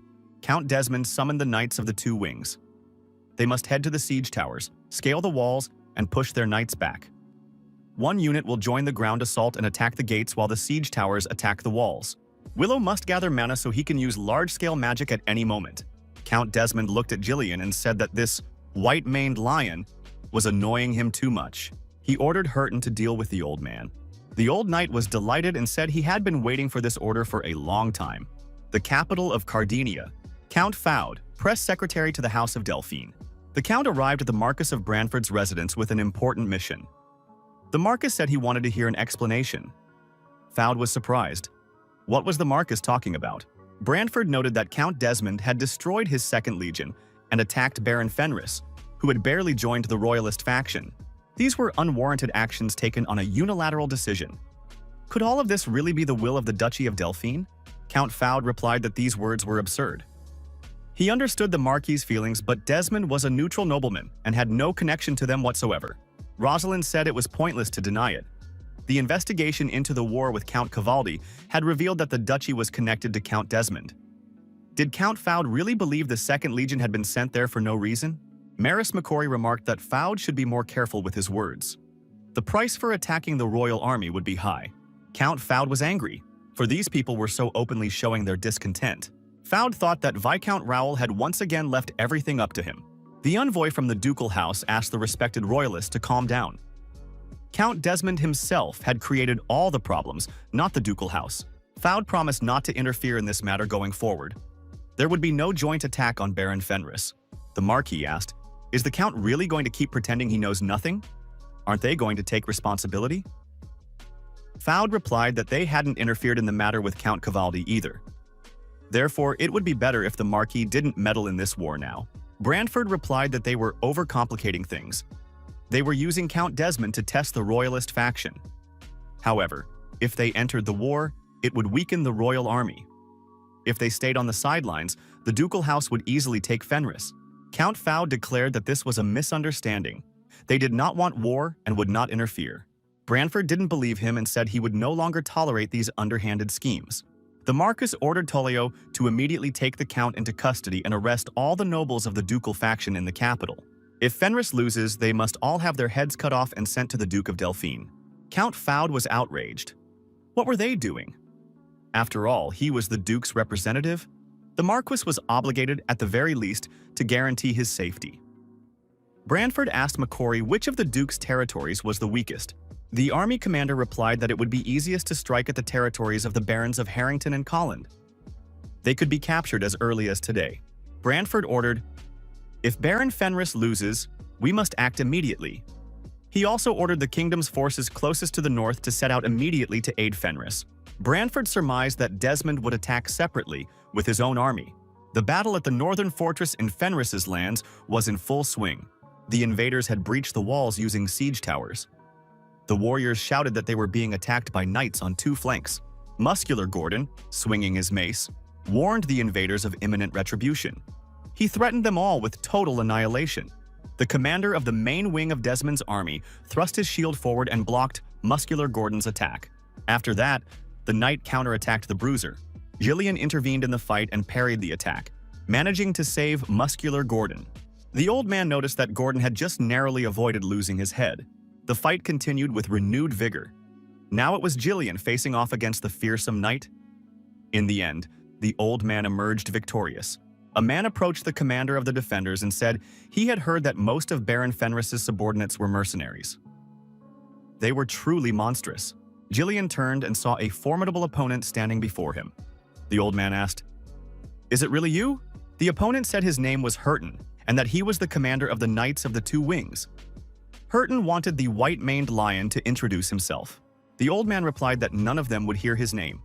He was merely Lord Fenris's weapon. Jillian added that Desmond's dog could attack him. Hurton lunged at the old man and said he was truly a monster. Desmond ordered the destruction of these scoundrels from Fenris. The battering ram unit must strike the gates immediately. Jillian fought a fierce battle with Hurton. The rivals dealt powerful blows to each other and steadfastly withstood the counterattacks. Sparks from the clash of weapons flew in all directions. Hurton said he could see a freedom of movement that ordinary knights lacked. Jillian was forced to switch to defense and counterattacked less. The old man was wounded in the chest and began to lose blood. Hurton said that the white-maned lion was doing well, but had too many weaknesses. Count Desmond said it was time to call it a day. He ordered the battering ram to be pulled back. Willow was supposed to break through those gates. The Sixth Circle mage resumed his direct duties. The fortress defenders looked up at the sky above Degred's troops once more. A bright, glowing circle appeared above the mage's head. Willow declared that stopping this would not be as easy as last time. The sunburst skill was activated. The resulting burst struck the fortress gates. Fenris's defenders watched this display of magical power with fear. Vanessa was ready to counter. The gates burst into flames as if under the influence of napalm. Everything around them began to blaze. Count Desmond said that this was the end. The castle gates had been breached. The infantry and cavalry received orders to attack. The invading army stormed the fortress with the aim of capturing and subjugating it. Jillian and Hurton, standing on the fortress wall, continued their duel with swords. Jillian drew a sword from behind his back, and now he had a weapon in each hand. Hurton noted that if his opponent had studied under him, he could have become a great warrior. Good guys like Victor always leave first. The old knight remarked that the fortress would fall before they finished this duel. Does the white-maned lion really want to continue? Earlier, Claude had said, if everyone was truly determined to continue, they must obey his order as Fenris's steward. Alfoy was surprised. Could it be that Claude wasn't a slave? Claude replied that he was both the governor and the Lord's deputy, unlike some others. The enemy attacked them with a nation-scale army, throwing all their strength into it. No matter how strong they were on the inside, such a monstrous advantage in numbers was impossible to withstand. Claude explained that the operation would begin when the enemies breached the wall. Ordinary soldiers and mages would retreat through the rear gate as soon as the enemy scaled the walls, because fighting was pointless against such overwhelming odds. The knights will serve as a diversion. Upon receiving the appropriate signal, they would have to retreat. Jillian asked his opponent, was Victor his student? He was a reckless commoner who dared to attack Lord Fenris and didn't live out his allotted time. The teacher, it seems, is no better. Hurton called his opponent a scoundrel and told him to shut up immediately. Jillian grabbed his opponent by the throat and began to choke him. The old man moved in close and headbutted the attacker in the face. Hurton lost his balance and was thrown backward. At that moment, Jillian grabbed a crossbow loaded with an arrow. The rivals froze for a moment, facing each other. Hurton declared that the white-maned lion would achieve nothing with such pathetic tricks. Jillian pulled the trigger, and the arrow shot out of the crossbow instantly. The arrow did not fly toward his opponent, but toward the bell hanging from the tower. A ringing sound rang out, serving as a signal to the fortress's defenders. Jillian, bleeding profusely, lowered his crossbow and ceased his resistance. The old man ran and leaped to the other side of the wall. Hurton stood there in bewilderment. The old knight decided that his opponent had been frightened. The white-maned lion was not worthy of being called a knight. Desmond's warriors rushed into the fortress, but the defenders were nowhere to be found. Hurton was told that the enemy had fled right in the middle of the battle. Should they continue the pursuit? The old knight thought that something was wrong here. The defenders were ready to give their lives just to keep the fortress standing. The gates had been breached, yet they had surrendered too easily. The attackers saw the remaining defenders fleeing through the rear gate. Jillian retreated along with everyone else. The order was given to pursue them. Suddenly, Vanessa appeared in the deserted gate. She had prepared a fitting response for all who had dared to attack this fortress. The girl activated her unique abilities and unleashed her magical power. The magic circle that formed beneath her feet became a source of radiating energy. The enemy knights inside the captured fortress were attacked. Each of them received a high-voltage electric shock. Vanessa activated the Flaming Strike skill. Hurton, the commander of the knights, and Desmond realized they had been tricked once again. It was a well-organized trap. Then Desmond saw an explosion occur in the fortress, and everything was engulfed in flames. Desmond couldn't believe his eyes. Had their attack really failed? Willow said in alarm. Could the enemy really use mana like that? Surviving warriors began to flee from the burning flames. They screamed that it was hot. It was a veritable hell at the epicenter. Willow was terrified. Had a runestone been used? Hurton shouted for everyone to leave the fortress immediately. The knights of both wings were to carry out the wounded. Count Desmond rode up to Hurton. He ordered the knight to report on the situation immediately. The retreating defenders of Fenris watched from a distance as the fortress burned. Fyodor noticed that Jillian had a huge wound on his stomach. The old man said he felt fine. Alfoy said that none of those present had a sound grasp of money. How could they have so barbarically squandered the entire runestone? Galverick replied, "If they had lost, the enemies would have taken everything anyway." Jillian said that it was a flawless strategy on the manager's part. The commander looked around and asked, "Is everyone safe?" Soon the enemies would start chasing them. Jillian warned that they were beginning to move toward the second assembly point. The battlefield was littered with countless slain barbarian warriors. The wounded commander was barely holding on in the saddle as he rode his horse. Suddenly, the Scarlet Demon appeared out of nowhere, riding a horse toward him. The rivals charged at each other, swinging their weapons. As a result of the fierce clash, the horse beneath the barbarian's feet was wounded and fell to the ground. The chieftain jumped to his feet and prepared to continue the fight. The barbarian leader said that the Scarlet Demon knew no bounds. He was even more obsessed with battle than his warriors. The chieftain added, "If the Scarlet Demon has even a shred of sense, he must lower his weapon and listen." The barbarian leader declared that his name was Voroka, and that, on behalf of all the barbarians, he was offering a truce. Voroka suggested looking around. Everywhere lay bodies reduced to pieces of flesh. They had acted only on the orders of their leader, Kustu, but now he was destroyed. Was there any point in continuing? Gislan thought that in his past life, the barbarian general Voroka had received a portion of the lands of the fallen Birdium for aiding the ducal house. Among the empty-headed barbarians, he is quite clever. Voroka suggested putting an end to this senseless destruction. Have the warriors on both sides not already paid a heavy enough price? They swear they will never attack the northern fortress again. The Scarlet Demon raised his blade and ordered the barbarian to shut up immediately. He had already said too much. The knight added that in this world, there are no boundaries for war. The opponent was destroyed. Jillian and the surviving warriors of Fenris moved in the designated direction toward the rendezvous point. Gordon the Muscular shouted to the commander about the approaching danger from behind. Hurton, leading the pursuers, told the count that the fugitives had been spotted. Desmond ordered his warriors to attack. This was their last chance to defeat Fenris. Fyodor thought in fear. Had they really caught up to them so quickly? Alpha was surprised too, since their opponent had taken so much damage. Jillian realized that the rendezvous point was still far away. The old man abruptly turned his horse around and headed toward Desmond. The commander ordered everyone to keep moving forward. He and the knights would form a defensive line and buy some time. Accompanied by his knights, Jillian began to approach the enemy forces. Fenris's knights were terrified to see the vast number of enemies. Had the enemy really managed to break through their lines? Even if they'd lost half their numbers, that still left 15,000. The overwhelming numerical advantage hadn't gone anywhere. Gordon the Muscular surmised that the opponents in flat helmets weren't so simple. The difference in skill was also palpable. The Bruiser said there was nothing to be done. They'd have to block them again. The captain would surely take his revenge. Jillian grabbed his axe and added that Fenris never forgives insults directed at him. The old man raised his battle sword above his head and called on Fenris's knights to prepare for battle. With a loud cry, the old man threw himself selflessly into the attack. The knights fearlessly followed their commander. The opposing armies closed in on each other. The leaders were at the forefront. There was a clang of metal, and the shouts grew even louder. A fierce battle had begun. Count Desmond noted that the opponents had been unable to escape, so they had decided to fight to the end. The commander ordered the first squad of mages to use their unique abilities. The mages acted in unison, and fireballs flew toward Fenris's warriors. Gordon the Muscular was surprised. Could this really be another magical attack?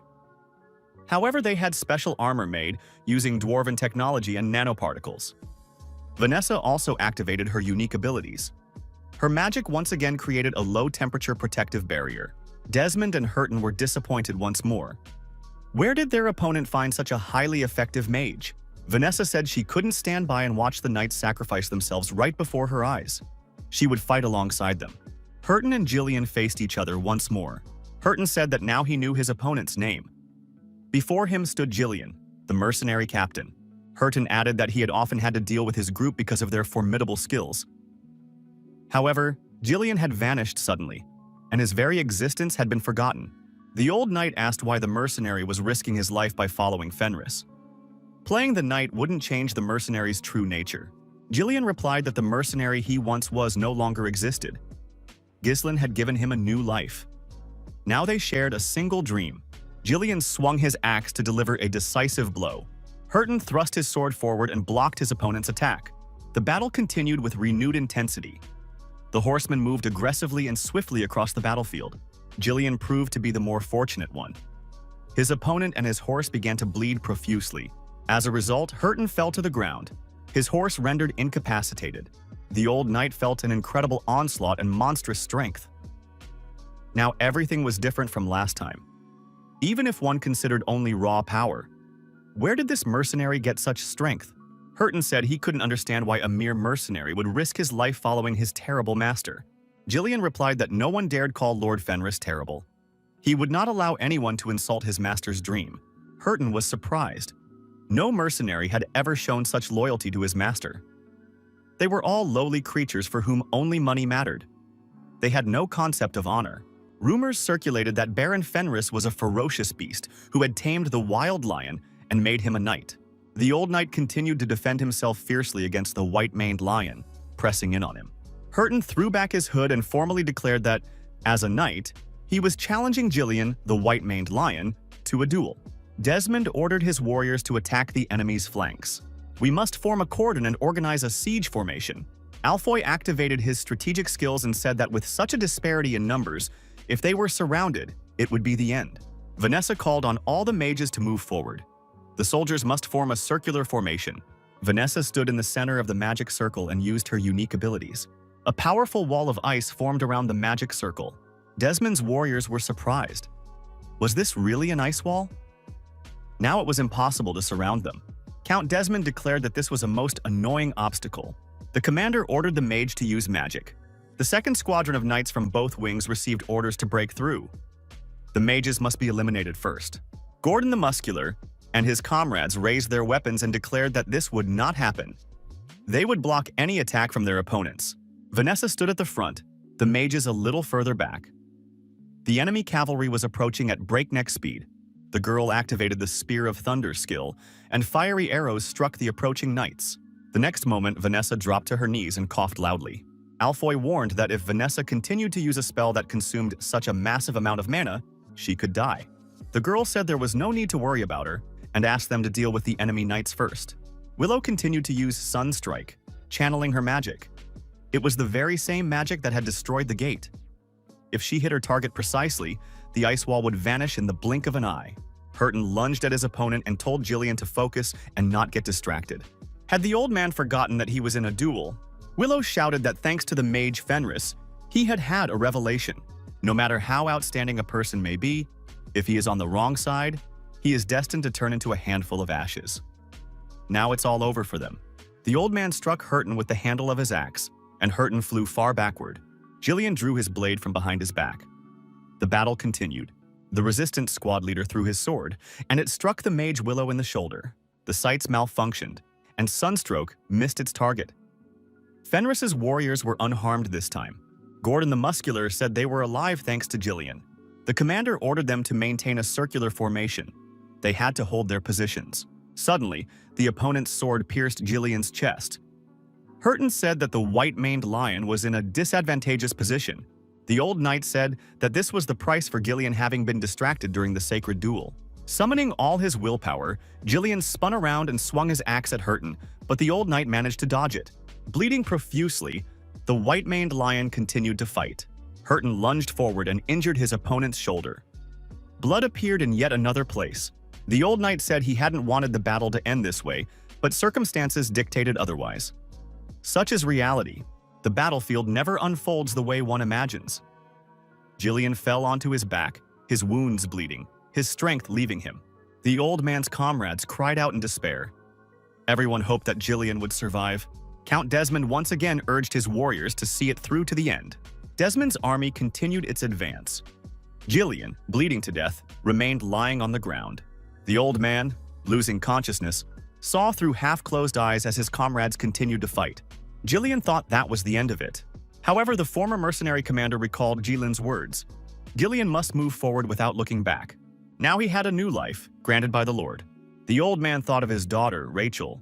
Jillian had said that Jillian was one of the people he trusted most. The old man silently asked the young man for forgiveness and closed his eyes.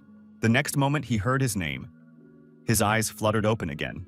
The old man saw the silhouette of an armed warrior leaning over him. Cower appeared before Jillian. The young man told the old man to maintain his dignity in front of his subordinates. He must stand up immediately.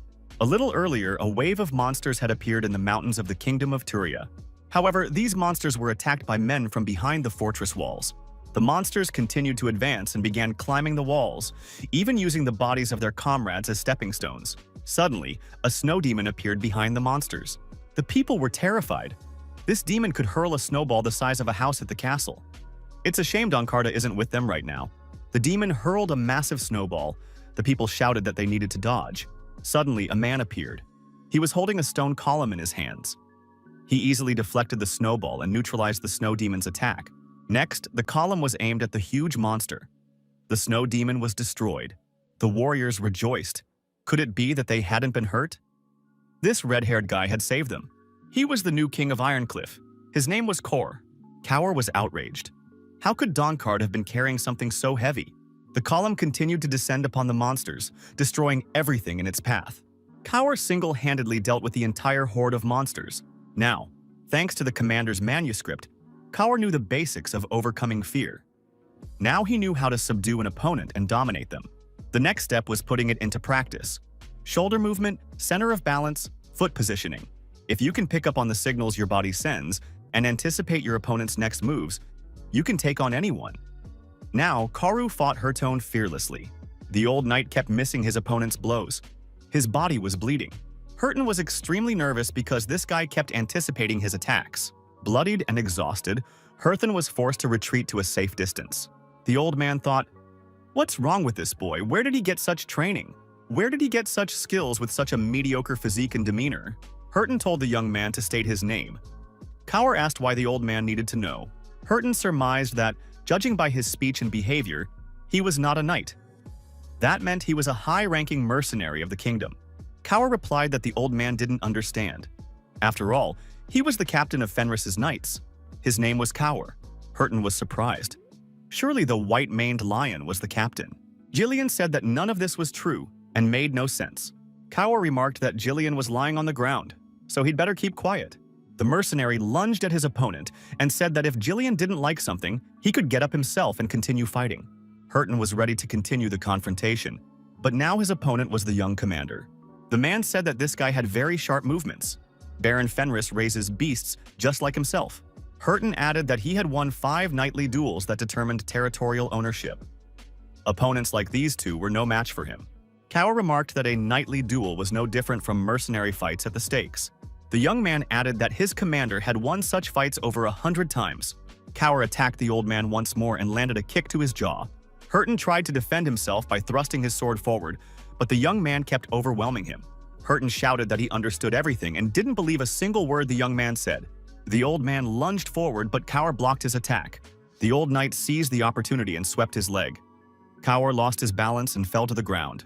The old man swung his sword at the young man and shouted that he would destroy anyone who stood in Count Desmond's way. However, Hurton's blow was blocked again. This time, Jillian came to the rescue with his axe. The old mercenary tapped into his reserve of strength and, with his last ounce of energy, helped his friend.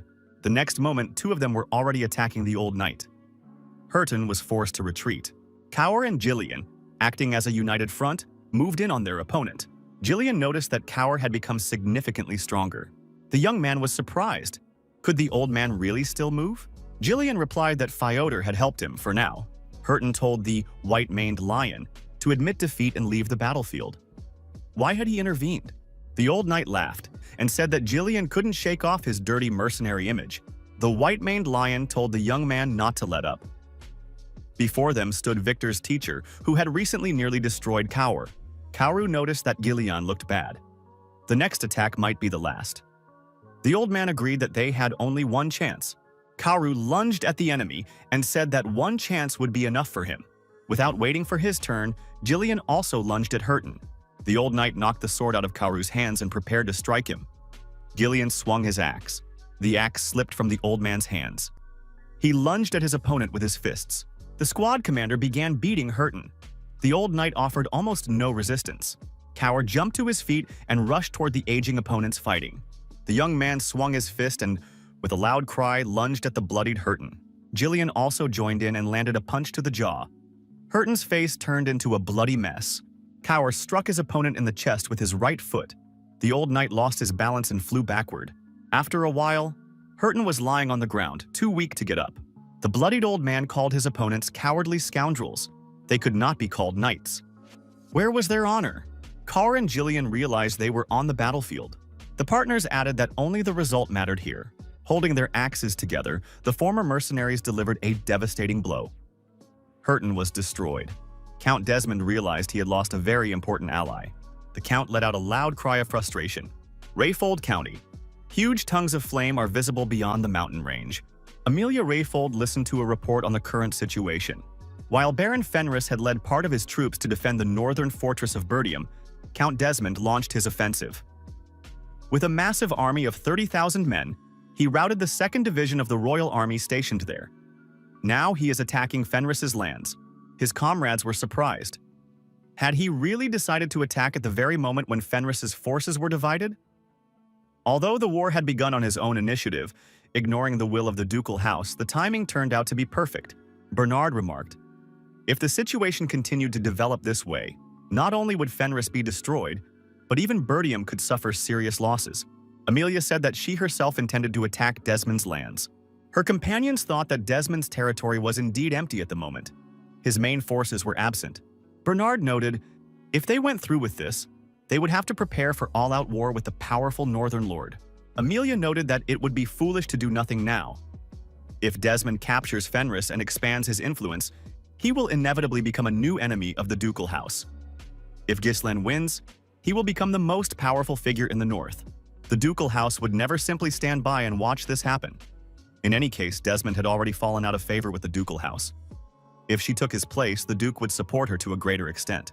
Bernard thought that his mistress's strategy could keep both Desmond and Fenris in check, regardless of who won the war. A brilliant move with nothing but benefits. Amelia told Bernard to begin preparing the expedition. Now was their chance. Bernard went out to the troops and ordered them to prepare for the campaign. This was an opportunity to demonstrate Rayfold's newfound greatness. Amelia thought that even if Desmond won, he wouldn't be able to defeat Gislen so easily. However, he had already attracted too much attention. Lady Rayfold decided that this time she would strike her rival directly. A woman wearing a hood entered the room and said that it had been a long time since she'd seen the lady.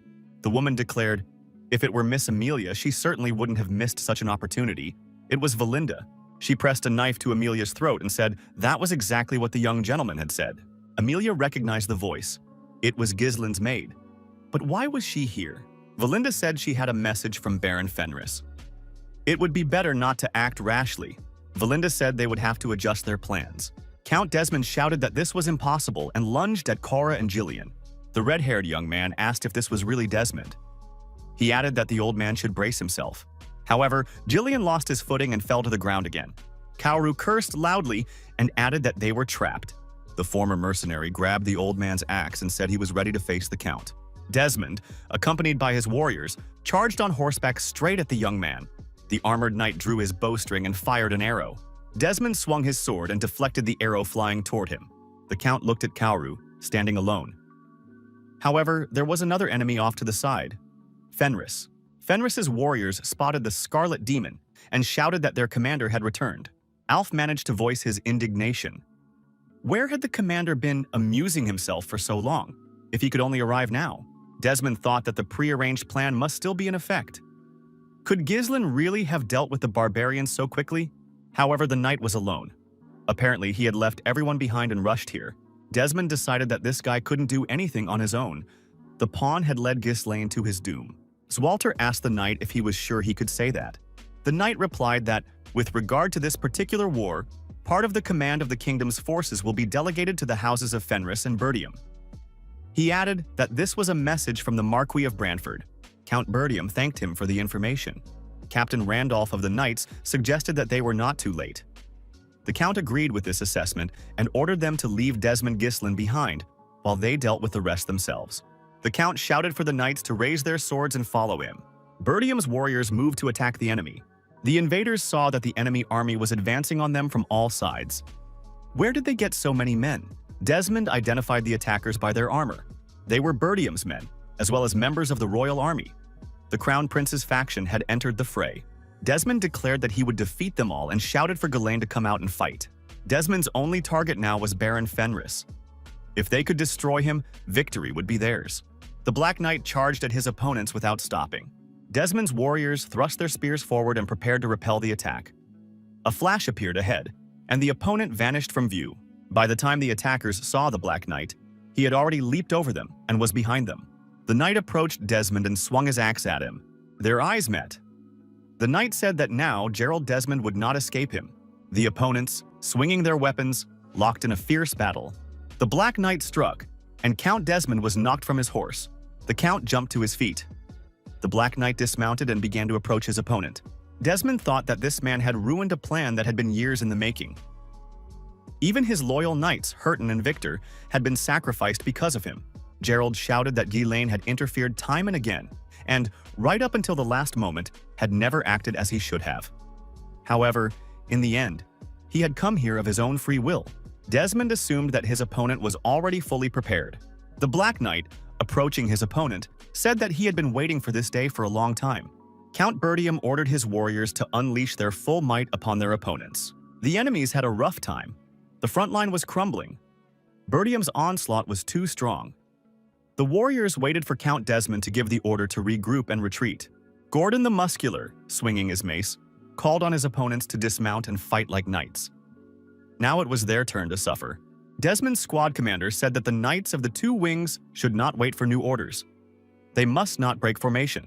They must destroy the enemy directly in front of them. Gordon the Muscular and the others said that their opponents were headed for total failure. Their military campaign was doomed to defeat. Alpha lamented that he had run out of mana, which he used to absorb damage. A hail of arrows rained down on the enemy knights, destroying everything in its path. The knights said they had waited too long preparing for this attack. Claude was at the forefront of the archers. Claude ordered his men to take decisive action. The crossbowmen continued firing. The commander ordered them to support their allies. The success of the Bertium army and Fenris's forces was evident. Desmond's forces were melting away before their eyes. The battle between Desmond and the Black Knight continued. Fenris attacked more, and Desmond was forced to defend himself more often. Count Desmond declared that he had lived a life without mistakes. His plans had always been flawless. He had always led his house in the right direction. There had never been any trial and error in his life. The Black Knight struck, and Desmond, defending himself, stepped back. The Count asked how it had come to pass that Ghislain had been able to shake him so. Who did he think he was? Desmond noted that when Ghislain made his move, his plans had collapsed for the first time. Those who trusted him and followed him had perished at Ghislain's hands. The Count said he had had to swallow countless humiliations. Desmond was attacked again and fell to the ground. The Count leapt to his feet and rushed at his opponent. He shouted that Ghislaine was to blame for all his misfortunes. Desmond swung his sword and delivered a crushing blow, causing an explosion. The Black Knight looked at his opponent and wondered, where had this power come from? Desmond gathered everything into his mana core and even ignited his life force. The Count kept saying that he couldn't lose, that he couldn't let everything he had built come crashing down. There is only one way to turn this around. Fenris must be destroyed. Using a charged mana core, Desmond lunged at his sworn enemy. Ghislaine blocked his opponent's attack with ease. He said he still couldn't forget the emptiness that had filled him when Gerald Desmond had slaughtered his family and friends. Even if he were to cut his body to pieces 100 or 1,000 times, the people dear to him would not come back to life. However, things are different now. The protagonist declared that he would destroy Desmond for their sake. Ghislaine activated the core's opening. Fenris lunged forward and attacked his opponent. Desmond tried to dodge, but his ear was injured. Blood appeared on his face. The battle between the opponents continued. Sparks from the clash of weapons flew in all directions. Our hero was more fortunate, and Desmond kept getting wounded. His body began to bleed. After another blow, the Count's hand was badly injured. Blood spurted in all directions. Gerald said that he should have aimed at Ghislaine that time, not his sister. He should have crushed that guy right from the start. Fenris lunged forward and pierced his opponent's body through and through with his sword. Raoul Joseph called for silence. The Viscount noted that everyone was already quite alarmed. Could it be that Count Desmond's sudden declaration of war had come as such a shock to them? One of those present declared that this was an insult to the ducal house. Another remarked that because of this incident, they had brought the royal family's strongest displeasure upon themselves. They say that all the nobles of the ducal faction who were in the capital have been arrested. The Viscount remarked that Count Desmond has not been performing as well as before lately. Most likely, he is quite disappointed. Now he is merely a man who has lived a life of perfection and is trying to correct a single blemish in his history. If those present are unable to comprehend this man's heart, can they call themselves advisors to Her Highness Delphine? The advisor said he had no doubt that Count Desmond would conquer the north. They were merely concerned about the future.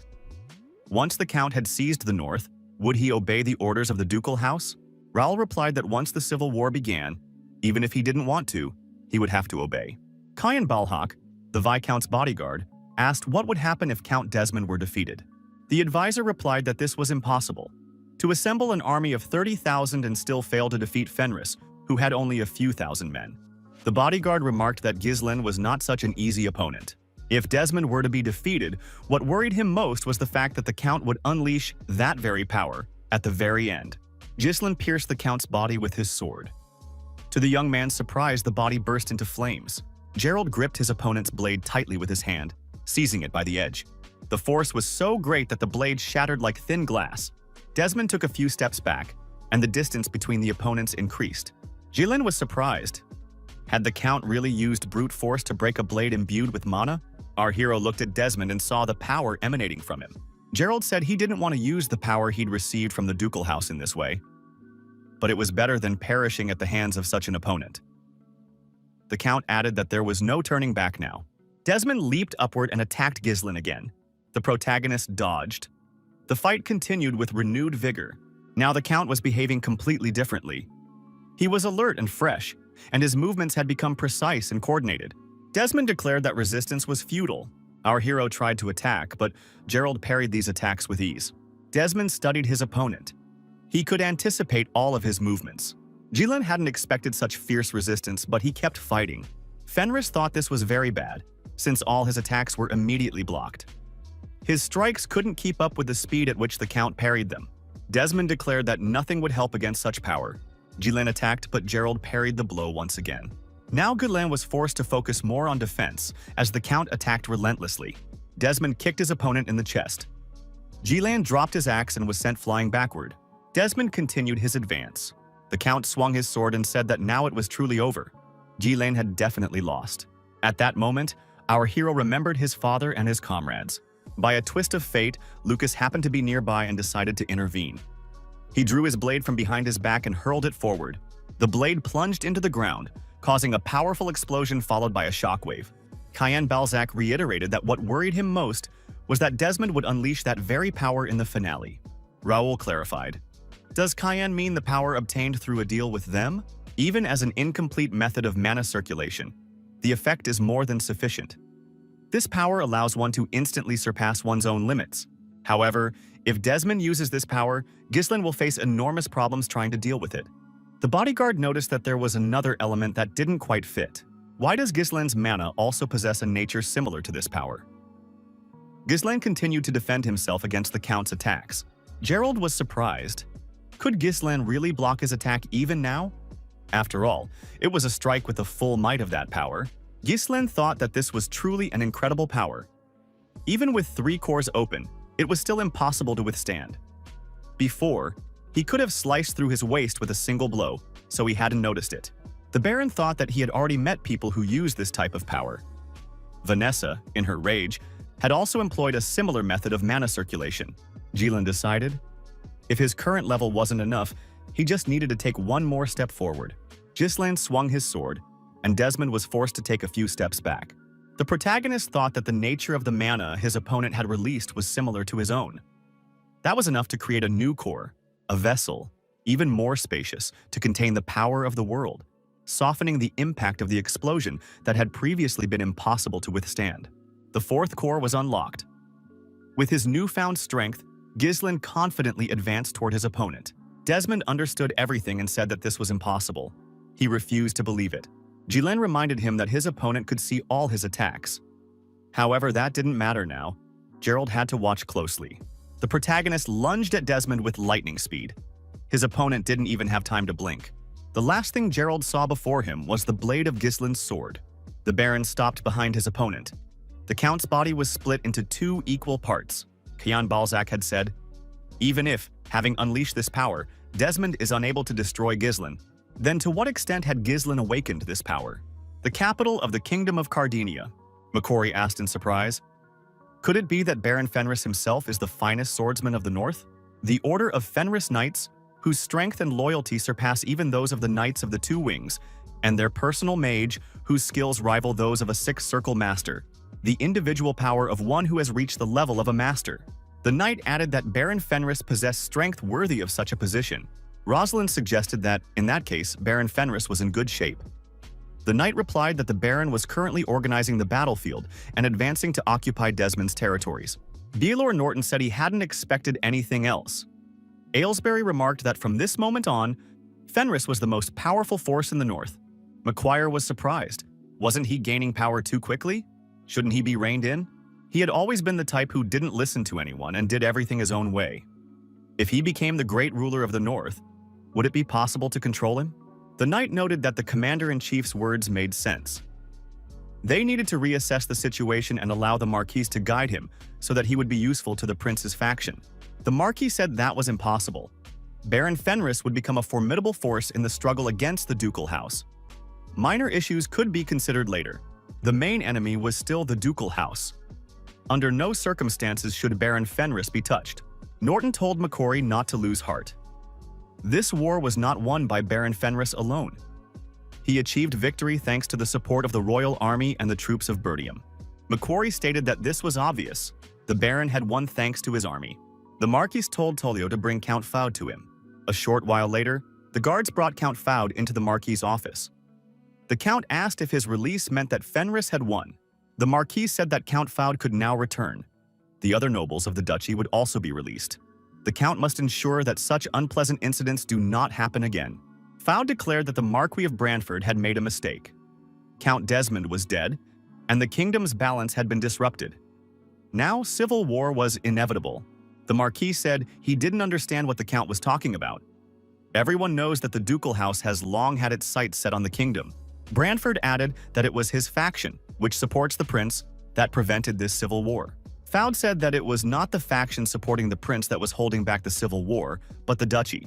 His Majesty the King, bedridden by illness, has long since become the Marquis's puppet. Is there anything in this kingdom that cannot be done at Lord Brantford's behest? The Marquis said that the Count was taking too many liberties. He was being extremely insolent. The knights, as if on command, pointed their swords at the Count. Faud reminded them that the Duke of Delphine was no ordinary man. After all, they merely wanted to avoid a civil war. As he left the Marquis's office, the Count said that now the kingdom would be drenched in blood. The Marquis recalled a conversation from long ago. The Dauphin had asked him, Do politics and power really matter so much in the world of men? Be that as it may, everything fades away with time. Branford was surprised. What kind of meaningless conversation was this? That is precisely why it is so important, especially for people in their position. Branford added that people's fates are determined by the decisions and actions they take. Dolphin said that for beings who cannot even live forever, there is no point in this. He wants to see much further ahead. Branford thought that it had been a long time since they had seen each other face to face. The Duchy of Delphin, Eclipse Castle. Raoul Joseph, accompanied by a bodyguard, crosses the vast hall, heading toward the castle's master. Joseph said that, according to rumors, His Excellency the Duke of Delphin is in a rage. Cayenne Balzac noted that, although he had entrusted everything to the Viscount, this time he seemed to want to reconsider the situation. The bodyguard told the Viscount to calm down, as this was unlike him. They approached the doors to the audience chamber. At the far end of the hall, on the throne, with his back to the visitors, sat the Duke of Delphine. Raoul Joseph and Cayenne Balzac knelt. They greeted His Excellency the Duke of Delphine. The Duke asked, "Has Count Desmond perished?" The Viscount confirmed it. The Count had been defeated by Baron Fenris. The Duke remarked that he had been hearing that name quite often lately. Apparently, this young man was quite capable. Viscount Raoul apologized and added that he had made a mistake by underestimating Fenris's abilities. Delphine asked Cayenne what this young man was like. After all, they had already met. Balzac replied that there were no opponents left in the north capable of standing up to him. If a little more time passed, no one would be able to easily stand up to him. The Duke said he knew what a pleasure it was to wait. That was why he had entrusted this task to Raoul and waited patiently. The Duke added that he was feeling a little thirsty now. The Viscount felt unbearable pressure from the Duke. Delphine asked, "Has Raoul still not changed his mind?" The Viscount broke out in a cold sweat and said that acting too hastily could lead to disaster. The Duke shouted, "Hasn't Raoul already lost Desmond and the North?" The Viscount replied that he had contacted them. They said they would send someone useful, so he would finish everything before the Duke's thirst grew even stronger. It would be done without fail. The Dauphin said that Raoul was still clinging to trifles, but if he said so, they would have to wait a little longer. The Duke added that they would no longer have as much time as they had before. The Lord of the Castle said that if there was nothing else to report, the Viscount could take his leave. The Duke added, "Cayenne, you are free to go." Delphine remarked that he wanted to be alone. At that moment, dark energy began to spread around the Duke. The Lord of the Castle calmed down, and the dark energy vanished. After a while, a young man entered the hall. He walked toward the Duke's throne and asked, "Will we begin immediately?" The Duke replied that they would have to wait a little longer. The young man was Aaron. He said he was ready to carry out the will of His Grace, Duke Delphine. Ghislain Fenris, as was customary at that hour of the day, was sleeping in his bed. The young man had a dream in which he was hovering above a battlefield. The capital was ablaze. Ghislain surmised that this was some kind of memory from his past life. It was definitely a nightmare. A dark red sky, mysterious fissures appearing all across the continent. Strange creatures emerging from them turned the world upside down. It was a time when the continent's 7 strongest warriors, including the protagonist, began to take action in earnest. Ghislain wondered why he was seeing this scene now. Who was this knight standing before the enormous monster? The knight had engaged the monster in combat. Ghislain realized that he wasn't from his memories. Yet for some reason he seemed extremely familiar. The fencing technique, the Birdium sword in the knight's hands. The perfect sword, surpassing everything in the Birdium family's fencing tradition. Watching this scene, the young man began to worry about the knight and the outcome of the battle. Without even looking at the attack coming from his blind spot, the knight sensed it, unfolding a veil of mana around his body. Ghislain wanted the knight to show him that again. However, the unfamiliar knight stood with his back to our hero and didn't even want to turn around. At some point, the young man opened his eyes and saw Valinda in front of him. He instinctively grabbed the girl's hands. The assistant said that Ghislain had startled her. She was wiping him down because he was sweating profusely. Could it be that the young master had had a nightmare? Ghislain apologized and said he'd had a strange dream. Valinda offered to bring an elixir. Ghislain refused and said he was fine. The girl reported that a messenger had arrived from the capital from Marcus Branford. Since Ghislain had received the title of Count, he could now take up the post of commander of the Northern Army. Our hero thought that from this moment on, he was Count Fenris. The protagonist asked how Gillian was feeling. The assistant replied that the old man was full of energy. Fyodor's intensive treatment had produced excellent results. Jilane asked Valinda to invite his assistants to see him. The young man added that they would prepare for the next step.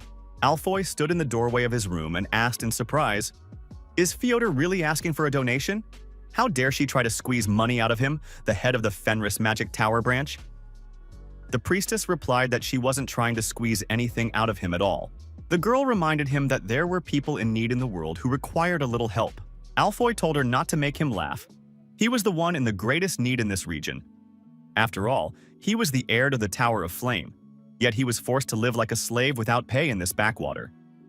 Alfoy asked how much she was short on donations if she had come here to ask. Fyodor replied that she was short by only a few dozen gold coins.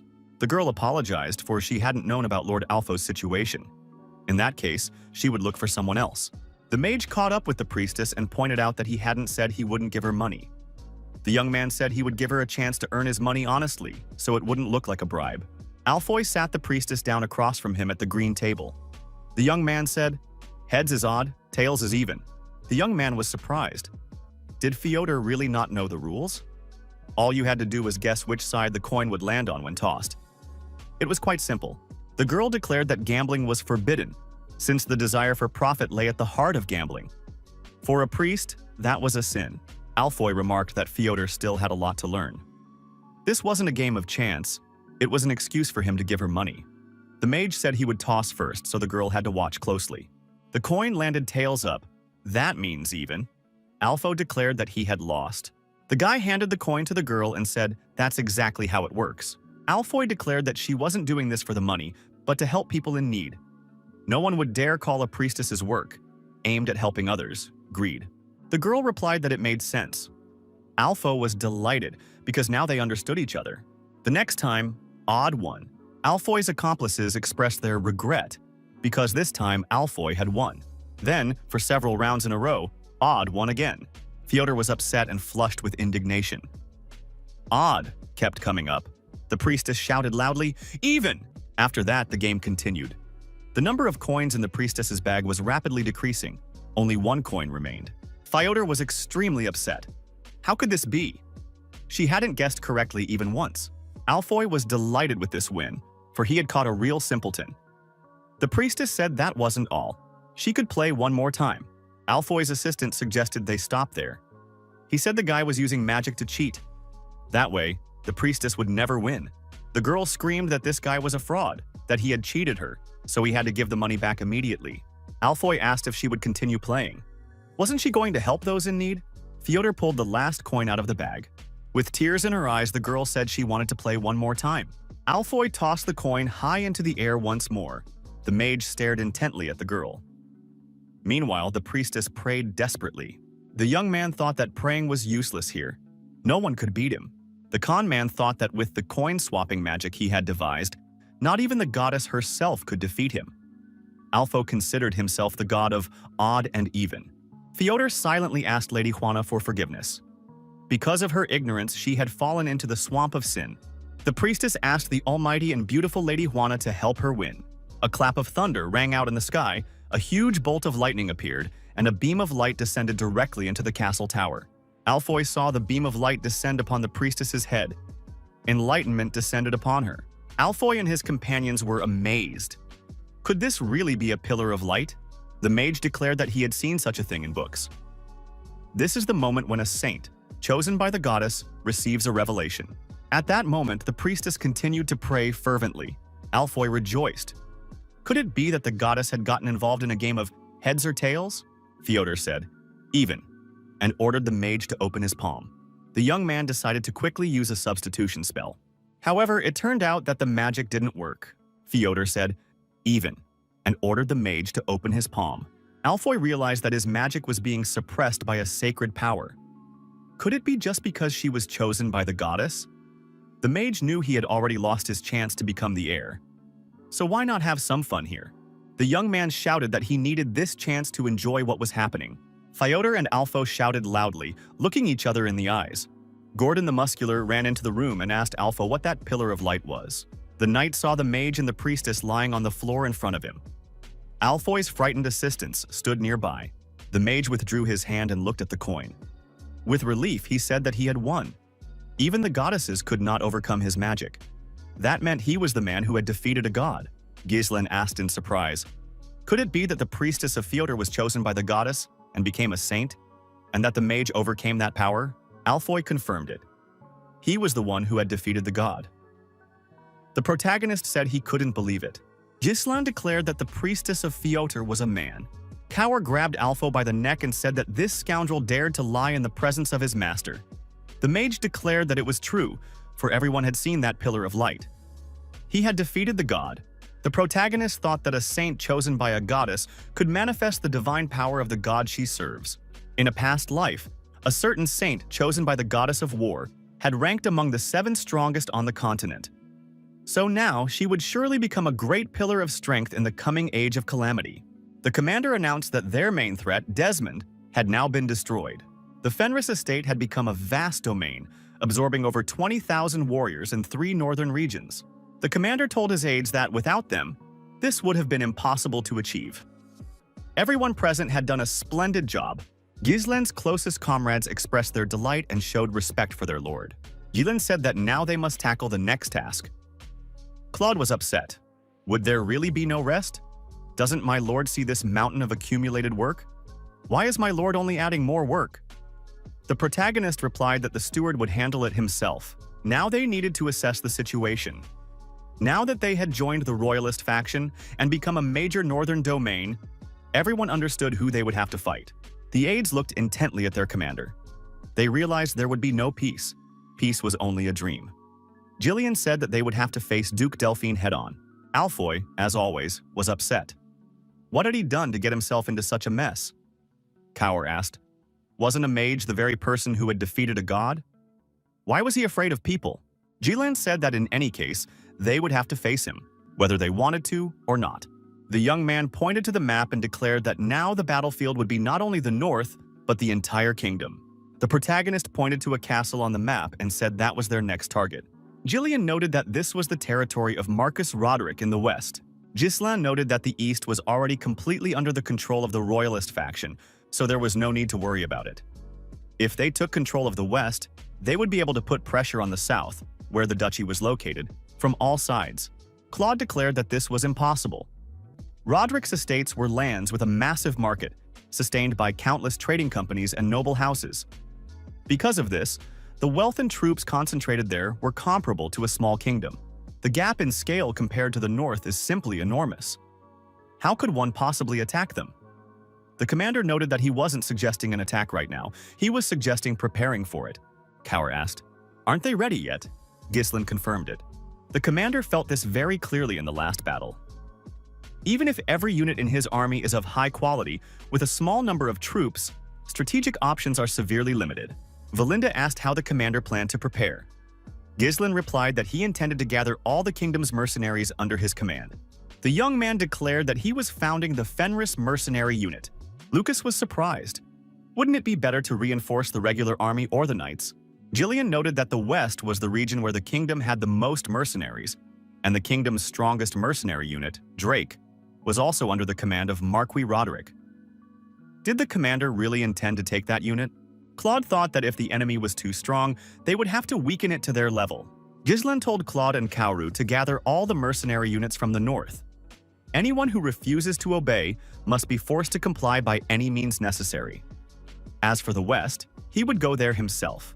Jillian noted that in the west, it would be enough to bring the Drake unit under control, just as the commander had said. However, the first sword of the west might intervene. The west of the kingdom of Ludania, the domain of Marcus Roderick. A man was training a child in sword techniques. He told the boy to try again. The boy repeated the moves, following his teacher's instructions. The teacher explained that it was necessary to combine a smooth downward strike with the next movement, to breathe slowly, and to finish the motion gently with the tip of the sword. The boy succeeded. The other students asked the master to pay attention to them as well. The instructor promised to attend to each of them in turn. A stranger appeared on the grounds and remarked that the man still possessed the magnificent talent of a teacher. The visitor said that the student Martin had decided to stop by after a long absence. The guest asked that the children be taken away because he needed to discuss something with the teacher. The man replied that they would have to wait, since the lesson wasn't over yet. Late in the evening, Martin and his former teacher sat across from each other by the fire. The man apologized for keeping him waiting. Martin replied that he was not here of his own free will, forced to wait and waste his time. Martin remarked that the teacher looked serene, even pleasant to look at. As befits the first sword of the West, no one dares to intrude here. The man said he had no intention of returning to the Marquise's house. Prince Martin Roderick needed to understand that. Martin said he would like to negotiate. There is no one in the entire West who could match the teacher's skill. The man asked if they couldn't manage without him and entrust the task to the Drake squad. After all, Martin's friend, the mercenary Dominic, is quite capable. The prince replied that he wasn't interested in this family squabble. If the mentor had helped even a little, he wouldn't have had to go through all this. He wants the West's greatest swordsman to return immediately. The mentor asked the prince what level he thought he had reached. Martin replied that the teacher was undoubtedly already at the pinnacle. The man thought that there had once been someone stronger than him. When they stood face to face, his whole body trembled like a child's. The prince was surprised. Could it be that the teacher was trembling with fear? The mentor replied that it was not fear. At that threshold where a person can truly perish, in the instant when swords cross, one is overcome by indescribable ecstasy. There is no one in the West now who stands on the same level. If only he could find himself on that edge again, to experience that ecstasy once more. The prince noticed that Mr. Tennant was boasting with pointless pride. Martin believed he had learned a great deal from him, but he was truly mad, wasting his talent, waiting for someone to put him on the front lines. Roderick asked if Dominic could understand that. The man in the hood asked what had happened that they had to call him personally. Martin replied that his older brother was completely blinded by a thirst for power. He had even set up a new trading company, even though that wasn't his field. He was also planning to go head-to-head with him. The prince added that this was his territory. Martin said that Dominic needed to make his brother understand that his side wasn't so easy to deal with either. The prince held out a dagger and told Dominic to wipe his brother's Combel trading company off the face of the earth. Martin remarked that his companion shouldn't forget to leave it right there, stuck in the ground. Dominic looked at the dagger and realized that the weapon belonged to another nobleman. Martin Roderick said the deadline was next week, before the competitor's auction. Everything had to be done properly. The prince added that he must remember his children were with him. Dominic's associate said that Martin was simply mad. He had rebelled against his own family and wanted to destroy his brother's company. How much longer would he keep making threats, using Dominic's children? Wasn't he using the Drake mercenary unit as cannon fodder in his fight for the inheritance? One of the mercenaries suggested to the boss that they wring that scoundrel Martin's neck right now. Dominic said, if they don't know where his children are being held, they'd better keep quiet. The girl said the atmosphere was indeed tense. So what if they were the largest mercenary unit in the kingdom? In any case, they were just obedient dogs to this Prince Roderick. The girl noted that since the eldest young master of the Roderick family was financing the Combel trading company, their security was quite formidable. Sending them on this mission was tantamount to sending them to certain death. They would do whatever the captain decided, but under these circumstances, they would never escape the shadow of the young Master Martin. They would die first. One of the mercenaries said they should have headed north sooner. A colleague remarked that it was in the past now, and there was no point in talking about it. If they had settled in the north earlier, they would now be living the high life under the command of the famous Count Fenris. They say he treats mercenaries well. Even the Cerberus mercenary squad eventually came under Fenris's wing. Even the leader of the legendary Rathatosk mercenary unit, the White-Maned Lion, works under his command. Dominic said he would very much like to meet this Fenris at least once. But now, if they do meet, it will only be on the battlefield. One of the mercenaries reported to the commander that a visitor had arrived. The guest introduced himself as Count Fenris's envoy. It was the former leader of the Rathatosk mercenary squad and deputy leader of Fenris's mercenaries, Jillian. Dominic was surprised. Could this really be the legendary White-Maned Lion? Jillian said that there was a man who currently needed the leader of the Drake mercenaries, Dominic. Jillian led Dominic to a solitary, dilapidated hut on the edge of the forest. A fire was burning inside. A man sat in the lotus position in front of the fire. Jillian told the gentleman that he had brought Dominic. Ghislain apologized to the guest for addressing him in such a manner and invited him to sit down. Dominic thought that this man was very young. Could it really be Fenris standing before him? The young man introduced himself and gave his name. He was Count Ghislain Fenris. Dominic thought that in any other situation he would never have believed it, but the man standing behind him was definitely the White-Maned Lion. Could this really be the lord whom Jillian served? Dominic sat down by the fire and asked what the gentleman wanted from him. The protagonist stated that he wanted the Drake mercenary unit to come under his command. Dominic replied that this was absurd. He had heard rumors that Fenris had already taken several outstanding mercenary units under his wing. Why would the Great Lord of the North even need a mercenary unit from the West? Ghislaine replied that he needed an established network of mercenaries. He plans to bring all the kingdom's mercenary units under his control. The protagonist suggested that Dominic join Fenris's ranks. The mercenary thought it sounded like a dream. He said he was grateful for the offer, but could not accept it. The West lives by its own laws. No matter how great a lord of the North Fenris may be, it is impossible. Ghislaine asked, "Isn't Dominic's family being held hostage?" The protagonist declared that he would resolve this issue for his companion.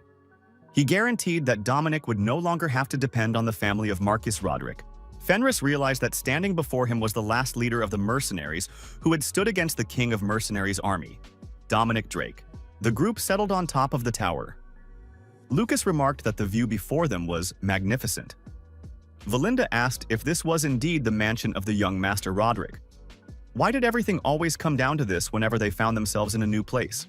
Ghislaine remarked that it was unbecoming of the commander of the Northern Army to act so recklessly wherever they happened to be. Lucas said that they were already behaving recklessly enough as it was. The commander jumped down from the tower and said that his companions must ensure the safety of Dominic's family. Valinda was surprised. Weren't they going to go inside together? The protagonist replied that he would enter through the main entrance. Roderick said that at first he had his doubts, since the young man had, after all, come without any escort. But now he understood. This was indeed Count Fenris standing before him. Martin asked if the guest had come to hire the Drake mercenary unit. The prince was surprised. Could Fenris really have sneaked in to see him at night just for some simple mercenary unit? Ghislaine replied that he hadn't come for the mercenary unit. He had come for a useful sword. Roderick replied that the sword was already his. Fenris explained that was precisely why he was saying he intended to buy it. Ghislaine placed a bundle containing crystals on the table. Martin was surprised. Could these really be runestones? That amount alone would be enough for 2 small castles. The prince was surprised. Did Fenris really want him to sell the Drake mercenary squad for just that amount? Ghislaine declared, if that wasn't enough, he was willing to pay more. He had whole piles of them lying in his inner castle, which were starting to spoil from the excess. Roderick asked, "Does Fenris even understand what he's doing right now? This is a struggle for the inheritance, and the young man is asking to sell his fighting force at such a crucial moment." The prince asked, "Does Fenris really think I'm a fool?" The protagonist replied that his interlocutor is not a fool. However, his level is low. How can the prince be so fixated on some mercenary unit during a struggle for the throne? That is precisely why his older brother considers him easy prey. Martin grabbed his sword and asked if Fenris really wanted to die that badly. The prince swung his sword, intending to strike his companion. Ghislaine kicked the table standing between them. The table flew into the air and crystals scattered in all directions. Martin said that these pathetic tricks wouldn't scare him. Hearing the commotion, knights rushed into the room and asked what was going on. The guards saw a visitor holding his blade to Prince Martin's throat. The protagonist declared that this was no duel between nobles. As a prince of the family of Marquis Roderick, ruler of the West, did Martin consider it acceptable to act in such a vulgar manner? Martin asked what Fenris's true intentions were. Did he really think he would walk out of here alive after holding a sword to the throat of a prince of the Roderick line? Our hero said that he, Ghislaine Fenris, Count of Fenris, was challenging Prince Martin Roderick to a knightly duel. The guards were surprised. A joust right now? Martin said he had no need to play these games. He could simply order his knights to destroy this guy on the spot. Ghislaine remarked that for noblemen such as themselves, surely justification and legality mattered. After all, they weren't bandits. The protagonist offered to give his opponent a head start. If Martin inflicted even the slightest wound on him, he would be declared the winner. Our hero added that in that case, he would give up everything, the deal and the runestones.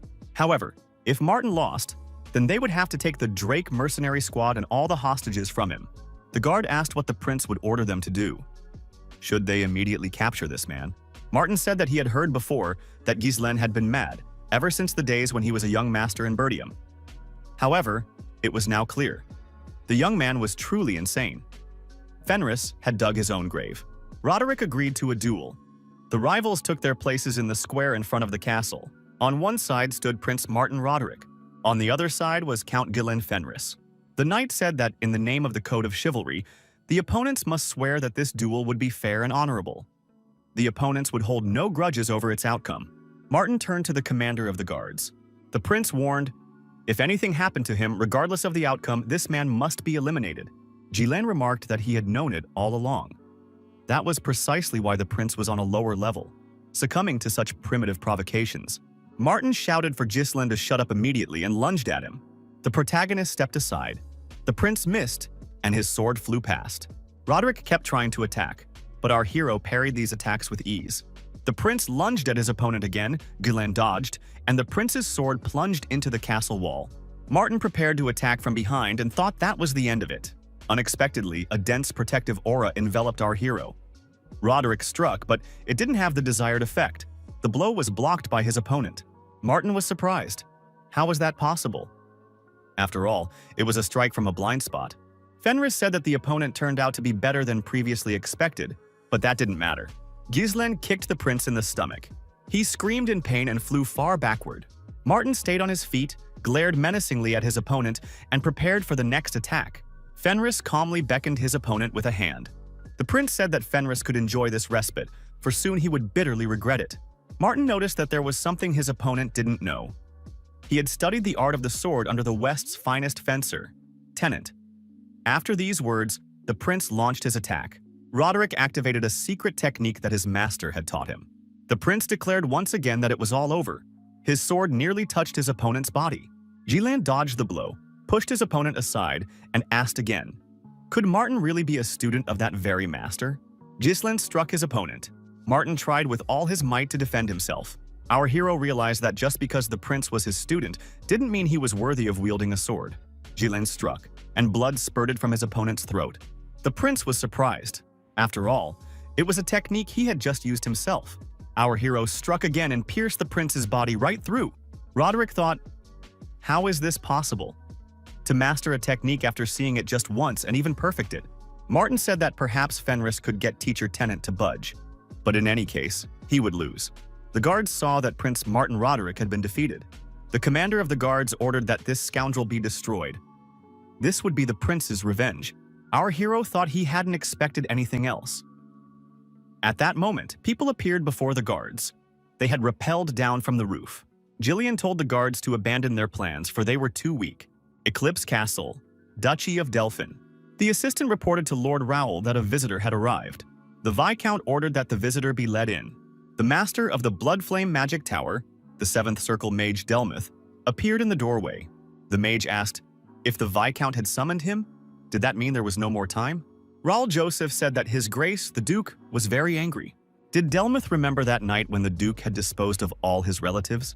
Only then had he been able to break one of the heavy chains binding him and gain a little freedom. The smile on his face that day was hard to forget. Delmuth replied that he remembered it. Raoul handed the mage a scroll. Delmuth asked what it was. The Viscount replied that it contained information about Fenris's key figures. Rumor has it that Fenris will soon send a capable person here. Therefore, we cannot sit idly by. Anything that stands in the way of the peace his lordship desires must be eliminated. The scroll contained portraits of key figures. Gillian, former leader of the Rathatosk Mercenary Squad, the White-Maned Lion, Cower, the leader of the Cerberus Mercenary Unit, the Mad Dog, Lucas, the freelance mercenary known as Piercing Spear. There was also a portrait of the nameless assassin, who was Valinda. Joanna Fyoder, priestess of the goddess of beauty and prosperity. Fenris's personal mage, 6th Circle Mage Vanessa. Delmuth was surprised. As far as he knew, the magic tower in Fenris had been built only recently. Could a 6th Circle Mage have appeared in such a short time? Raoul stated that this was based on a report that she had fought on equal terms with Willow, a 6th Circle Mage, during the war with Desmond. Even if she hadn't reached that level, it wouldn't hurt to play it safe. The Viscount said that something else was troubling him. Alfoy, the man who had defeated God. Delmuth was surprised. Had this mage really defeated a god? Raoul replied that, according to reports, his power was capable of surpassing the divine might of a priest. Moreover, as the heir to the Tower of the Scarlet Flame, he might be Fenris's hidden trump card. Delmuth declared that he could not ignore this state of affairs. The mage told the Viscount not to worry. All that was needed was to destroy the Tower of the Scarlet Flame, the foundation of their power. Delmet promised to return with good news. Raoul advised them not to let their guard down. They were merely ants before His Grace the Duke. A military camp near the fortress walls. A man hugs small children. The mercenaries couldn't believe it. Could this really be Dominic's family, taken hostage? So that offer was genuine? The mercenary leader asked what all this meant. What had happened to young Master Martin? Fenris replied that he had died in a fair duel. The mercenaries couldn't believe it. Had the Marquis of Roderick's son really died? The mercenaries said that Fenris had gone mad. After all, by doing so, he had brought even greater trouble upon them. The mercenaries decided they needed to get out of there as quickly as possible. Roderick's troops would surely give chase. Our hero shouted loudly, drawing the attention of the mercenaries from the Drake squad, and told them to listen carefully. The young man declared that he had broken all the chains that bound them. They no longer had to live as puppets. The mercenaries realized that the man standing before them was the very same person who had been searching for Dominic that night. However, even if they were free, they couldn't survive in the West. Roderick's troops would surely arrive to destroy them. Fenris said there was no need to worry about that. He would take responsibility and protect the Drake squad. The men were surprised. Was this commander really willing to take responsibility for people like them? Dominic approached Fenris and asked what they should do from this day forward. The young man solemnly raised his blade and called on the mercenaries to follow him. He added that he wasn't hiding or running away. He would always be on the front lines, leading the way. The mercenary leader knelt before the young man and said he would follow him. Dominic added that he swore to always stand on the front lines alongside Count Fenris. Thus, our hero secured the support of one of the great powers of the West. As they devised a plan for further action, Fenris said that Lucas would take a few men and set up a headquarters in Fenris. By that time, Claude and Kaur should have completed their missions. Dominic and Jillian would continue to absorb mercenary units in the West. The commander said that Dominic knew the West better than anyone. Those who refused would have to be subdued by force. Lucas asked if the commander really wouldn't be going with them. Ghislaine replied that there was a matter only he could handle. The commander announced that Valinda would go with him to the south. Lucas was surprised. Isn't that the Duchy of Delphine? Valinda pointed out that Roderick's family wouldn't just sit idly by. Why go there now? The protagonist agreed, but added that they wouldn't take any action right away. If the death was the result of a fair duel between knights, then the law was on the victor's side. Ghislaine announced that he would return in a week and set off along the agreed route. The protagonist arrived in southern Ludania, in the Moubre domain. The travelers entered the city. The main street was deserted. Ghislaine noted that, according to rumors, something terrible had happened to the local ruler. All the residents were now extremely cautious. Valinda noticed that the gentleman was being mysterious again. Couldn't he just say it plainly? After all, it was just the two of them here. The protagonist declared that he needed a new power. One of the main powers of Duke Delphine's domain is Ilua, a master of the seventh circle of the School of Illusions.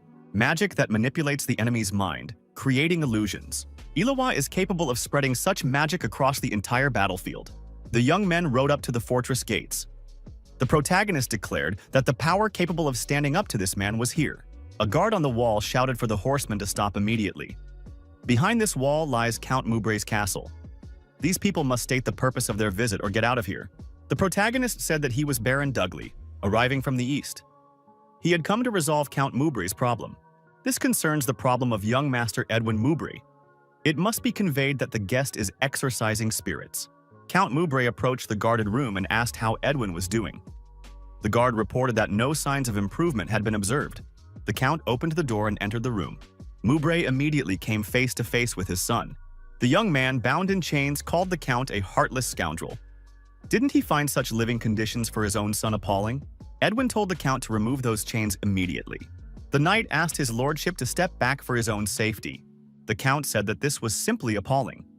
How weak was the young man's mind, if he had been consumed by this sinister spirit? Edwin told his father that it was all his fault, because the Count had never treated him like a human being. The man said that he would find another body for this spirit, and it could take out its anger there as much as it wanted. Would it be able to simply leave his son's body in that case? The voice replied that it would not leave, because that was what the body's owner wanted. The Count was surprised. Did Edwin really want that? Moubre thought that this spirit had resisted both holy power and magic. They had even secretly brought in a dark mage from another territory to heal him. Could this spirit really not be gotten rid of? The Count left the room and closed the door behind him. 2 guards stood before him. One of the guards reported that a nobleman from the east had arrived to see the Count. Mubray ordered him to be sent away. He didn't want to see anyone right now. The guard reported that the man had identified himself as an exorcist. The protagonist in the Count's study repeated that his name was Baron Dudley. The Baron continued. He had heard rumors that the Count's son had gone mad. He was ready to try to cure the young man. The Count was surprised. Could this man really call himself an exorcist yet speak of a cure? What was he getting at? The visitor said that when a person goes mad, it is usually because of an evil spirit. The Count realized that this Baron had come here already knowing everything, despite all the orders of secrecy. The lord of the castle asked how the Baron knew this. The protagonist replied that it didn't matter now. What was far more important was that he could rid the boy of this spirit. Baron Dudley said that he didn't use divine power or magic, but he knew these symptoms well. The eyes turn completely black, and the same black aura emanates from the body. Mubray asked, "Could the Baron really know what this was?" The protagonist replied that he had long held a grudge against this creature, which was precisely why he was tracking it. Dudley asked if the Count would allow him to heal his son. Mubray asked what the Baron would want in return. The protagonist replied, if he succeeds, he will tell him about it, but he won't ask for anything impossible. The Count asked a few more clarifying questions and gave his consent. The man warned, if the Baron fails, he won't leave here alive. The protagonist replied that he understood perfectly well. Baron Dudley told the Count that no one was allowed to enter the tower except him and his maid. Our hero entered the tower and found himself in Edwin's room. Dark energy swirled around the young man. The spirit asked, "Who are you?" The protagonist replied that he was the one who would be treating him. The spirit laughed and said that he was a being beyond the reach of divine power. The priest would not be able to handle him. No matter what ritual the priest performed, it would all be in vain. The protagonist, using a healing method known only to him, punched the young man in the eye. Edwin hadn't expected such a method and was forced to fly far backward, slamming into the wall. The young man's body stirred. A voice said that it had been very painful. The voice asked in surprise, "How can a spirit feel pain from a human's attack?" Valinda noticed that he was tougher than she had previously assumed. Our hero explained that the spirit protects the human body with dark energy. A few blows wouldn't do him any harm. The protagonist asked his assistant to prepare the tools. The voice cursed loudly and asked what this priest was planning to do. The spirit said that this body belonged to Count Mubray's son. Did the priest really think he could get away with something like this? Fenris said that before him was merely an evil spirit that had taken possession of another's body, and that the exorcist would now drive this spirit out. The protagonist took out his instrument and said he was beginning the active phase of the treatment. This was his cross. Edwin was struck on the head again. The beating went on for a very long time. Even his strength couldn't handle it. The spirit said it was in pain. How much longer would this go on? Fenris continued to beat Edwin's body. The spirit said that exorcism wasn't supposed to be like this. The young man had become a shapeless, bloodied body. The spirit begged them to stop this outrage. At some point, the healers heard that the voice had changed. Could this really be Edwin's voice? The spirit realized that the owner of this body had awakened. Edwin screamed with all his might for his father to save him. Count Fenris wished the young man a good morning. Valinda noted that a good thrashing worked best on weaklings. Fenris asked his assistant to hold the young man down. The dark spirit, cowering in the corner, said that he had finally found a body that didn't resist him. Why did that exorcist ruin everything? The protagonist asked, "Is there really a problem?" If the spirit wants to, it can return to this body. The spirit replied that it couldn't do that once it had already left it. Neither a mage nor a priest could drive it out. It was necessary to find another body as soon as possible, or else it would have to vanish. The dark spirit looked at the protagonist and said that this guy had an excellent body. Nothing like that, weaklings. This body was simply perfect. Valinda was frightened. Could the spirit really be targeting the gentleman? The spirit said that it seemed quite possible. He was using this body better than ever. He needed to borrow the form of the strongest being from his memories and force this man to obey. The spirit demanded that the exorcist hand over this body to him. Our hero saw before him the greatest swordsman